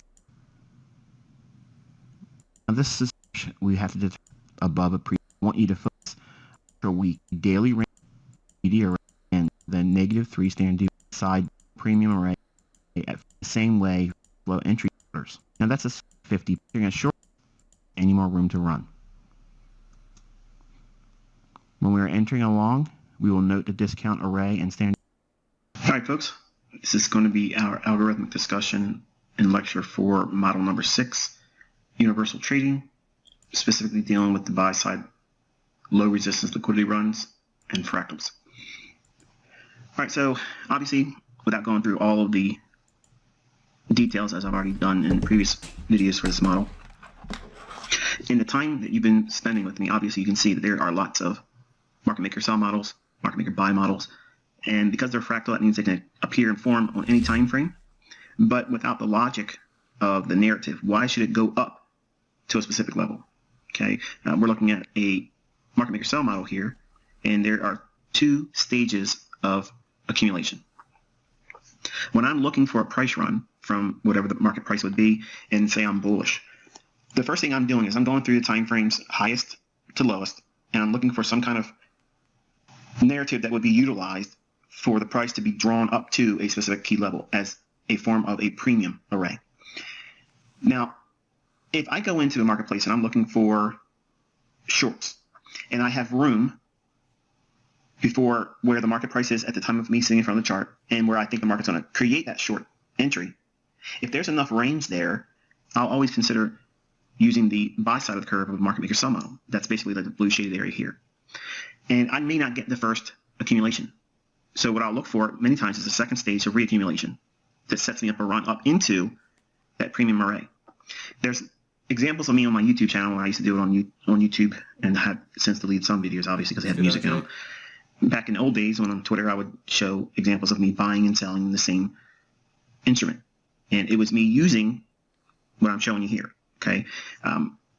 So it's not a matter of me getting in front of you with a chart and walking you through it, because there's so many examples and so many variables. This is why I dubbed it a universal trading model, because you're going to learn over years of experience, okay? Even if I showed you an example every single day, it still won't scratch the surface of the flexibility knowing how to read price and utilizing this framework will give you. If you're looking at, say, the market's trading here, and say it's the S&P, okay? I used this idea this morning with the S&P E-mini futures June contract for 2022, and accumulation, reaccumulation up to a premium array. Now, the problem I had at the time was I was not sure exactly where the premium array was, but I knew it was going to draw up higher because we were failing to make a lower low, and it should have broke at 8:30 news and tapped into the sell side low of the marketplace. It didn't do that.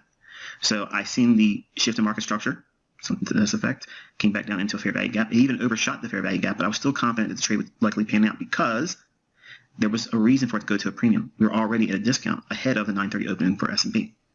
So I was using this framework here, accumulation, reaccumulation, but I did not know with any certainty as to what the objective would be on the upside. So I just used a nice, easy objective, a fair value gap below an old high, which happened to get run out later on. So I didn't get the actual run highest exit strategy or price point, but I didn't need it. Okay, so I was using this universal trading model, model number 6, using the buy side of the curve of a market maker sell model. And that's a whole lot of stuff coming out of my mouth. But if you've been with me long enough, everything I just said makes sense to you. But this is also what I meant when we would get into the algorithmic theory, because it won't help anybody that has already gone through the content and studied and been with me under my wing for at least the minimum of a year. So I want to counsel you to go through all time frames each week. Like, go through, find price runs that have a nice sell-off or a rally from them beginning at a specific price point, and then backtrack that and see if there is a market maker buy or sell model that's linked to that. And you're going to find that most of the time that's the case. So when we're looking at first stage and second stage accumulation before the turning point of the market maker sell model, you can use, for instance, that market maker accumulation phase here and hunt the YouTube model that is our model 13 entry strategy. Or you can use a simple fair value gap that's over here. It's coming back down, and that's here along there. And the same thing here. So I want you to think about how you can utilize entry strategies with this premise in mind. But generally, you want to know where it's reaching for. Some kind of a target, some kind of a premium array. And I know that the folks that went through 2021 that rushed through it, especially the folks that paid an accelerated pace, they're not going to get that much from these videos. It's going to feel incomplete or disjointed. And it's only because you don't know what you should know before watching these videos. So in other words, the algorithmic theory videos are really like the conversation that I would have. We were having like a workshop for the full week. And each day I was teaching components and ideas and how each thing fits together and what you should be looking for and what you shouldn't be looking for and how to navigate this and what to expect here and there. You should have things under your belt already. So that way when I'm casually talking about things and giving you my best advice for what you should have gleaned from all of this being under my mentorship is primarily that all these things fit together. You can't fit them together yet because you're so new at doing this. But if you focus on the fact that you can't do it right now and you get frustrated with it, it will keep you from ever getting good at doing it. And you just got to continuously press into it, backtesting, seeing examples, journaling. Okay, that's the number one thing, journaling and annotating your charts. So obviously the concepts work. Obviously this model is, the closest thing to what I'm actually doing in my trading without actually giving you my actual trading model. But this is very, very close to it. And you can see I absolutely lean on these teaching models to show you what I can with the language I created without divulging too much. So when I show my examples, you can clearly see the logic in these market maker buy models and sell models. You can see the logic of me entering and pyramiding entries. Okay, when I'm doing more entries, except for times where it doesn't give me an opportunity to do a pyramiding. And when would that be? If we know that the market has already ran up, okay, and say I have a target or a premium array up here, and it runs up at least above 50% of the run from where I'm thinking the market starts its run to a premium, but it runs 50% of that, then it retraces. I'm going to assume at that moment that we're only going to have one stage of accumulation. That means I can't do any pyramiding. So when I'm looking at a run from market price to a premium, I'm anticipating this type of run here. But I need it to have at least two stages or I can't pyramid. So if I'm going long in here, and then I get this long here, I can pyramid. Or if I go long here and it runs up and falls short and starts to retrace, then I can pyramid again because I know we have yet to reach the premium range for terminus. So I'm not trying to pyramid for the sake of pyramiding. It has to have an unrealized range still in the marketplace, meaning unrealized is like from here to the target I was looking for, or from this low to the target I'm looking for. That's unrealized range. So that doesn't mean that you are going to get that objective. It just means in my thought process, the inner dialogue is I'm looking for runs that will hopefully give me a fair value gap, institutional order flow entry drill, a short-term sell stop run, and then rally. So by having these ideas and utilizing what I've taught you from conceptual entry strategies to money management and also pyramiding, they all come together when you have the experience behind you to see them before they form. And it sounds lofty. It sounds, mythical.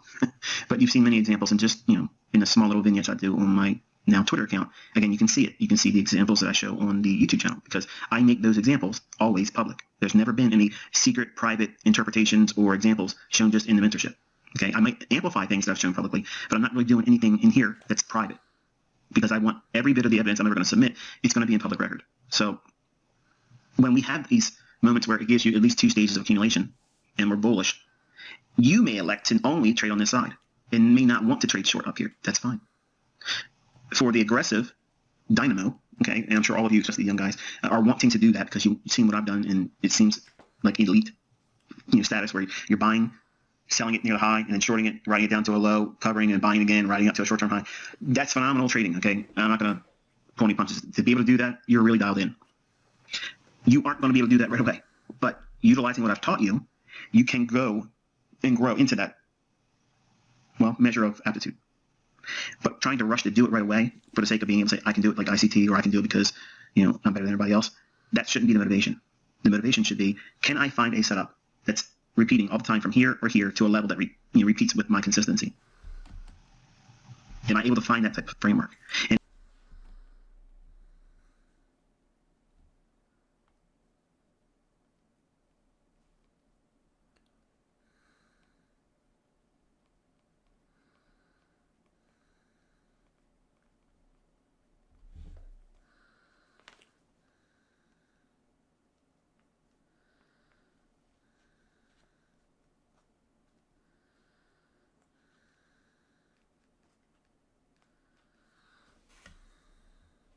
And if you only have one stage of accumulation here, you know that you're going to probably be in a parabolic price run, unless you're bearish, and it's going to be in a hurry to get to that level just to go down. So that means you'll be pressing more on the sell side, which we'll talk about in model number 7's algorithmic theory. So using the examples from what I showed on Twitter this morning, May 31st, 2022, you can see prices consolidating in here. And I felt that they could have taken this high, but I was more interested in the relative equal highs here, admittedly, but ended up going above and sweeping that. So I was bullish because we did not take out the sell side here. We went down real close to it, and we had a fair value gap in here. So I was thinking, okay, I want to be buying in the fair value gap, which I did. My stop was just below the low, and it got close, but I was confident that it wasn't going to do it because it should have already ran it. And the fact that it was being very slow and lethargic about it, and it was ahead of the 9:30 opening, so 8:30 news couldn't push us down. Okay, so here's 8:30. We went lower here, and we rallied up. Short-term shift in market structure with a fair value gap. Going long, stop loss below the swing low. That's it. Watch what happens, though. It rallies, offers me profitability. What's this? It's returning back to the original consolidation, right? So this is first stage of accumulation. You could be a buyer there with the expectation that we would run relative equal highs, or best case scenario, which I was not expecting. I felt it could happen, but my interest was really lying here initially. So you could be a buyer here with that target there. And here's second stage accumulation. Here, fair value gap, drops down into it, and then delivers to the premium array. And then what happens? The sell side of the curve begins, and it takes off and trades aggressively lower, taking out the original consolidation and digging into a deeper pool of liquidity. On the market maker buy model, focusing on the buy side low resistance liquidity runs and fractals, we're looking for instances where we expected the market to turn down here. Okay, and as luck would have it, I have another example of that today.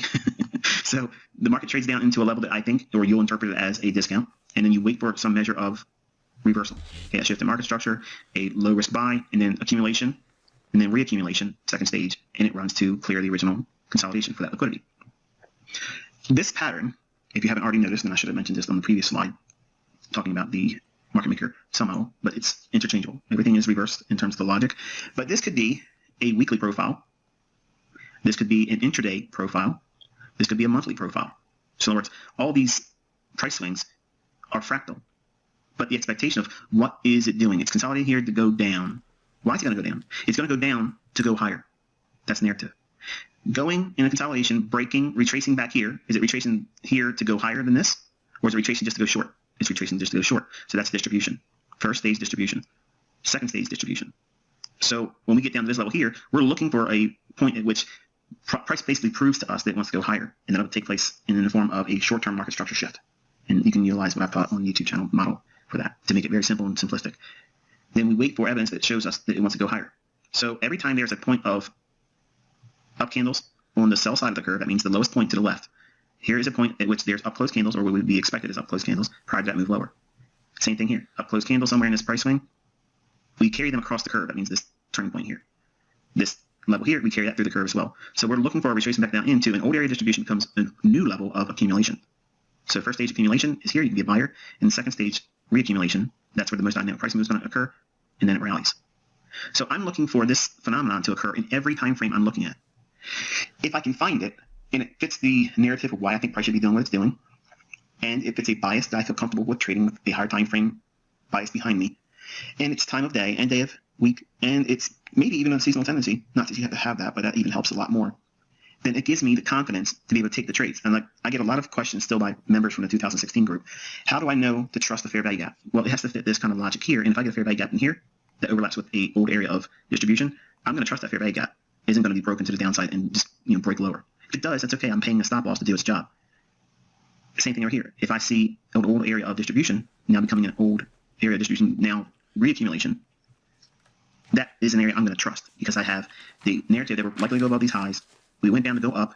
We showed a shift in market structure. We showed accumulation in here. Now we're in the area where it should reaccumulate. So if there's a fair value gap in here, or institutional order flow entry drill, I'm going to take that trade with the expectation that I don't think it's going to close in the gap and overlap it and go lower, in other words. So I'm trusting it because I have other confluences behind me.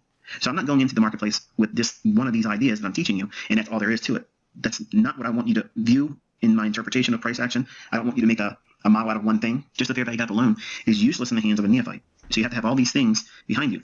And if you just look at the comments in my Twitter or my YouTube channel, the folks that are just now trying to learn how to do this, they're rushing to go in there and trade with live funds. They're making mistakes because I thought I saw this fair value gap here, or they'll send me a message and they want me to more or less co-sign their trade. That was always the case even in the mentorship groups here. People would always send me emails, and they largely would go ignored because they want me to give them a seal of approval. I don't have time to sit down and look at everybody's emails, number one. Two, if I tell you or if I give anybody else feedback about their trade, it's not their trade, it's my trade. And you're not going to learn anything except for code pins. So you have to go through the process, and it's not easy. This is the hard part, the work of going through when it doesn't feel like you're ever going to get. That's the normal process with anything that's technical. Anything worth having or knowing is always going to come with a great deal of hardship and, well, adversities.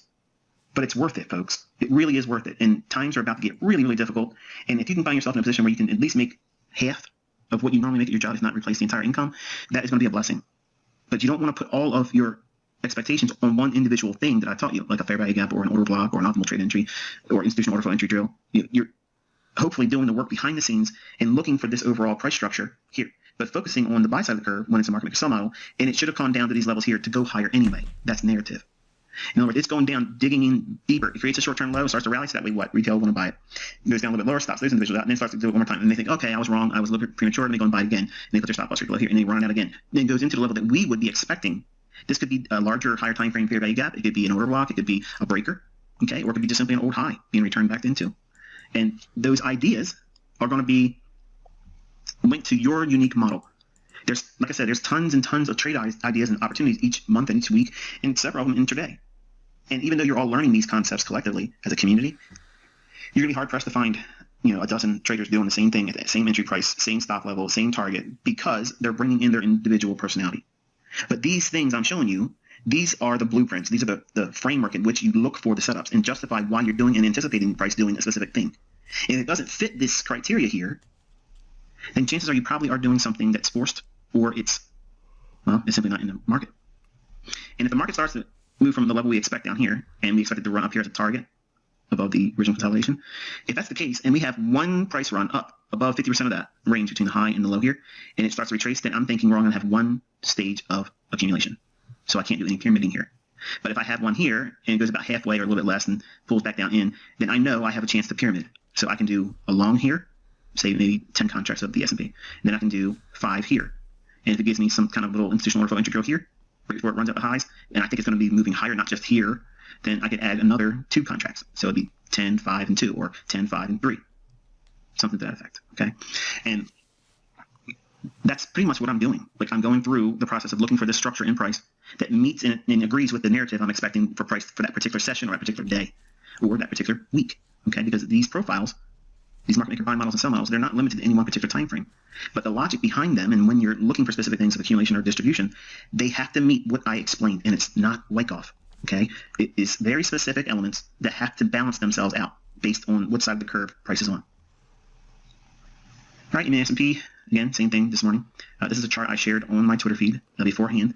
I mentioned that we would see these stops here taken, and once it was cleared out, we would expect price to, and I would rather expect to see price trade above the 41, 43 and a half. So buy side resting over here.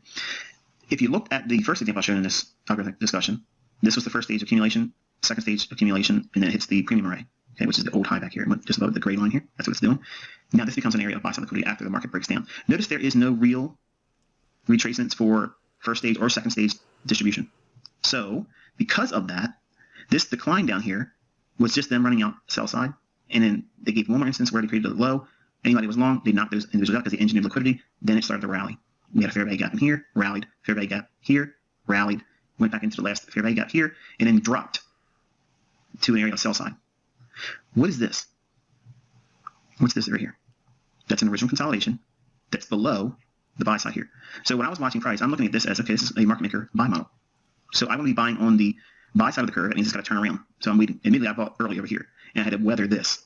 My stop was not touched, obviously, but as it dropped down, I could have easily had a losing trade, but the logic was still there. The market went down, cleared out that level again, and then got to this price point here. And I tweeted this chart. I said, this is where I think it's going to go. And there it is. Now we're ready to go higher because we've taken the sell side out. So smart money has accumulated down here, all the sell stops. Where do they want to get out at? Above here, where I took a partial, and above here, where the buy side liquidity is. So in this little fractal here, I'm expecting a market maker buy model to form. So here is the 1 minute chart, and we're looking at that same consolidation, and the old high that I think is going to be taken out on the buy side. And the market has this area of old distribution, becomes a new level of accumulation over here. So here's the curve, sell side of the curve here, to the right of it is the buy side of the curve. Smart money reversal, low risk buy, accumulation, reaccumulation second stage, and then you see the extrapolated price run. So the buy side is targeted there. The original consolidation is here. So we have initial draw here and then here.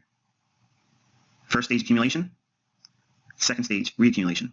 That swing low sets the stage for that dynamic price run. All the energy is there on the second one, and it runs us up into here and here. And I basically outlined this whole thing with a simple discussion with what I expected on Twitter, without going through the mechanics of everything I'm showing you here. Now, more specific, we can drop down to a 15-second chart, which I had available to me, and I'm not going to share this, obviously, because it will be teaching mentorship on Twitter, and I'm not doing that. But here's the original consolidation. Up close candle, carry that through to the buy side of the curve. You can see it drops down into that for second stage accumulation. Up close candles, carry that through to the buy side of the curve. You see we went down into that and accumulated again. So we have first stage accumulation. You'd be a buyer there. Second stage accumulation. That's the one that has the most dynamic price run, and you can see it there. So everything that I'm teaching you, if you have the idea of where the market's going to draw to, okay, which is why I always preach this all the time, this is the most important thing. It's not the entry points, okay? It's not. It's knowing where the market's going to go, because if you can have that idea and be correct about it most times, and you're able to look for this pattern, you will be able to trade every time frame, whether it's a 15-second chart, 1 minute chart, 5 minute chart, 15-minute chart, hourly chart, 2-hour chart, 4-hour chart, 90-minute chart, daily chart, weekly chart, monthly chart, quarterly chart. You get what I'm saying, right? I'm being obnoxious now. But the point is, you're going to be completely unshackled. You're going to have no limits, none. And you'll be able to trade every time frame in every fractal. Now, that is not an invitation to go out there and try to trade like a madman, okay? You have to have some kind of discipline. But knowing what you're looking for and blending the things that you've been taught here, that is how you get the results. You can't just take one thing on the basis of just that one thing. You have to have confluences. And the experience factor will grow as you do it more and more. And do not be afraid or discouraged if you get it wrong. Because when you get it wrong, that's where you're learning. Don't look at doing things wrong while you're developing as failure. That's where you learn. You have to understand that that's a moment for you to understand more than you did before you did that exercise or that paper trade or whatever it is you did that you concede as a failure.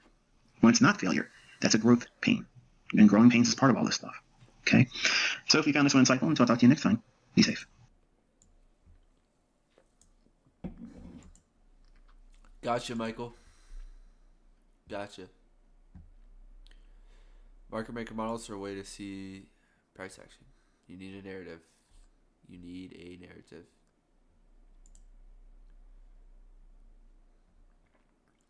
I'm gonna hop into the charts here. I want to do a little bit of backtesting again. I'm not gonna go over this. I'm not gonna right now. I just feel like backtesting, so that's what I'm gonna do. And let's see what the market's doing right now currently. Let's get a little update. As you see, we just keep on displacing here, so overall we have drawn into that low. And now let's see if we want this imbalance, but as we can see, we just had a huge displacement move. Huge. This looks like it's a smart money reversal. It does. In my opinion. But it doesn't look so much on ES. ES still looks bullish. Let's see if we want to draw down into this discount array, fair value gap, and see if we want to, what we want to do here. Overall, I'm not really looking at anything else. I don't like to trade the PM session. I'm not really looking to trade the PM session, especially with this. I think I'll just sit out.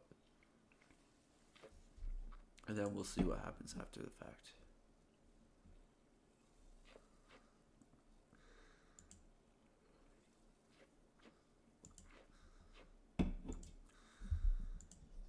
Okay. Let's go to like NQ. Let's go to 2018.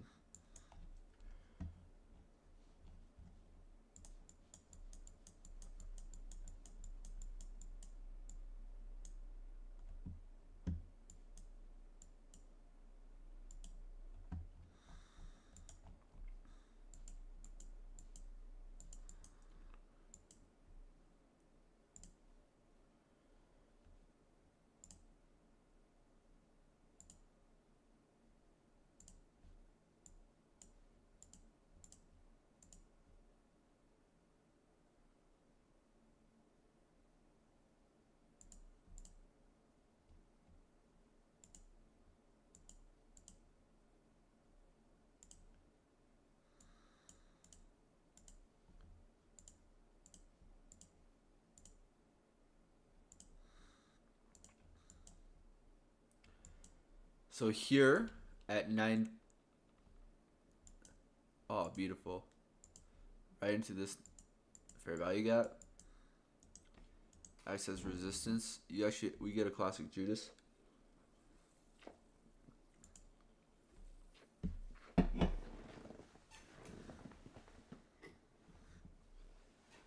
I probably listened to so much music in the past like 4 days.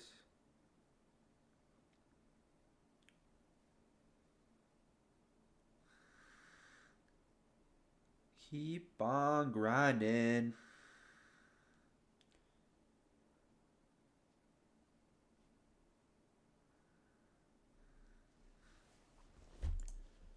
I do want to pull up an ES chart too if I'm going to be backtesting. And then I'll add this to the data collection journal.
And to this day, we took this big sell side liquidity pool, and on the daily chart,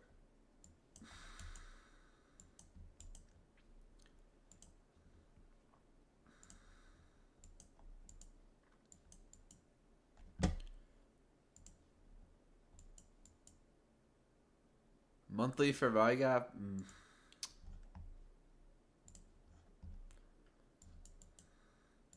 Yeah, we just taken the hourly liquidity pool.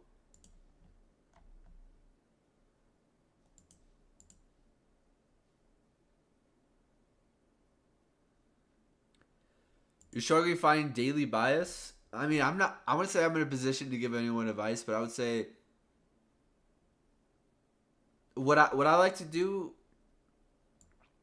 is just where does the market not need to go? Where does the market not need to go? And therefore, where the market does not need to go at all, you're able to find kind of where it should go, you know? Like example here, if we're looking at this day, first, where's true day opening price? And then where's 8:30 opening price? So true day opening price is right here. 8:30 opening price is right here. We've come above it, and we've now sold off here. We've now, on the hourly chart,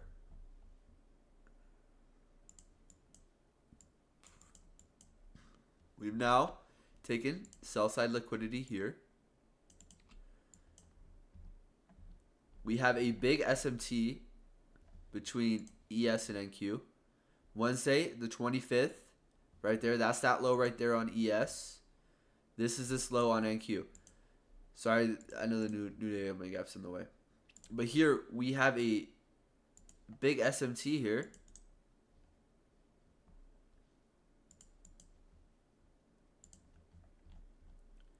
We're waiting. How do we react to that sell side? We know we have an SMT there. We react with displacement.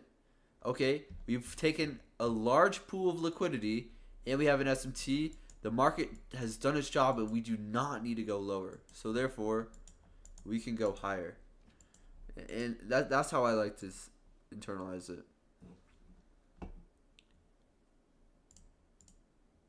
Oh, why does it go to ES there? That's so...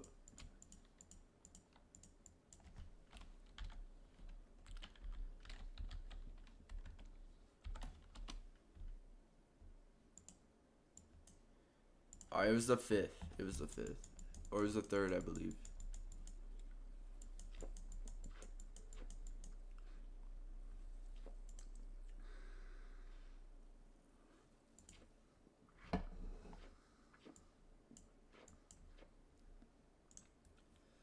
I like those other settings.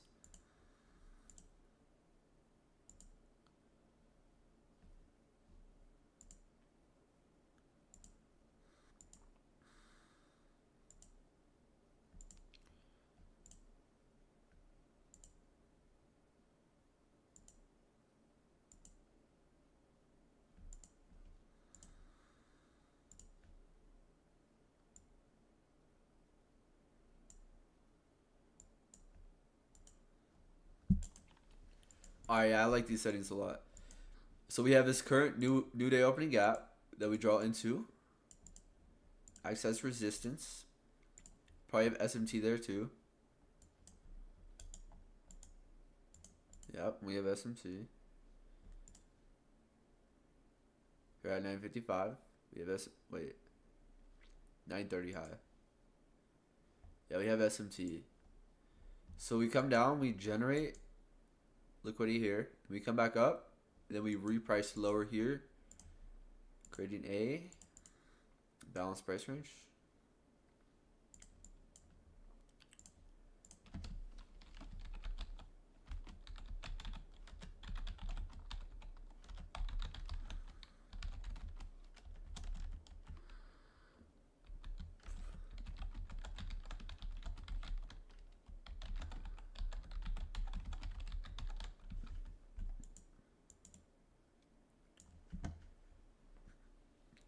I respect your passion for trading. I appreciate it.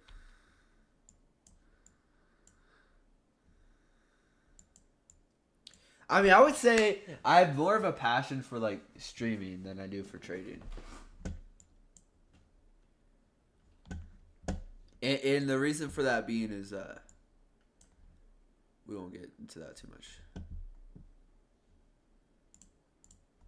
Have you started to trade live again? I have not. I've been backtesting like a hound, bro. And honestly, I feel like I just need to try to stick to a model.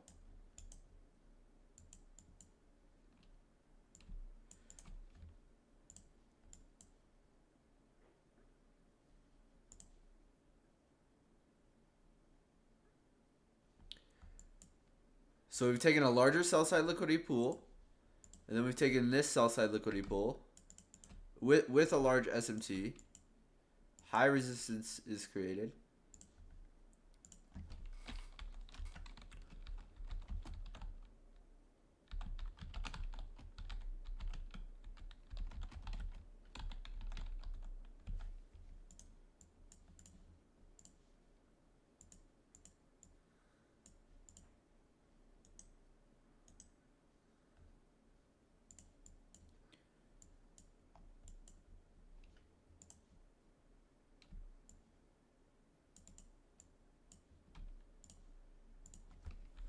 Smooth edges. Market draws to the current new day opening up.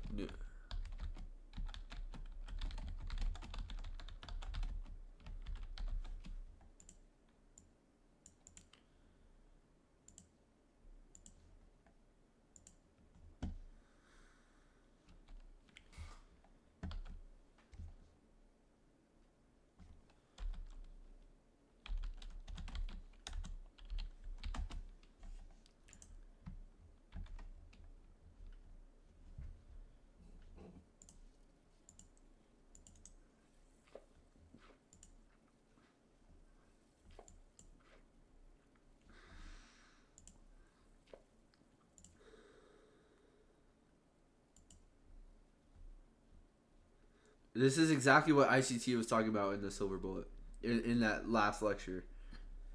We just get one stage of accumulation, and this kind of is a second stage, I guess, but we get pretty much just reprice to buy side. We displace through equilibrium. This is a balanced price range.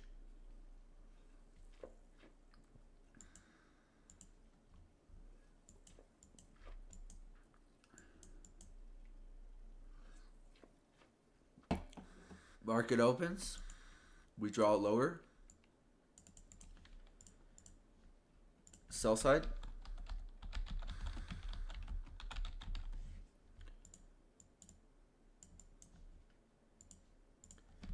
Buy side, reprice to.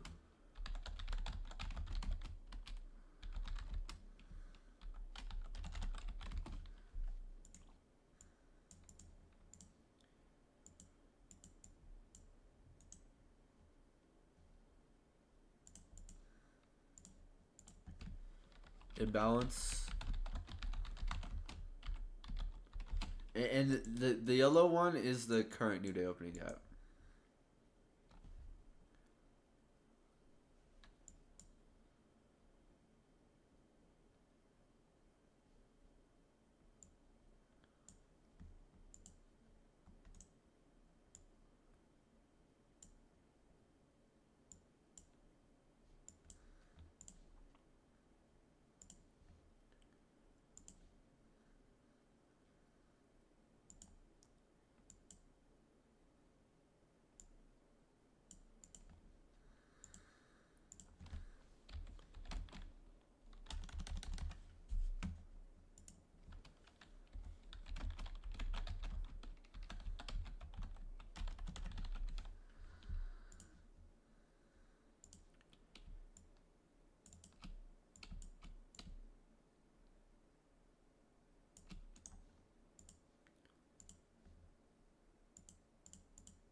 I should have just went with the template, bro. I had to.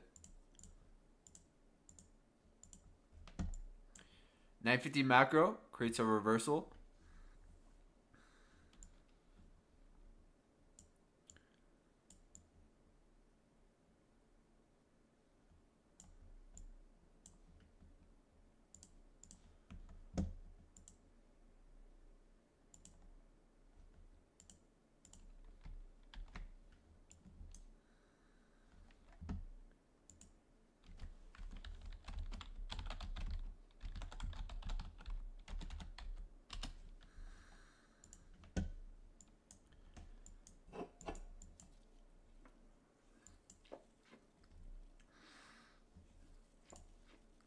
What do I have here?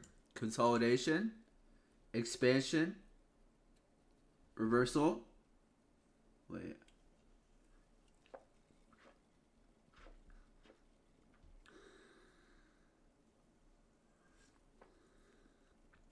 Consolidation, manipulation, expansion, reversal.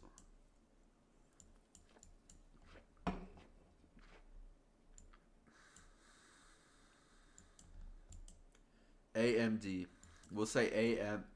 A, accumulation, manipulation, distribution, reversal.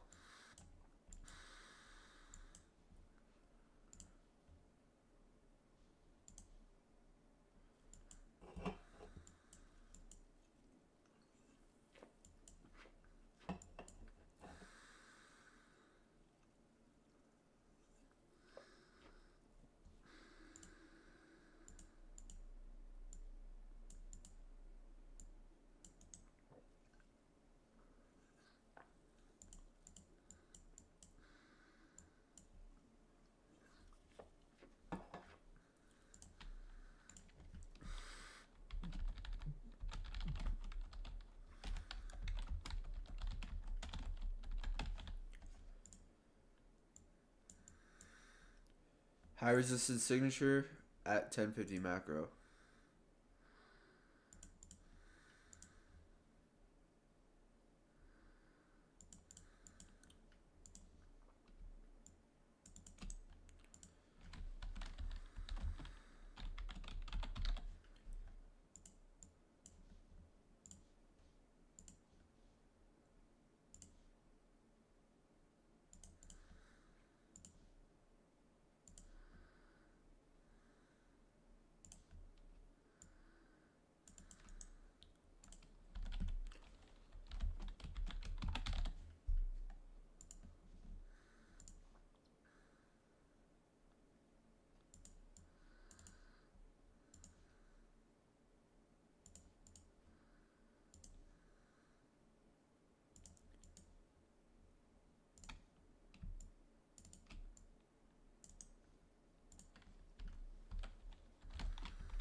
AM session market maker model.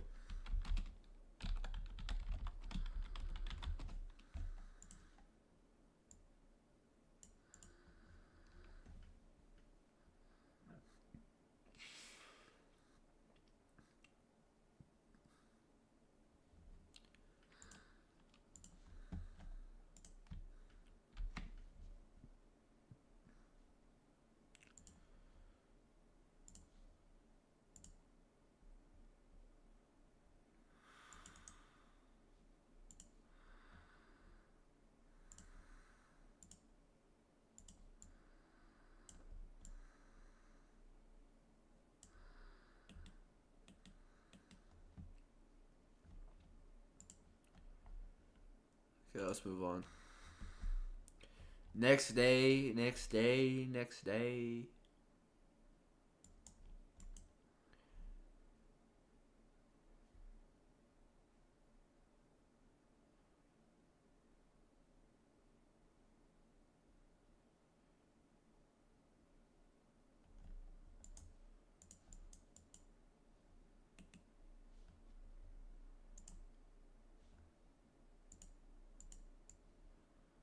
Woo!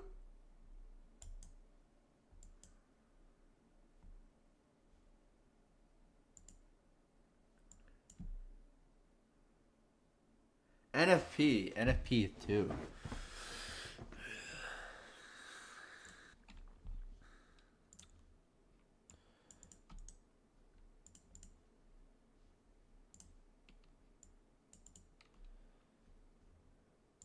$9.30 opens. Oh, 9:30 a reversal.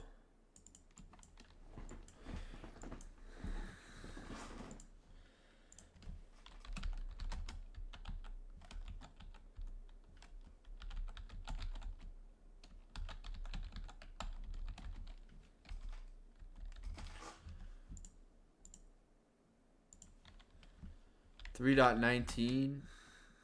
9:30 reversal.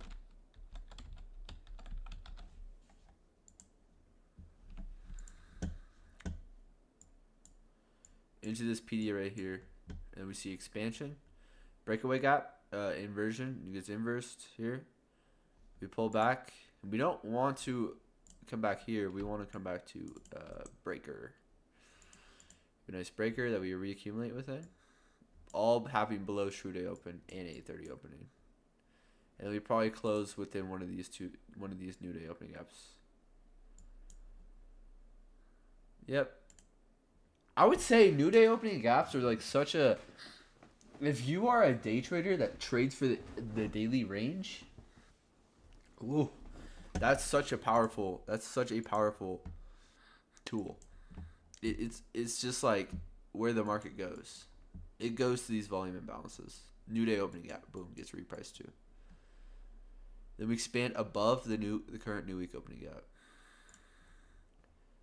What is this weekly profile? Monday, midweek consolidation, Thursday reversal.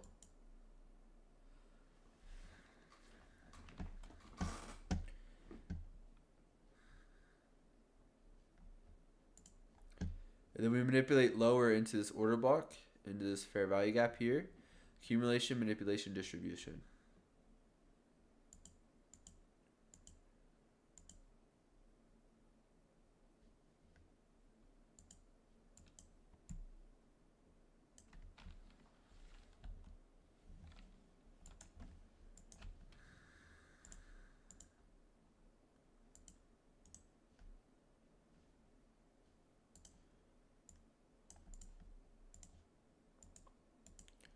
All right, instead of thinking of market cycles, I'll just think of AMD.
No. It just cannot be hidden. Cannot be hidden. ES puts the low of the day at the new day opening gap. High resistance signature displacement. Then we have a breaker here. Then we have smooth edges here. Within that new week opening gap. But bro, that is low hanging fruit. Here we have some more new smooth edges. This exists right above that new day opening gap there.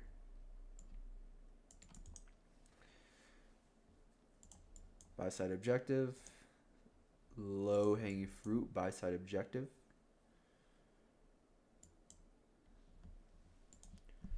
All of this is occurring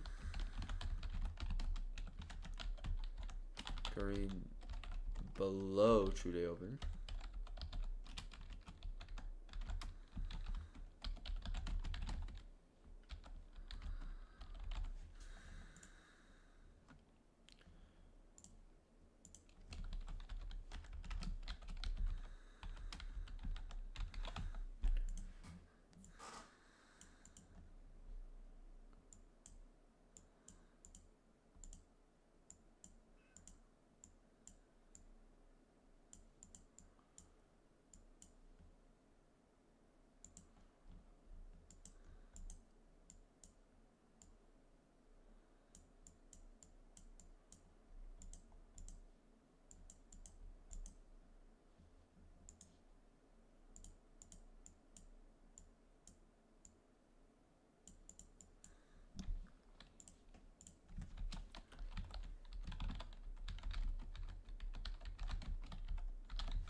On NFP Friday too.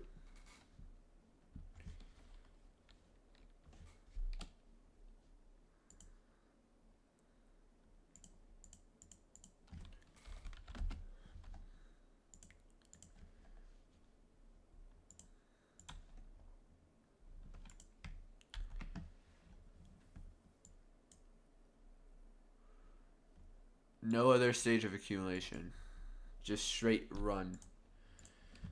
Fast repricing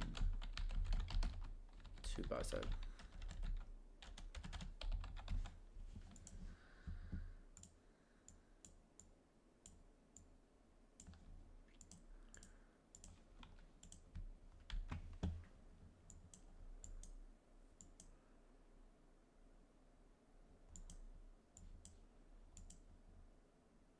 PM session. Let's see, 1:30 opening. 1:30 opening is right here.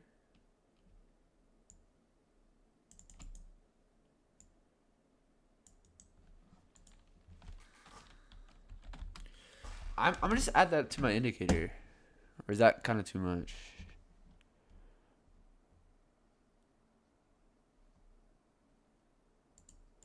We'll add it instead of the...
Oh, it would be 13:30.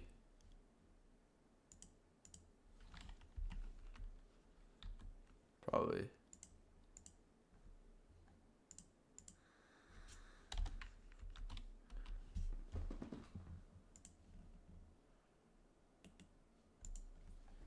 Yeah.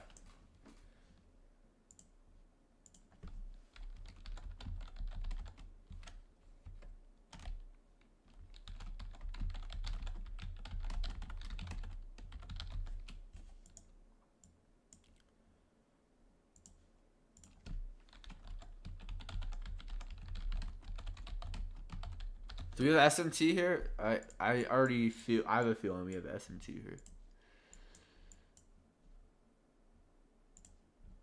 At around 1:30. Or 1:20, 1:18. Yeah, we have SMT here. SMT. Stop hunt. Stop hunt for smart money to pair to order pair with.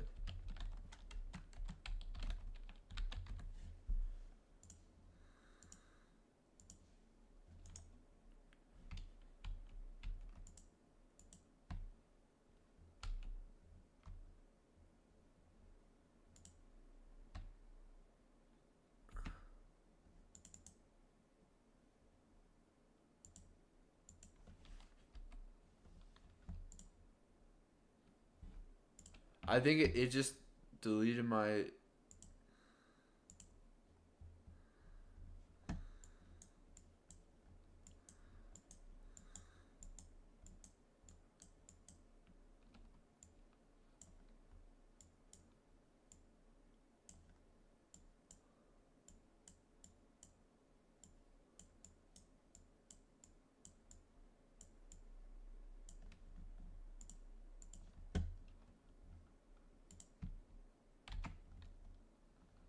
Oh, never mind. I'm tweaking.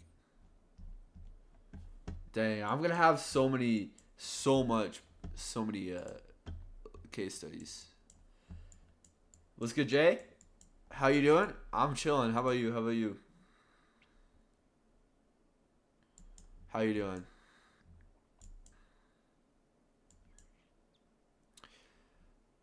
Yeah, about true day opening.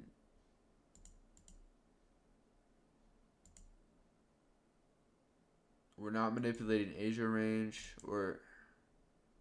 We haven't manipulated Asia range here.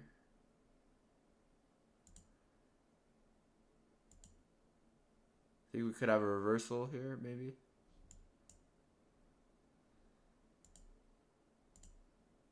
PM session reversal.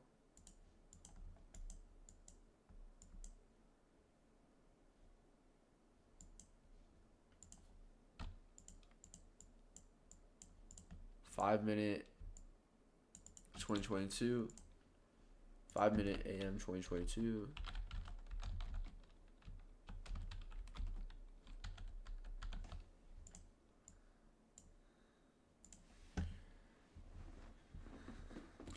$9.30 reversal here.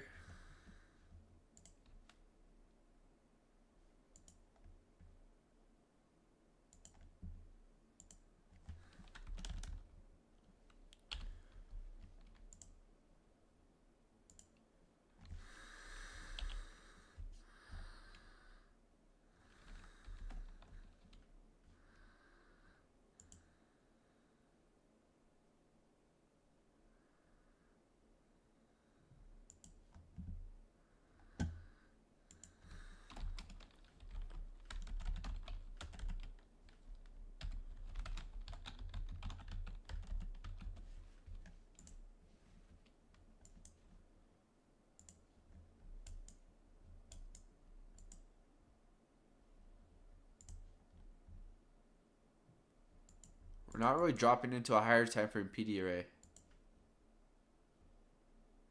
There has to be a new day opening gap or new week opening gap right on ES.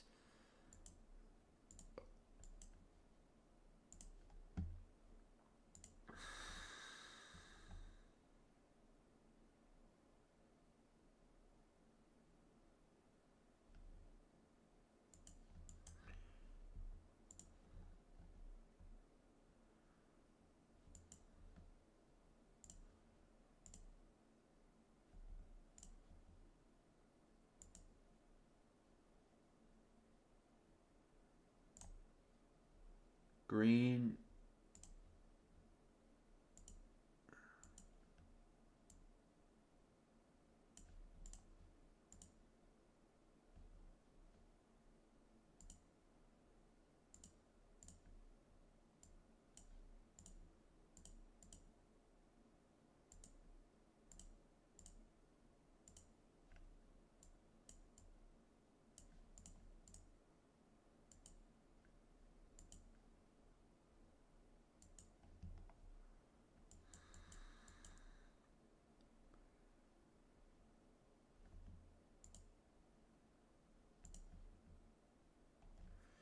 Okay, we have SMT.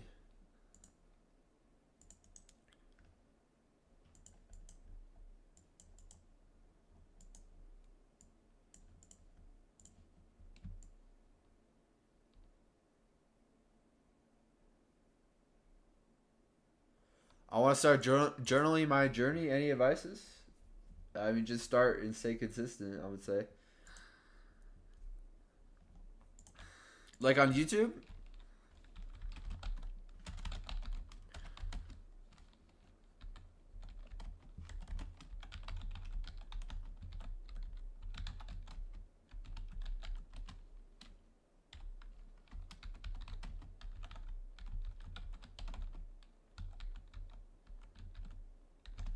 You just hit your TP? Nice, bro. we have a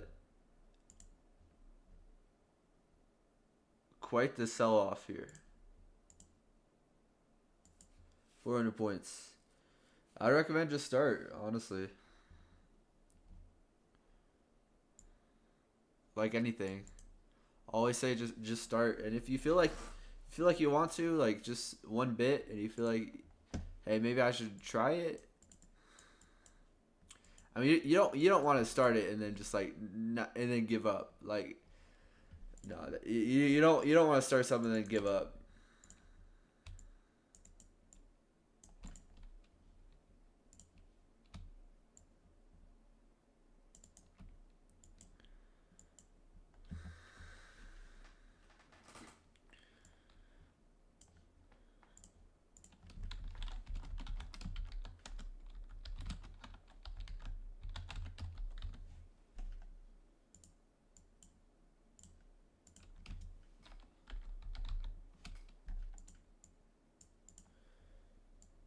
You need a camera?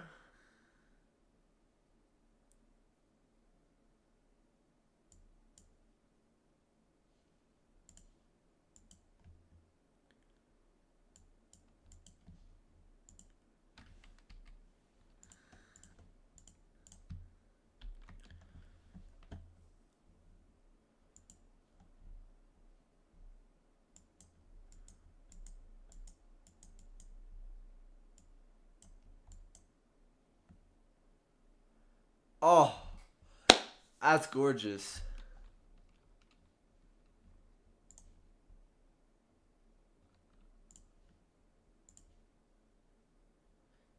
Hey, and I get the 1 minute chart.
Oh, that was nice.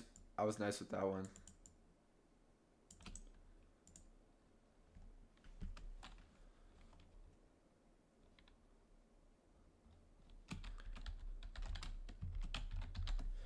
I like to I like talking to myself about my mistakes, also about what I did good. Yeah, why not just put it on YouTube? Honestly, that's kind of my, like, I'm studying and I would be doing this regardless. Might as well throw it up on YouTube, you know?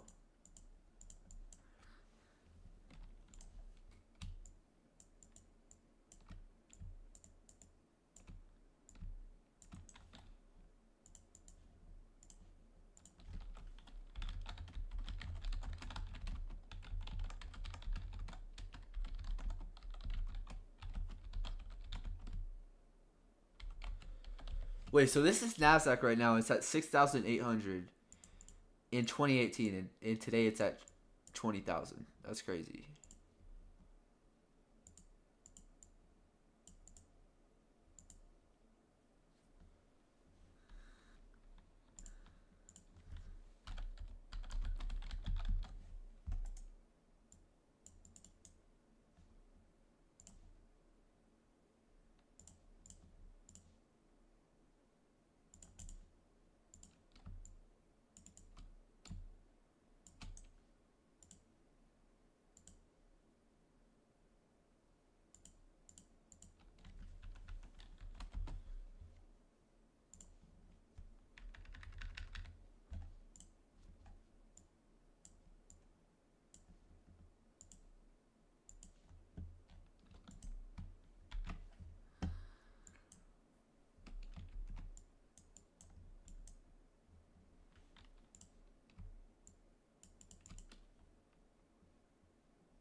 Mitigation block right here.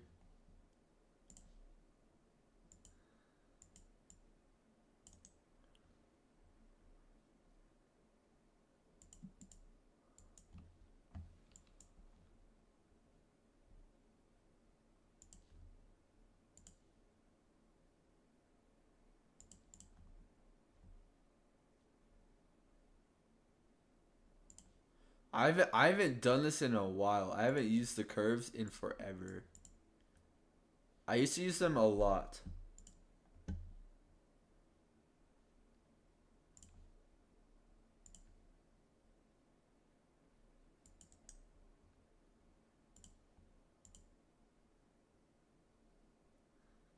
Consolidation around equilibrium. We have a stop hunt around equilibrium. 75% we get silver bullet. 25% we get a low risk entry.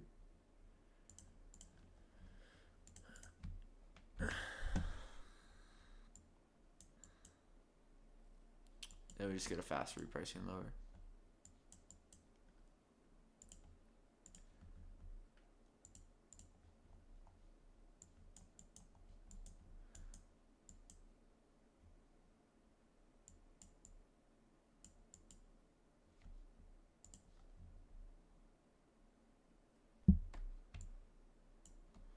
Sorry, it has to be done. I have to delete the annotations.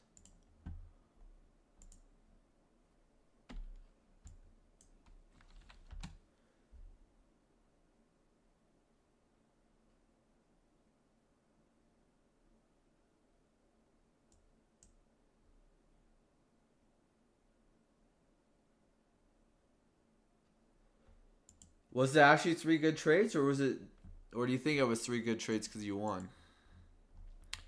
That's a question you gotta ask yourself.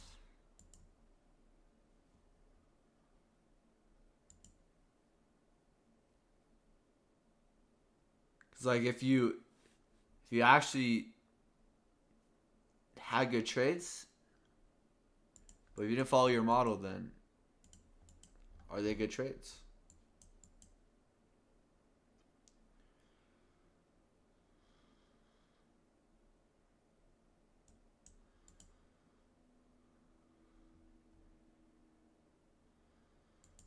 Alright, we're in a deep discount.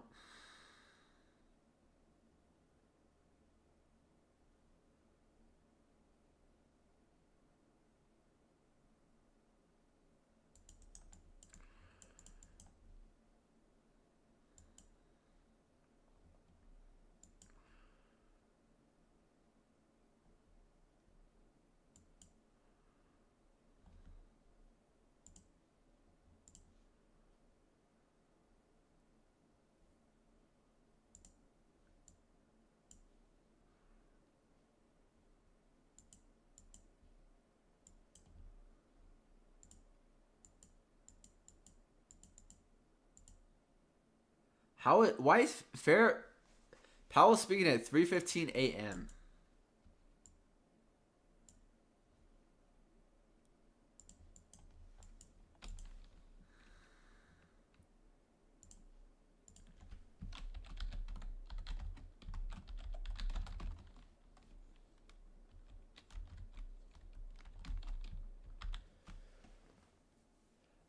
I like taking one trade a day. I think I personally, in my personnel, oh my gosh, woo! Look where NQ reprices or ES. That's that current new day opening gap. I think I personally with my model, or not my model, but like who I am as a person, I think I do good with one trade a day. But if actually I don't know. I think like 2 trades a day max. It's called Live Economic Calendar by 2 Degrees. But when you pull it up, it'll say news. But it's by 2 Degrees. They have a bunch of good indicators. Indicators.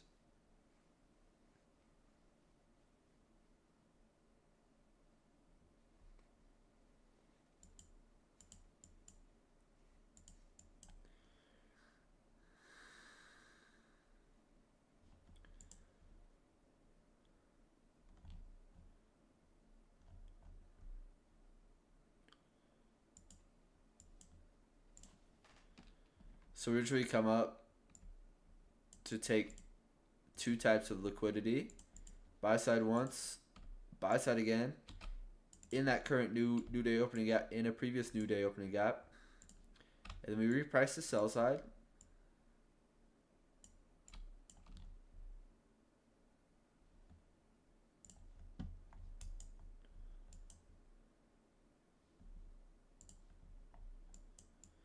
In a 4-hour PD array.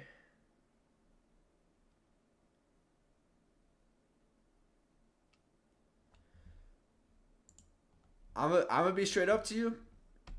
If you started trading 3 weeks ago and if you made 150%, I would put that money away. I would just straight up not even care about that money. I would put that money away, and I would just start and just tape read and demo trade, because I mean, it's just some advice I could have for you, and I wish someone told that to me when I was first starting, which is the money that you make within the first year or 2 years does not mean a single thing. The money that you make within the first year doesn't mean a single thing. Doesn't mean a single thing at all. One bit.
Hey, that's good if you have good risk management.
Yeah, I would recommend, if you're new, I wouldn't even try to be in a live account.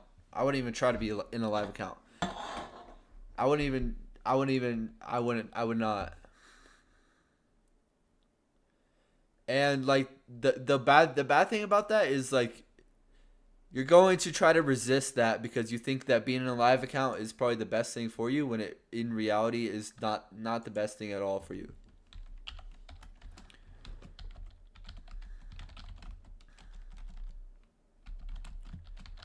The best thing for you to do is just to learn how to trade, and because, like, all these little short-term results don't mean anything.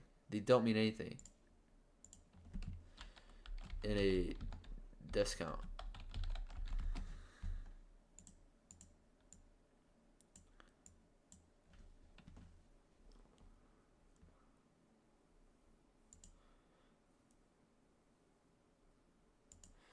But I know, like, I was stubborn too when I first started, so I would assume that other people are probably stubborn too. So it's not always gonna be like people don't want to don't want to do that.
Oh, beautiful.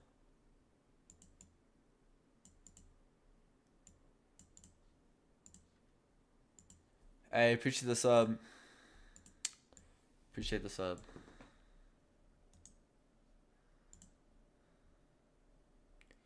We're in a consolidation. We cannot reverse from a consolidation. Then we manipulate. Then we distribute. 5-minute order block.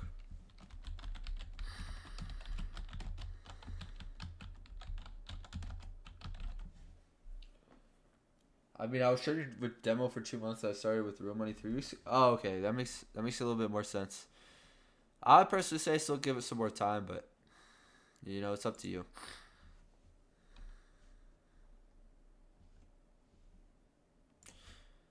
I'm just here to encourage and maybe inspire you, but at the end of the day, we got 2 different journeys, and your viewpoint, your opinions are gonna be completely different than mine, and you're gonna know yourself the best. So just because I say something and do something does not mean that it's gonna be good for you. It's just a consolidation profile. We're just consolidating here the whole day. So when that happens, whenever we form a dealing range from high to low, from low to high, the best or how to trade these possibly is to look for turtle soups and to trade these high and lows and then trade this back to equilibrium of this range.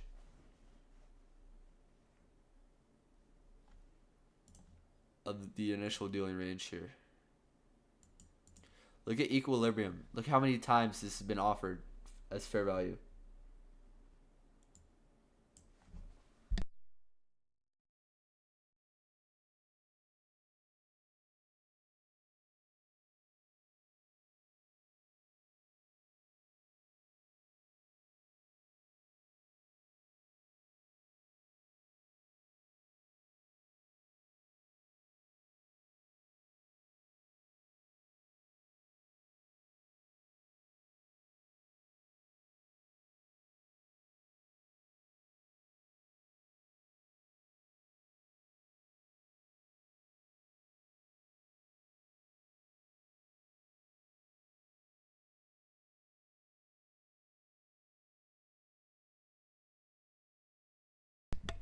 Got like 2 hours left of the shift.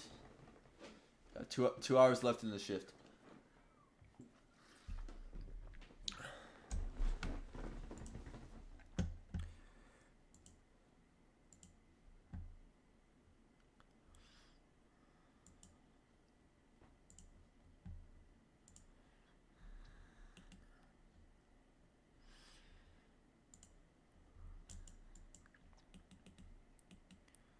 Alright, so Tuesday we just had consolidation.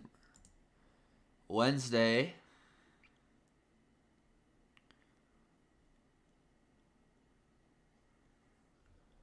we have PPI before we have CPI. I thought CPI is usually first. Okay, but we have PPI before we have CPI. So we just had consolidation. Therefore, today could be a big move, big manipulation.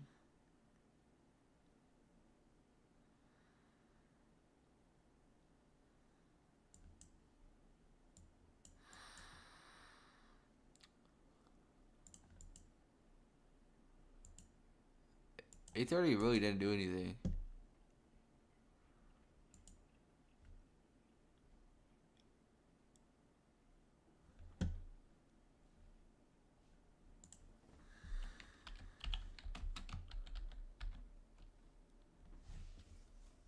Why do you choose futures to trade rather than stocks or options? I used to trade options, but one being theta, and I don't know. I think futures is just a cleaner market to day trade, in my opinion.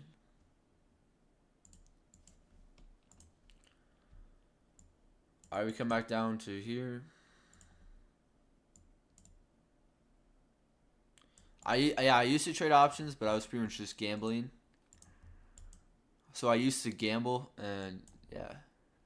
Tuesday, a low of week. Wednesday, continuation.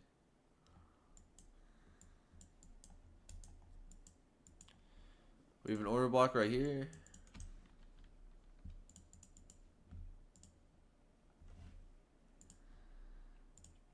There's also tax advantages for futures, I know.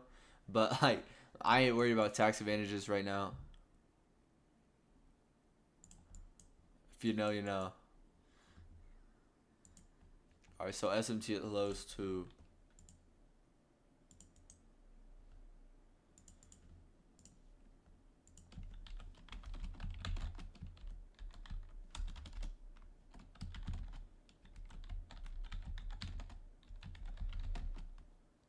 I mean, I've been backtesting a lot recently because I don't have a model, so I've just been backtesting to try and find my model. But I also know, like, my model isn't just gonna like pop out of me out of nowhere, but it's also gonna come through repetition of doing the same thing over and over again.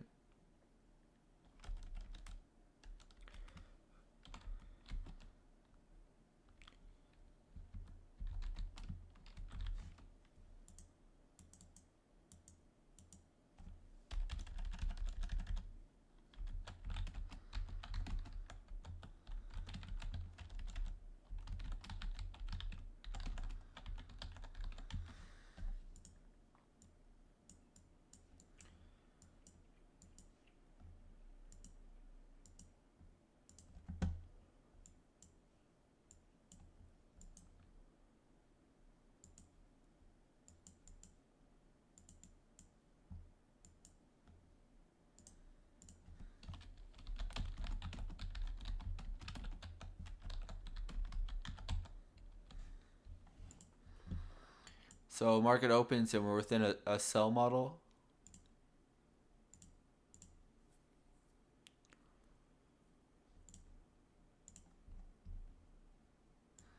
Do we have SMT at the highs?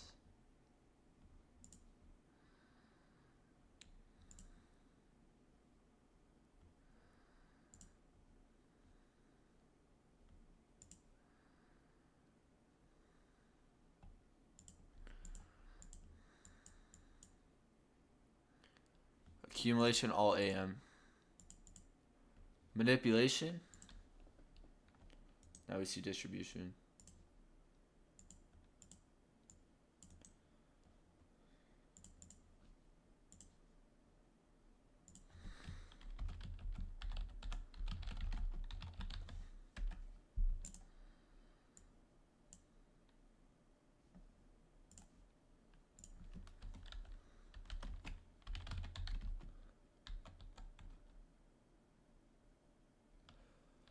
So I have a journal that I'm using.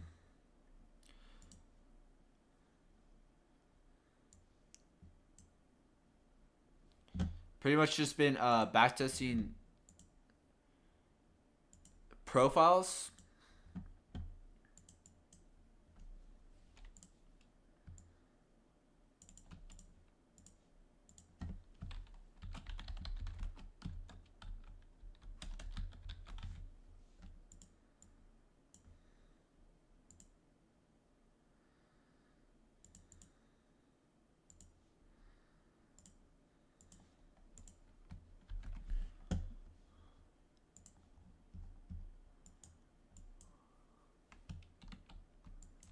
We manipulate below true day.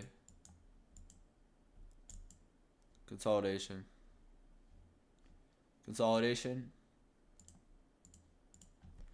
Best way to trade consolidation.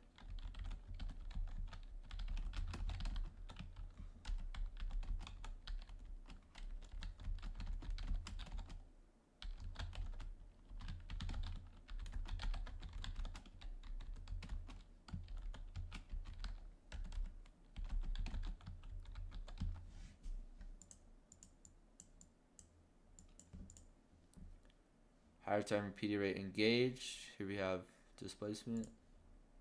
We have an inversion.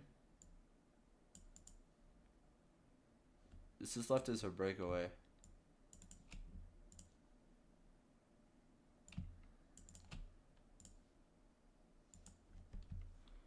Breakaway gap.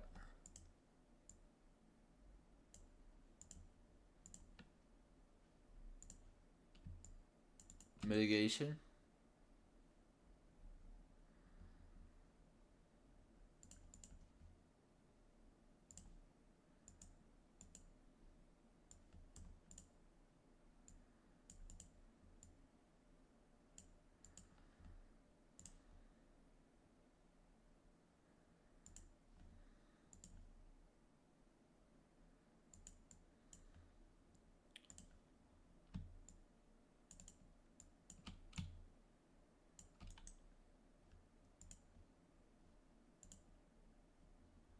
So once price drops below the true day open, now able to take longs.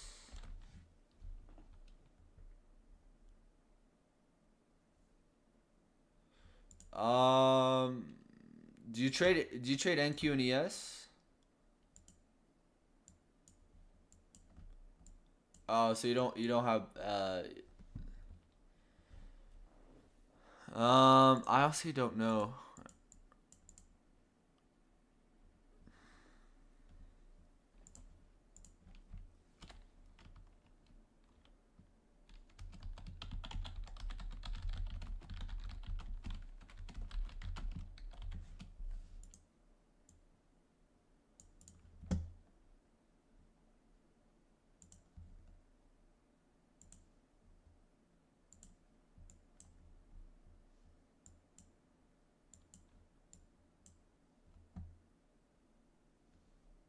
Low risk entry at 25%.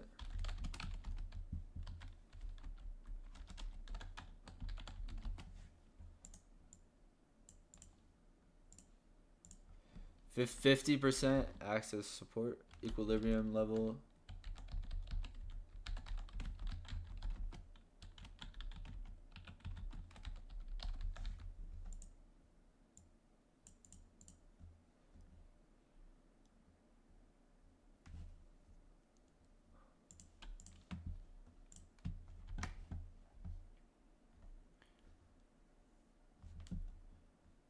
Let's see some standard deviation.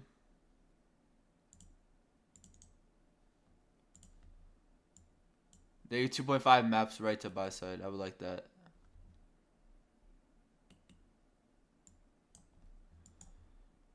We displace above. We displace above.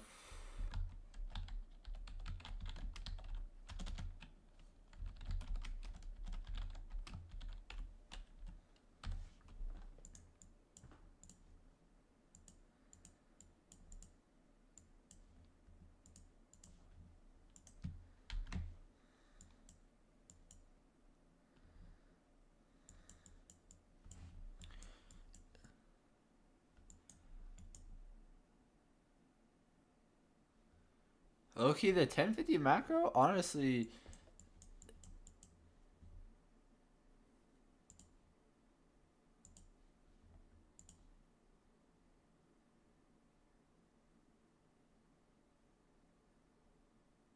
prevents good or it's good opportunities within it.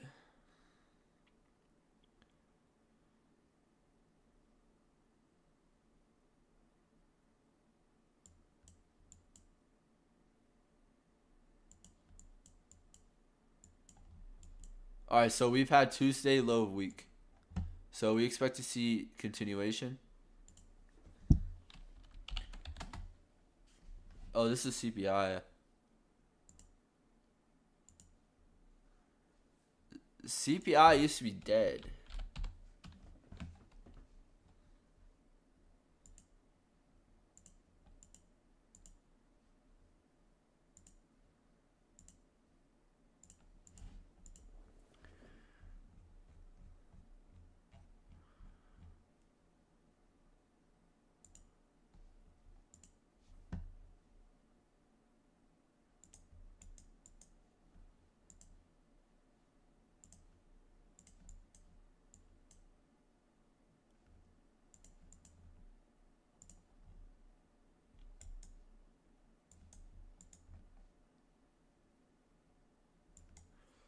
We definitely form SMT.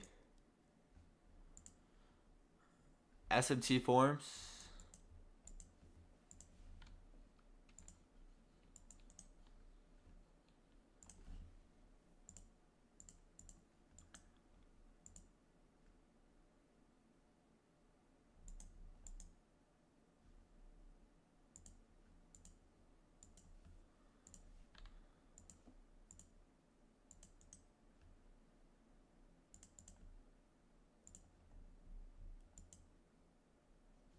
$15-minute imbalance right here.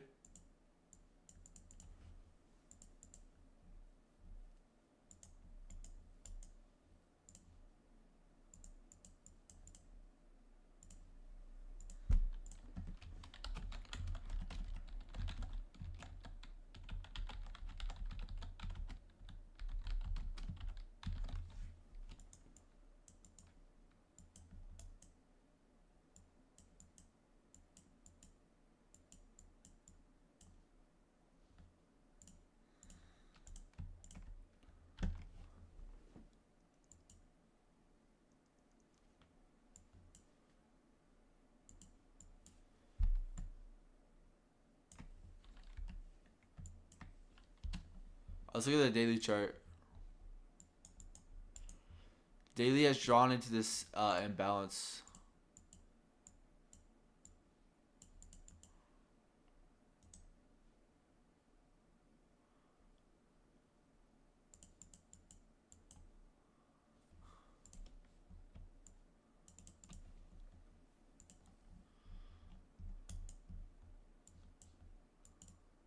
Okay, so we're close to that imbalance.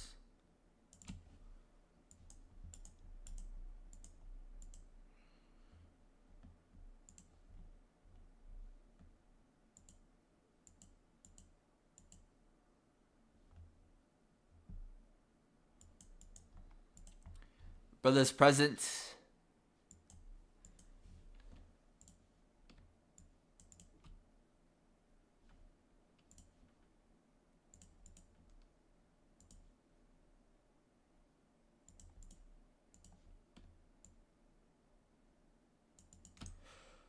Bro, when I go live or when I look to trade, I'm just going to be looking to trade one day a week, one setup a week.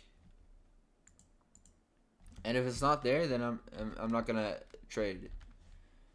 And if I've got my setup for the week, I sit back. If it doesn't look crystal clear, then I won't trade.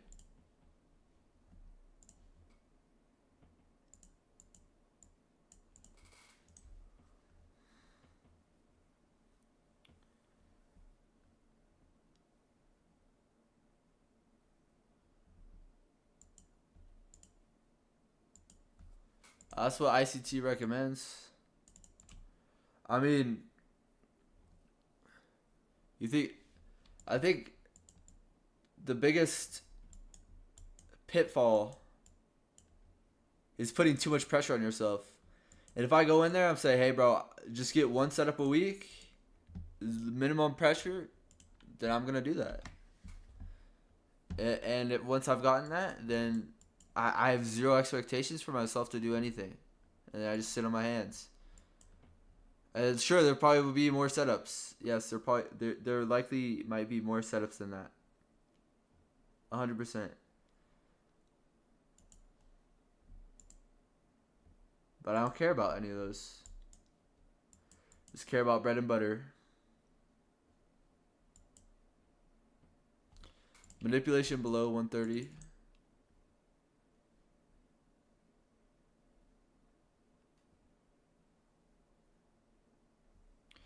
We get manipulation below 130. Are we dropping into a higher time frame PD array? Oh, constant encroachment of this previous new week opening gap on the 5th. Does it show up on the 5-minute? Oh.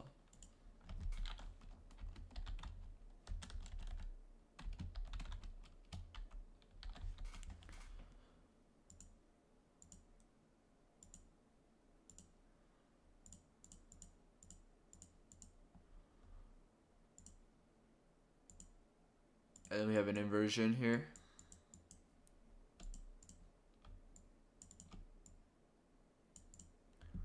BPR.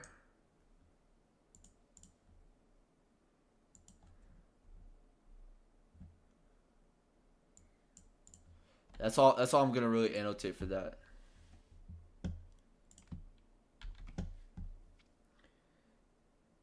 What's good? What's good, Nuno? Is that right, Nuno? When you started your trading journey, about like a year ago, about a year and 3 months ago, when I turned 18, and that was April 11th, is when I really started trading live. But I was trading before that, and honestly, I mean I feel like it's been shorter than that, but it really hasn't. I would say I've known about trading for around 2 years.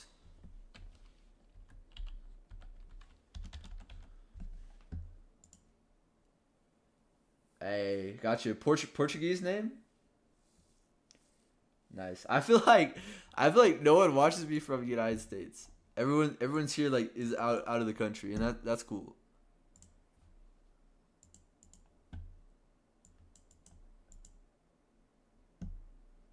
All right, what is the week done? This week we've had expansion all of week, and we've reached into this higher time frame PD array.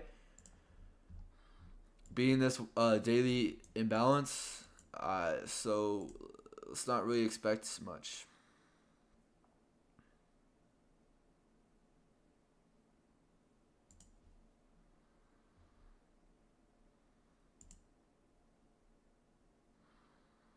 No red folder news either.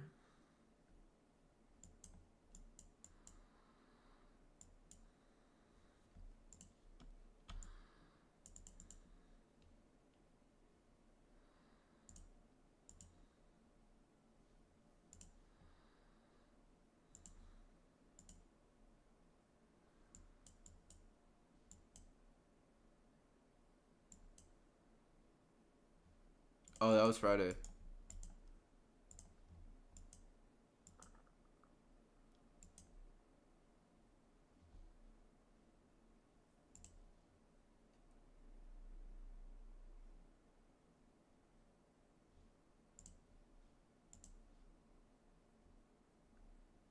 So we have SMT open at these lows.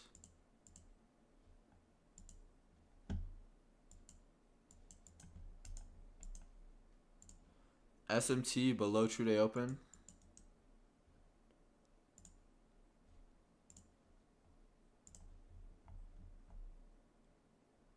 We actually have another SMT here. We have 2 stages of SMT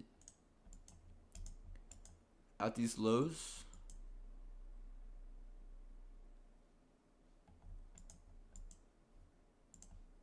'22 model here. Would have been a loss maybe. We come up to this imbalance.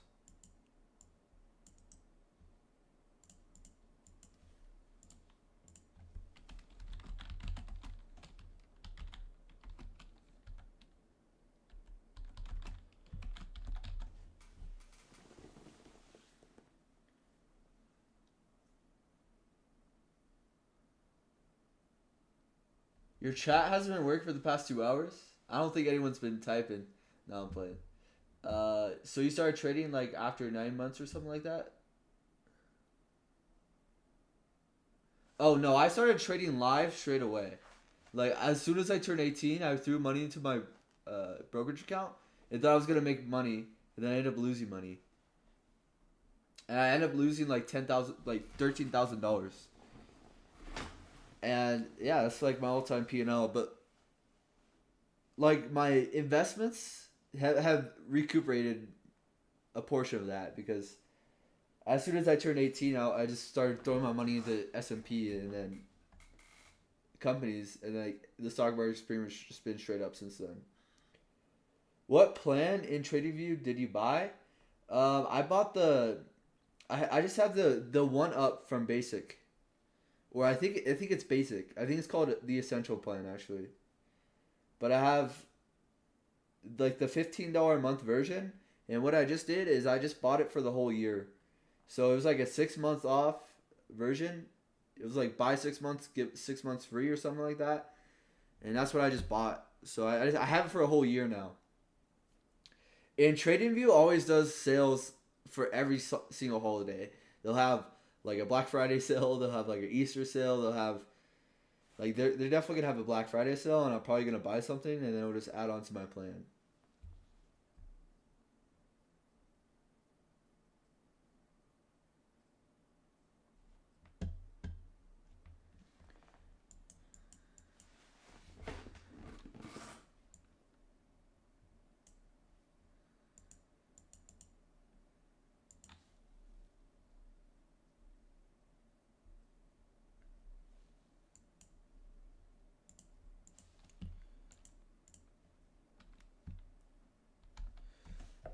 Why is trade? Oh, you're giving me some flashbacks.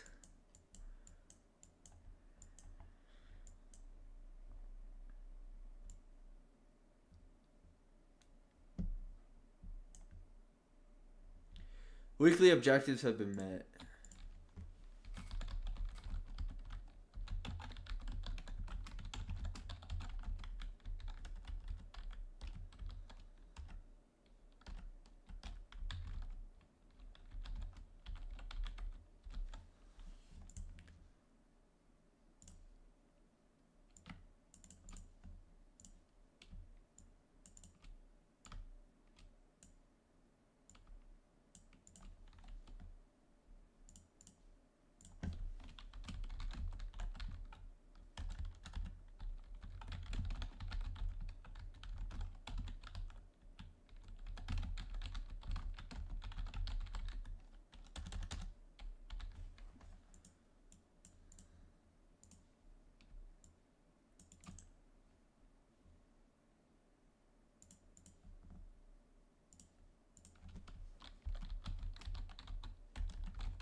That was my first course. I like the idea, but I don't think the big institutions care about 50. They don't. They definitely don't. I mean, 50 EMAs can definitely work if you have a system to it, but EMAs crossing over in VWAP, trust me, I was there.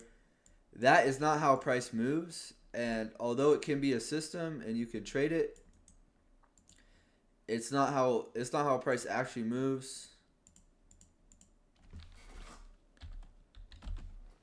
Price moves based off of liquidity and inefficiencies. I mean, it makes sense.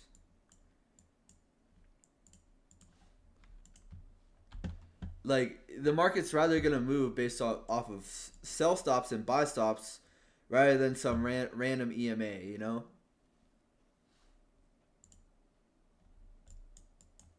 That's what I believe.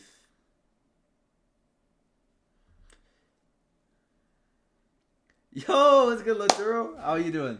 Bro, I swear I probably butchered every time. How you doing? A long time since I texted something. Yeah, it has been a minute, bro. I was getting worried. How's backtest going? Just chilling. It's been a grind for sure. For sure.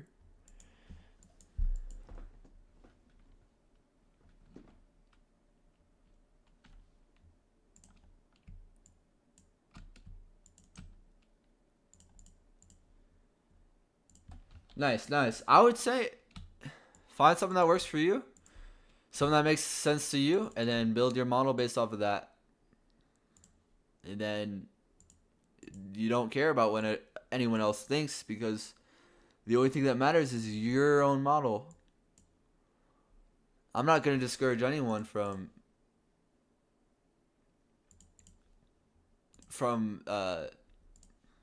having a system that they actually believe in.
It's today Thursday? Yeah, it is.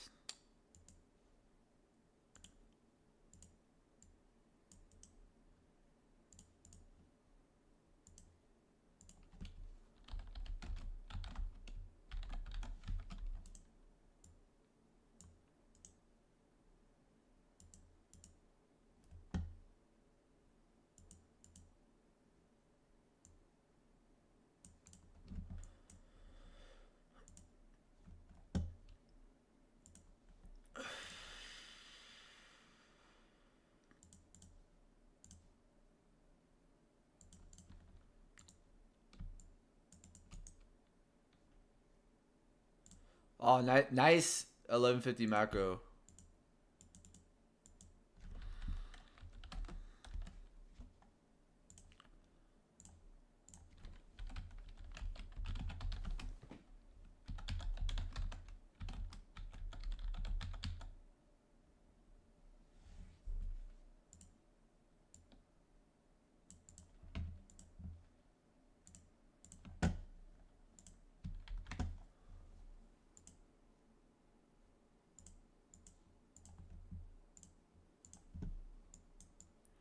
All right, now I don't care what happens here.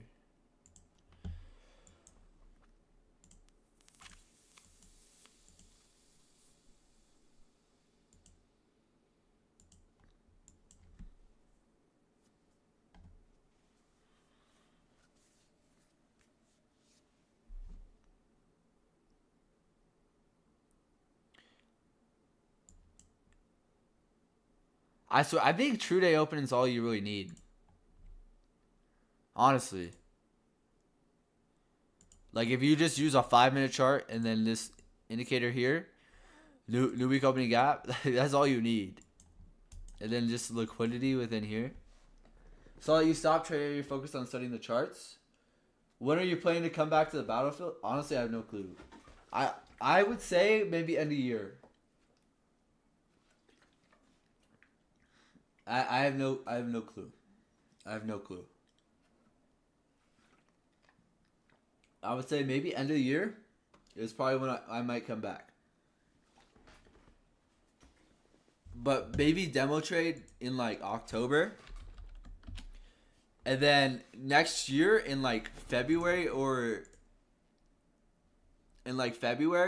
so. Maybe that's when I'll then live trade again.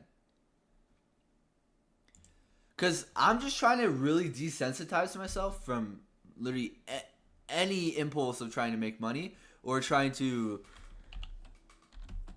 like get it right now, because I think that's like the devil, you know, devil breathing down your neck, you know.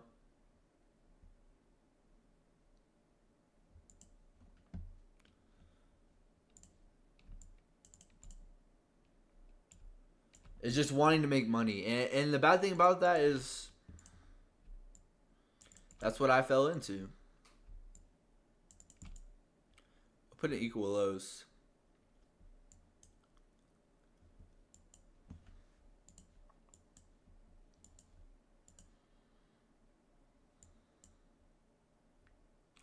Am I forward testing too? Yeah, I've been tape reading.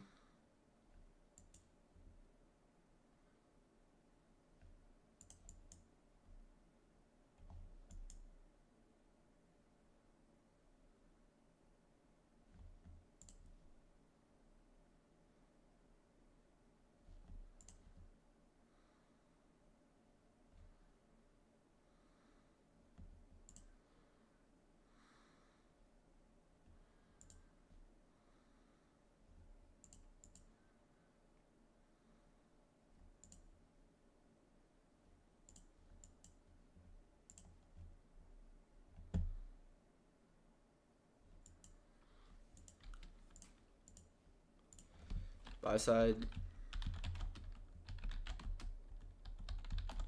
I hope that you get some results in that time. You put a lot of work in. I appreciate it. I mean, I'm giving myself a long horizon, and we'll see what happens. And if I get results, cool. If I don't get results, cool. I'm just approaching it like I'm just going to college right now, and I'm not getting a job at all, and that's how I'm viewing it.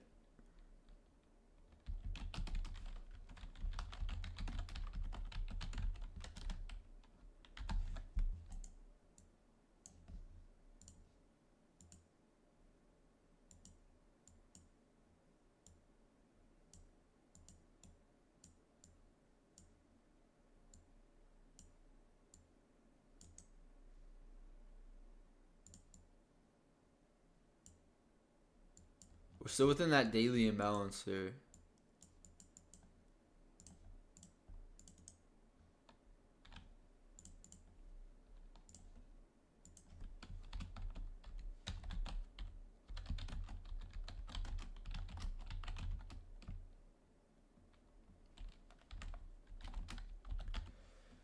Are you on indices only? Yeah, I will say I am interested in trading like swing trading options in the future, or commodities. I'll probably have a few of those types of trades in the future. But for now, yeah, just futures and indices.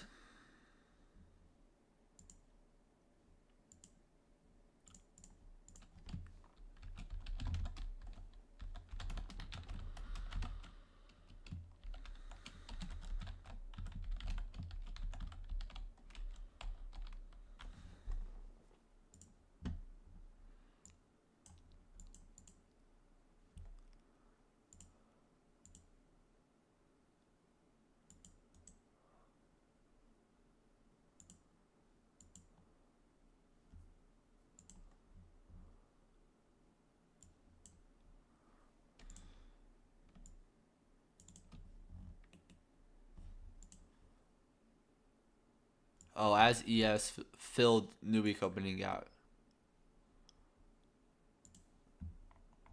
Hey, have a good one. Have a good one. Appreciate it.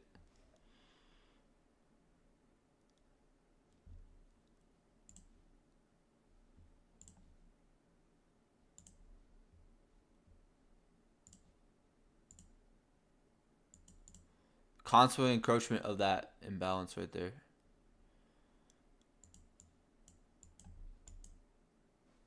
After we've taken this high, we're in a premium.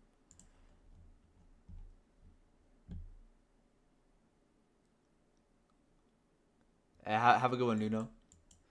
I don't. RO8, like what do I even call that? RO831. The human brain only stops developing at plus or minus 27 years old, especially the structures of impulsiveness. Yeah, I would agree. I ain't feeling proud of I'm not proud yet. I got a bunch of things that I want to do. Look at how that delivers right there.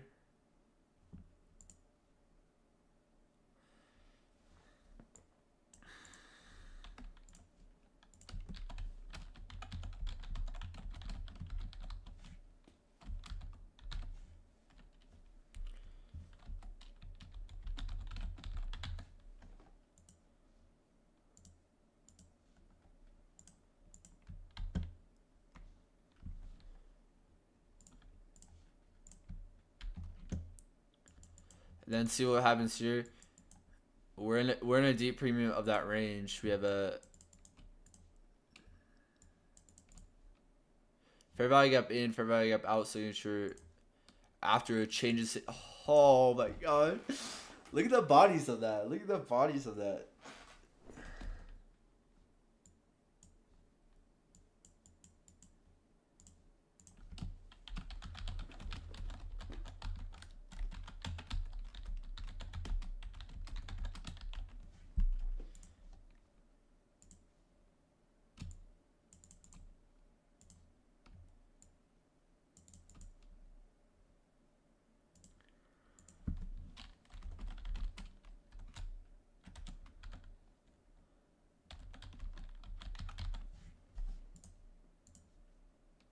Market structure shift.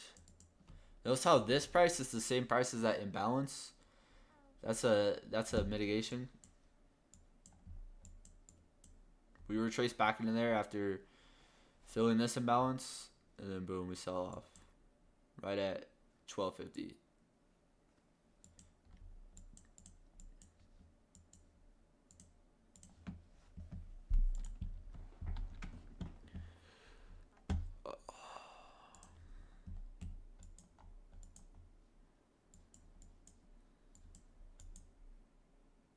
Right at true date, 950 macro expansion, 1050 macro reversal.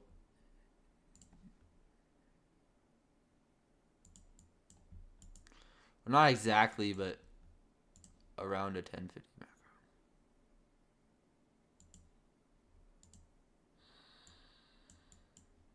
And then we retrace back up. Fair value gap, order block right there. We break down, imbalance right there.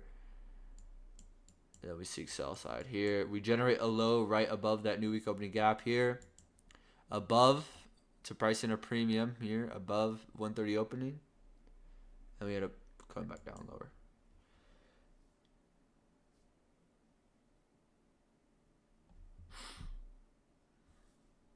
I appreciate it.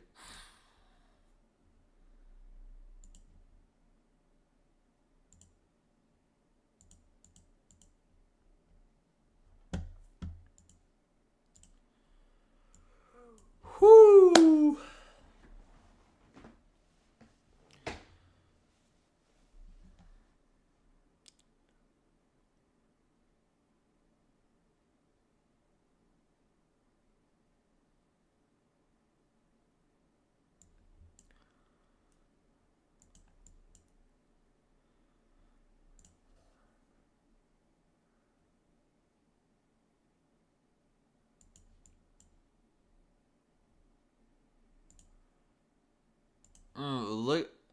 Look at right where 4 p.m. is. Right at that new day opening gap.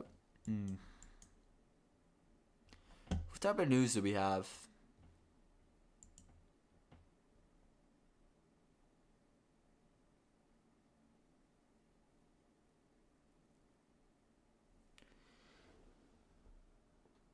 Core retail sales. News distributes right off New Day opening gap. Redistribute within New Day opening gap.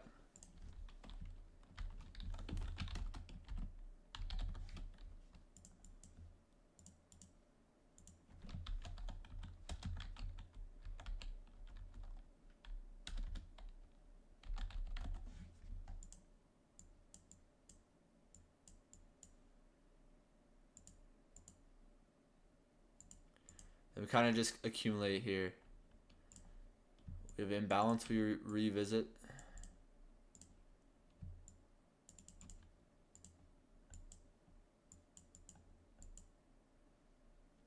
One hour imbalance.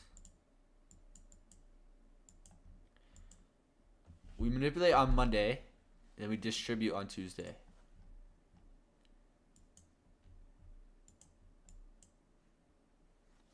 Look how we deliver to that imbalance right there.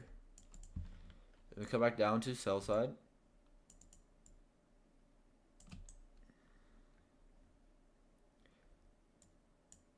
Sell side generated right above that New Day opening gap. 3.15. 3.15. News distribution.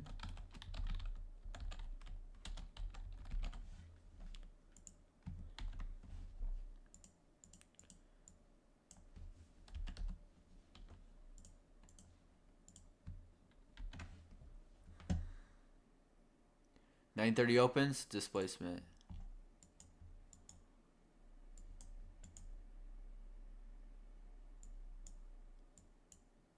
$9.50 macro reverses, up to imbalance.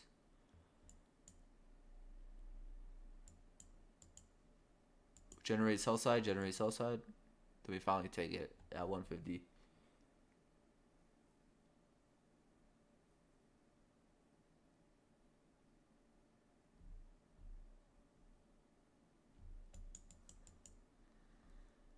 Alright, let's go to the next day.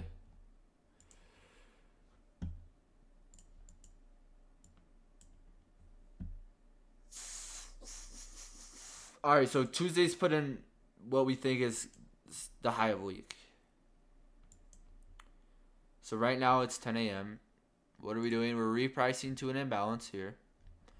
We're above true day open here. And we have failure swings here. So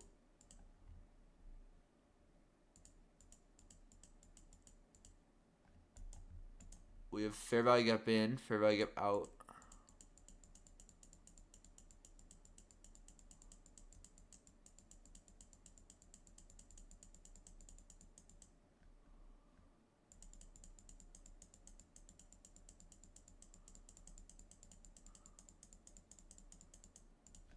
I think we have SMT at the lows. I have a feeling we have SMT at the lows. I think it does. Well, it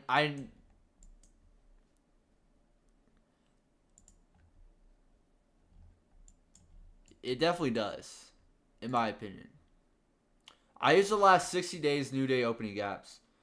And that's just the data that I've collected. That's from the data that I've collected. And you can go throughout the stream and you can just see the days that the New Day opening gap has been respected. And like even here, like look, it just gets respected. Because think about it, it's a total gap where there was zero trading. It was zero trading. So therefore, the algorithm's gonna use that as a real dynamic fair value. It's going to use it as actual fair value. And you see how it just, like, look at the bodies there. I think it has significance on price. That's just me personally. I mean, it's not going to be like every time it's going to go perfectly to it and it's going to be like perfect.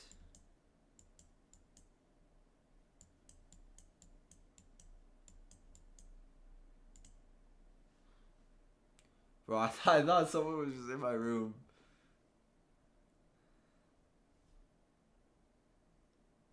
Oh yeah. See, we had SMT at the lows.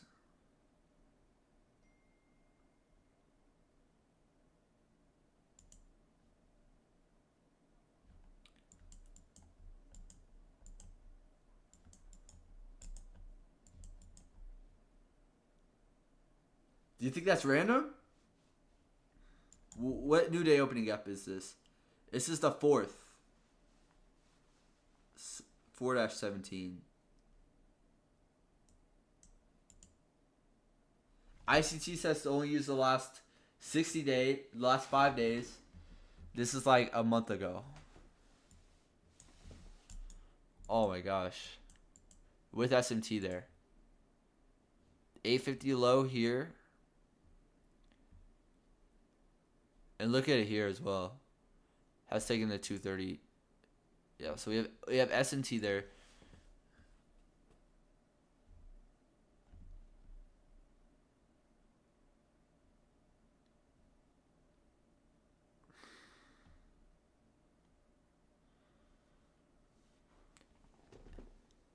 Oh, I would agree. If you have an SMT with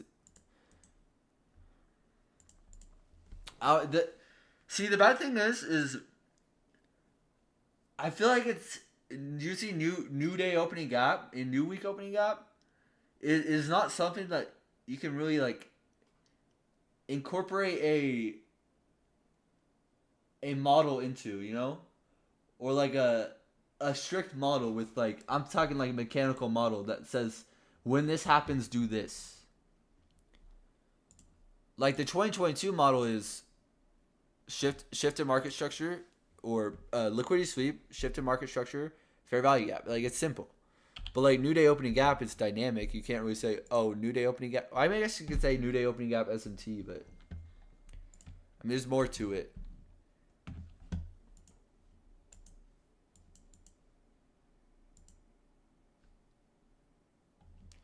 What I've noticed though is at 9:30,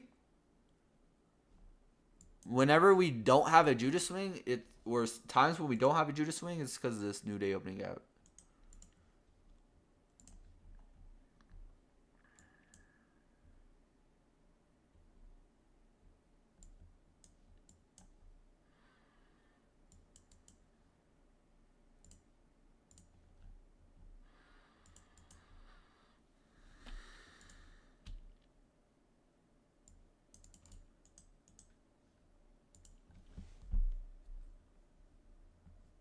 Unicorns and breakers, I got you. I don't love the unicorn personally.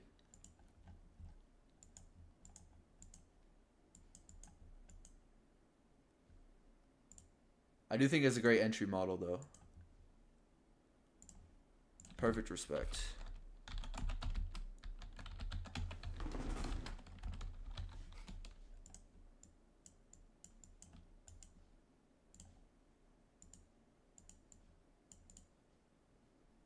Imbalance is traded right back into.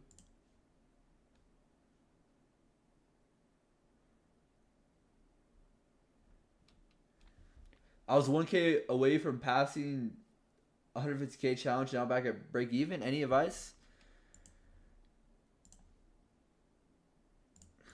I feel like I've said this a lot this backtesting stream, but I would just say you likely don't need to be in that funded challenge, you know?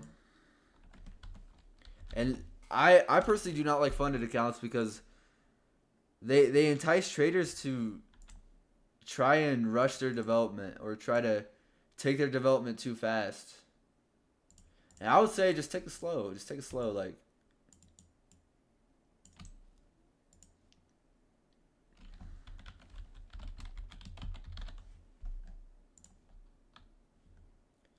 but yet again, that's just my opinion.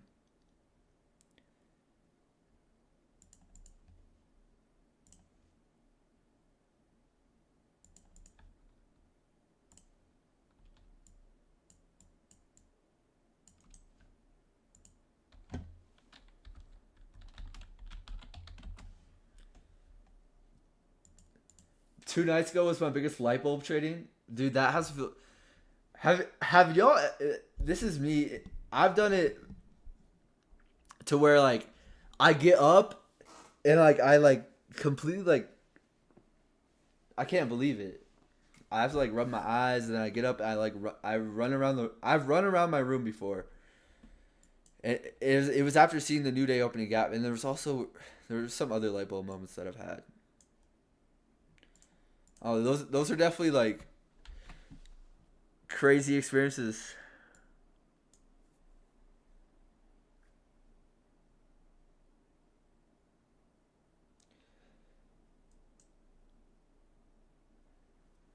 Dude, I'll be straight up. I had a dream about ICT. It's bad. Like that's some meat writing.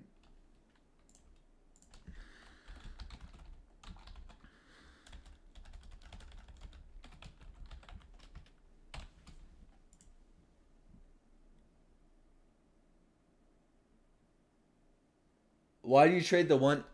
I use the 1 minute time frame for a lower risk.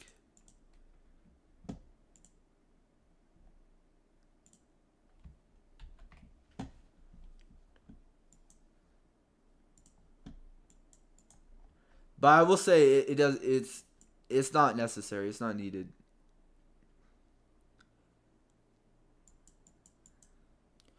Here we have New York continuation.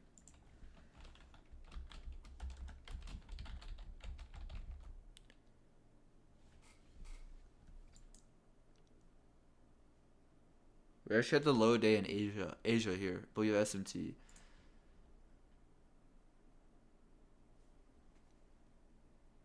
So you're not trading funded next year? I'm not sure. I don't know.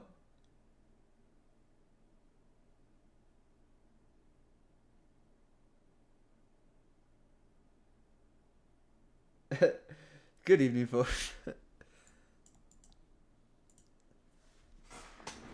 Until next one, be safe.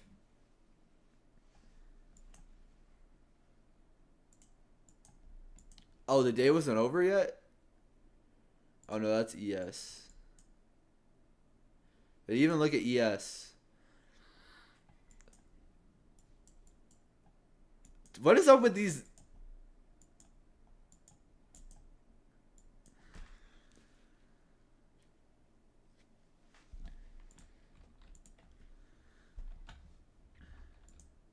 I'm just gonna screenshot that.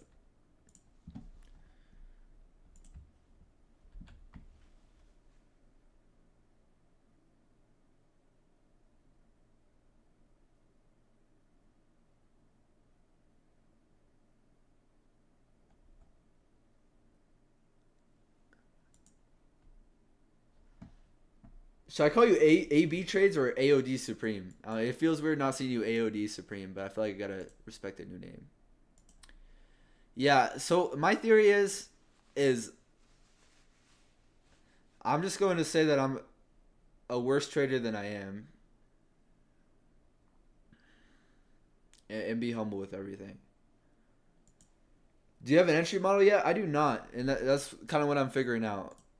I have a good understanding of market maker models, but I feel like I need to get an entry pattern down that sticks to me. Cause like I'm okay I can frame narratives and things like that, but when it comes to entries, that's where I struggle on.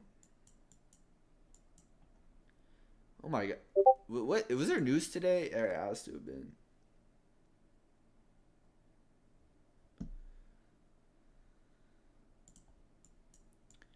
Look how volatile this was.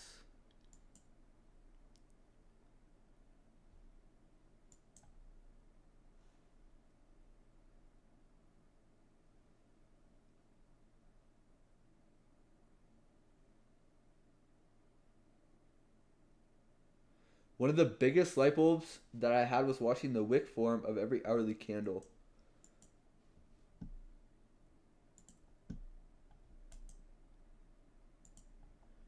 Usually that wick will balance a 15-minute fair value gap or manipulate then run for the other side to create the rest. Look, 1 hour wicks.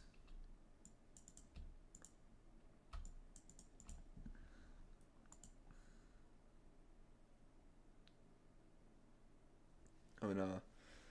They do rebalance.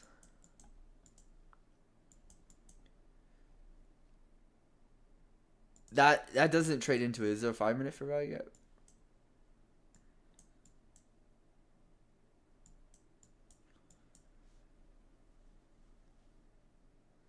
I'm so picky.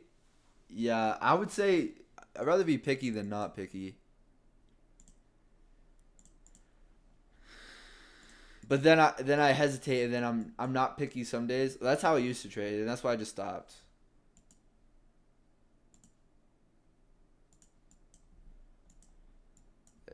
This was crazy day.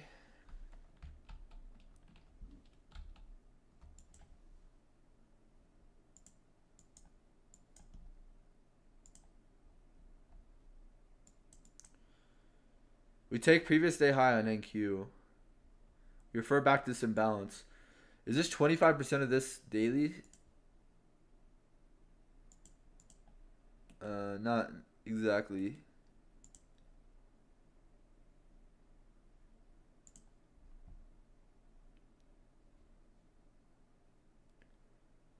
Tuesday highs. ES respects 25% of that. Wait, what?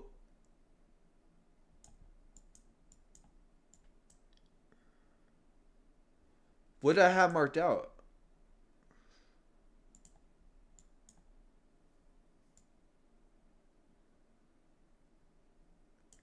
I guess it got moved.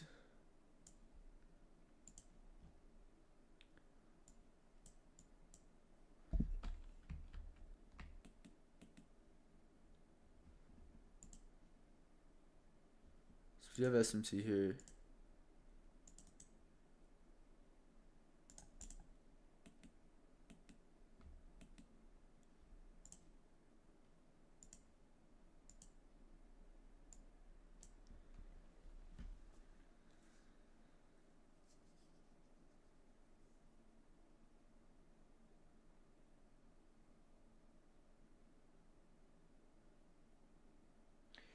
I mean, yeah, open, high, low, close is the market. I would say it's definitely like the foundation to everything. It's all about open, low, high, close. That's why sets like 8:30 opening and then true day opening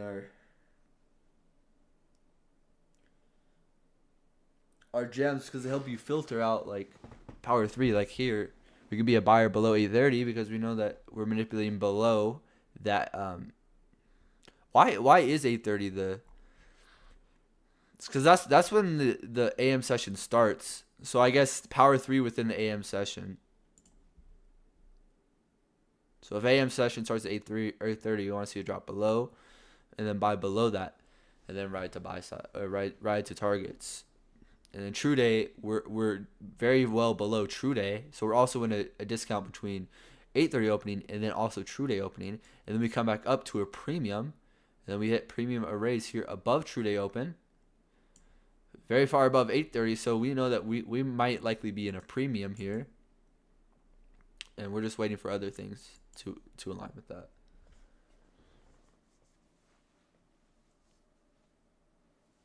The insight on T trades. I do like how T trades trades. He uses order blocks. I like order blocks. Honestly, I'm a fan of order blocks.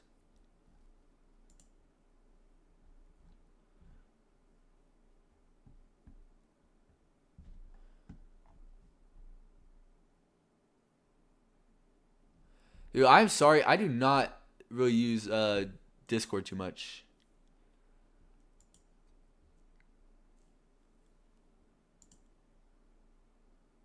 Does anyone know how I send chart colors to someone?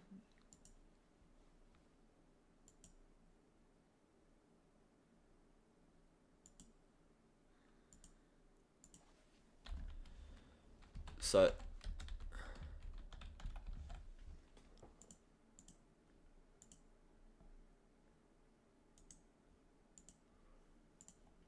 I think it's up here somewhere.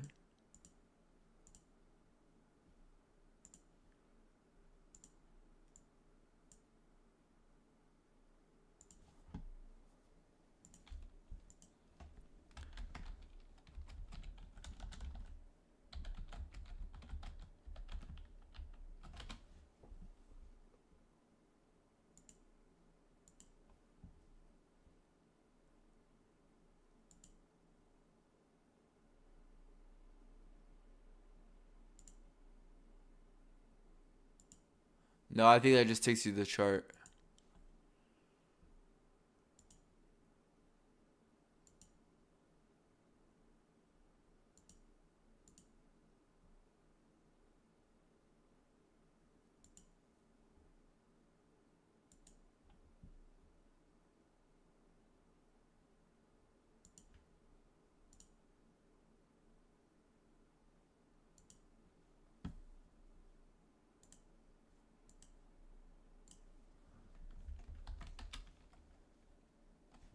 Actually.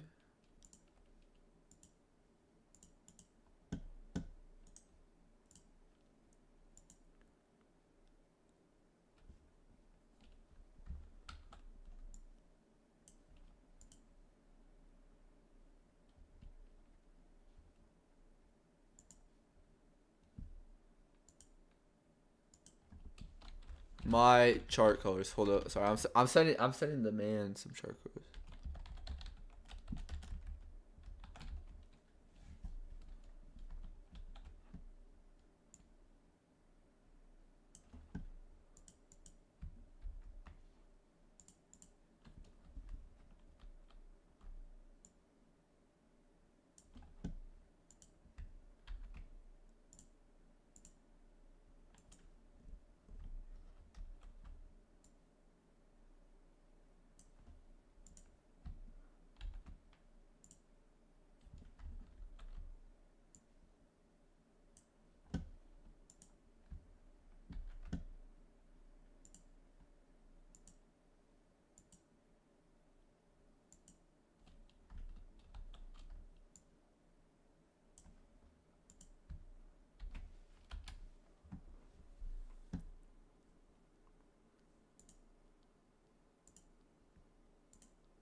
Hey, okay.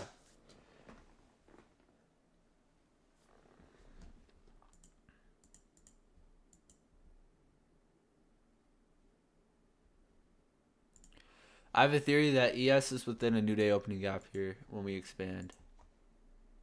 What is this? Is this? Oh, it is Thursday. Well, ES expands from one. Wait, that's the hourly chart.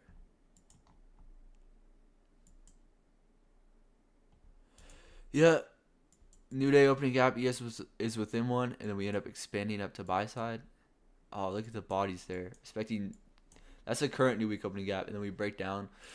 Whoo! Now that right there, after market structure shift, boom, 5 minute. The indicators that I use new day opening gap. Here, I'm gonna use it on this one because I think these settings are the ones I actually like. New day opening gap. These are the settings I use. This just shows you the last 20 new week opening gaps. And then you have to extend the previous ones. And here's the settings I use. So you can pause. And then I use ICT kill zones and pivots. This gives me, you can also use it for like sessions, but I don't really have that on. This is how I used to use the indicator. But I use it for the midnight open, true day open, and then 1:30 p.m. Or sorry, 8:30 open, midnight open, and then I use it for the 1:30 open. And these are kind of the things I have right there. So those are the settings for that.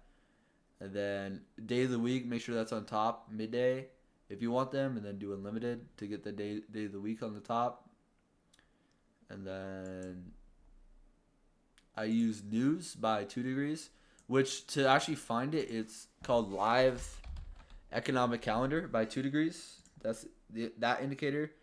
And I use anchored IPTA sometimes. I haven't used it in a while, but this is the indicator I use. sometimes, and then last one is power 3 by 2 degrees. Who trades ICT? I trade ICT.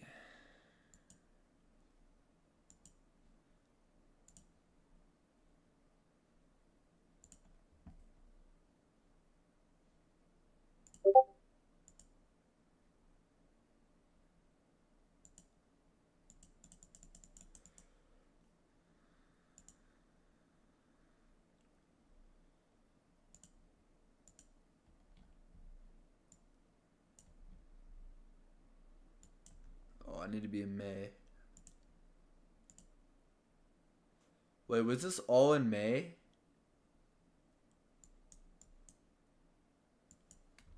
Oh shoot. All my data thought it was in March.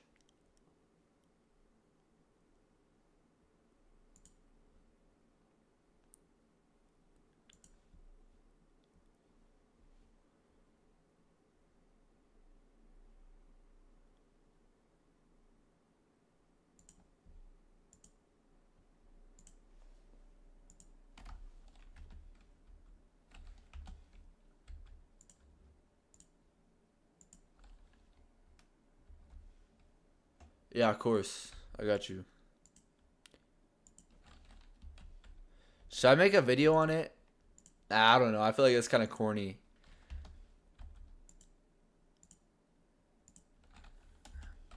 I would say maybe in the future if people actually want it, but for now it's just we'll leave it at you just asked me one time and then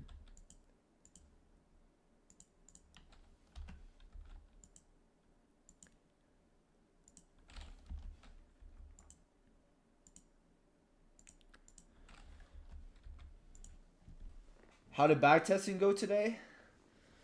It was pretty decent. Pretty lengthy session. I've almost been live for 11 hours.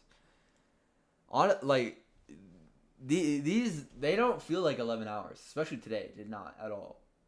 And I'll be live for like another hour. But I kind of want to listen to a lecture or a video because like I kind of go back and forth from like backtesting to watching a lecture to backtesting to watching a lecture. I'm definitely getting outside today. 100%. I'm going for a hike today.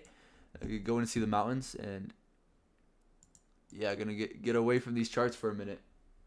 Did you journal wins and losses? So how I backtest, it's different. I backtest how ICT suggests. So I pretty much just go in and then I write my annotation. So I don't even take trades. I just go in and then I annotate the charts. So yeah, this kind of is my journal that I have been doing for a minute. Well, not a minute, but I kind of just started this, and the goal is to kind of just fill this up. I want to have like thousands of these pages of these. So this is my back testing here, and then I have data collection over here, and then I also have forward testing that I just started.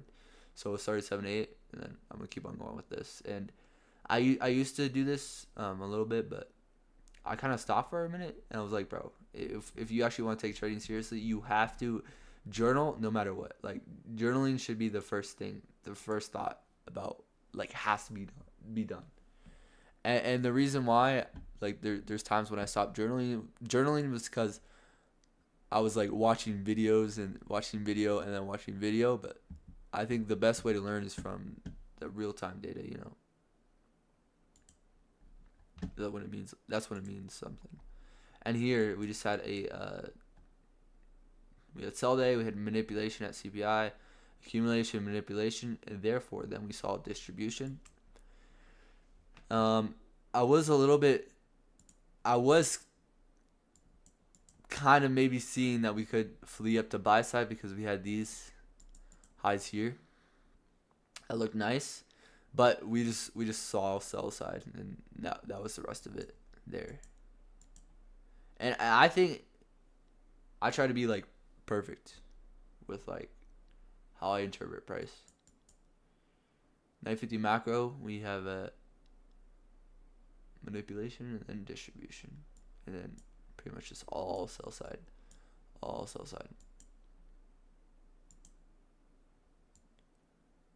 We're almost at a previous new day opening gap.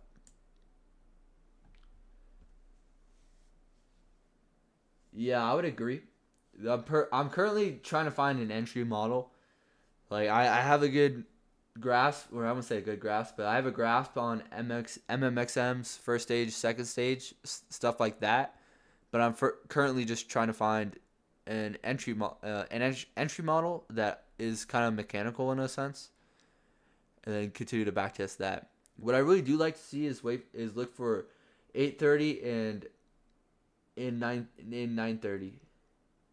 830, 930 high resistance signatures. That's kind of how I say that, and then I look for like balanced price ranges, and then areas which price should not go into, and then just trade in that direction. What's your direction and stage? I don't know. I'm not sure what you mean by that. Like first stage, second stage.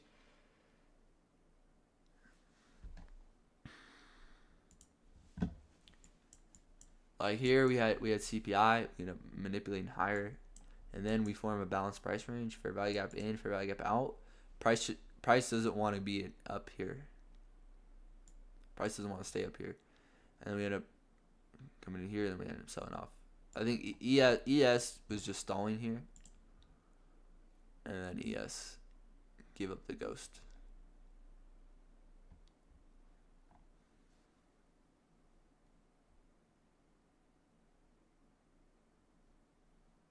I would say around the first stage.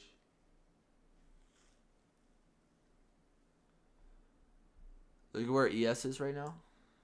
Right at new day opening gap, so we could possibly have some form of reversal. Maybe he wants to trade to this one and then allow NQ to trade to this one as well. And I would say a thing that I struggle with is counting out the trade already.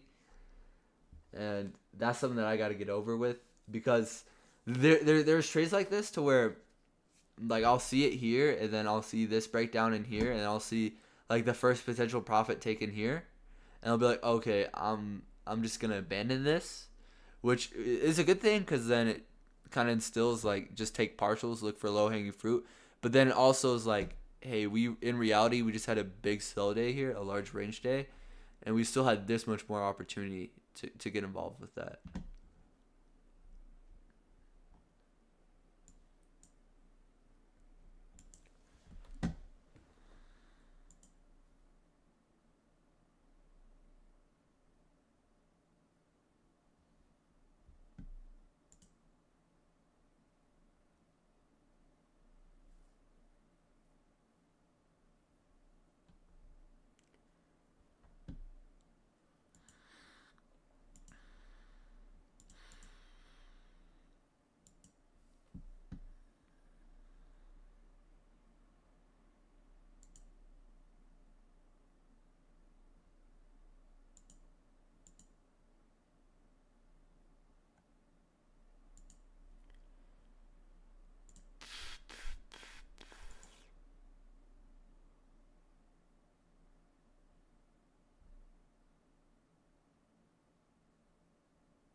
All right, we're gonna finish off the stream with one lecture.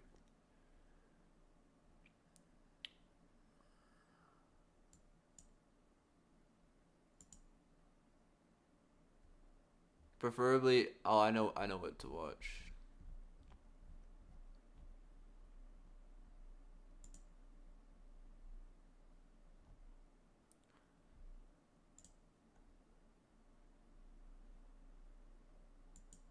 It stays low just to run it out.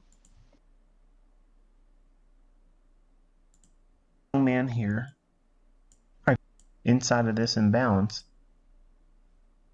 you can use that. Yes, I'm looking at this breaker also. So why didn't I call any higher level than 39.69 today?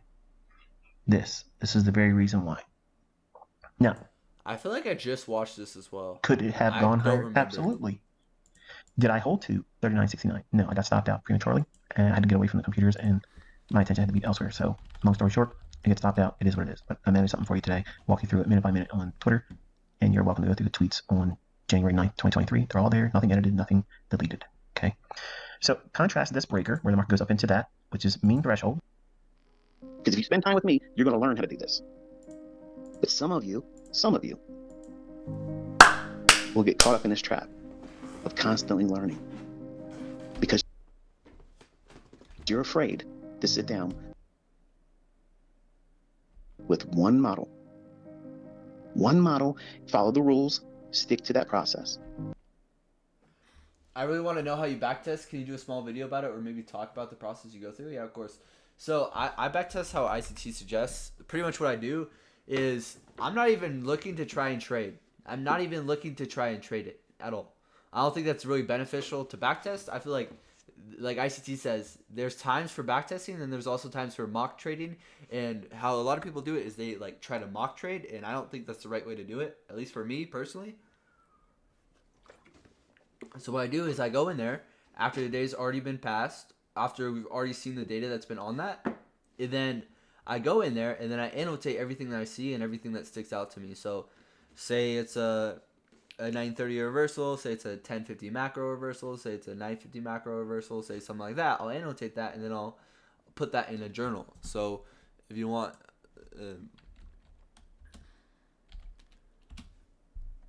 here's what my journal looks like for backtesting. I kind of just started this, so I'll have this, and then I'll have this journal right here, and then I'll go in there, and then I'll have all these annotations that stick out to me.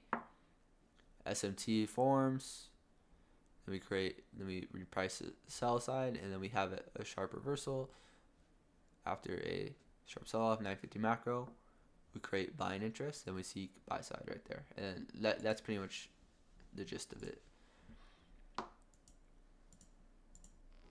Because if you spend time with me, you're going to learn how to do this. But some of you will get caught up in this trap of constantly learning because you're afraid to sit down with one model, follow the rules, stick to that process, and let it yield whatever experience is intended for you. And then you have a baseline. That's why I could literally give out a model every single day, and some of you want me to do that. But the only thing it's going to do is like a dog in a meat market. You ain't going to know what to do. You're going to run around and you just chase everything. Instead of sitting down and saying, you know what? I'll just have a fillet. Thank you. And I've done that with the 2022 model. I've done that just recently with the silver bullet model. You don't have to have anything. I have lots more coming, but you don't have to have anything else. The optimal trade entry was enough. OTE pattern, the flagship that was on my YouTube channel. That's enough. The 2022 model, that's enough. You can use it in every session. London, New York, PM session in New York. You can use it in London close. You can trade it in Forex. You can trade it in futures. You can trade it in crypto. You can trade it in whatever you want to trade it in. It works. There's no excuse. You have zero excuse not to have some baseline by now. You should have some kind of experience where you say, you know what? This shit works.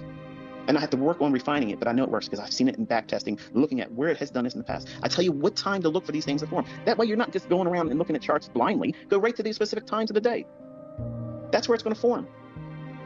For those people that go back in their old data and their old charts and they study that, they see it, they don't need me to do 50 examples of that. They don't need to see me do it live 50 times a week. They're sold on the idea, okay, there's something here. It merits more investigation. Because I see the evidence of this thing occurring. It's not contrived. It's not conjectured. It's not made up. It's not fabricated. It's really happening every day. And once you see that, you don't need to have anybody else to cheerlead for you. You know, okay, there's something here. I'm going to mine that. So I give you just a few models so that way you go in and you now start working on the skill sets that are required. Not veering off course, hopping from one PD array, one approach, fair value gap, inversion, fair value gap, breakers, market maker models, buy, sell.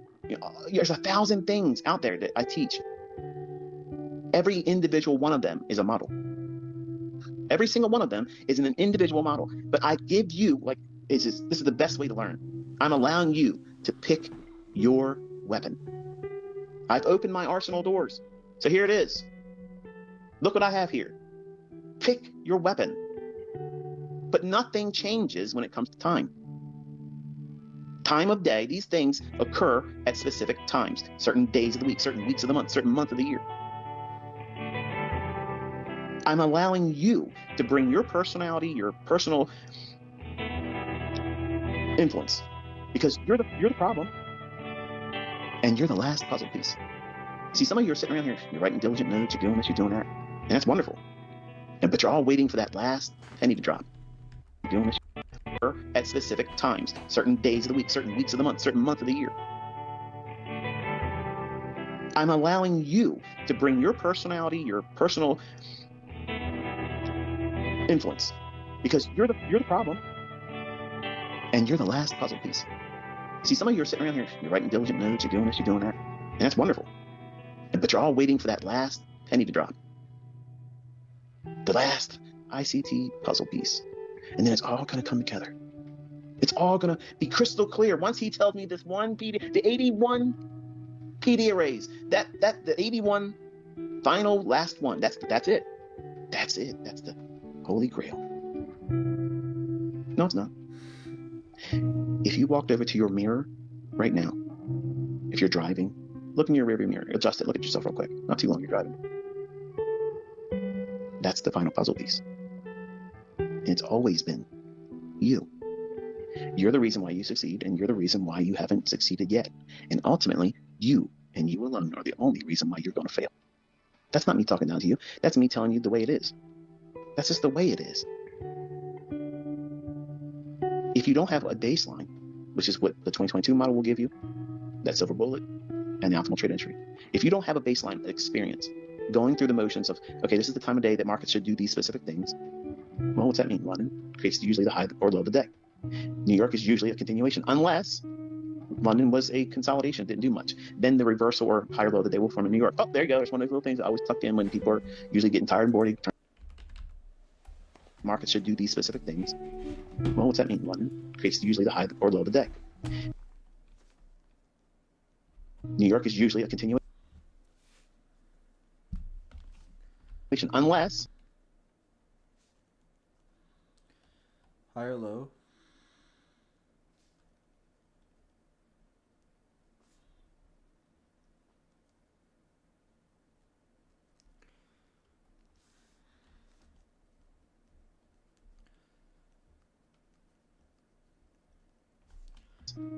London was a consolidation.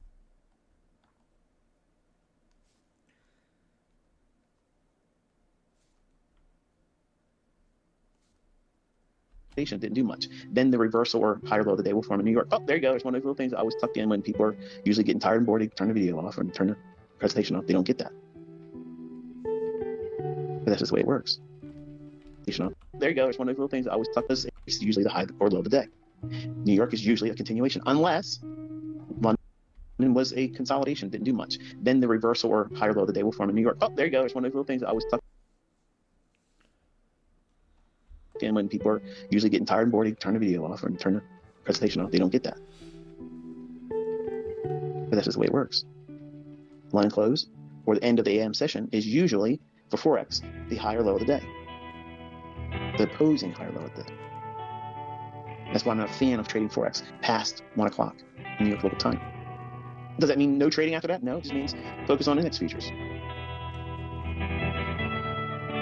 But like my daughter, she is a professional student because she feels safe as a professional student. Are you a professional ICT student? Because if you are, you're not going to succeed. Forex usually makes London higher or lower day, no matter what. New York session is a little bit different because I will say that there are like, the 930 is more prone to manipulate than London session for index futures. Are you coming to me for a constant dose of something new but have done nothing with what I've already given you?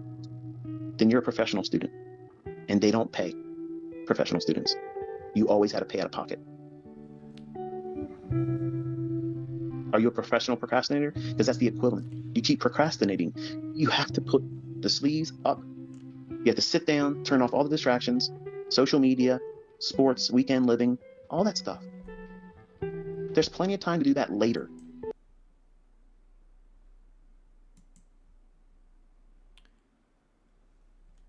The question is, why would New York be a high day?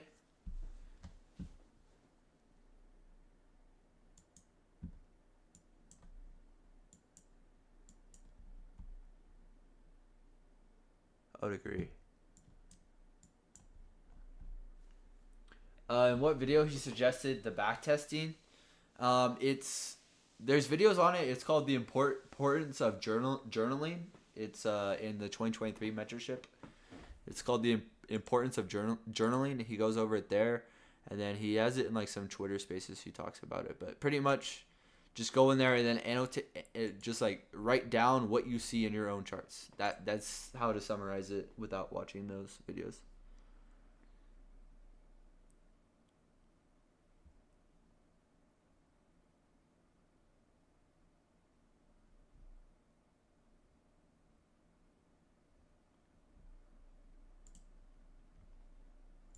I do want to go over some of this backtesting data. I have so many tabs up. So here, 9:30, we created a reversal. We created high resistance liquidity. We had a pattern and change state delivery, and we seeked buy sides. We had a 9:30 reversal there.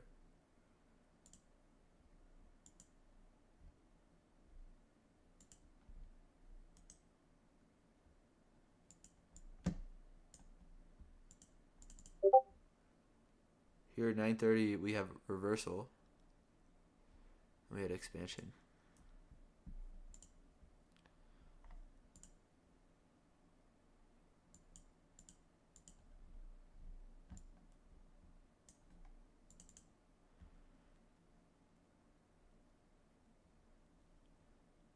$8.30 created the reversal.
Liquidity higher or lower based on a procedure, okay, or a list of events that would trans.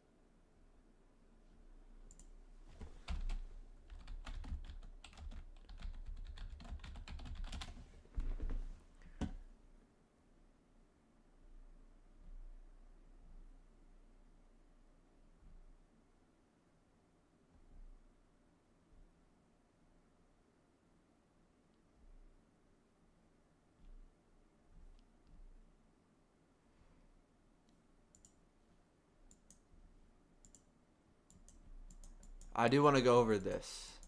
So we have consolidation, expansion, reversal, retracement, expansion, reversal, but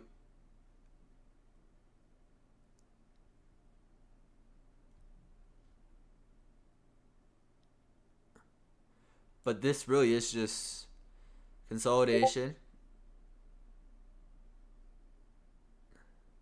expansion, reversal, retracement.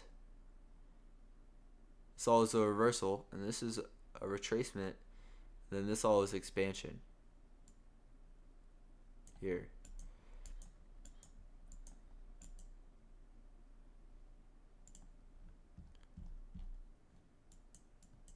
I feel like I'm overcomplicating it.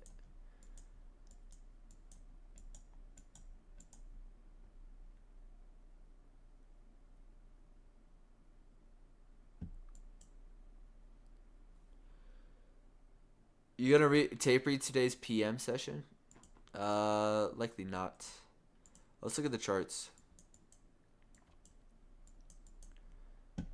Likely not. I'm gonna be going outside.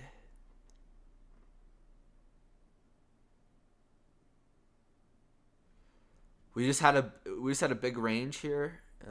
Yes is at a new day opening gap here. I'm really not expecting anything at all whatsoever. So I'm curious to see what happens. I do wanna film a mental log, and then maybe I might end stream, honestly. Let's see. Okay. What should be on the mental log as a day trader? Finding my model, because I feel like that's on my mind.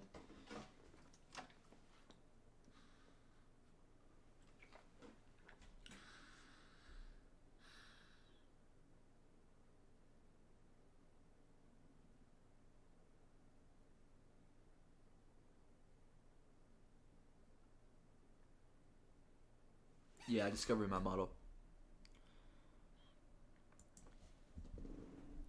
As you guys know, recently I haven't been trading. I haven't traded in a while. And the reason for that being is because I don't have a model that I have. Alright, already messed up. The main reason why I haven't been trading is because I don't have a model that I've stuck to and that I have developed. I don't have a trading plan that I can absolutely write down on the back of a business card. And I kind of took a step back and said, hey, if you can't even define your model, then you shouldn't even be trading, because my trading ultimately turned into just discretionary trading. I would take different types of setups every single day, and then I would think that I'm doing something wrong when I'm really just taking different models every single session and every single trade, and that's not how to build consistency. So I decided to take a step back and say, if you're not consistent right now, it's probably because you don't have a true model, even if you are able to look at price. And I'm just taking a step back and trying to find my model. And I know that my model isn't just going to come out of me out of nowhere, but I also know that through backtesting, it's likely going to come to me and draw to me more than just sitting there and not backtesting. So that's why I've really been taking the time and backtesting and finding these signatures and price that really stuck out to me. And until I find those signatures that do stick out to me, I'm just going to continue to backtest until I do find my model. I know that was just a lot of, might have not made any sense. But basically, I've just been taking a step back and say, hey, once you find your model, then we can backtest that for a while, forward test that for a while, and then we can look to go on live, and then we can look to maybe go with the funded route. But until that happens, I'm not going to be risking any of my own capital and mental capital by trying to force a funded account onto myself. So that's kind of where I've been at. I've just been trying to backtest, research, find a model that will really suit me and suit the signatures that I like to see in price. And I feel like slowly, day by day, by just backtesting, I've been able to find signatures that just stick out to me. And I think over time, I'll generally gravitate towards a model and towards an entry model that I can stick to. And that's really what I'm submitting to. Just trusting the process, trusting that it's going to take time, and trusting in having faith in myself. And that's kind of what I've been up to. That's what's been on my mind today. That's all for this one, and I'll see you guys tomorrow. Have a good one. Woo! Woo!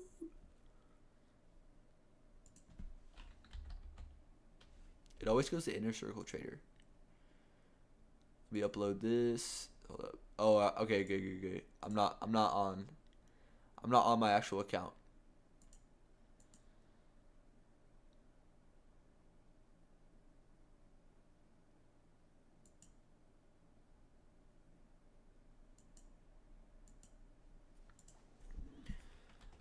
What day is it for the mental log? Dang, I need to get all my stuff. I have 3 uploads lined up.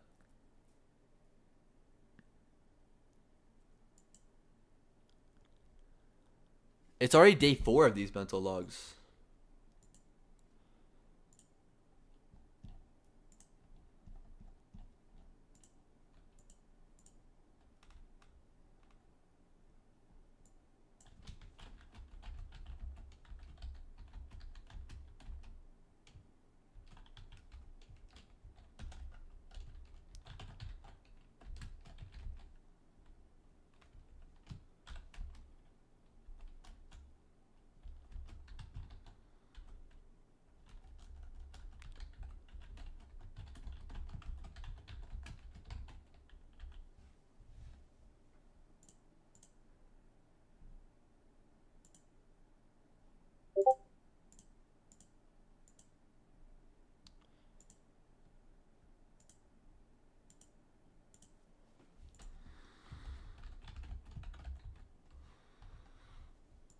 I'm new. Does he actually backtest for 11 hours? I would say so. I mean, I'll sometimes watch lectures, but yes, I do.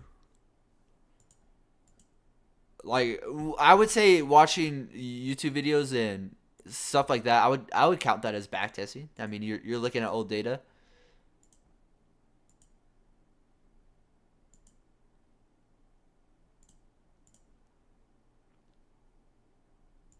But yeah, I go live for about 11 hours or so, like 12 hours.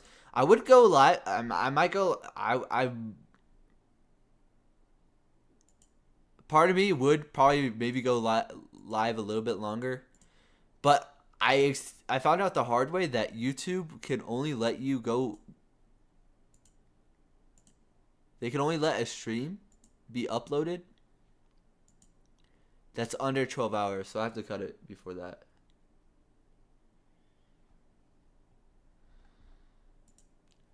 I mean, you can rewind the stream. I would say I'm pretty on task. Let's watch this. Let's watch this. Let's watch this, and then let's.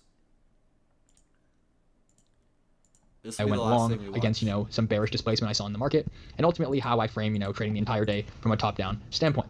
So let's jump right into it. Let's talk about the first trade I took this day, which is going to be a short, and we're going to align that with a top-down approach. So let's start on the daily chart. On the daily chart, we can see a couple of things. We can see that moving into our Friday, we had established a weekly range. So if we call this high our weekly high at the time, and I'm also going to do this approach where I don't have annotated charts, but instead I'm going to annotate them, with you guys so you can see how I'm approaching kind of annotating my charts from a top-down level. That was a common request from my last couple of videos, so I'll do a mixture. Some videos like this where I annotate and go through my analysis from the top down, and other videos where I have kind of some slides prepared with the top-down analysis already done. We'll throw in a mixture of both to keep it interesting. So as we can see, moving into Friday, which is our high impact news day, we have a weekly range established. In this weekly range, we can define the high as our buy-side liquidity at the external range and our low as the sell-side liquidity at this external range. Now, interestingly enough, many people thought that, after seeing this reaction on Tuesday, right, we may have actually formed the low of the week, right? This reaction keyed off of this key level, which is going to be this order block in the market, or propulsion block if you want to call it that, and maybe even something like this breaker block in the market, right? We can see we have a strong reaction from this daily breaker and this key level propulsion block.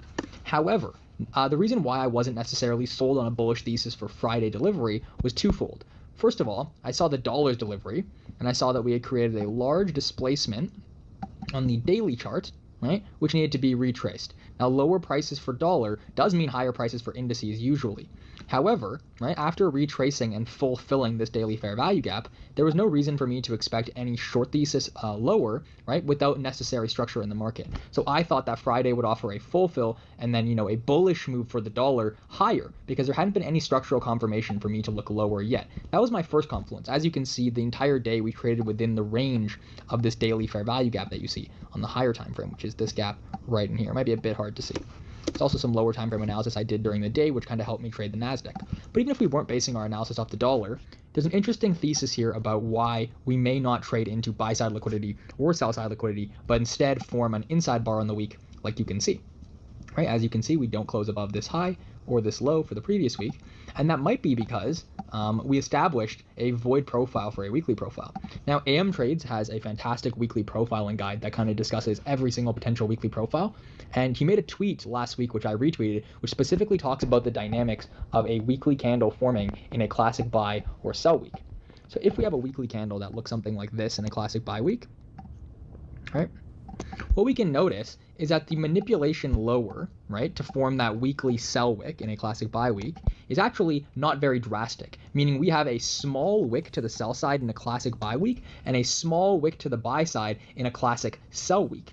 Now, as you can see right off the bat in this manipulation lower on Monday and Tuesday, this wick that was created was not small in fact at all. These large displacing candles, right, let's look at a 4-hour chart for example, these large displacing candles at the beginning of the week actually gave us insight into the type of week it would be. So instead of seeing what we expect in a classic buy week with the open and then a small manipulation lower to form the low of the week, followed by displacement on Tuesday, Wednesday, and Thursday, reaching the draw on liquidity before closing back within the range, we actually saw something that was a bit more drastic. We saw a much deeper retracement on the week. For the example of the, and this actually turned out to be a bearish week, we actually saw quite a deep retracement on this Monday, Tuesday, right? And this manipulation lower, even if we were expecting a classic buy week, now makes it very difficult for us to make up all of that distance and all of that range, come the later days of the week and actually displace into that high. Now again, AM Trades had a fantastic tweet, and his weekly profiling guide really does a good job of explaining this. Essentially what we see is that price delivery, right, above this premium level in the market, which we can mark off using a dealing range or our Fibonacci levels. Let's use this dealing range right here. As we move into a premium in the market, right, you can see we actually have this high resistance liquidity here. And this high resistance liquidity simply looks like this. If we consider low resistance liquidity to look something like this, right, then we're going to consider high resistance liquidity to look something like this.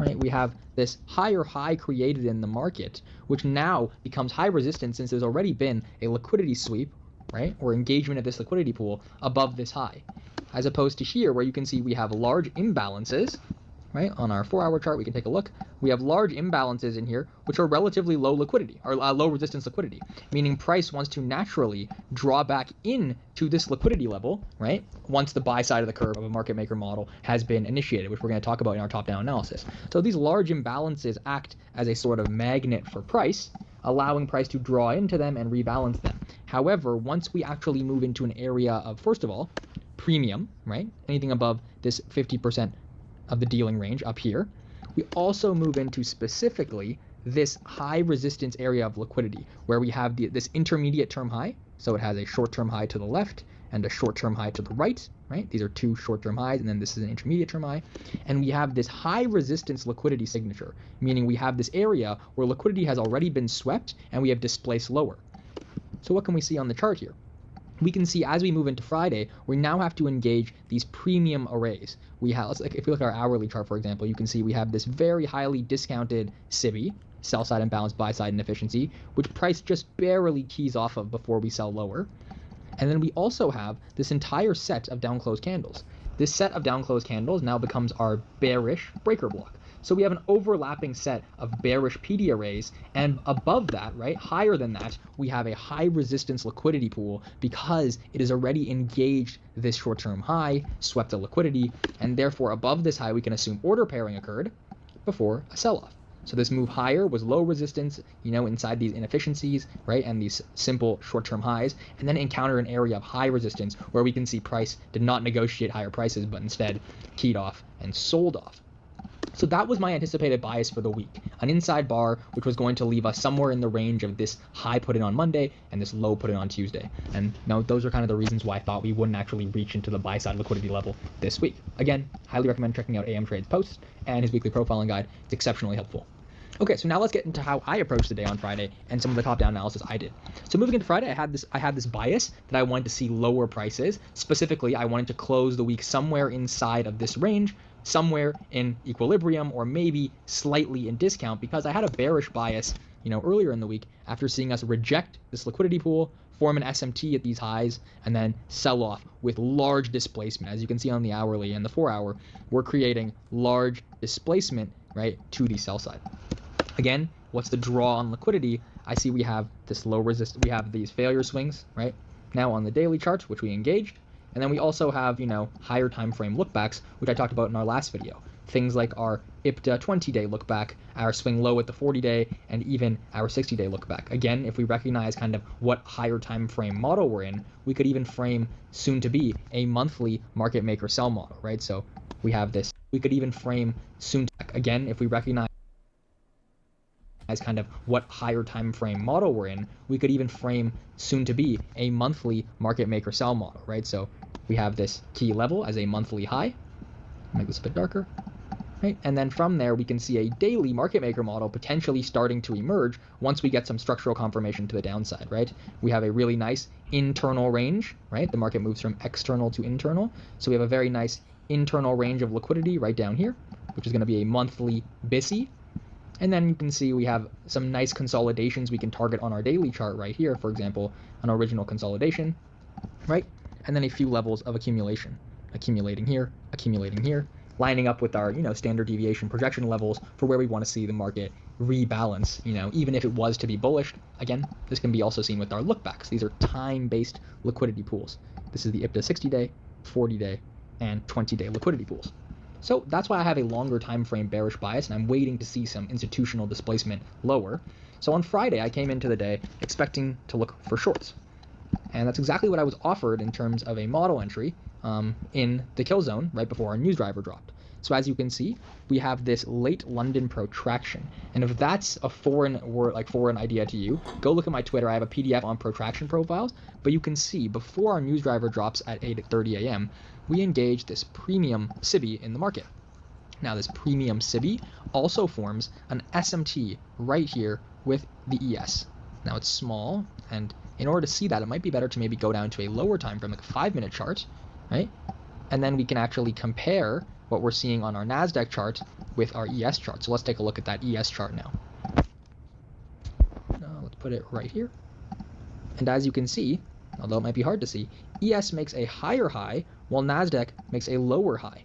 This SMT divergence is showing us, a little bit of an insight into how price wants to deliver once we start to displace away from this area.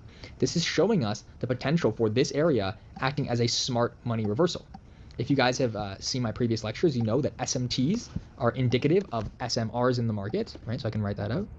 An SMT is an SMR, right? And without a reversal is less likely, right? Without an SMR, we are likely to be trading inside a range or consolidation. But seeing this SMR, I had a good, I had a good foresight to recognize that we might be going lower, specifically because we had a news driver dropping right at the time before this SMT was formed. So that was my first confluence, was seeing us engage this hourly gap just by a few ticks and then form a smart money technique divergence, right? The smart money tool right here, SMT, with ES. Now, in addition to that, on our lower time frame, so if we're going from an hourly PD array, we can look for a 5-minute market maker model from this level. Again, our daily bias is lower. So our daily chart wants to reach lower from our top-down analysis. Now we use an hourly key level, which is going to be an external range or an internal range. In this case, it's an internal range, fair value gap. And from that, we can now frame a 5-minute structural market maker model. Well, as you can see here, we have a beautiful market maker model that is presented to us with this consolidation right here as our original consolidation. Right? And then we have this low resistance liquidity that was generated all throughout the Asian and London sessions. This LR signature is telling us that these failure swings can be targeted once the market reverses. Again, we're going to look for an hourly move. So internal to external. So we can target something like this as a swing low in the market. And I actually wanted to target this swing low because I see our original consolidation, right? And this area, again, of high resistance liquidity, right? There's been a liquidity sweep here and then a short-term high put in on either side. That's going to be right here, the short-term low to the left and a short-term low to the right, right? So then these become intermediate-term lows right in here. So these are areas I want to target because there's high resistance liquidity then that we've built kind of around this structure. Now, in addition to that, right, what we can also do is go back to our 5-minute chart and take very low-hanging fruit, right, at a standard deviation level projection, which we can map out from our intermediate time frame. But this is essentially what I thought price would draw into. I'm going to put this as a blue line, and we can call this our hourly external range liquidity, right? So price is moving again from internal right here to external right here. So we're trading the market maker model on the 5-minute, which we can see right here, original consolidation, accumulation, smart money reversal inside of this higher time frame array, and then news distribution lower. We can trade this move from internal back to external. Now we had actually a couple more confluences to go short, which I really liked, and I'll explain those here as well. So let's take a look at what we also see on our hourly chart. In addition to having this original consolidation and sell side liquidity, what I also saw was this candle. About a month and a half into my trading journey, and have gotten to about episode 7 of ICT 2022 membership, and I've finished TJR's playlist as well. Do you have any pointers for me? I would recommend watching ICT over TJR. No disrespect to TJR at all. I watched TJR's bootcamp first. That's like kind of got me introduced. I watched TJR's bootcamp, and I feel like there's good stuff in there, but I would definitely recommend watching ICT over TJR. That's what I would personally recommend because I've watched TJR and then I've watched ICT, and I would say I would recommend watching the 2022 ICT mentorship. And then if you trade indices, which would be NQ and ES, I would recommend watching the 2023 mentorship of ICT. It's really good. But I would also come to your own conclusions. That's also what I would recommend. Right here, which is the 1 a.m. open. This candle is a candle with no wick. As you can see, this no wick candle is taught by the Dexter lab to be a devil's mark. Now a devil's mark is a candle with no wick that will be the target to be printed. This wick will be printed. Oops, that will be printed inside the current power of 3 move that we are, currently in. So as you can see, if we are framing this power of 3 move, we can now look at price as an accumulation in here, right? And then a manipulation higher, followed by the distribution back down lower. And what we can target is this devil's mark in here, right? Just from this power of 3 move. We can target that area in which the wick needs to be reprinted. And this is an idea taught, again, by Trader Dexter in the Dexter lab, so go ahead and check them out on Twitter as well. They're fantastic. Power of 3 Trader has a really nice PDF that I've used and referenced on this concept. So we can see we have some good sell-side liquidity draws for this news candle, and we have a higher time frame key level with an SMT that we are framing our smart money reversal around. So all in all, we have a lot of really... But I'll also say it is your own trading journey, and my opinion is not going to be, should not be the end-all be-all for your journey. Nice confluences for us right in this area to pursue a short trade for news.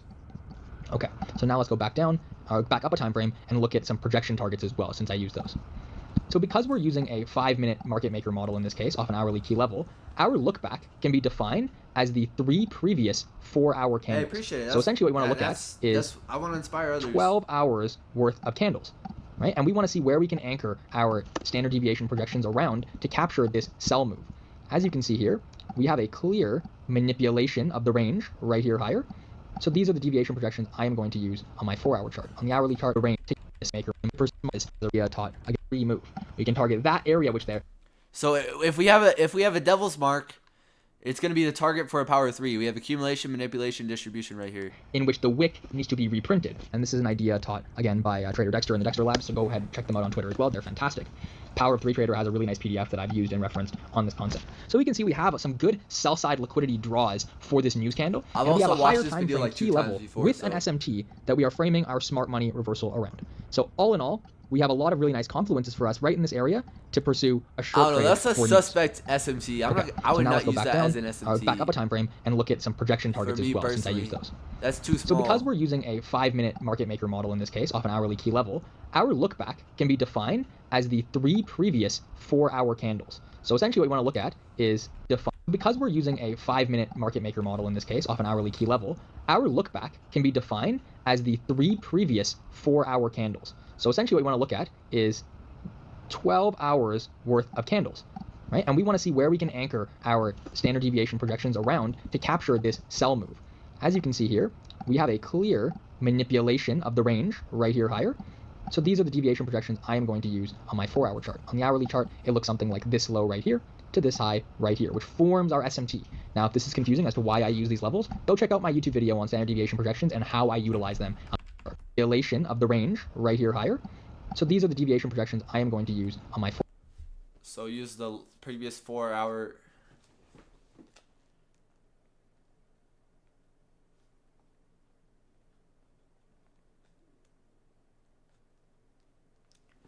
Hour chart. On the hourly chart, it looks something like this low. On a 5-minute market maker model for power 3, if you're anchoring your fib for standard deviations, use the last 3 4-hour candles. Right here to this high right here, which forms our SMT. Now, if this is confusing as to why I use these levels, go check out my YouTube video on standard deviation projections and how I utilize them to find precise targets. So now I have some levels for the day that I'm interested in, and I have some really nice low-hanging fruit sell-side liquidity right here resting above my original consolidation for this 5-minute market maker model. So now let's look at how I approach the trade. I don't take a trade until the kill zone opens. So as you can see, we form this smart money reversal up here inside a higher time frame PDRA. So I'll mark that out with a orange box. And then we begin to displace lower, creating inefficiencies, right? So we have this inefficiency right here, which you can see on the 5-minute is 2 fair value gaps. But on the 15-minute, I'll mark these up maybe in purple.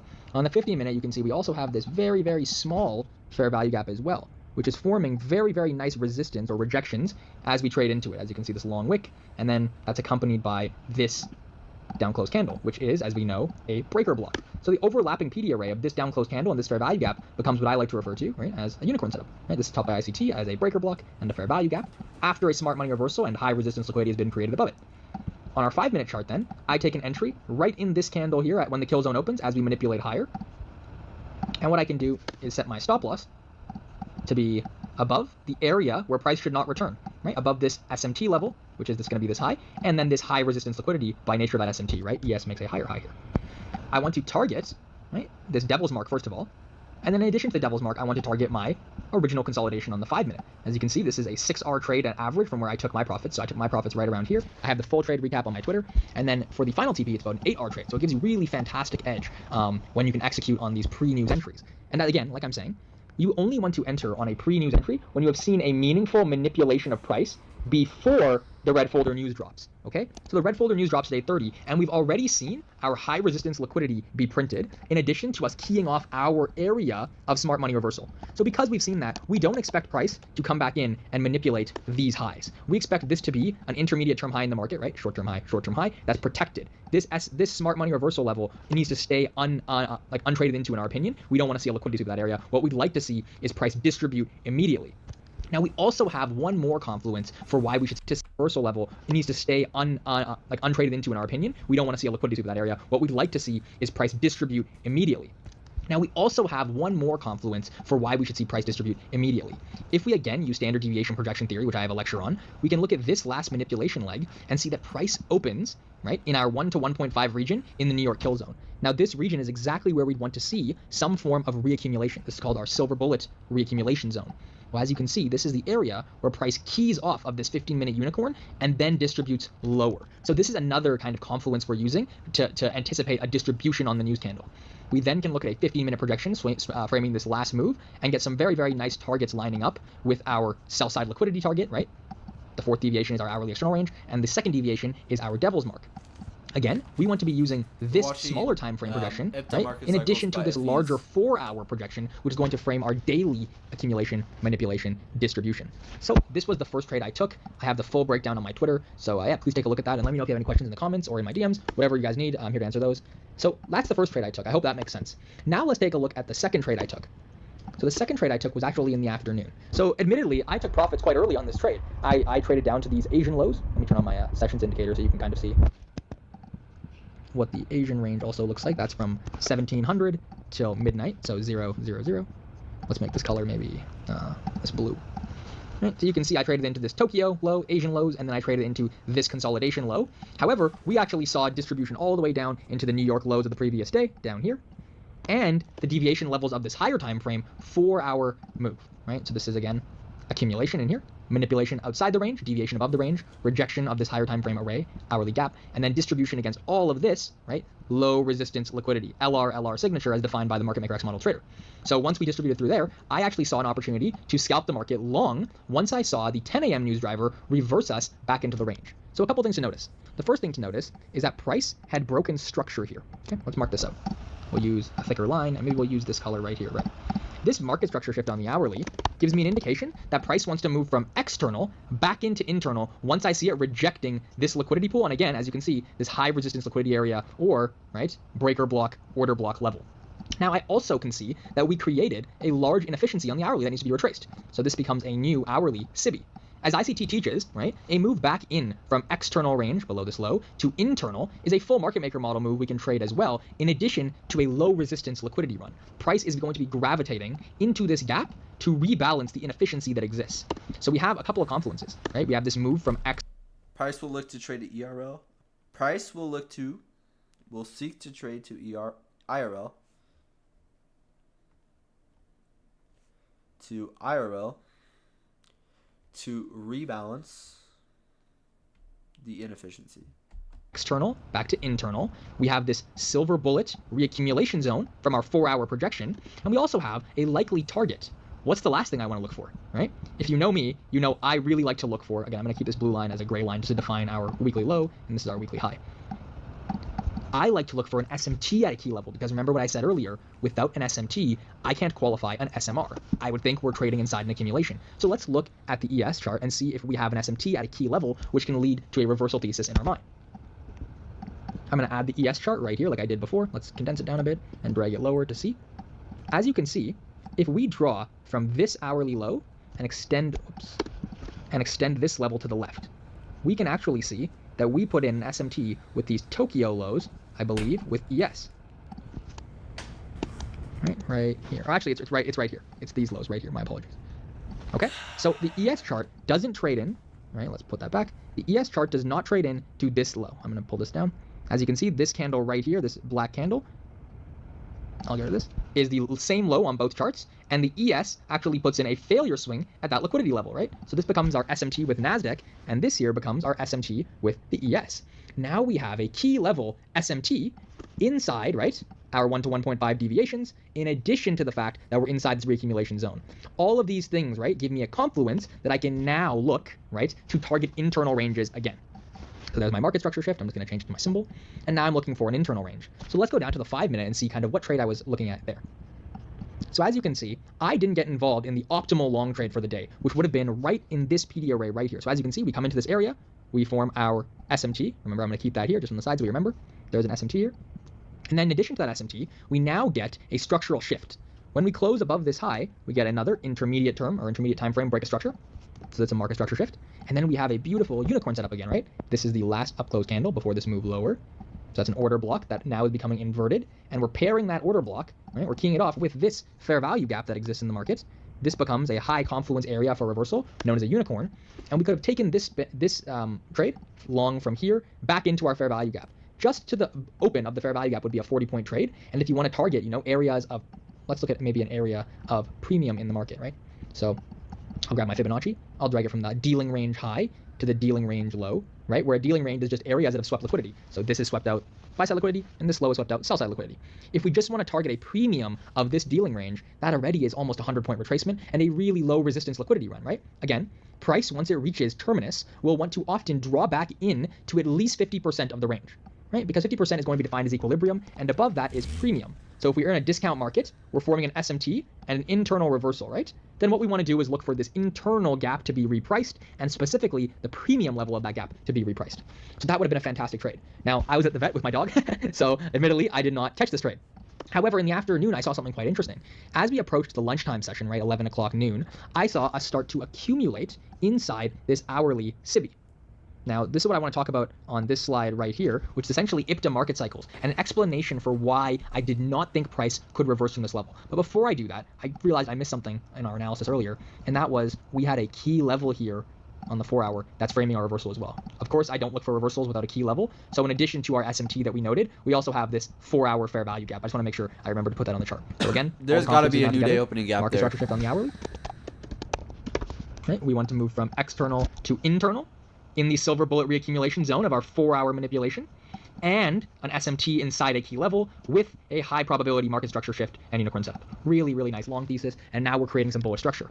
Now in the afternoon, here was the trade I took. After seeing price put in this accumulation in the market, I'm going to mark it out with a gray box for us.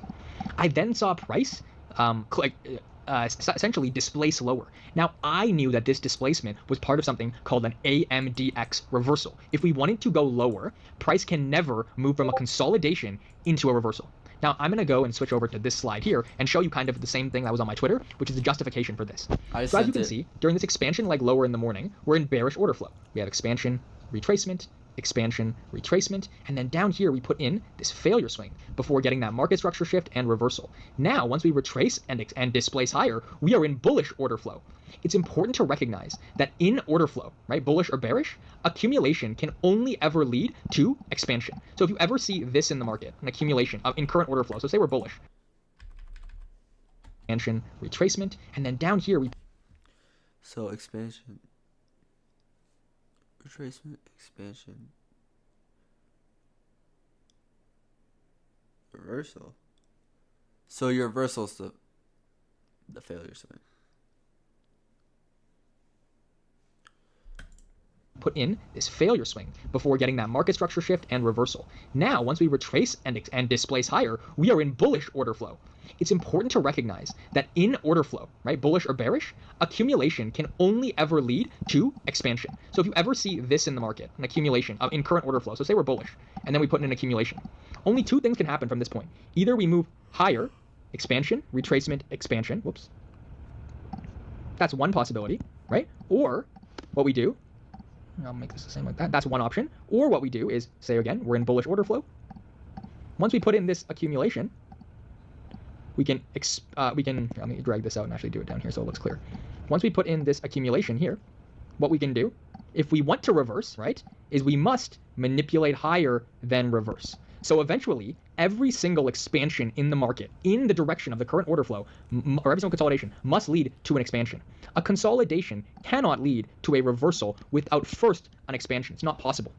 Again, I have a more detailed explanation on my Twitter for this, but you can see here that once we put in this consolidation, despite us being in this hourly SIBI, I know that this leg lower right here cannot do this. We cannot go from accumulation and bullish order flow to reversal, retracement, expansion. That's not possible. What we need to do is either, like I said, right, accumulate,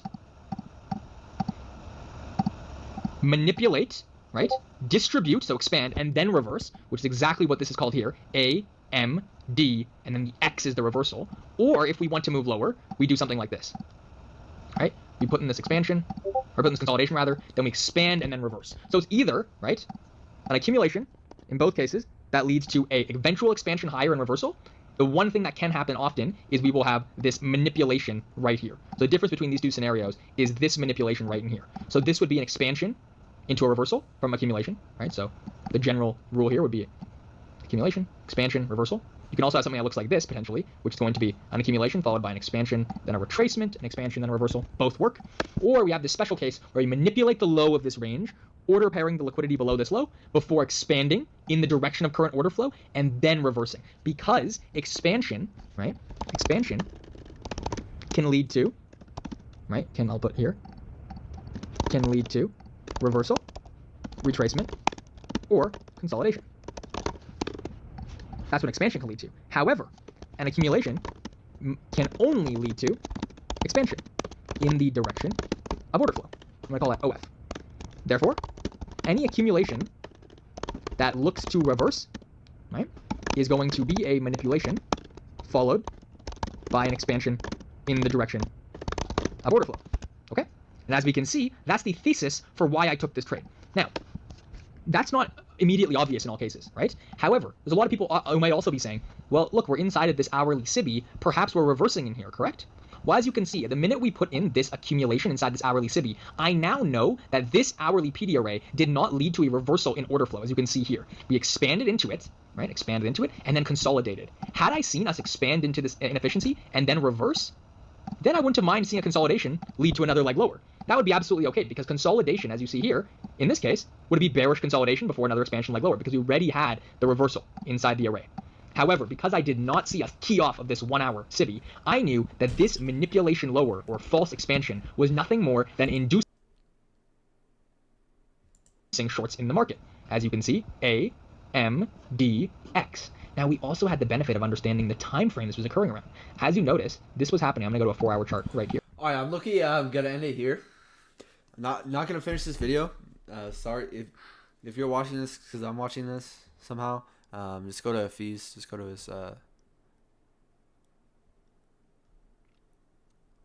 Go to his YouTube. It's also in my Discord. I sent it in there. And yeah, I'm head out of here just because I don't want the stream to like not upload. So, anyways, it was a good session today. What is this, like 4 days in a row? 4 days in a row of these long streams. I'm gonna make it 5 days in a row for sure. Saturday probably is gonna be another longer stream, and then Sunday's definitely gonna be shorter. So, anyways, I appreciate you guys. I'll catch you guys in the next one. And yeah, I appreciate you. I'll be back. I'll have a market review either tonight or tomorrow. I would count on it tomorrow because I'm gonna touch some grass today. Actually, I'm going for a hike today, so I'm getting outside. Yeah, he's going outside. Anyways, I appreciate y'all, and I'll catch y'all later.